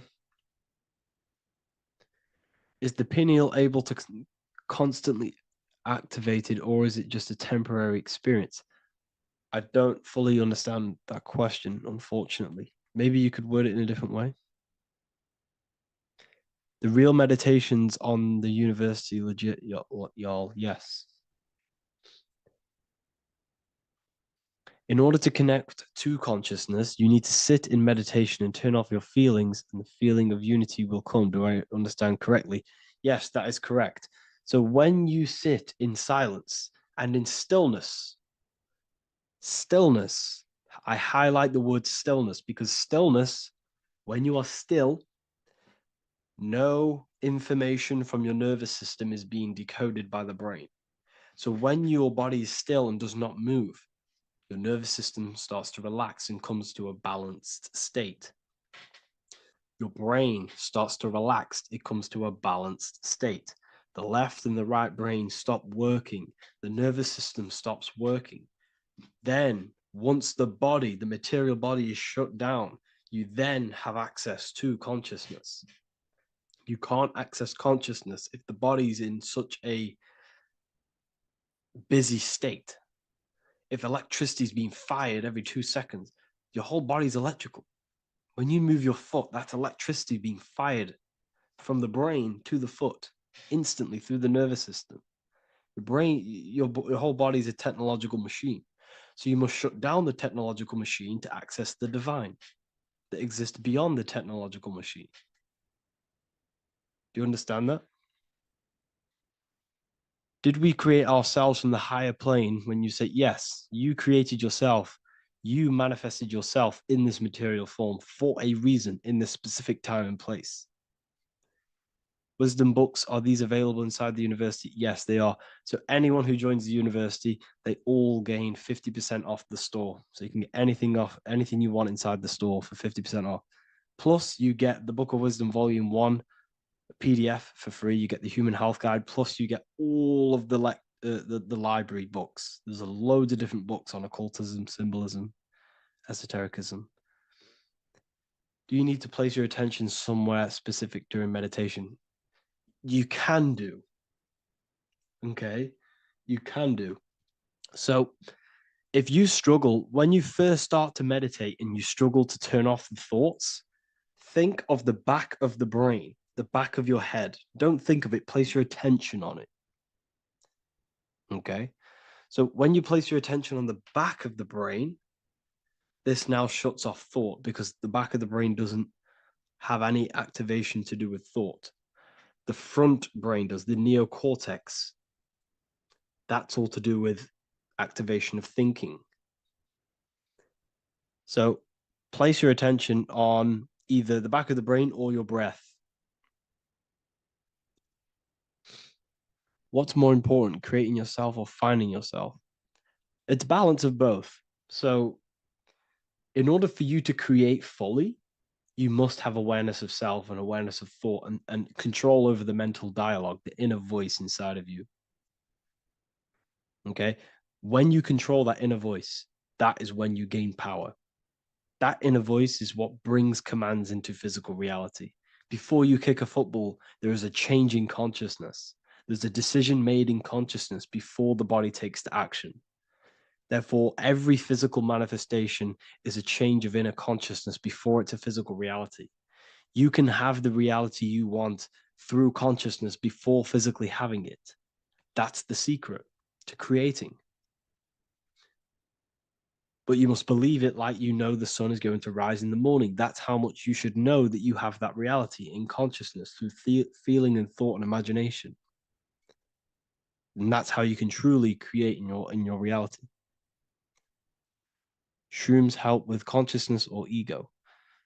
I can't really talk about that because I'm maybe uploading this to YouTube, unfortunately. But we need to clean our pineal gland first from calcification. Yes, definitely. You should go on a detox the body.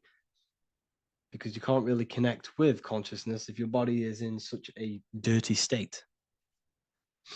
Because the brain is, your nervous system is in a state of fight or flight, trying to fight off all these toxins. So when you meditate, you're probably going to be having thoughts all the time because your brain's firing, your nervous system's being attacked through toxins. So you must detox to have a true connection with the divine. Your diet plays a big role in your spirituality and mentality. What is the most optimal food for pure consciousness? Fruits and vegetables. They possess consciousness. So when you place them inside of you, they're syncing with your consciousness. How to check the cleanliness of your body, your skin, your teeth, your tongue, your mouth.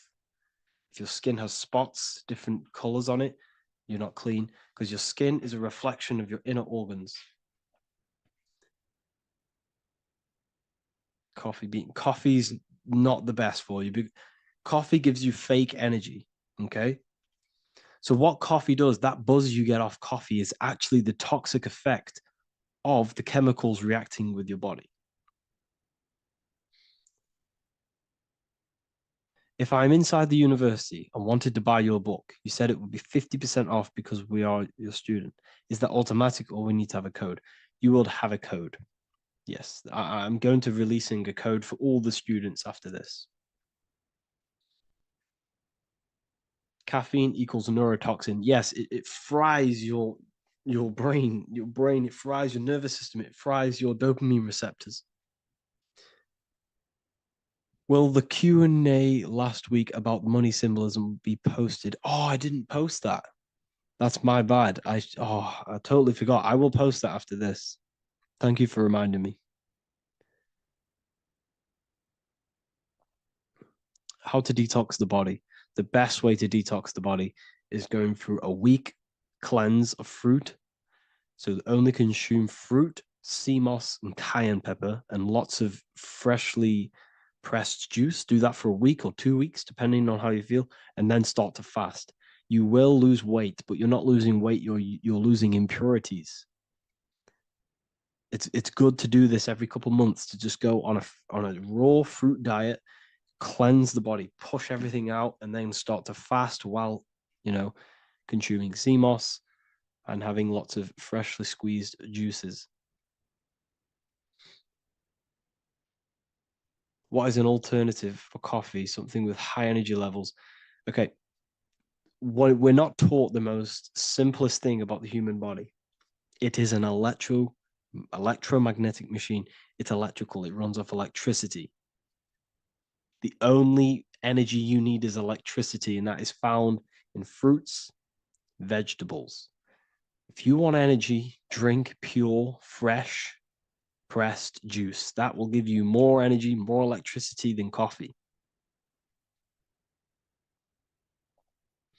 Can we cleanse ourselves through oil pulling? Do you recommend it? I do oil pulling every day with coconut oil in my mouth. Celery juice is a good one, very good one. Yeah, celery juice.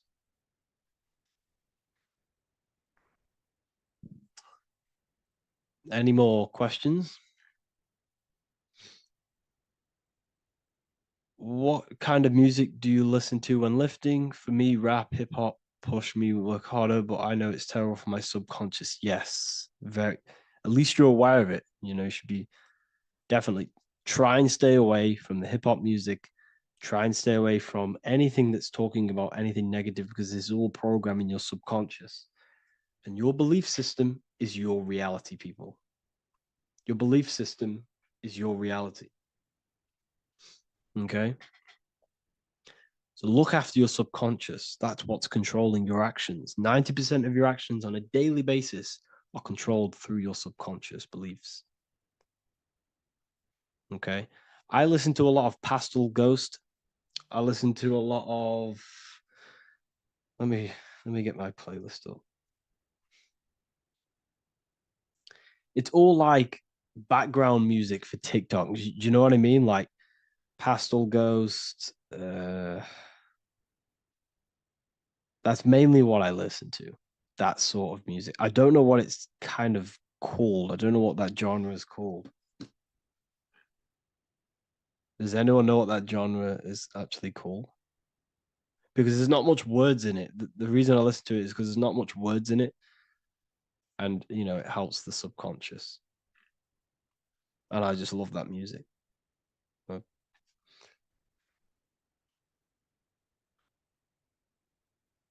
Like lo-fi, yeah, a bit of lo-fi.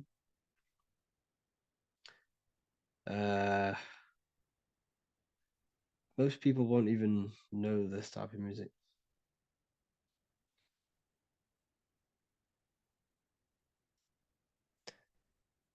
Can you tell us how you use cayenne pepper?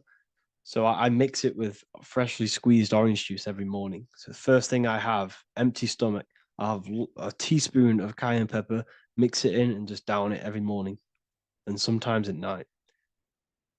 The feeling you get in your stomach after putting cayenne pepper on an empty stomach is absolutely amazing. It tingles in your stomach. It kills parasites. It kills all horrible organisms.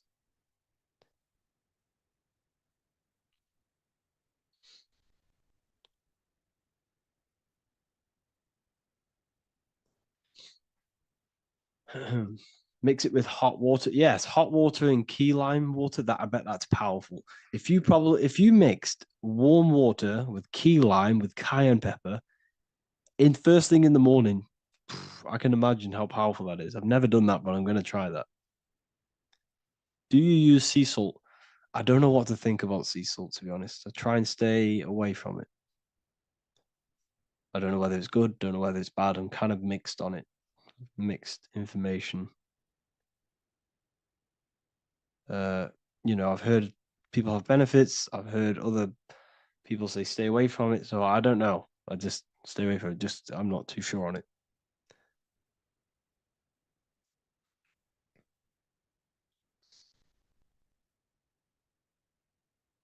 I drink fresh pressed celery juice every morning. Yeah, definitely.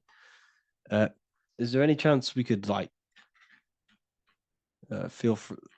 move to like esoteric occult questions? The only reason I say that is because I might be posting this to YouTube, so it's like I don't want them. I don't want them thinking I'm giving health advice because I'm not. This is what I do. I'm not giving anyone medical advice. This is what I would do to myself. Because I can probably get in trouble for that. So the subconscious is the all-knowing. It is the all-seeing eye. The subconscious knows everything. Your conscious mind does not.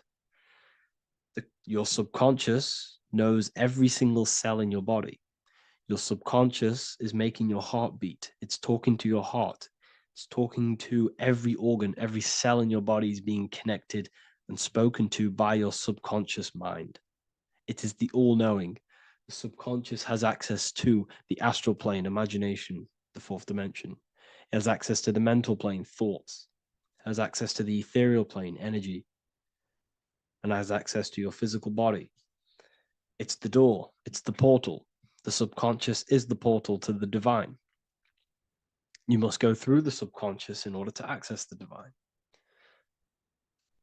Any coupon codes for book 2? Yes, inside the university, there will be a 50% off coupon code.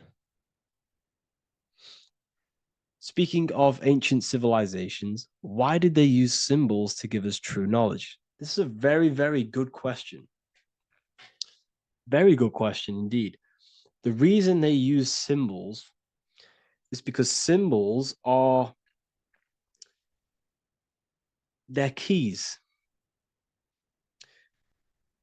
They hide meanings. They hide things. For example, if it was written down, if all of this sacred knowledge that I'm speaking now was written down, it can be easily taken. It can be easily misused. Someone can take it, read it, and steal it and misuse it and abuse the world and create horrible things. The reason they use symbols is because they're hidden. They hide the teachings. Only the ones who possess the key, that possess the knowledge, can read the symbol. So the symbols act as a guard towards this higher wisdom, this higher knowledge, which gives you power. All of the knowledge I teach you gives you power. And you can misuse it. You can misuse your imagination. You have no clue, unless you've put this into action, how powerful your inner consciousness is. You can become a Okay, listen. If you hate your job, it's not the job that you hate. Think about it. It's not the job that you hate. The hate is coming from your inner consciousness. It's the state of consciousness that you hate. So what does that tell you?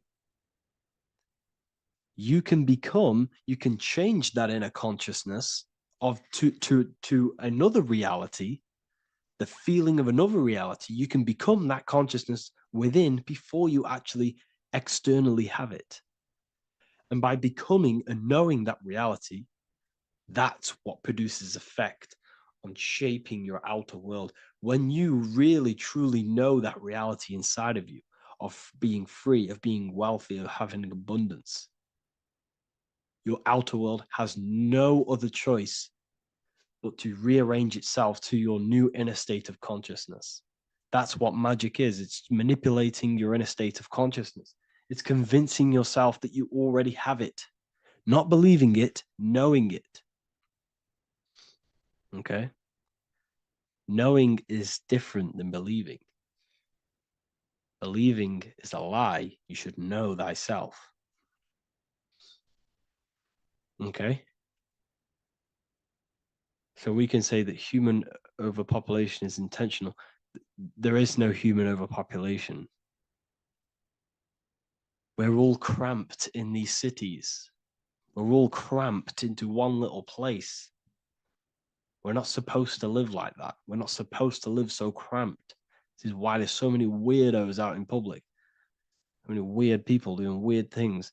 This is when things start to go weird, and we shouldn't be living in this state, in this condensed state. We should be spread out. Okay. There is no overpopulation. It's just an illusion because we all lived in such. Have you ever been on a plane? Have you seen how much land there is? It's crazy.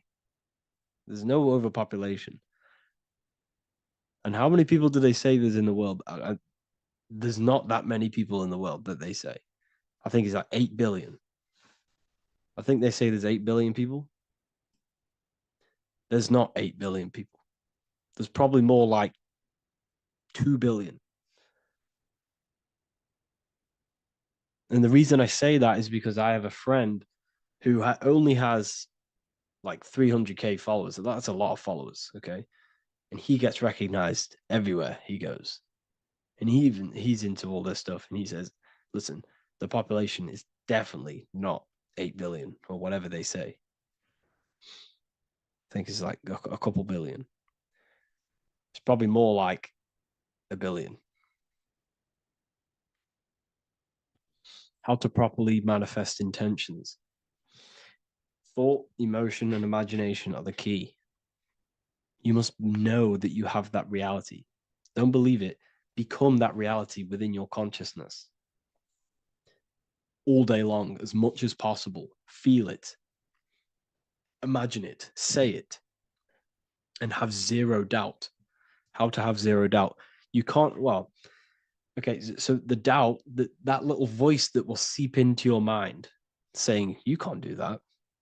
You can't do this. That's your old voice of your subconscious program. Listen, the reason why most people fail in life is because they have trained their subconscious that they will fail. They have told and believed that they will fail. The reason I will succeed for the rest of my life is because I have trained my subconscious to say, I will win, I will succeed, I will solve any problem. That's my belief system.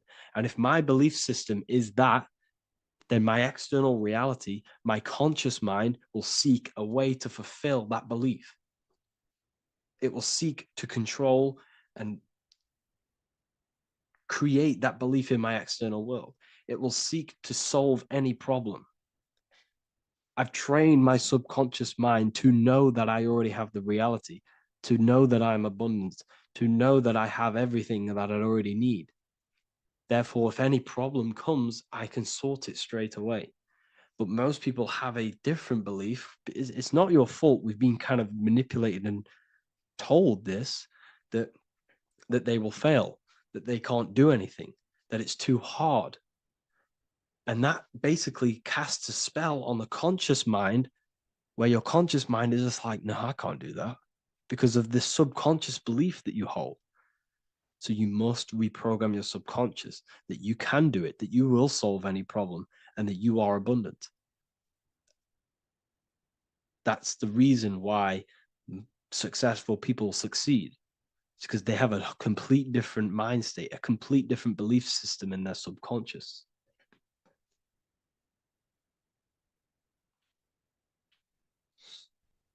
Do you offer mentoring? Yes, I do offer mentoring, but it's mainly for people who want to grow their online presence, and for the amount of value and transformation that I can place into your life, and the time that, well, the price of my time, it will be a higher price tag. But your life will completely change if you join my mentoring. Because I will transmute your life. I will transmute your mind, and I will transmute your whole reality. Because I could tell you exactly what you need to do. How to have super genius power pulling information from the source. Okay, so you can do this. I talked about this in Book of Wisdom, Volume 2, if you've read it. This is a This is a technique that Albert Einstein used. This is a technique that Thomas Edison used. This is a technique that all of the ancient geniuses have used. So you get on a chair, you place metal below you or plates, and you hold a metal ball in your hand, and you fall asleep. And every time you fall asleep on the chair, you're going to drop the ball because your body will become unconscious. And you will basically drop the ball and it will wake you up because it's going to hit and make a loud bang on the plate.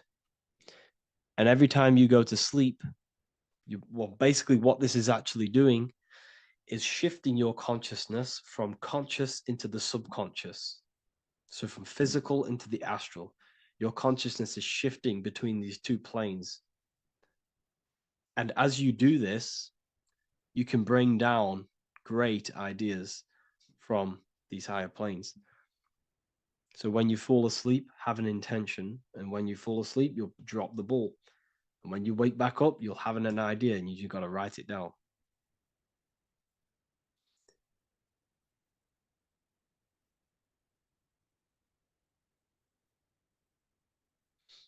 How to balance chakras. Don't focus on balancing your chakras. Focus on the mind. The mind is the cause of the chakras being blocked. If you have a blocked throat chakra, this is a problem in your mind, not the chakra. You see, the chakras are a result of the mind. You transmute the mind, you can transmute the chakras and cleanse them.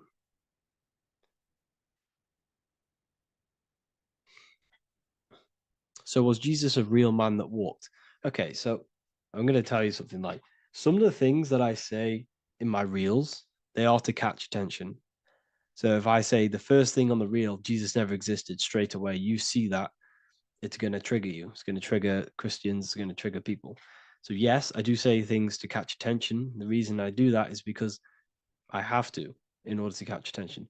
Maybe there was a Jesus who walked. So in the past, I have said Jesus never existed. Yes, this is to catch attention, to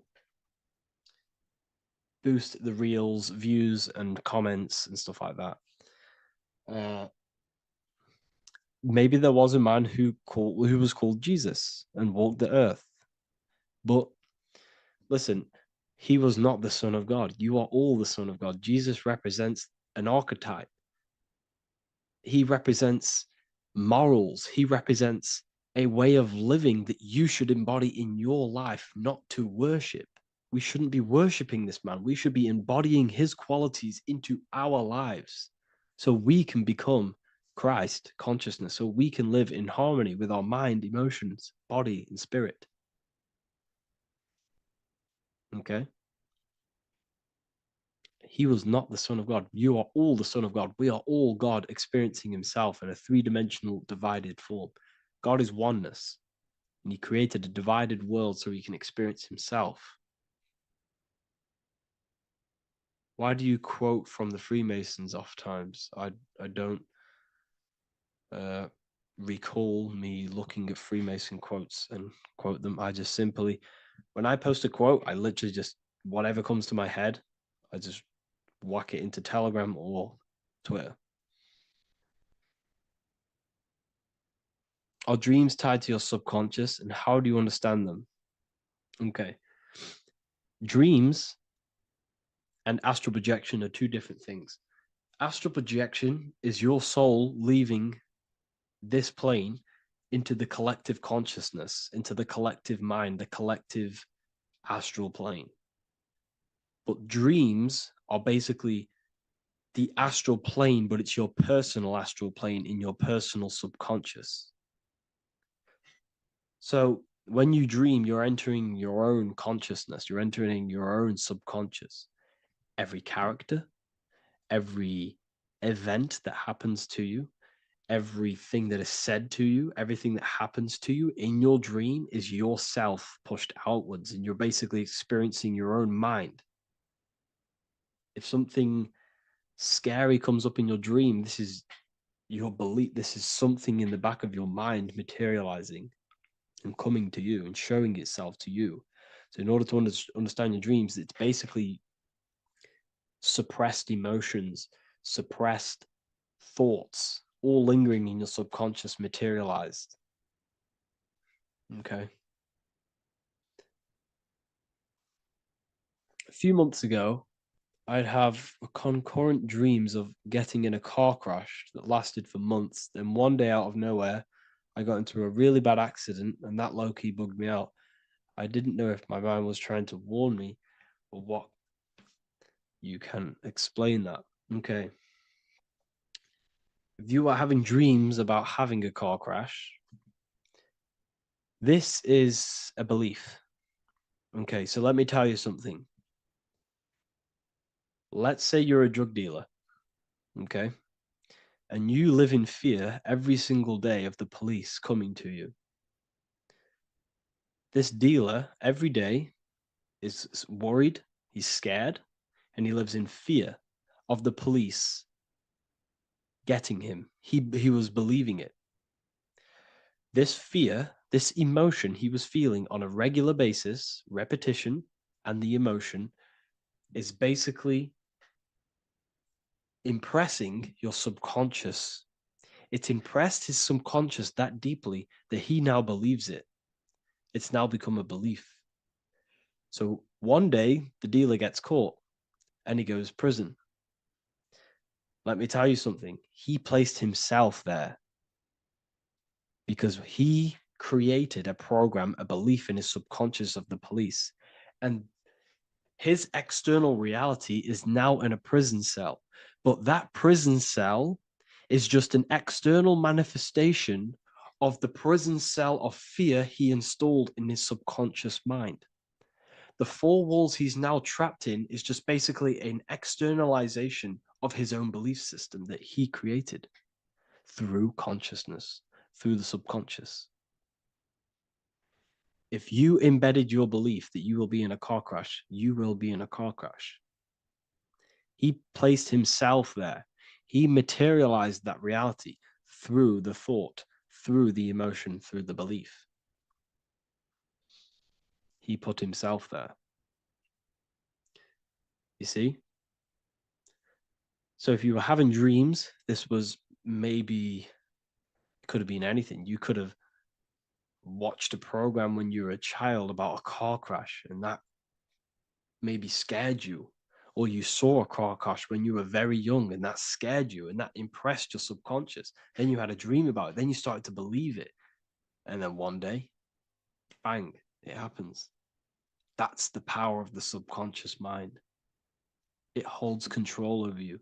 It holds control over every aspect of your reality, of your being. So, I hope you all enjoyed this live. I'll see you all inside Ethereal University. I'll be posting another lecture this week. And yeah, let me hold on. In this video, we're going to be talking about the evolution of consciousness. You are born human, however, you possess consciousness, which is the awareness behind your being, the awareness behind your thoughts, the experiencer behind your five senses, the experiencer, the observer behind your thought, emotions, and senses. You are an eye, an invisible consciousness looking through a lens, which is your body. Your body produces this physical world that you experience. Your brain produces this world. Your brain and body is a technological computer. However, you are an infinite, ever-expanding consciousness behind this physical body. And there is an evolution of consciousness, a cosmic journey of expansion. And this is why we see so much pyramid symbolism in the occult and esoteric world, and especially within Freemasonry.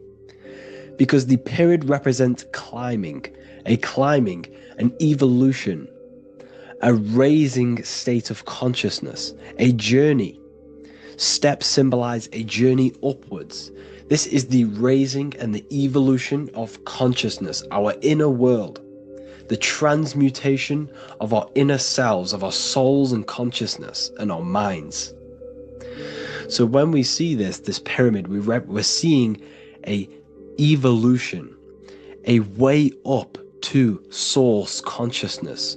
And the eye in the pyramid represents your source consciousness. It represents illumination. It represents divine guidance through this evolution of consciousness. This is why we see the ladder. Consciousness is ever expanding on an infinite journey of evolution. Each individual is a part of this cosmic process, contributing towards the ongoing expansion of both mind and awareness. As we evolve, we collectively explore deeper levels of existence, expanding the boundaries of thought and consciousness. The mind has the ability to expand infinitely into new realms of thought, into new dimensions of mind. The mind cannot be filled up. It is not a physical substance. The body can be filled up because it is a physical thing, but you cannot fill the mind. Therefore, the mind is constantly expanding, ever expanding into new fields of thought. So what we see in Freemasonry, the ladder, is again a journey, an elevation of consciousness. When we are born with an infant consciousness, and as we gain older, we gain an adult consciousness. Our inner world, our inner mind, and our emotional intellect changes and evolves. We are significantly different from when we were very young as an infant. It's because our consciousness evolutes, it changes, it alters like water. So, just like this evolution of your own consciousness as growing up, there is consciousness of beings existing in cycles beyond our own. And their consciousness is unimaginably different from ours. They operate on a higher level of understanding and knowing, experiencing reality in ways that transcend our current comprehension. Our minds right now cannot comprehend the highest states of consciousness. There are entities, there are beings beyond our own, existing in higher dimensions of consciousness that we cannot comprehend because they have expanded. They are on a further way up the ladder of consciousness. However, we are all on this same journey. None of us can take the same journey. There is one ultimate goal, reaching source consciousness. However, this is always ever expanding. However, we are all on a different journey. There is one truth, one source, one goal. However, there are billions in different ways of reaching it, and we are all on these different paths to source consciousness, to this ladder, this evolution of universal evolution. Okay? Their awareness is attuned to new dimensions of existence, reflecting a more advanced stage in the cosmic journey of consciousness evolution.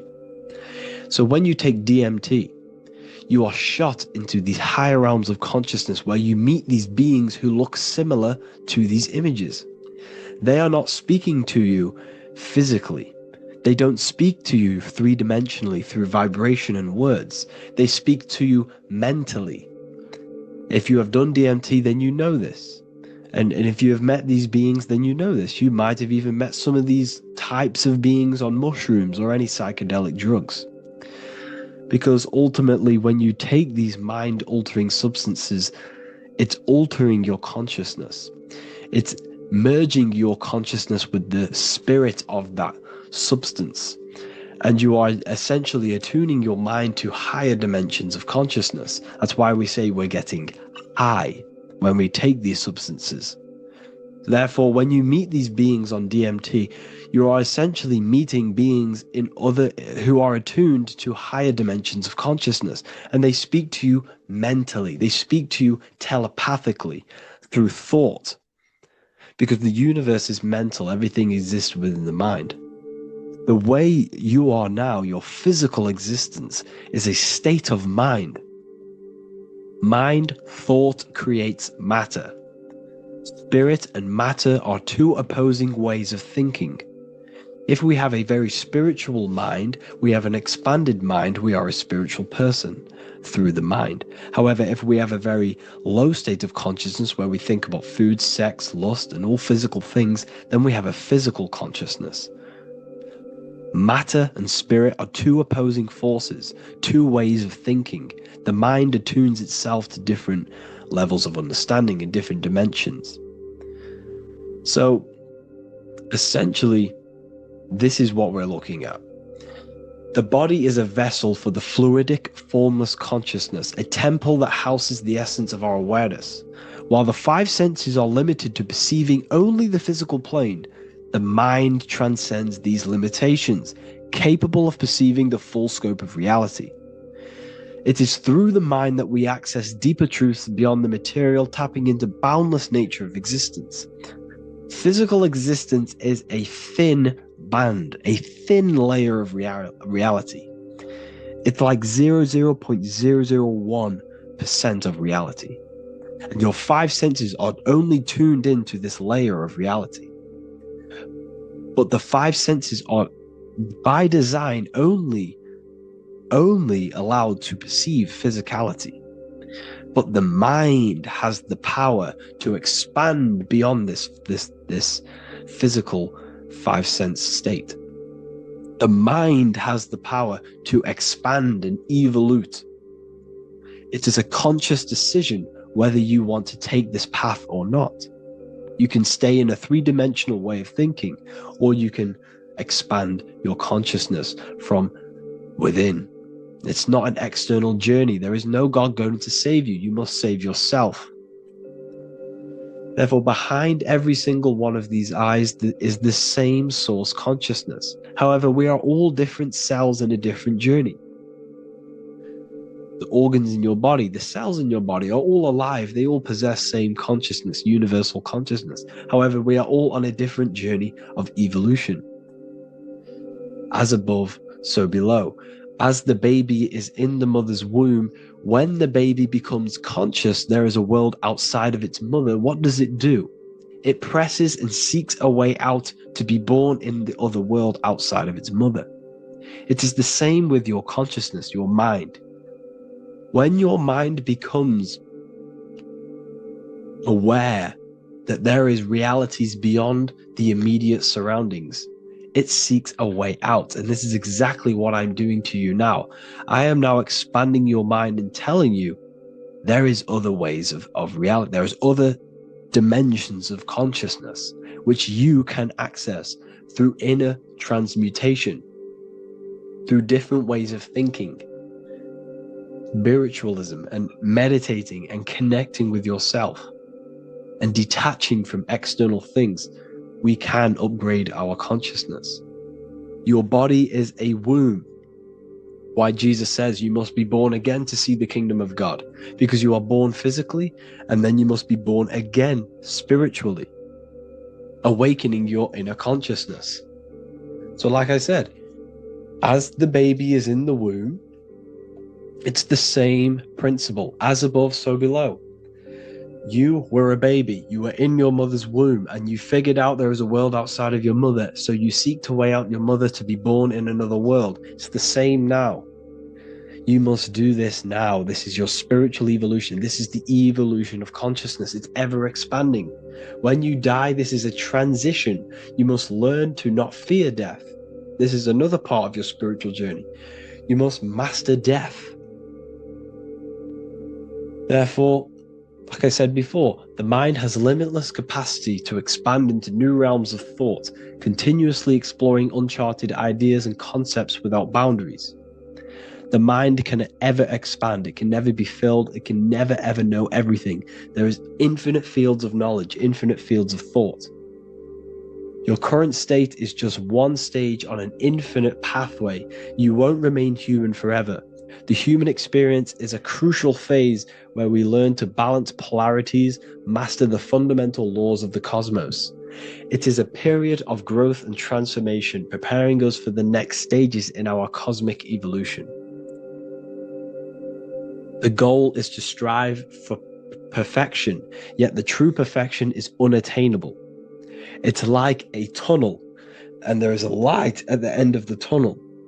And as you walk through this tunnel, the light is ever moving backwards. You should forever seek to meet that light, but you will never meet that light because consciousness is ever expanding. You should strive for perfection, yet knowing that perfection is forever unattainable. The journey is endless, with each step revealing deeper layers of understanding and experience. The pursuit of growth and expansion is itself the essence of our evolution. You can find all of this knowledge in the amazing book that I have read for years. I have read this book, The Emerald Tablets of Thoth, the Atlantean, by M. Dorial, translated by M. Dorial. I'm telling you now, this book, now that I've told you this, you have some context on the book. The whole book is about evolution of consciousness. He's talking about higher dimensions beings. He's talking about how you can transcend this physical plane. It is truly the most amazing book you will probably read. One of the best spiritual texts you'll see. It's hard to understand, so you must read it over and over again. And the more your mind progresses, like for me, I read this every couple months. And the more I learn about consciousness, the more I expand my own consciousness. And every time I read this book, I pick out something new that just completely blows my mind. Because you can only understand this book to your level of consciousness, to your level of understanding. So now that I've told you all this information, go and read this book and it will absolutely blow your mind. And so will the Book of Wisdom Volume 2, which is now available. I released it the other day. I'm just going to read a page out now. This page is called Spirit and Matter. The Earth is not merely a dense, lifeless rock drifting through space. It possesses spirit, a living essence that animates its form.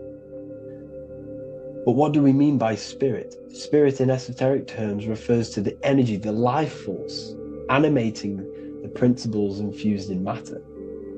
So essentially, what this page is talking about is how everything has spirit, consciousness within it. You are the middle, you are spirit and matter.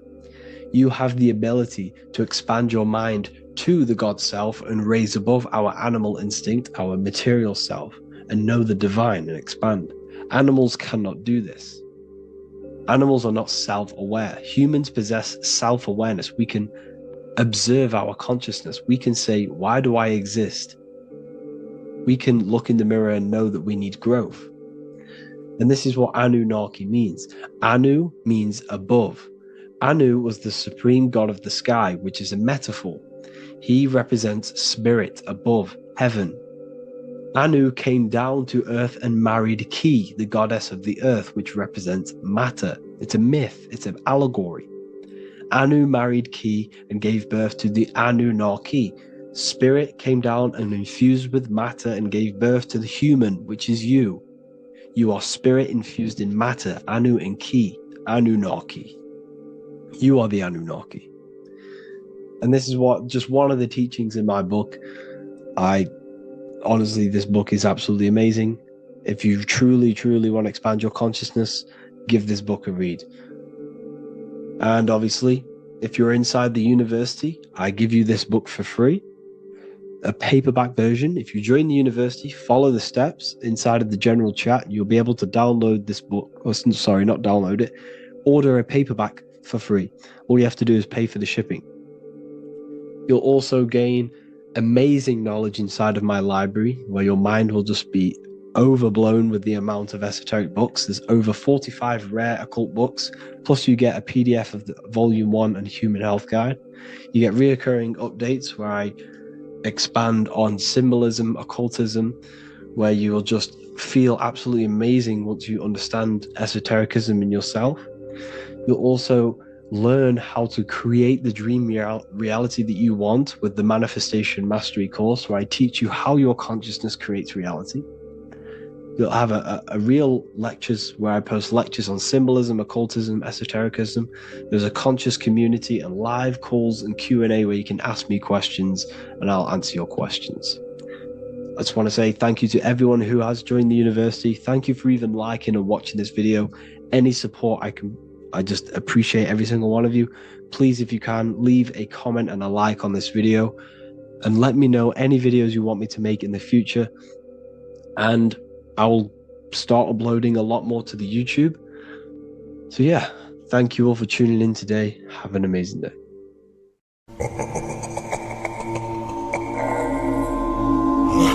If your ultimate goal is to be famous, then you're gonna do a lot to get there, like sign your name in blood in a contract with the devil. That's how I got introduced to the music industry. I swear I wanted to be like the Amy Grant of music. Yeah. But it didn't work out, and so I sold my soul to the devil. Well, needless to say, sold my soul. Alright, y'all. I'm finna sell my soul. I'ma hit y'all when I'm through. I'm gonna be rich as hell, alright? I told you, bro, man. You trying to sell your soul, man. Look.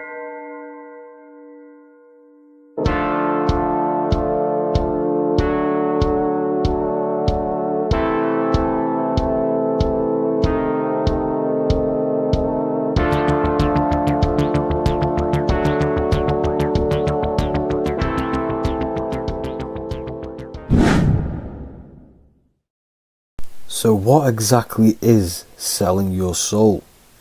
In order to understand this to its full potential, you have to understand the spirit world and the occult world which our eyes cannot visibly see.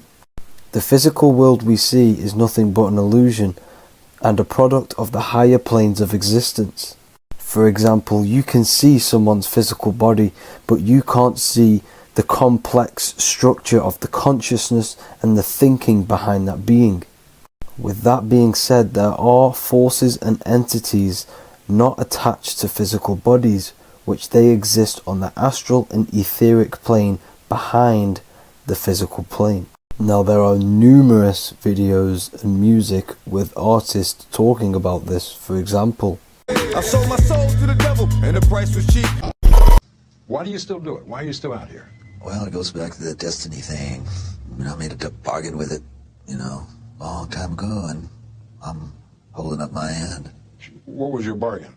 To get where I am now. Should I ask who you made the bargain with? with you know, with the chief commander. On this earth?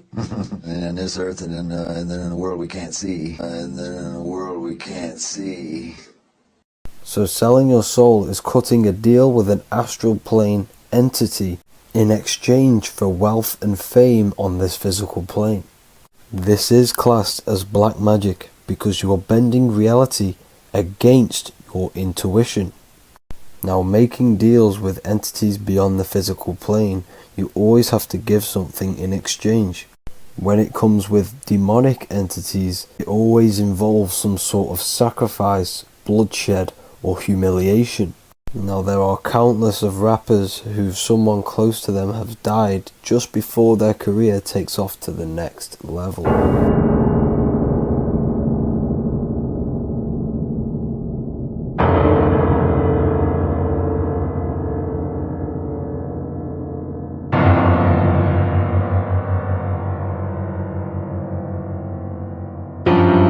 My mama was sacrificed. Me too. You understand? Yeah. I'm Christian. Michael Jordan, what about him?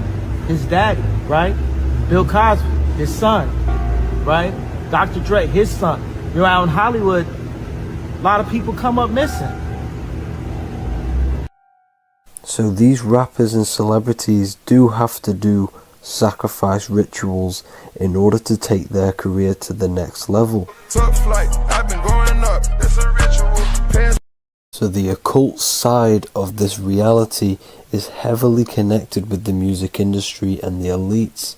This is why they are all connected to Freemasonry.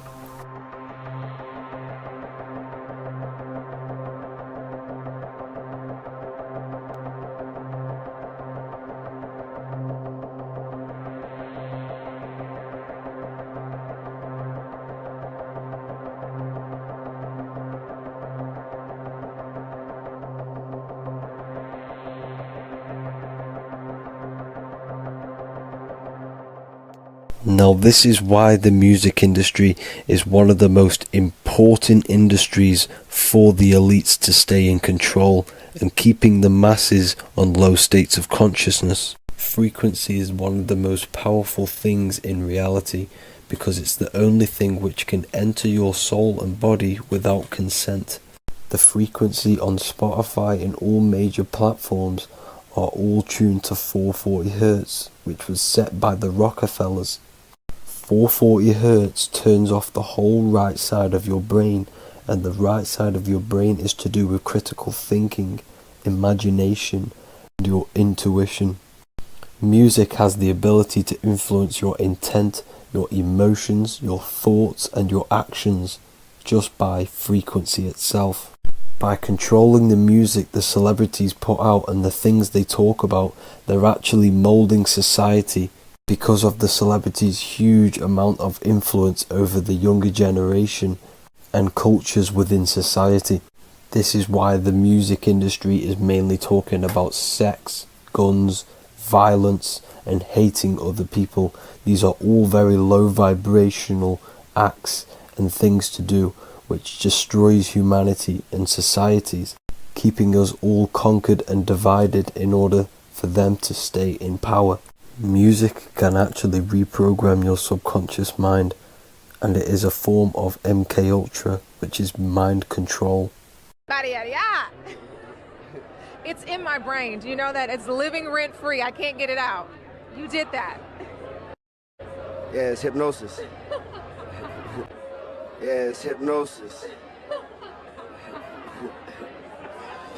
You're so awesome and dope. You do need to be very careful with what you're listening to and what frequency it's playing at, because all of this has an effect on your electromagnetic field and your state of consciousness. Now let's go back to selling your soul. When these rappers and celebrities sell their soul, they now gain eternal life on this physical plane. When you do sell your soul, you are allowed to live forever. And these people that are called youngins, rookies, new booties, like I was, had no idea that these people still live. They will prey, haunt, kidnap, anything to stay on top. This is their world. They have nothing but time, is what they believe. Now this explains why there's so much Saturn worship, because Saturn is the father time. He's the god of time and crystallization in the physical realm. If you want more information on that, go to my previous video. Now here is ASAP Rocky standing inside of a pentagram, but notice the way he's standing, it's an inverted pentagram.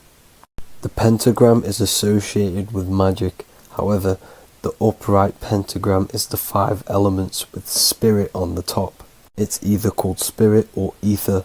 It's at the top because it rules the other 4 elements, because it's the baseline of reality, which is spirit and matter. Spirit is behind the physical reality. However, when it comes to black magic, they invert the pentagram so spirit is at the bottom because they worship the physical world. This is why the Baphomet is the inverted pentagram. These people are operating off their animal instincts. They do not want anything to do with spirit. These are antichrist.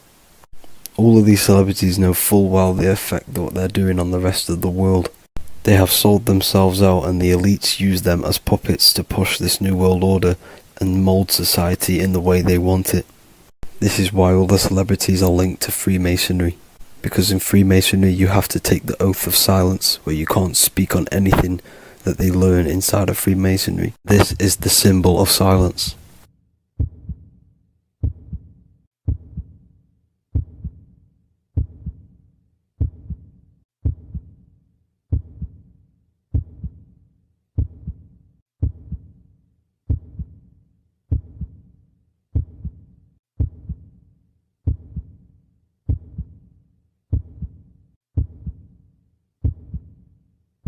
The elites need them under this oath, so they do not talk about certain topics and certain things to the public. because of the amount of influence they have on society. Now, even the name Hollywood is an occult term, because back in the ancient days when they used to create wands, they used to create them out of holly wood, out of the holly tree, because each wood has certain attributes and virtues when it comes to magic. And the holly tree was known as the holy wood, and they used to create the wands out of it to cast spells. And Hollywood are still casting magic to this day through the films and through the music to the masses.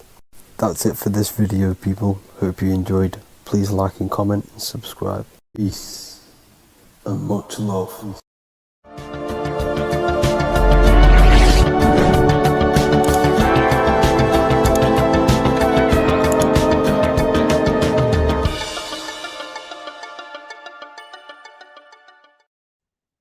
Hello and welcome back to The Real University.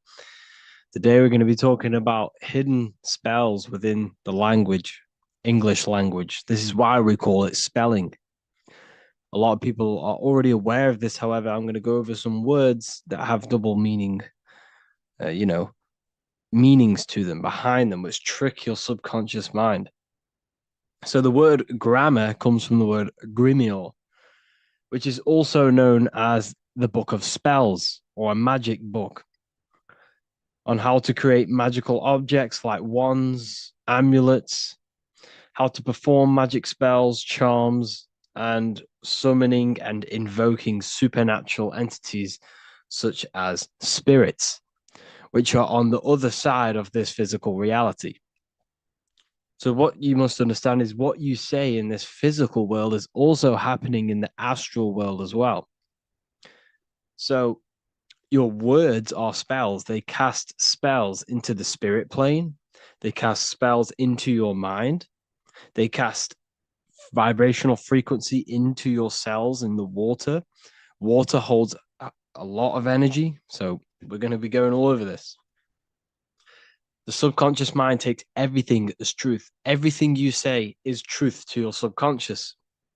And you should know this by watching the Manifestation Mastery 2.0 course. I talk about this. This is so important that you understand this because everything is truth within the subconscious. It only knows you. Your subconscious mind, if you watch the course, you should know this, it's responsible for 90% of your daily basis behavior. The thoughts that you are thinking on a daily basis, the things that you do, the things that you say, 90% of what you do and say and think you did yesterday because of the subconscious mind holds all of your programs. What you say is molding your mind. What you state is truth in your mind. It does not know the difference between a joke or it takes everything literal. It is literal. Your mind is a manifesting supercomputer. And whatever you say into it, it says that is what I want. So whatever you tell your mind, that is what you'll have. That is what you'll believe. So every word you say is truth within the subconscious. So this is why double meaning words have an effect on your subconscious. And this is why I'm raising awareness here. So talking is a tall king. You are either a tall king by talking, by using your words wisely, or you're a small king because you create big or you destroy yourself with your words. So talking is Phoenician. This is phonetics. So this is etymology is when you take the root words, but phonetic etymology is when you take the sound of the word. So talk and tour are the same because when you talk, you're creating sound waves, which is a form of a light wave. And when light waves expand in all directions, it creates a torus field. And everything is torus fields. So if you affect one torus field, it affects every torus field in creation, as above, so below. So what you say is affecting the torus fields around you in your body. You are made out of these torus fields. This is why talking is torusing. You're creating light waves, sound waves, and you are permeating creation. And this is why the Bible tells you the tongue has the power of life and death, and those who love it will eat its fruit. So the tongue is what creates these sound waves that we are producing when we talk or speak. Okay? So this is what we are essentially doing, creating sound waves. And these waves are vibrating and they affect the cells in our body and everything. This is why words are swords. This is why the word is within sword. They are swords, they cut, they damage, because frequency is the only thing that can penetrate you without your consent. In the very beginning, the Bible, John 1:1, it says, in the beginning was the Word, and the Word was with God. This is obviously a metaphor. There was no spoken word out of a spoken mouth. It's basically saying God created the world with the use of cymatic frequencies, sound waves. Everything is sound waves, and this is observable. Geometry is the geometric shapes you see in the nature, like petals, how they're all perfect stars or five-pointed stars or the Fibonacci sequence. This is all an effect of vibrational frequencies. It's all cymatics. Everything is created out of sound. Sound is the creation of the universe. So this is how powerful words are. It's a cymatic frequency. Hello. Hell. When you say hello, you're subconsciously implanting hell into your mind and the people around you's mind. This is why it's casting a spell. Even though you may pick up on it, but your subconscious picks up hell. That is what you're picking up. And that word holds a frequency. The word hell, when you hear the word or see the word, activates thoughts within your subconscious. It activates, it stimulates it. What is everything that resembles hell in your mind? But that goes on within the subconscious without you realizing. Bless. When I bless you, I'm actually saying be less. So you're not blessing someone. You're saying be less. Appreciate. Appreciate. Weekend is when you're weakened. You see, they've casted spells on our cycle of life. The weekend is when you're weekend. You are weakened from the weekdays, when the working days are the weekdays, and the weekend is when you're weakened and you rest. Because in the days, you are in physical or emotional shock, unable to think or react properly. This is the days you're in. You're in a daze in the weekdays. See? Parents are a pair who rents. Because you don't, well, in this, we do own our children, but in the system, we technically don't. You're a pair who rents. Slaughter. They want you to think that slaughter is laughter. You see how it's implanting messages in your subconscious to make these things okay? They want you to think slaughtering is okay, so they put the word laughter in slaughter. I'm telling you, people, the people who made this language are satanic. They are witch. These people are wizards. We're getting ran by wizards. Dark occultists and wizards. That is who we're getting run by. And they've been running for thousands of years, and they know exactly what they're doing. They've covered all aspects. They've covered the language, the frequencies, the music, the food, the water. They control everything. In every aspect of your life, they have some part in it. And it's all occult knowledge through magic. It's all magic. It's all a form of magic. Awake. Awake is an event where the family and friends of a deceased gather before the funeral. That's awake. Why are we talking? Why is the word funeral? Why is death associated with being awake? See how they are planting subconscious messages in you. They want you to feel death. They want you to be the low vibration. And it's the same with mourning. Mourning is an expression of sorrow for someone's death. They're always associating death because these people they're running a death cult. It's a death cult. It's a satanic cult. A job is Hebrew for prosecution. Soldier is a soul dyer. If you go into the army, you're a soul dyer, that they just use your soul to die. And then you just wasted your time in physical incarnation. Because you never die. You will never, ever die. Ever. You're eternal. You never, ever die. This body is just a suit. So you're a soul dyer if you go in the soul, if you're a soldier. S-O-L means soul or sun, because the sun is a soul. Music. So we say music. See, M-E-U sick. Music. See how it's me, you sick? Music.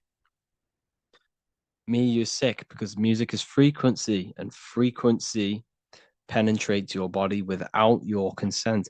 The music we listen to today is making people sick, mentally, emotionally, and physically. What you hear, what you see, goes into the mind, it goes into the body and the spirit. It destroys you. It's hypnotism. Music is hypnotic. It's a form of hypnosis. When you listen to music and you can't think. You can't think. It makes your body move without you even being conscious of it. It's hypnosis. It makes you sick. The right music is good, don't get me wrong, but the music they use today is making you, me and you, sick. And that's another one. When we say things are sick, oh, that's really good. So we say sick. It's another spell that you're casting. You're calling yourself sick. Your subconscious mind doesn't know the difference. You're calling yourself sick, ill. Spellcasters will often use the word abracadabra when spellcasting. This is because the word abracadabra in magic means I create when I speak. Every word you say is molding your mind in some form of way. Not only is it molding your mind, you're casting frequency, you're producing frequency, light waves, sound waves into the ether around you. Okay. This is another good one. Look at the 5 vowels. A, E, I, O, U. They tell you to speak it in this order as well. They teach you this order, this exact order. A, E, I, O, U. I, O, U. Subconscious spell on yourself without you even realizing it. It's a subliminal message that you will not realize, but your subconscious will pick up. We are taught to speak them in the specific arrangement because the last 3 letters have a double meaning. You were never taught how the history of money, how it works, and how to obtain it, because your role in this system is to remain a slave. So they teach you this, A-E-I-O-U, and they do that when you are very, very, very young, because since the age of 7, so from 0 to 7, that is when your subconscious mind is wide open. So when a baby, why do you think they pick up on everything you do? If you say one thing, the next day they're saying it. It's because their subconscious is wide open to programs. Why? Because they're trying to learn what this world is. So their subconscious mind is wide open, taking in everything that you do, everything you say, your body language, the way you handle yourself, the way you talk to other people. They're taking in every little thing you say and do, and making that a program so they can understand this world and the people around them. And at the age of 7, that is when their programs are written for life, and they will basically go off them for the rest of their lives. This is why it's important to look after what you do in front of your children, not just what you say, your body language, the things you eat. They pick up on everything. They're trying to make a sense of the world. From the age of 0 to 7 in school, you learn this. I owe you. It belittles you. You owe nothing. No one has right over you. This should not be real. There should be no government. We should not have, no one should be over you. Everyone is equal. Everyone is the I. Everyone is God manifested. So we don't owe anyone anything, but it's a spell in your subconscious. Signature, sign your nature. Sig is sigil. A sigil is a magic, is a, is a symbol used for magic. A sigil nature. So your signature is your sigil. And when you sign that, it gives mental power over you. Once you have put your sigil into that paper, they now have mental power over you. It's magic. It's all a form of magic and brainwashing. Okay? When we say the word we're saying we're trying to use God to manifest that. Okay? Because the comes from theo in Greek, which means God. So when we say theology, ology means the study of. Theology is the study of God. That's what theology is. Theo, when we say I am we are using God to bring it into existence. God is the I am. The I behind you, the I am, that's God. That's what manifested everything in your life. Everything in your life, that invisible creator inside of you has manifested everything you physically see. You are the invisible architecture, the invisible artist behind your life. The I, that's God. The only one. So when we use the word I am, this is how to bring the power to yourself. When we say I am strong, I am wealthy, I am free, I am financially free. When we say this, that I am, this is when we are bringing, we are directing vibrational frequency into our own being, into our own magnetic field, and into our own life. This is how we direct vibrational frequency and direct our word. So when we say I am directing my frequency into myself to manifest something external. Also known as the chi or the prana. It's just basically your magnetic energy. So speaking has the ability to change your genes and DNA expressions. When we listen to affirmations over and over and say them over and over for a long period of time, your genes will change. And your genes are a code for your external world, pretty much. Anything that is written in your genes will manifest into your external world. Okay. All of this is just done by your intentions, thoughts, and what you say. And if you think this is a conspiracy theory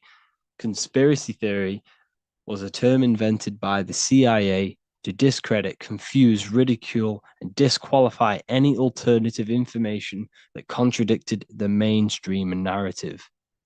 That's what a conspiracy theory was. It was created by the CIA for any belief that went against their mainstream narrative.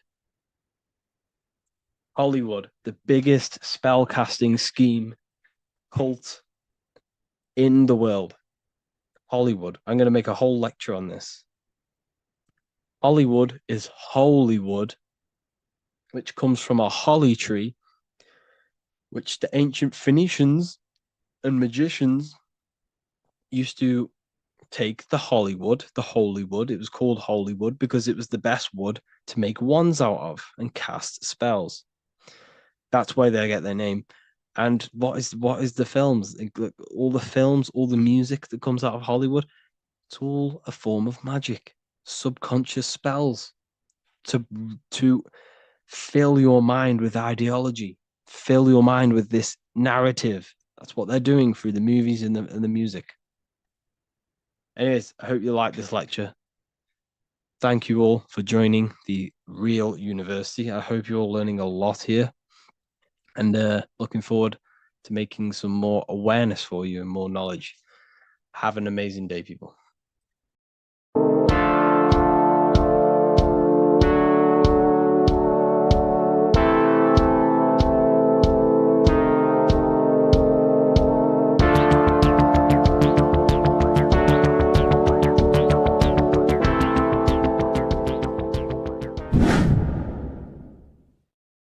What is good, people? It's Revival of Wisdom. I hope you're all doing well.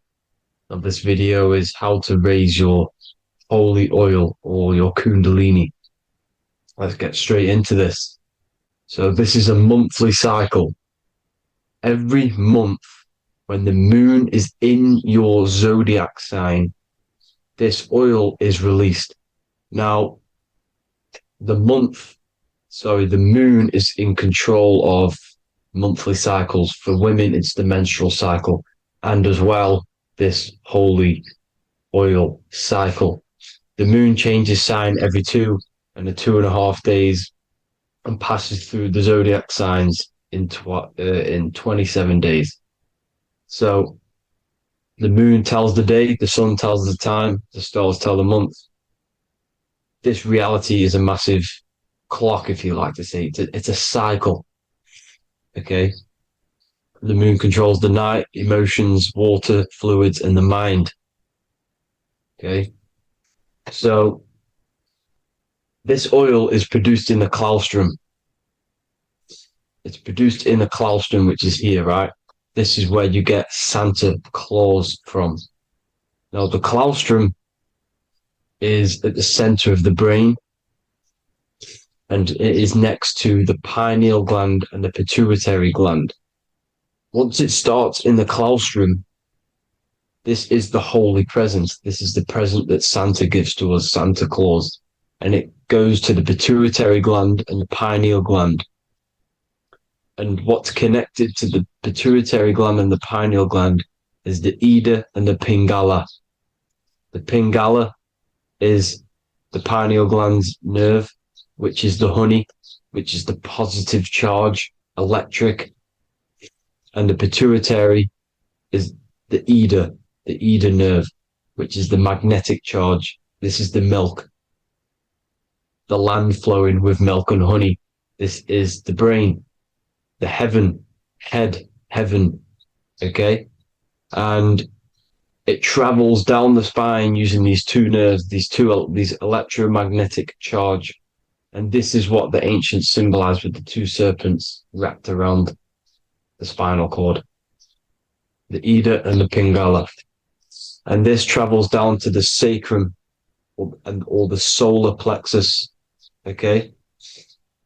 So once it's here, okay, the spine is an elongation of the brain.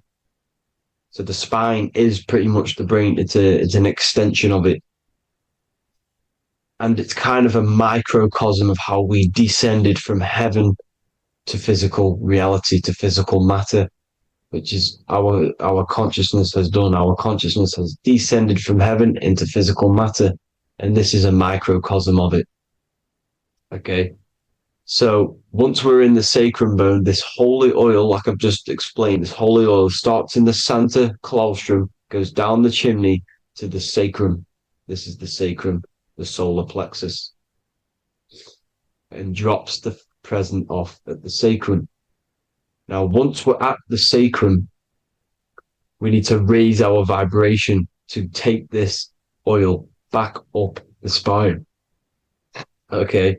And the River Jordan symbolizes this in the Bible.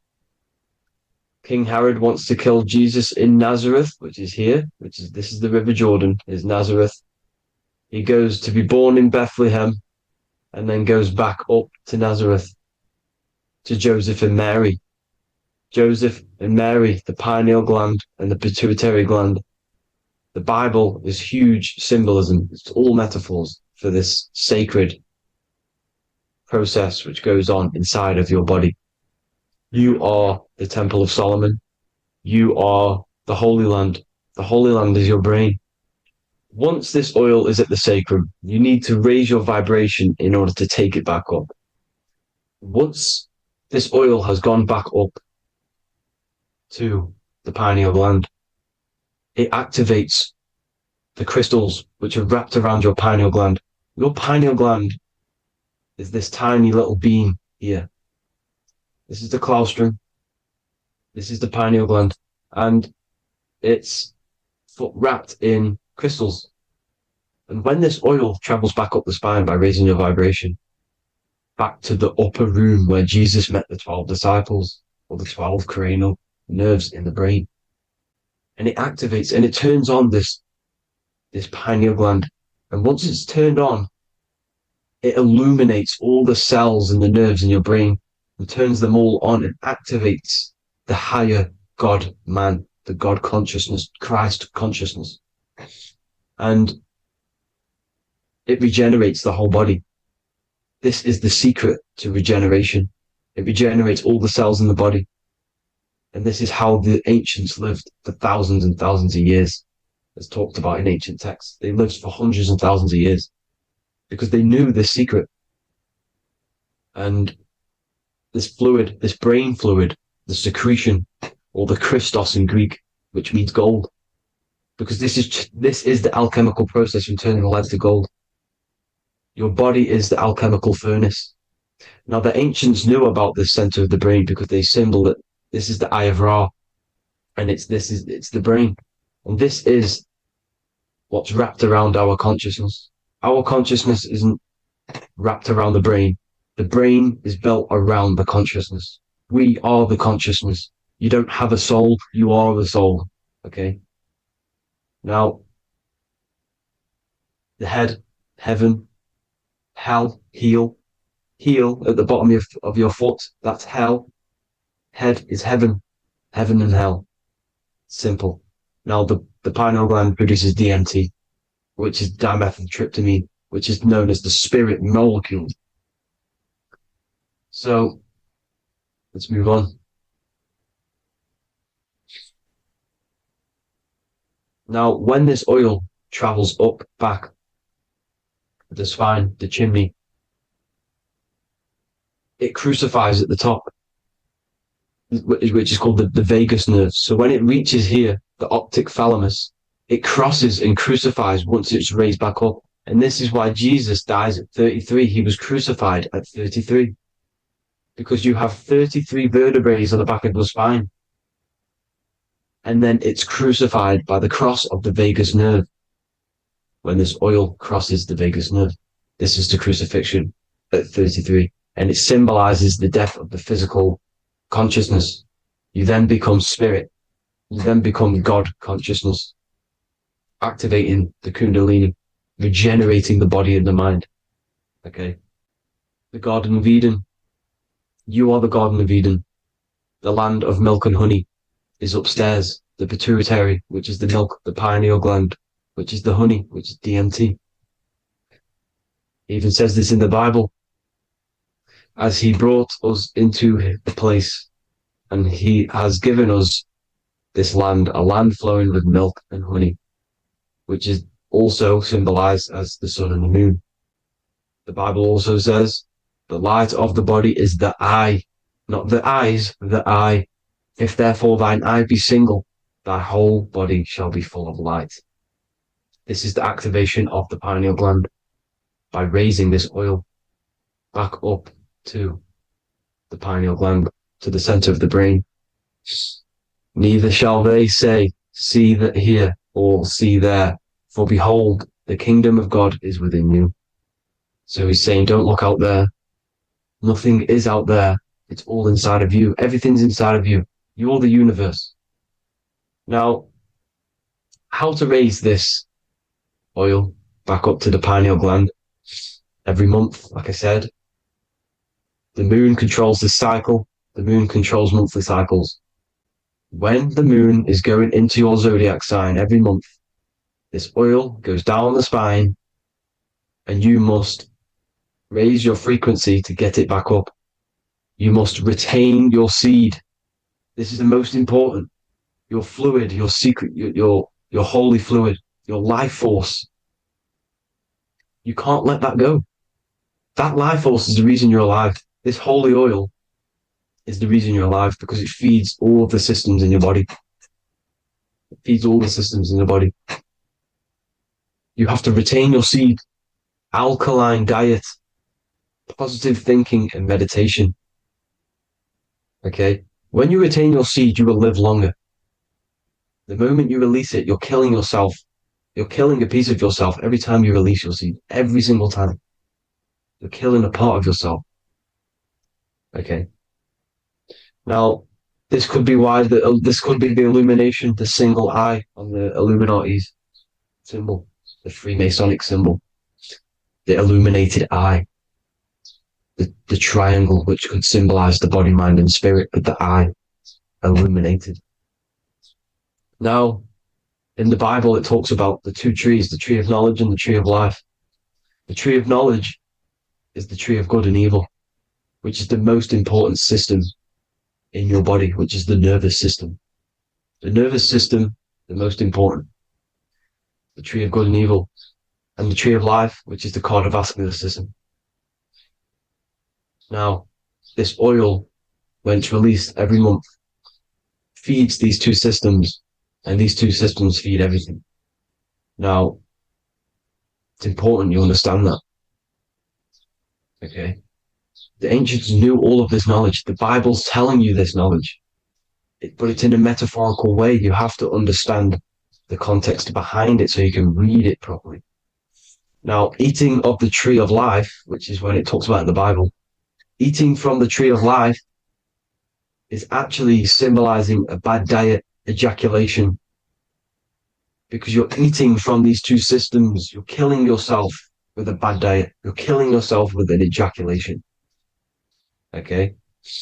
So, that's important to understand. Now, this is Jacob's ladder in the Freemasons. Jacob's ladder, which is the spinal cord, it's the stairway to heaven. And this is Jack and the Beanstalk when he goes up the beanstalk and finds the golden egg in the grey clouds. The grey clouds symbolize the grey matter in your brain. Now, the Garden of Eden talks about the 4 different rivers in Garden of Eden. As we see here, the North Pole map, the ancient North Pole map, because the center of the earth is the center of the torus field. Everything's the torus field. Atoms are torus fields. Everything's torus fields. You are the universe. Everything is within you. The North Pole is your spinal cord. This is why they say Santa Claustrum comes from the North Pole. This is the North Pole. And the Santa Claustrum is the center of your brain. Now, there's 4 rivers which come from the Garden of Eden. There's the blood, the Christ oil, which is the oil we're talking about, urine, and saliva. These are the 4 sacred oil, 4 sacred fluids in your body. And these are constantly abused in today's society. Also, these secret societies are targeting these fluids. Okay? This is why porn is free. They sexualize society through Disney. Go and look at some of the Disney movies. There's so many subliminal messages which sexualize these children because they want you sexualized. So you release your seed, which is one of the holy fluids in your body, especially your semen, your sexual energy. So important you retain this. So important because it's your life force. It keeps you alive. Okay. Now, let's recap on this. If you want to raise your oil every month, you can't just retain your seed for the month. You have to retain your seed forever. Don't just do it for a couple of days. You have to do it. It's a lifestyle. You want to become God consciousness, you got to do what it takes. It's hard in this society because this society is made around, it's designed to kill you pretty much. It's designed to keep you in these lower states of consciousness with all the bad food, the chemicals in the food, the chemicals in the water, the sexualized TV programs, sexualized adverts, sexualized TikTok and apps, videos, subliminally stimulating you because that is your weakness, sex. It's your weakness. Now, you have to retain your seed, meditation, and an alkaline diet. Why alkaline? Because acidic is low vibrational. This is the color spectrum. And what's the highest vibrational color? Violet. It's the lowest, red. You have to have an alkaline body in order to raise this oil. When you drink, when you have a bad diet, when you drink alcohol, when you smoke, this destroys the oil. It destroys the oil in your sacrum. and it can't be raised again, can't be raised up. This is why it's so important. Without that oil, you don't live. That oil makes you live. It feeds everything in your body. It's crazy how we're not taught this. It's insane. But that is how you raise the oil, people. I hope you all gain some knowledge out of this video. And I hope this assists you on your journey, your spiritual journey. And please like and share this video. We need this knowledge out to the public to wake up humanity. Thank you all, people. God bless.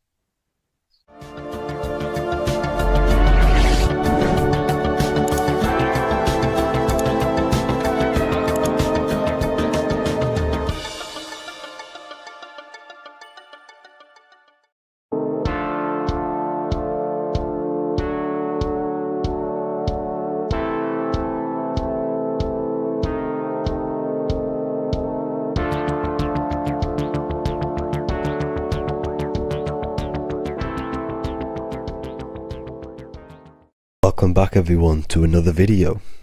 Today we're going to cover everything that you need to know about the mind, starting with the two aspects of the mind, the conscious and the subconscious.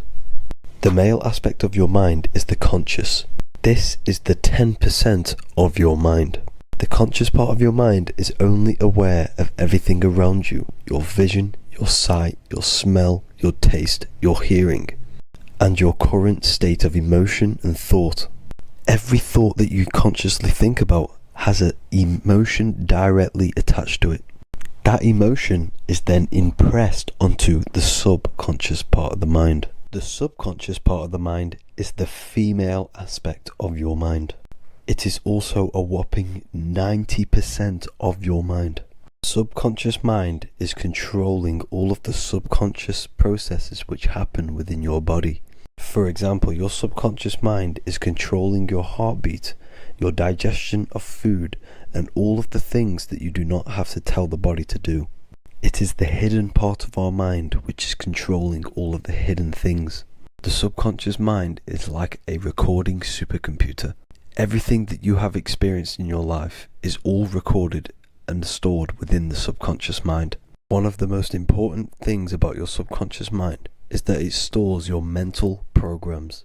Everything in the subconscious mind manifests into behavior and actions within the body. Your daily basis routine and habits are all mental programs within your subconscious mind. These mental programs are created by mainly two ways. 1, repetition, and 2, emotional impact. The repetition is fairly simple to understand. The more you do something, the more it impresses onto your subconscious mind and becomes a program. That program will then manifest into your behavior. However, with the emotional programs, they work a bit different. The stronger that you feel an emotion, the stronger it is impressed onto the subconscious mind. And then that emotion becomes a program. For example, you had a very traumatic moment happen when you were a young child. The emotion that you felt was so strong in that moment that it impressed into your subconscious mind so hard that you can recall that moment like it was yesterday. That traumatic event that happened to you when you were young will still manifest into your daily basis behavior even to this day. However, it manifests subconsciously. For example, if you were in a car crash, you will be wary to enter cars with certain people. All because of that traumatic emotion that you felt and impressed onto your subconscious mind. Another example of the subconscious manifesting into our behavior is posting on Instagram. Most of the time, the reason why you post is because your subconscious mind is seeking gratification.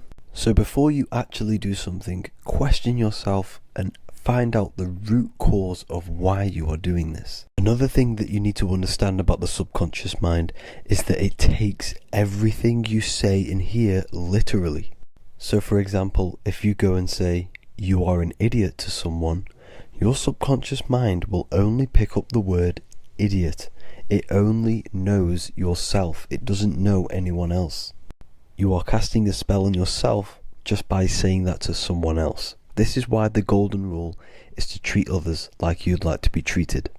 Now, you can rewrite these programs which are already in your subconscious mind. However, it does take consistency. You have to change these programs which have been running for years. And by changing these programs, you change your behavior, because these programs manifest into your behavior. The best way to do this, personally, is to listen to affirmations first thing when you wake up in the morning, and do this for 10 minutes every single morning. Then at night time, you want to think and feel that you are becoming the reality that you desire. The more that you feel this reality, the more it will become a program and impress your subconscious mind. For example, you're trying to gain financial freedom. If you trick your subconscious mind into creating a program saying that you are financially free, this will manifest into your behavior. You will start doing more work. You will start looking for ways to make money. Your mind will be set on the frequency of money and financial freedom. Therefore, you will receive thoughts based around this program. If you take enough action, your life will dramatically change because of this program that you created in the mind. This is why we call it a mindset, because your mind is a frequency tuner which sets its frequency onto different thoughts, because thoughts are frequency. If you fill your mind with a specific frequency, you will gain thoughts and ideas based around that frequency. To create a stable mind, you need to master your emotions. You need to change your mindset. Everything that you experience is neutral. Based upon the mindset that you see it, you either give it a positive or negative charge. By understanding this deeply, you will then control your emotions. I hope you gained some wisdom and enjoyed this video. Please, if you can, leave a comment and a like, and subscribe to the channel if you like this content. Love and light to you all.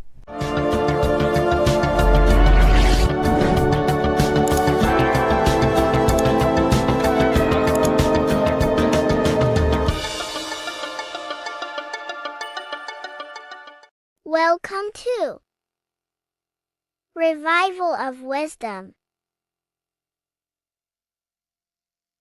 Today we're going to be breaking down Saturn worship and how the occult are linked in with Saturn. Okay, so first of all, let's start with the celebrities. All these celebrities are doing 666. Okay, covering the one eye, which also symbolizes the all-seeing eye, which is another occult symbol. But we're focusing on the 666, the 6 with the 3 fingers. Also, we have CERN with the 666 within their logo. Also Disney, okay, as you can see here, 666 within their logo. Pepsi, Coca-Cola, and even Cadbury's. Monster Energy with the 666 in Hebrew numerals. Unleash the beast. So what is 666 to do with Saturn? Because on Saturn, there is on the north pole of Saturn, there is a 6-sided hexagon, okay? So Saturday is named after Saturn Day, the 6th planet. It is also the 6th day of the week, and has a 6-sided polygon on its north pole, 666. Not only that, when you create a star out of the hexagon, you will create a 6-pointed star, okay?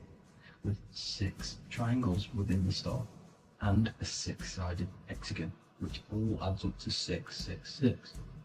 Okay, so this is why all these symbols contain 666. So why do they worship 666? Saturn. Because Saturn is the god of time and death, okay, and order and lessons. Okay, Saturn is a very cold and dry being. That is the 6th planet from the sun. Okay, Saturn represents the winter, which symbolizes death. Okay, because all nature dies within winter because the sun's not there. So it represents darkness and death. It rules the zodiac sign of Capricorn. Okay, so in the celestial cycle, Saturn is always opposite the sun. So it's the opposite of the sun. So they're worshipping this energy which is death-like. Okay, this god which is death and does not bring life. Okay, also is the god of time. Okay. Also, in the Roman and in Greek, it's called Kronos, okay, which is just a translation for time. It's also known as the Father Time, aka the Grim Reaper. Okay, the Grim Reaper, keep that in mind, we'll come back to this.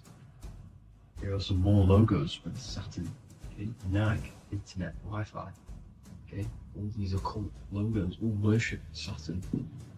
They are a satanic occult. They worship this death god, this evil god. Okay, this is where the cube now comes in. Okay, because what color is associated with Saturn? It's black, because it's the absence of light. It's opposite the sun. So black is the color associated with Saturn. Each planet has its own color associated with it. Okay, so when you make the cube, okay, as you can see here, the cube out of the polygon, it creates what? A black cube. Okay, and the Kabbalah, okay, Kabbalah means cube, Allah means the god, the cube god. These religions are secretly worshipping this cube god, the god of death, Saturn, Satan. It's the same entity behind it all. Okay, so also we have these black cubes in Australia, Denmark, all around the world, these black cubes, because this occult is worldwide. It's Saturn, Satan taking over this realm. Okay, also with this black cube, they walk around it like the rings of Saturn. It's around the black cube of Saturn with the rings. They walk around in circles. What are circles? Cycles. What is a cycle? Time. The time god. This is why it has a ring around it, because it represents time, cycles. Okay? And this is another depiction. Saturn, always depicted with this Reaper staff. Okay? Keep in mind this staff, just like we associated with aka the Grim Reaper. The Grim Reaper also wears a black robe, representing Saturn with the same staff. Can you see it? This is where it comes in. Okay? It's the same thing, look, the same staff with the black robe. Black representing Saturn, the god of death. Okay, the Grim Reaper, Satan. Okay. Also, when you graduate from university, what do? You wear a cube on your head, a black cube with a black robe. This is Saturn worship. See, this is how Saturn, Satan, has tricked the world into worshipping him, not God, the sun, which represents God. So what is a corona? Because a corona is a crown, a circle, okay? A set of concentric circles of light seen around a luminous body. So Saturn. So this is why they used to worship Saturn by wearing crowns in ancient days. And we still do to this day. The king or queen has a crown, a corona. Also, corona, the drink. Corona adds up to 666, just like Saturn is 666. But like you see in the corona, you see the staff. You see this staff, just like the staff of Saturn, the Saturn god, like the Grim Reaper, with the black robe and the staff, just like the Saturn god. What is the Grim Reaper?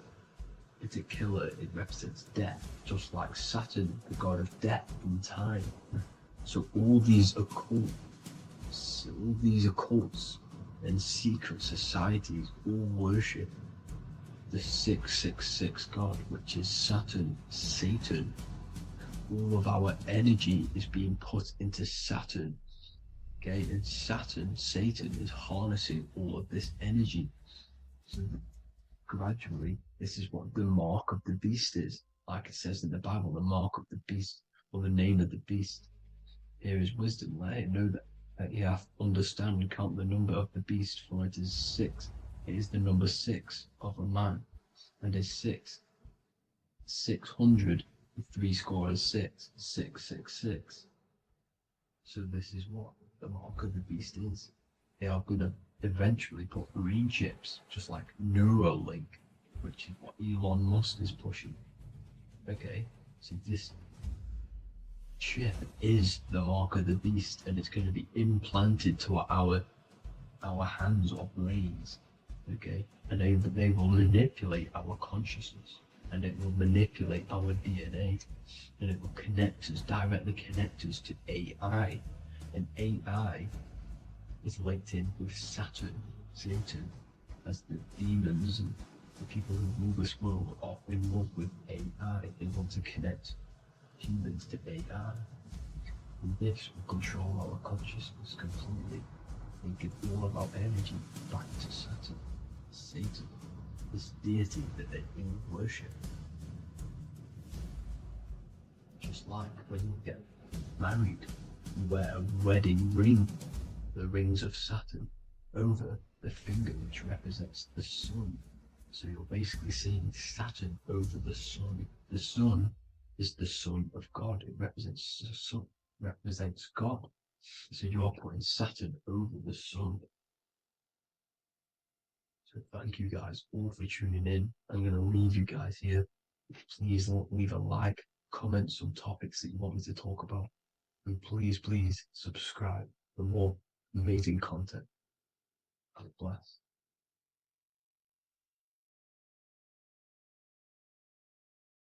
Welcome to Revival of Wisdom. Welcome people, we're back with another video. In this video we're talking about how Jesus Christ and Christianity is all sun worship.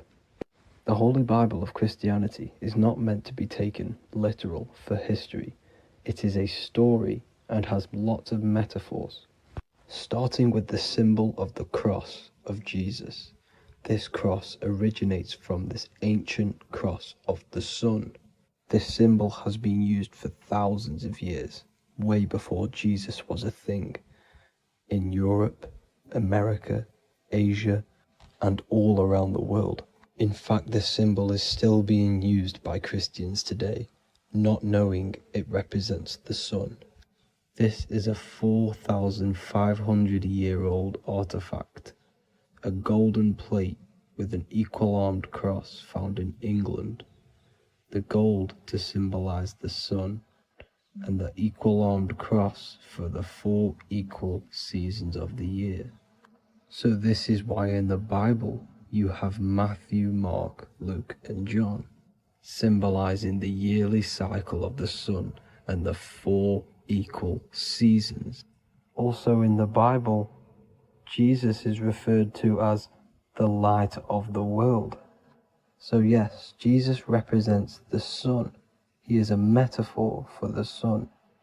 Hence why in all of these pictures and images and paintings of Jesus, there's always a sun behind his head, and some even with the sun cross behind his head.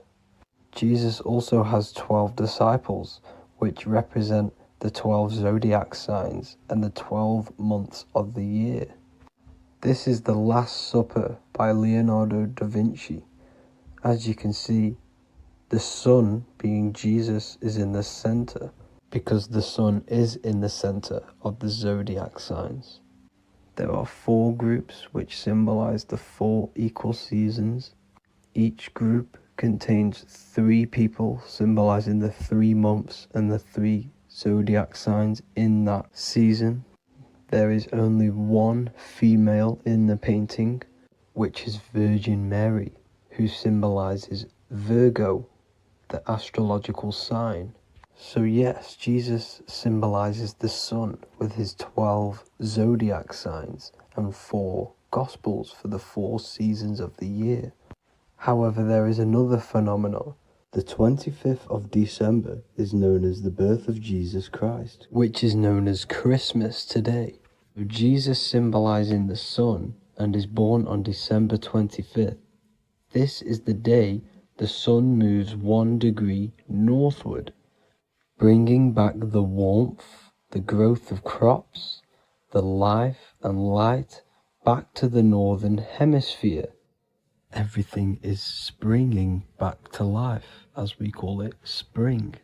So it is said that the sun is born again on the 25th of December, and Jesus is known as the risen Saviour, because the sun is our risen Saviour, because it gives life to the whole of this realm, the warmth, the crops, and without the sun rising in the morning, we'd all die in about 2 weeks. And we all know how Jesus died on a cross. The sun also dies on a cross in the southern hemisphere. It dies on the Southern Crux constellation. And on December the 22nd, 23rd, and 24th, the sun remains in the same position. So the sun dies for 3 days and it is born again on December 25th, when it moves 1 degree northward.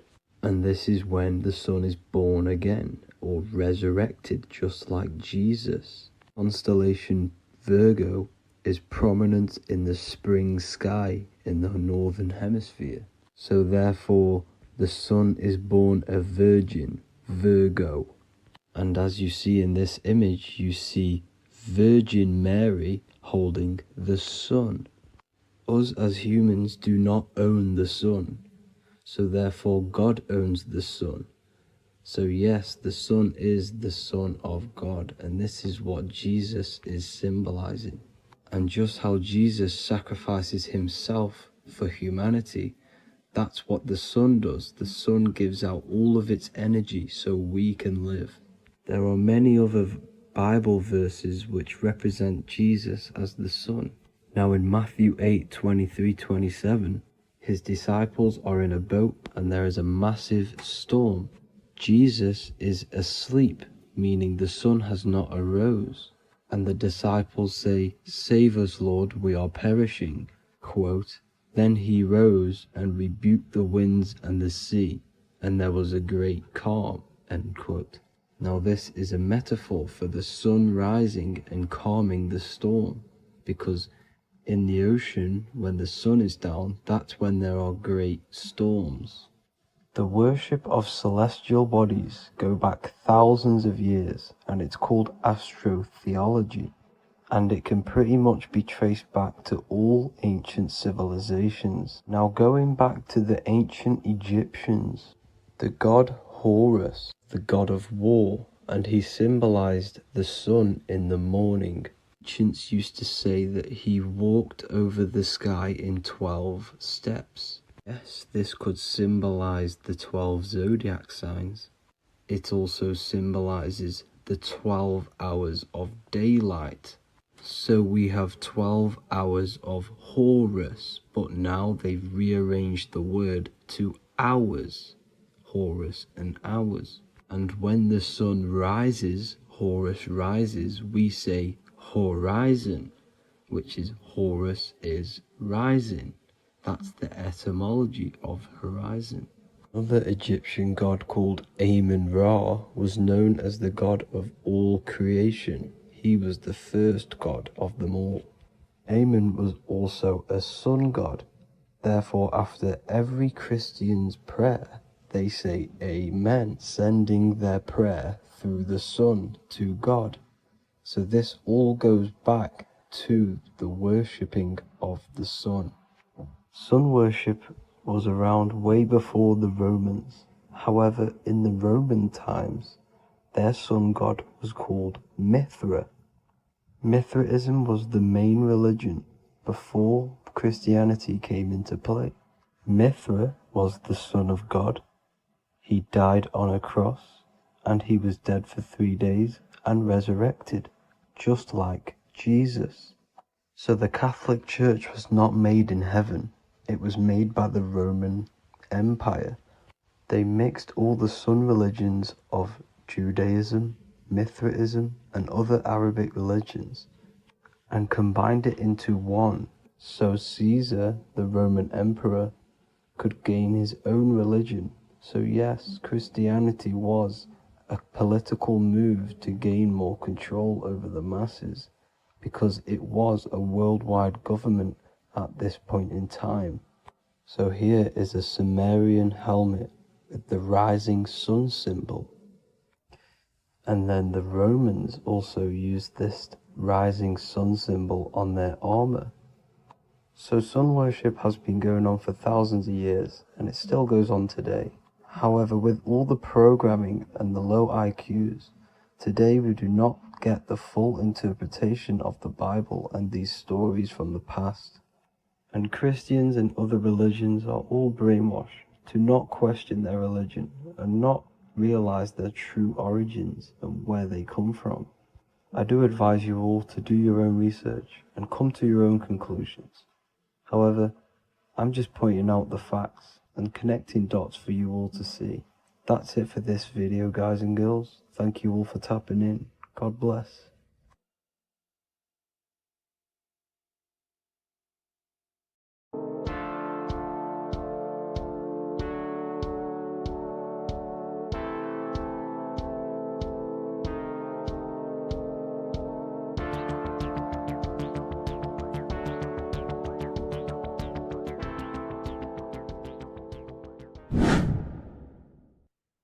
Left and right hemisphere, and what are they doing? How does it contribute towards your perception in this world? And this is what we're going to be talking about in today's video. We're going to be breaking down the two hemispheres of the brain and how they function in your life. So first, we have the left hemisphere. This is the logical hemisphere. This is the analytical, divided, scientific, or verbal hemisphere. The right hemisphere is creative, wholeness, artistic, symbolic, and metaphorical. The right hemisphere does with non-verbal things. It produces a holistic perception. It is more to do with creativity. Because what you must understand is that we are not in the external world. The world is produced by our brain. We see with our brain. Our eyes are a part of the brain. What we touch is the brain's interpretation of electrical signals on the nervous system. What we smell is the brain's interpretation of smell through the nose. What you taste is your brain's interpretation of chemical reactions on your taste buds. So what you are experiencing is the brain. The brain is a computer creating a simulation. And you have two hemispheres which breaks down this reality. So essentially the brain is the perception creator. It creates perception. So if the brain is creating this, who is the one experiencing the brain? Well, that is you, the consciousness, the mind, the all-seeing eye. You are the all-seeing eye experiencing the brain, the observer behind the brain, behind reality, behind the emotions. So if you're walking through a woods, this left brain sees individual trees. The right brain sees the whole woods. It sees the biome. It sees the bigger picture. So when you are walking through this woods, the right brain picks up a holistic perception of reality. It creates the woods as one unified woods. The left brain's job is to break this down and analyze it so that we can see individual things. And this is also necessary for humans to have the ability to break things down and manipulate things in this world. So without this left hemisphere, we could not manipulate things and break things down. So this right hemisphere is important because it sees the whole woods. It sees humanity as one unified consciousness. However, the left hemisphere sees individual egos. So the left hemisphere is the place of the ego because it only understands, it sees the world very divided. Okay. So, for example, here's another example of the left and right hemisphere. If someone pulls out in front of you in traffic, your left brain's going to start going crazy and analyzing them, calling them names. The right hemisphere, however, sees the bigger picture. Maybe he didn't see you. Maybe it's just a mistake. Maybe he's in a rush. You see how the two brains are very different. They do the same thing, but they function in different ways. The right hemisphere is feminine, the left hemisphere is masculine. So, like I said, this person pulls out in front of you, you start to think with the left. If you start to perceive that in the left brain, you're going to start analyzing them, you're going to start going crazy and calling them names because you're analyzing it. You're not seeing the bigger picture behind it. You're not seeing it from his perspective. So there is a crossover. So the left hemisphere of the brain controls the right side of the body, the right ear, the right eye. Everything to do with the right side of the body is connected to the left hemisphere, and the right hemisphere controls everything on the left side of the body, including your eyes, your arms, your legs. So everything is crossed over, and even your visual field is crossed over. So this is your visual field, as you can see here, and even the left side of your visual field goes to the right brain. There's a crossover. No one really knows. There's not really a reason for this. However, this is how the human body is designed. As we all know, the human body is the most advanced piece of technology on the face of the earth. They cannot replicate the human body. And they tell you it has no creator. This is crazy. People are that brainwashed, they can't even understand that their body is the most advanced piece of technology. Your body is so advanced, the computers that you use are mimicked of the body. Everything they create is mimicking nature, but they don't show you how intelligent nature is because they don't want you to understand you're in an intelligent design. So anyways, let's get back on track. There is a crossover in the brain, and this is why they teach you to write with your right hand. And I was speaking to someone who's in a nunnery, or whatever you want to call it. They were a nun, or they knew someone who was a nun, and they forced these people, these nuns, to write with their right hand. You had to write with your right hand. This is why, I'd say at least 70% of the world, or 80%, is right-handed and right-legged, because they taught us this to activate the left hemisphere more because of this crossover that happens in the body. So when we are using this right side more, we are using that left hemisphere more. Why? Why are they doing this? Well, they also called it writing. Writing is a spell, to cast a spell on you, to use that right side of the body so that you use this left hemisphere, because they want you to see the world as a divided perception. They don't want you using the right hemisphere, using that left side of the body to activate the right hemisphere to see the bigger picture and see how everything is all one and everything is created. This left hemisphere domination keeps you from seeing the connections between everything, because that left hemisphere analyzes, it breaks things down. So when we are left hemisphere dominated by using the right side of the body, we are essentially seeing everything as divided. And this is why so many people will not understand my work, because my work connects dots and connects fields of knowledge, and makes you see the bigger picture. So people who are left hemisphere dominated will see my work and think this guy's crazy. But everything, it's all about activating that right hemisphere. So they called it writing because every word you say is molding your mind in some sort of way. The things you see is molding your mind. Everything you take in through the five senses is molding your mind. And language is a massive spell, especially the English language. They called it writing so that you use that right side. It's a spell because your subconscious mind picks up everything you say. And 90% of your daily basis behavior and thought patterns is produced by these subconscious programs within the subconscious mind. Essentially, your conscious mind is only the 10% of you. The conscious mind is just what you're aware of, what you're wearing, how you're feeling, what you're thinking. That's your conscious mind. The subconscious mind is controlling every system in your body. It's telling your heart to beat without you being conscious of it. So essentially, this is what they're programming. They're programming this system in the back of the mind, which is controlling everything through the words. And this is what spells are, because it's all about creating perception in the subconscious. So they want you to use that right side more. I truly believe the ancients, they were balanced. They used the left and the right side of the body. They didn't have a stronger side because they understood this science of the body and how the body works. So this is actually called phonetics. It's not etymology. Etymology is the study of root words. Phonetics is the study of how words sound similar.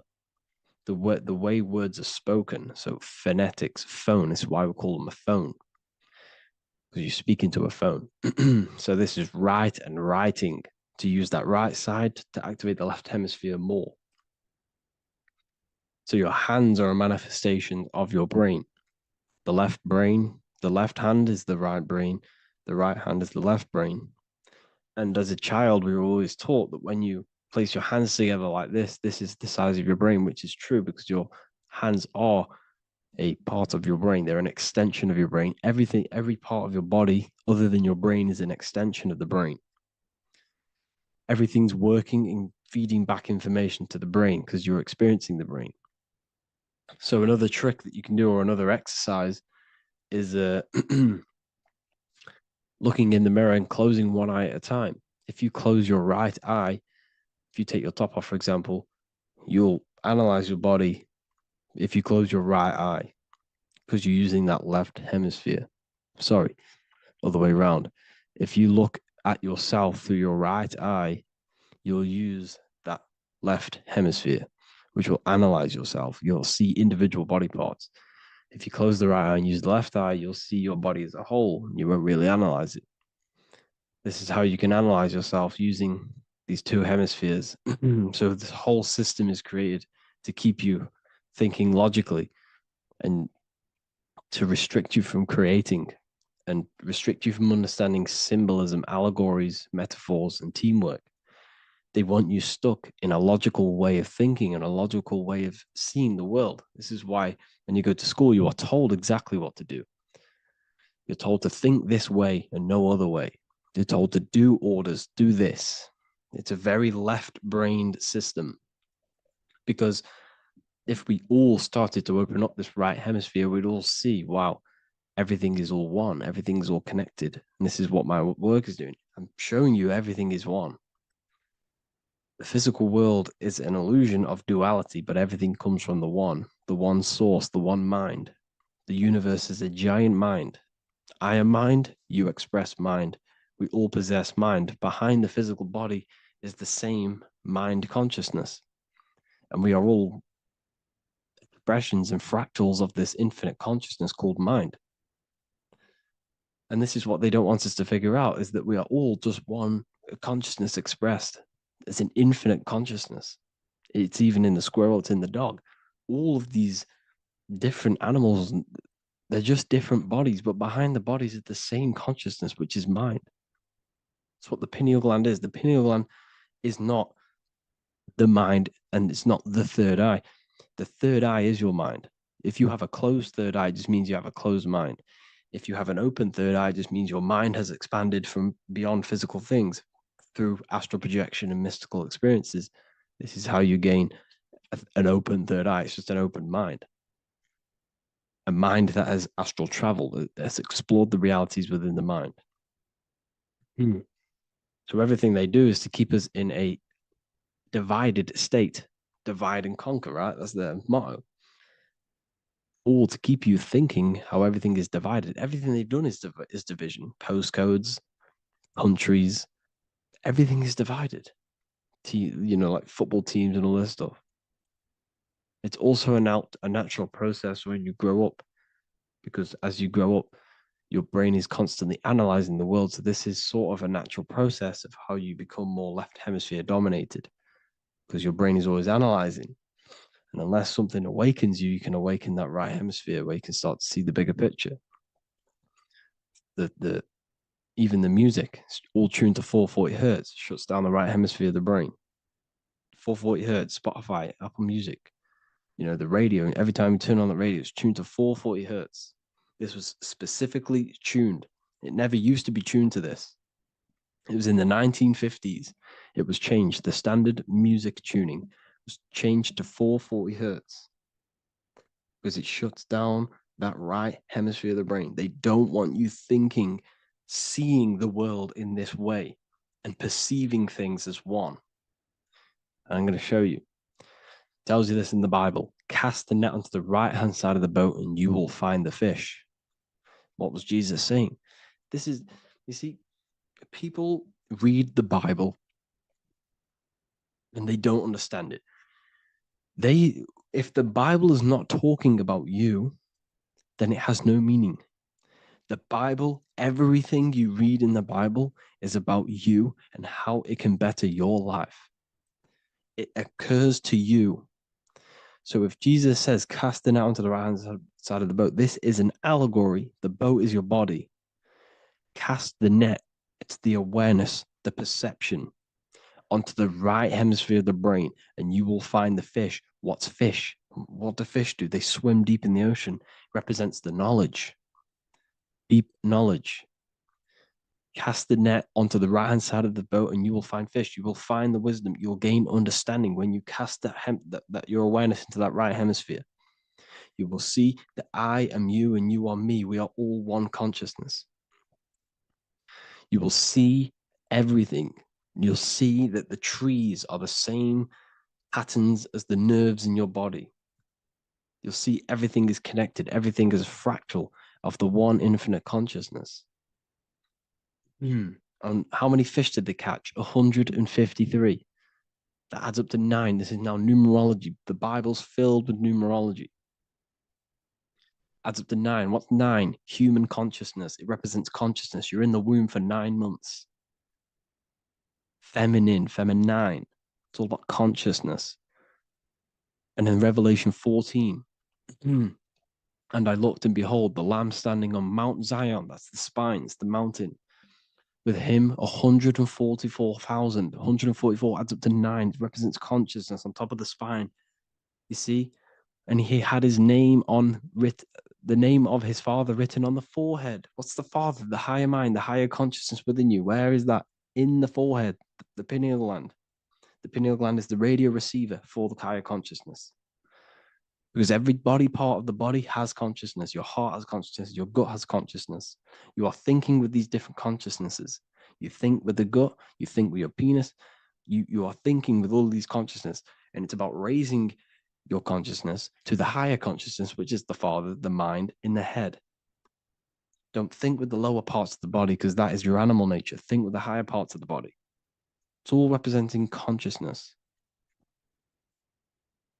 How to activate the right hemisphere of the brain? Well, it's all to do with non-verbal things. So music will activate the right hemisphere.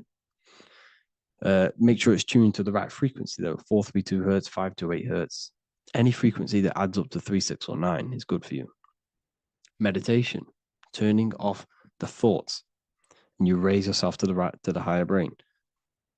Symbolism. Symbolism is all right hemisphere. Reading between lines, metaphors, determining the Bible. It's all right hemisphere. Seeing the bigger picture. It's reading between the lines. So tithing in the Bible. These people in the churches are giving 10% of their money to the church. It's nothing but a scam. What these people have done is they have externalized the Bible.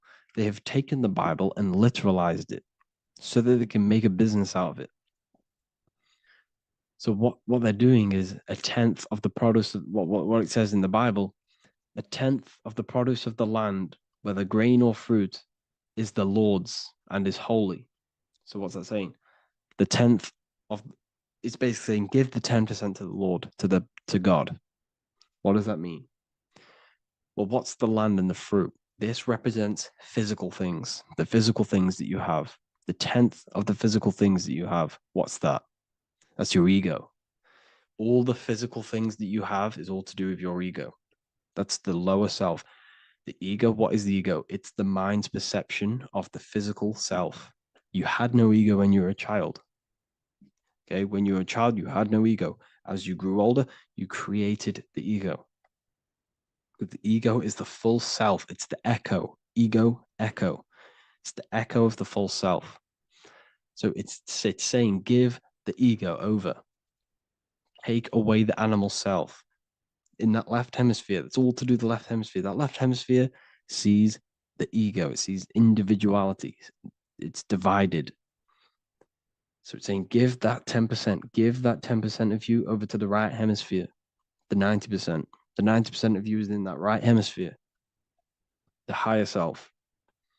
Now, I'm not saying the left hemisphere is bad. Okay, I'm not saying that at all. But it sees it sees things divided. It's like I said, the left, the hands are manifestations of the brain. So when these Christians are praying, they're putting their hands together. What are they doing? They're syncing the brain hemispheres. What you're doing, because everything's an extension of your brain. So if you put your hands together, you're putting the two hemispheres together. And what's happening when you place the hands together? All the electricity in the body is now running in a circuit. So once you connect these two hands, the electrical energy is now running in a circuit. And energy can move around the body quicker and more efficiently. So when you pray, when these people are praying, they don't realize that they're engaging in ancient forms of meditation, of balancing the two hemispheres.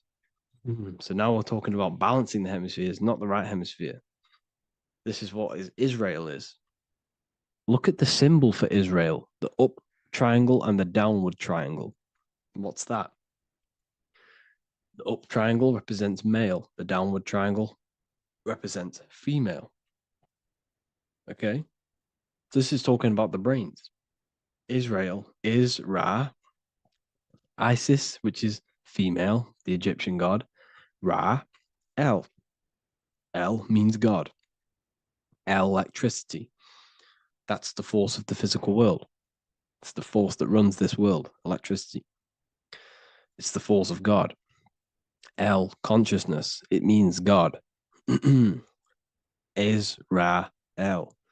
Isis, Ra, and El. It's the two hemispheres of the brain, the holy land of Israel. It's the holy land, it's the brain. Once these two hemispheres are synced, this is how you unlock your consciousness. This is the easiest way of astral projecting. Hemisphering, I forgot the word for it. Hemisphere syncretization, something like that. It's about syncing the hemispheres.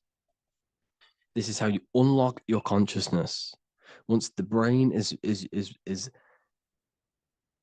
running as one electrical system, this is how you balance the two masculine and male opposing energies. Once these opposing energies are no longer in war with each other, the brain, they come together to work as one. You unlock your consciousness. You are born again. What happens when a male and female have sex? It creates a new child. It becomes one. You are born again. Once the two hemispheres of the brain, you are born again. You can then have an out-of-body experiences. So this is why the symbol of the Holy Land, Israel, is the up and down triangle back combined together, because it represents unification of the male and female, unification of the hemispheres. You're born again. You unlock consciousness. And you can get this for free. It's called the Gateway Tapes on my website. Basically, it's a audio track from the government, and they did this in the Gateway Experience. It's a CIA document, and what they do is there are different forms of meditations you go through. I think there's about 5 waves of meditations you do, half an hour each one, and it will teach you. It will sync your hemisphere, because what does it do? They understood that playing one frequency into one ear and another frequency into the other, they understood that the right ear is connected to the left hemisphere, the left ear is connected to the right hemisphere. So when you play 2 different frequencies into both ears, what happens? The brain picks this up, the 2 hemispheres of the brain picks this up, and it syncs it. It syncs these 2 hemispheres, these 2 frequencies together. So now the brain is working as one to sync this frequency. So this is how you can sync your hemispheres, through listening to these frequencies. Okay, you can get them for free and do the meditations yourself. This will definitely help you. This is an easy way to astral project. So it's all about syncing the hemisphere and seeing reality from a unified perception. We should all aim to get out of that left hemisphere. I'm not saying don't use it, but we should now start to see. We should not start to read between the lines of the Bible, read between the lines of the symbolism they're showing. Study symbolism, study allegories, in myths? What are they trying to tell us through these allegories? And, this is how we start seeing things in a better way. Once we understand that we are all microcosms of an infinite consciousness, we can all come to one, because love is the unifying force of this infinite consciousness. We are all divided. We are all disconnected from our hearts.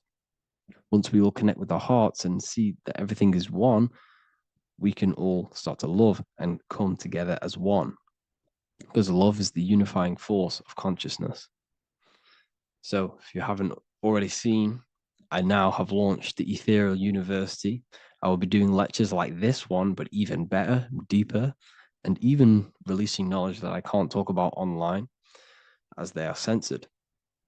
I'll be doing lectures every single week. I'll be doing live calls every single week. You also gain access to my library, which is filled with over 45 occult books, filled with knowledge. Okay, I'll show you now. Plus, you get my book, The Book of Wisdom, PDF form, and the Human Health Guide, PDF form. You also get all of this stuff, the health section, Q&As, ethereal meditations. We've got some celestial studies, cosmology, and numerology coming soon. You also get the brand new Manifestation Mastery course, plus the library. And there'll be new books, new lectures, new live calls every single week. Or you can get the Book of Wisdom, use the code WISDOM in all capital letters to gain 40% off. This sale will be ending very, very soon. So if you're watching this, be very quick to get yourself a physical version or a PDF of my book. You can get it in all these languages. Hope you enjoyed this video, people. I'll see you inside the Ethereal University, the real university. Have an amazing day.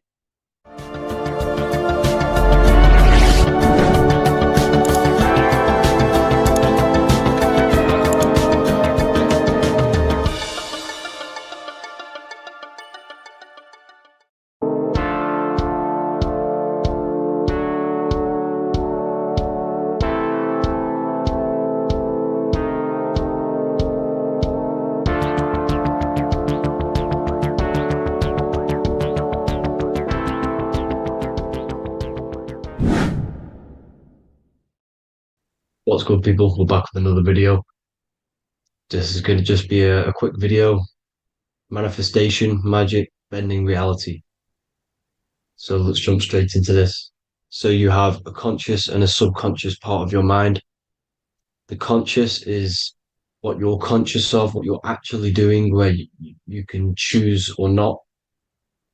However, the subconscious is the part of your brain which is automatic. So all of the systems in your body, like the digestive system, your heartbeat, these are automatically being ran. And you do not have to tell these systems to do anything. You do not have to consciously tell your heart to beat. It's automatically doing it. And this is what the subconscious mind is controlling. It's like the dark aspect of your brain or your mind. It is the way bigger aspect of your mind. Okay, it controls all the systems in your body. Okay, and this is where all of your programs are. So when you're in it from your childhood, what you've learned in school, all of these things are being kept in your subconscious, maybe traumas and stuff like that. So the subconscious is the female aspect, and the conscious is the male aspect, because the male is all about action and doing, and the female is more about creation, creativity, intuition. So you have a right and a left hemisphere of your brain, and these are obviously male and female. The right side of your brain is your female. It's to do with creativity, imagination, intuition, insight. Okay. And this is one of the most important sides of the brain.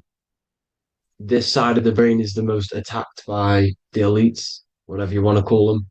This side is one of the most important, because obviously your intuition is a massive part of reality. And if you don't have intuition, then you lose track of the things around you. You can't consciously feel if things are wrong or right. They don't want you to have intuition or creativity or imagination. They want you in the left side of your brain, which is just reasoning, logic, and basic things. So they just want you to tell you what you want, tell you what to learn, and then that's it. They don't want you thinking for yourself, which is the right side of the brain. So whatever the conscious side of your mind impresses the subconscious side of your mind. So if you do affirmations, for example, if you consciously do affirmations every day, you're reprogramming your subconscious mind. You're impressing a vibration and a word into your subconscious mind, and therefore it will reprogram it. So the male and female aspect are symbolized by the Star of David as well. The male being the upside triangle, the female being the downside, connected all in one, because we both have male and female energy. So every thoughts are electric, which is the male aspect. Emotions are magnetic, which is the female. Each thought creates a wave of vibration in all directions. So think of it like a water drop in a pool, but it going out in every single direction. It's not just flat. And these thoughts have a certain frequency, has a certain vibration. That vibration has a certain frequency. And this affects your aura. Every thought, every emotion directly impacts your aura and the strength of your aura. So if you're angry all the time, your aura in the astral plane will look red. However, if you're happy, it'll be more like blue and green. So it's very important. Your electromagnetic field is created out of your emotions and thoughts. And that affects reality because you're 60% water, and frequency and vibration create certain patterns and has a certain effect on water. We'll get into that after this slide. So each thought that people are thinking around you, you are actually subconsciously picking up these thoughts because it's emitting this vibration in all directions. So this is why you can pick up thoughts of other people on the odd occasion. However, when you're more in tune with your intuition, your right side of your brain, you can start to pick up on vibrations, thoughts, and other people's auras. You can pick up on the energy once your third eye is open, and you know whether you should be in that environment or not. This is what we call an atmosphere. When we go into a room and you can feel the tension, if someone's been arguing, for example, this is the atmosphere, this is the vibrations, these are people's auras emitting these certain frequencies and vibrations. Okay, so our aura is contained of multiple layers. Obviously, we have the physical body. This is the electromagnetic layer. However, you have the different planes of existence, the spirit, mental, astral, etheric, and then physical. The physical is the lowest plane of existence. And the physical plane is a product of all of the planes above. So the mental impresses on the astral impresses into the etheric, and then the etheric creates the physical object. So the mind is the root cause of reality. The mind is the cause of everything. Your consciousness is pure cause. There's no effect. Everything you see in this reality is the effect. Everything that you experience is the effect, because the root cause was the mind. The decisions you made you experience that certain experience. And that decision was created on the mental plane. And this is just pure thoughts. And thoughts are things. If it exists in your mind, it is a thing. It's a certain frequency. So if you have a certain level of thoughts, if you're thinking positive, for example, you're going to have a strong aura, you're going to have a higher vibration. And that attracts like. Like attracts like when it comes to thoughts and vibrations and electromagnetism. So if you're thinking positive all the time, speaking positive, doing positive, you're then creating a higher vibration, and that's going to attract people on that similar frequency to you. Everything is electromagnetism, frequency, and vibration. Everything. You see, so this is why, for example, if I put my hand to a TV screen, if my finger was the same vibration as the TV screen, it would go straight through it. However, the particles in my hand and the particles on the TV screen are two separate vibrations, and this is what causes the friction to stop and not my finger to go straight through it. So, like I said, when you don't feel the vibe of someone, when you don't feel right, you don't really get along with someone, this is a vibration. Your vibrations are not matching, they're not similar, they're two complete different vibrations, and they're not aligning properly. So music has a massive part on this. Music is a massive, massive tool for the elites because music is frequency. And in 1975, the musical instrument are all tuned to 440 hertz. So Spotify, Apple Music, most of the music on YouTube is all set to 440 hertz. And 440 hertz is not divisible by 3, 6, or 9. And when you can't divide a frequency by 3, 6, or 9, it's not a natural frequency. As you can see here, this is 432 hertz. This makes a nice geometric pattern. However, 440 hertz is a distorted pattern. So when you listen to this, this actually shuts off the whole right side of your brain. Like I said at the start, this is the most attacked side of your brain. It's to do with creativity, imagination, intuition. When you listen to 440 hertz, it shuts off the whole right side of your brain. And obviously shutting off all of these forms of your brain.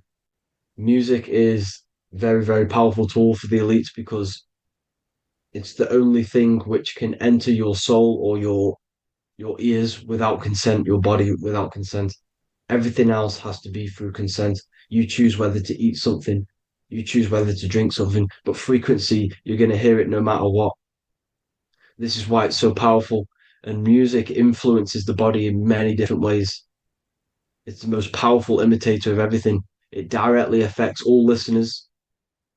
It directly affects intentions, gestures, movements, and actions. It stimulates your mind, and certain songs, certain catchy songs, can reprogram your subconscious mind, invoking certain emotions. This is why when you listen to slow beat songs, it makes you feel more sad. When you listen to upbeat songs, you feel more energetic. This is because these frequencies have a profound influence on reality and on how you feel. Because like I said, you are 60% water. And as you can see here, each frequency creates a different geometric pattern. And inside of you is 60% water. So like I said, 440 hertz is going to make a distorted pattern in your water. And this is going to have a profound effect on your emotions and your reality. So like I said, health is not just the body. It's you are made of body, mind, and spirit. You need to look after what you put in your body. You need to look after your spirit and look after your mind. It's very important to keep all these in balance because once one of these are unbalanced, it affects the other two. So if you're eating wrong, it's going to affect your spirit and mind. If you're thinking wrong, it's going to affect your body and spirit. These are all interlocked. You have to look after them all. So it's very important you understand music. Stop listening to low vibrational music. To be honest, you want to listen to music without any sort of speaking inside of it. You just want pure frequencies, which are the solfeggio scale, like one of these, for example, 432, 528 hertz. These are all good frequencies. It's called the solfeggio scale. And these frequencies make you more in tune with nature. 528 hertz is what the earth vibrates at. So it's very important. And the Rockefellers are the one who changed this to 440 hertz. The Rockefellers, one of the elite families. So if you want to manipulate reality, it's very important to have your chakras aligned and having a high vibration, because the higher your vibration, the more powerful your words and your intentions are on reality. So the lower your vibration, the harder it is to affect reality because you're on a lower state of consciousness. You want, like I said, you have the mental, astral, etheric, and physical. Everything is a product of the one above. As above, so below. This is what Hermes Trismegistus was saying in the Egyptian days. This is where it comes from. As above, so below. If you affect above, it directly affects below. So, like I said, meditation helps on this, helps align your chakras. Think positive, feel positive. Like I said, your feelings are magnetic, your thoughts are electric. So once you combine these two together, you're then creating an electromagnetic frequency, and that will have profound effect on reality. So the law of cause and effect, every law, so the law of cause and effect, every effect has the root cause. Like I said, your mind is the root cause of everything. Every decision you make is having a different effect on reality. Everything happens for a reason due to the root cause, which is your mind. You choose everything that happens in your life. Okay, so it's very important you understand this and you constantly make the right decisions, the good decisions, to have good effects on your reality. You have to be very conscious of this law because nothing escapes this law. This is the law of all consciousness. So think about it. Imagine a massive ball of consciousness. However, off this ball are different sparks, and each one of these sparks are in each and everyone's body. This spark is governed by these laws, the law of cause and effect, the law of correspondence, the seven hermetic principles. It's very important you understand this because this mass ball of consciousness is what is obeying these laws, and everyone has this spark of consciousness inside their third eye. And like I said, everyone is the same consciousness. This is why if you do bad onto someone else, that will directly affect your reality. So if you hurt someone, it's going to come back to you in one way or another because you are that same consciousness. This is like a mirror reality. As within, so without. Whatever you feel on the inside, you're gonna see that on the outside. You're gonna experience that reality, whatever you've impressed. So there's different ways to bend reality to your will. This is kind of a sort of magic. So obviously you have black magic, which is manipulating reality to harm and influence others, or to be very selfish. And then you have white magic, which is manipulating reality for the good of humanity. So you do have to be very careful with your intentions, people, when you're trying to manipulate reality, because this is nothing to be played with. If you are manipulating reality for the wrong reason, it's going to come and bite you in the ass in some way or another. Because everything is balanced. Everything balances out in this reality. Nothing escapes the laws. Not one thing escapes the laws. So if you're stealing from yourself because it's just going to come back in one way or another. Inside of everyone's heart, you know whether you're doing good or wrong. You can feel it when you do something wrong. You can feel it when you do something good. The heart is the center of the torus field. It's balance. And this is why you say follow your heart, because it's the center of the torus field. It's very important to listen to this inner voice inside of you, because that is telling you the right things to do, the good decisions to make. And when you keep following that voice, that good voice inside of you, it takes you to your life path. Very important to follow that voice. However, don't let the ego get in the way of it. Don't care what your friends are going to say. It's very important to understand this. So you have different ways of manipulating reality. You have sigil magic. This is where you create your own sigil or symbol. You create your own sigil and symbol, and then you charge it. You behind that symbol, you have an intention. So, for example, if you want to manifest wealth, you create a sigil which represents what you want. You create that sigil, you draw it out, you charge it, because wherever your attention goes, energy flows.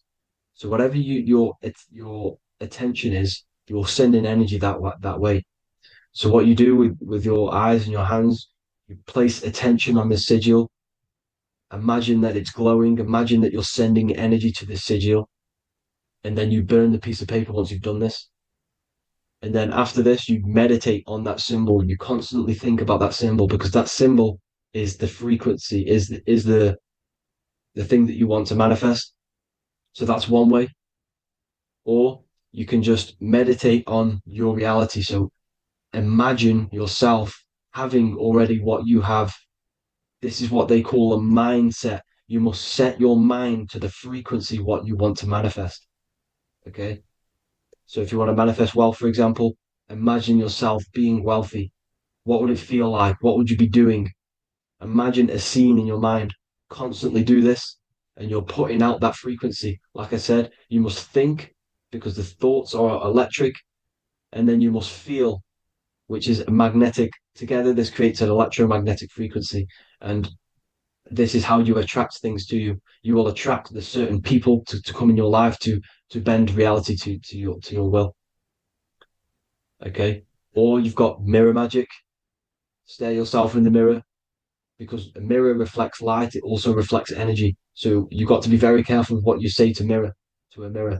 You've got to be very, very, very careful, because whatever you send into that mirror is directly sent straight back to you.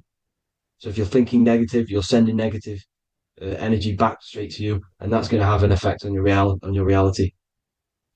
Affirmations are very important because your words are frequency, your words are vibrations, and each word you say has a certain frequency. If if it's positively charged, it's going to affect you positively. If it's negatively charged, because like I say, your brain and your mind is like the director of energy.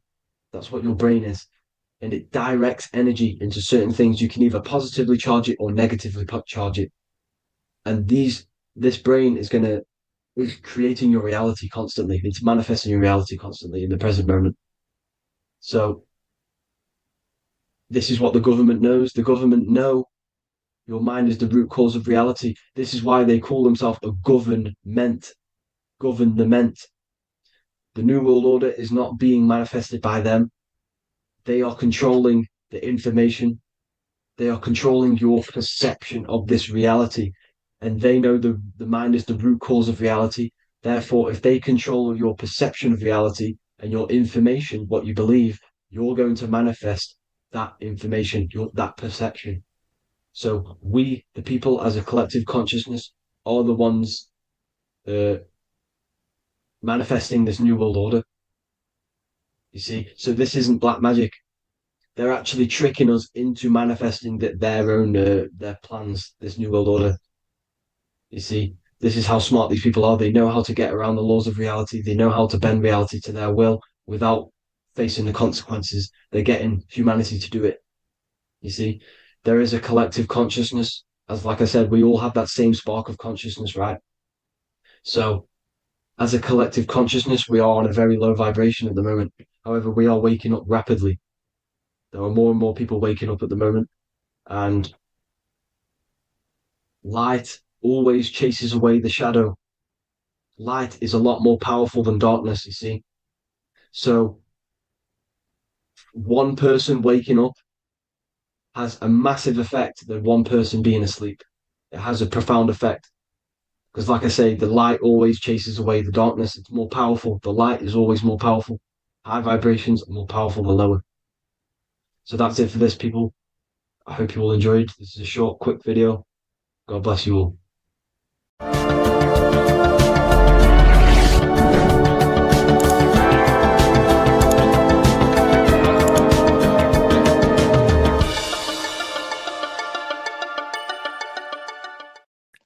What if I told you that reincarnation is real and that there is a metaphysical, spiritual science behind this?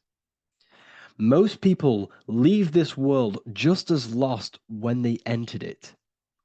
That they carry their fears, attachments, and addictions with them, only to be born again, trapped in the same cycle, repeating the patterns of lifetime after lifetime. This lecture is not just about preparing for death. It's about mastering yourself before death, so you don't take them burdens with you. Because the truth is, whatever addictions, fears, and unresolved emotions you cling to in this life, you carry with you into the next.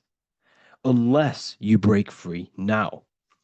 You must master yourself before death. Death is not the end. It is the great passage. But how we transition depends on our mastery of the self. This was symbolized by the Ouroboros, the snake biting its tail. Every ending is a new beginning. It's an infinite cycle of consciousness. Now, your human body is basically an antenna tapped in to a stream of consciousness. Just like a radio is tapped into a specific frequency to play that radio.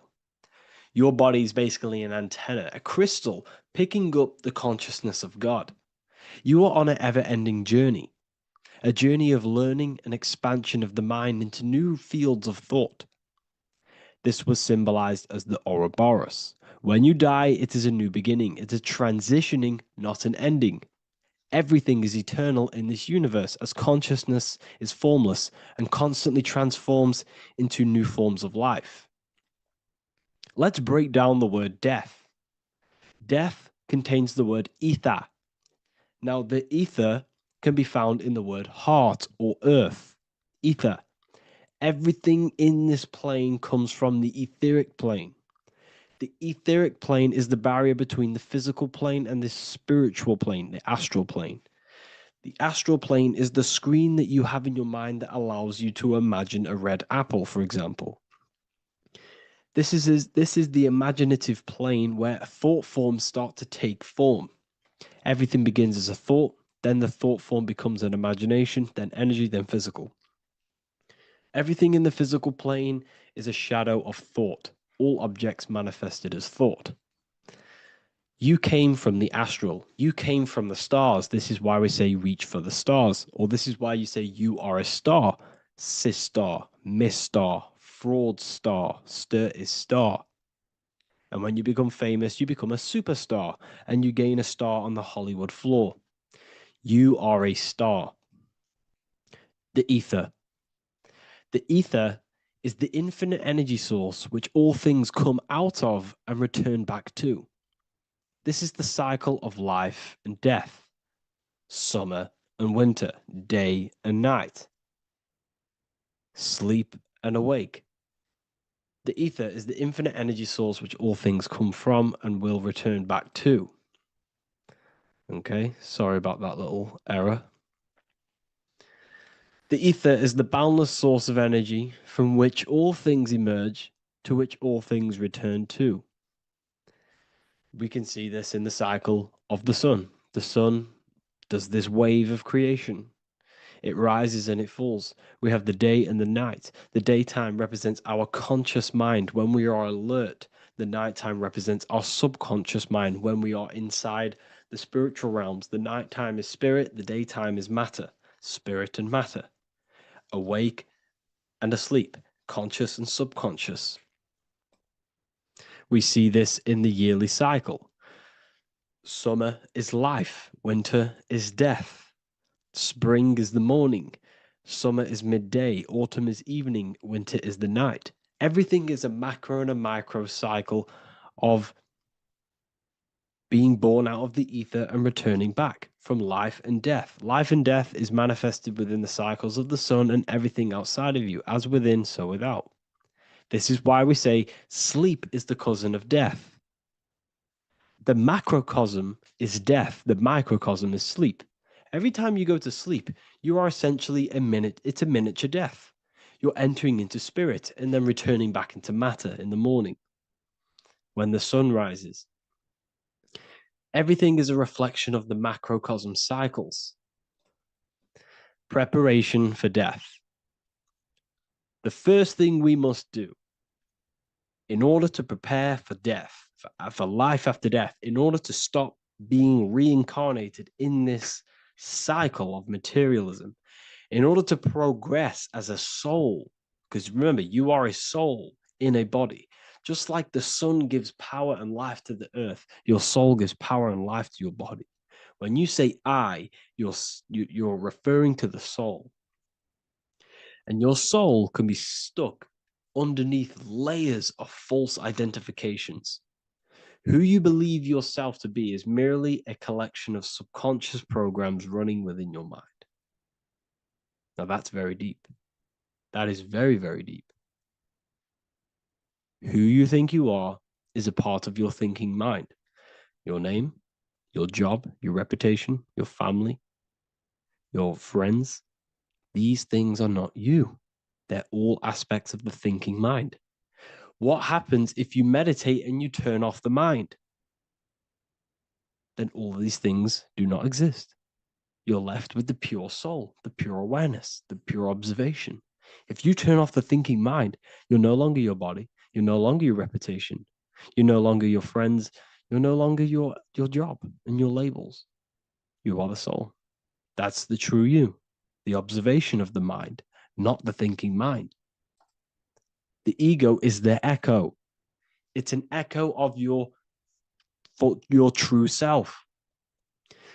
The ego is your mind's perception of itself, shaped by experiences, trauma, emotions, and beliefs. It is merely an echo of your true soul self. The ego is not you. Your mind is not you. You are the soul.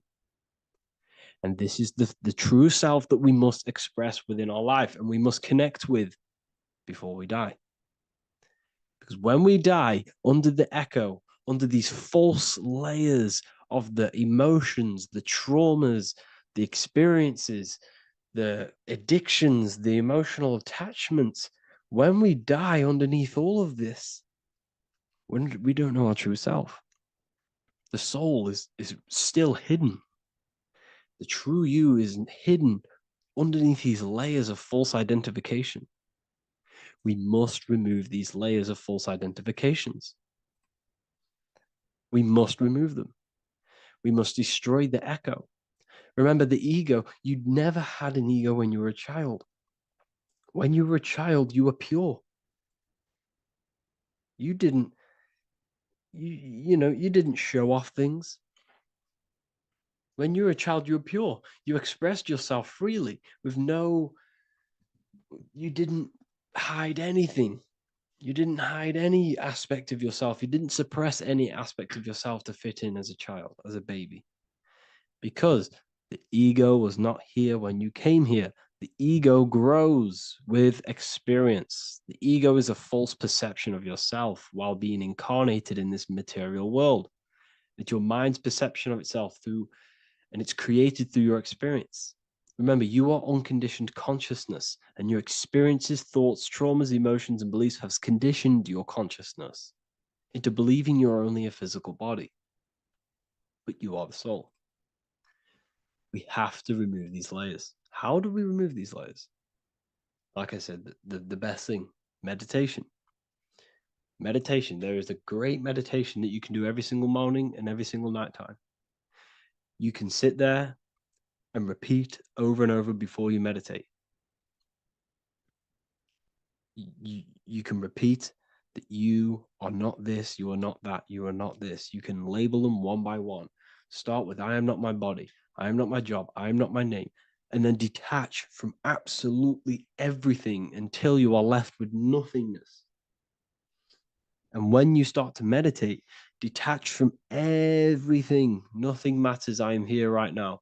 And what will be left? The only thing that will be left is the language that your mind is using. Now, this is very deep. Not many people will tell you this, but I've lingered in meditation many times. And I can tell you from experience that the only thing left once you detach from everything is the language that your mind is attached to. So whether that's English, Italian, French. Once you detach the language of the mind that that little voice in your head's using, you're left with the soul. Once the mind is switched off, you're left with the soul, and you have detached from all of these external things. You're left with the soul. That's you. That's the power. That's the source of all creation, where everything you've ever done has come from. Every thought, every idea has come from your soul. Number 2. That's meant to say number 2. Sorry about that. Mental addictions and emotional addictions. Okay. These two are very important. Mental addictions, this could be thought patterns. This could be the labels that we've just been talking about. Then you have emotional attachments, which is maybe you're too attached to an external thing. Maybe you're too attached to your phone. Maybe you're too attached to family. Maybe you're too attached to loved ones. Yes, I'm not saying don't love them, but what I'm saying is do not rely on anything in this world to make you happy, to fulfill your emotional needs. Everything is found within you. You must look within, and if you're looking without, if you're trying to find yourself in the outer world, you'll never find yourself. You'll constantly looking around in loops. Because nothing, you cannot find yourself in the outer world. Nothing will long-term give you long-term validation. Seeking validation in the outer world will leave you soulless, leave you feeling empty inside and sad and depressed.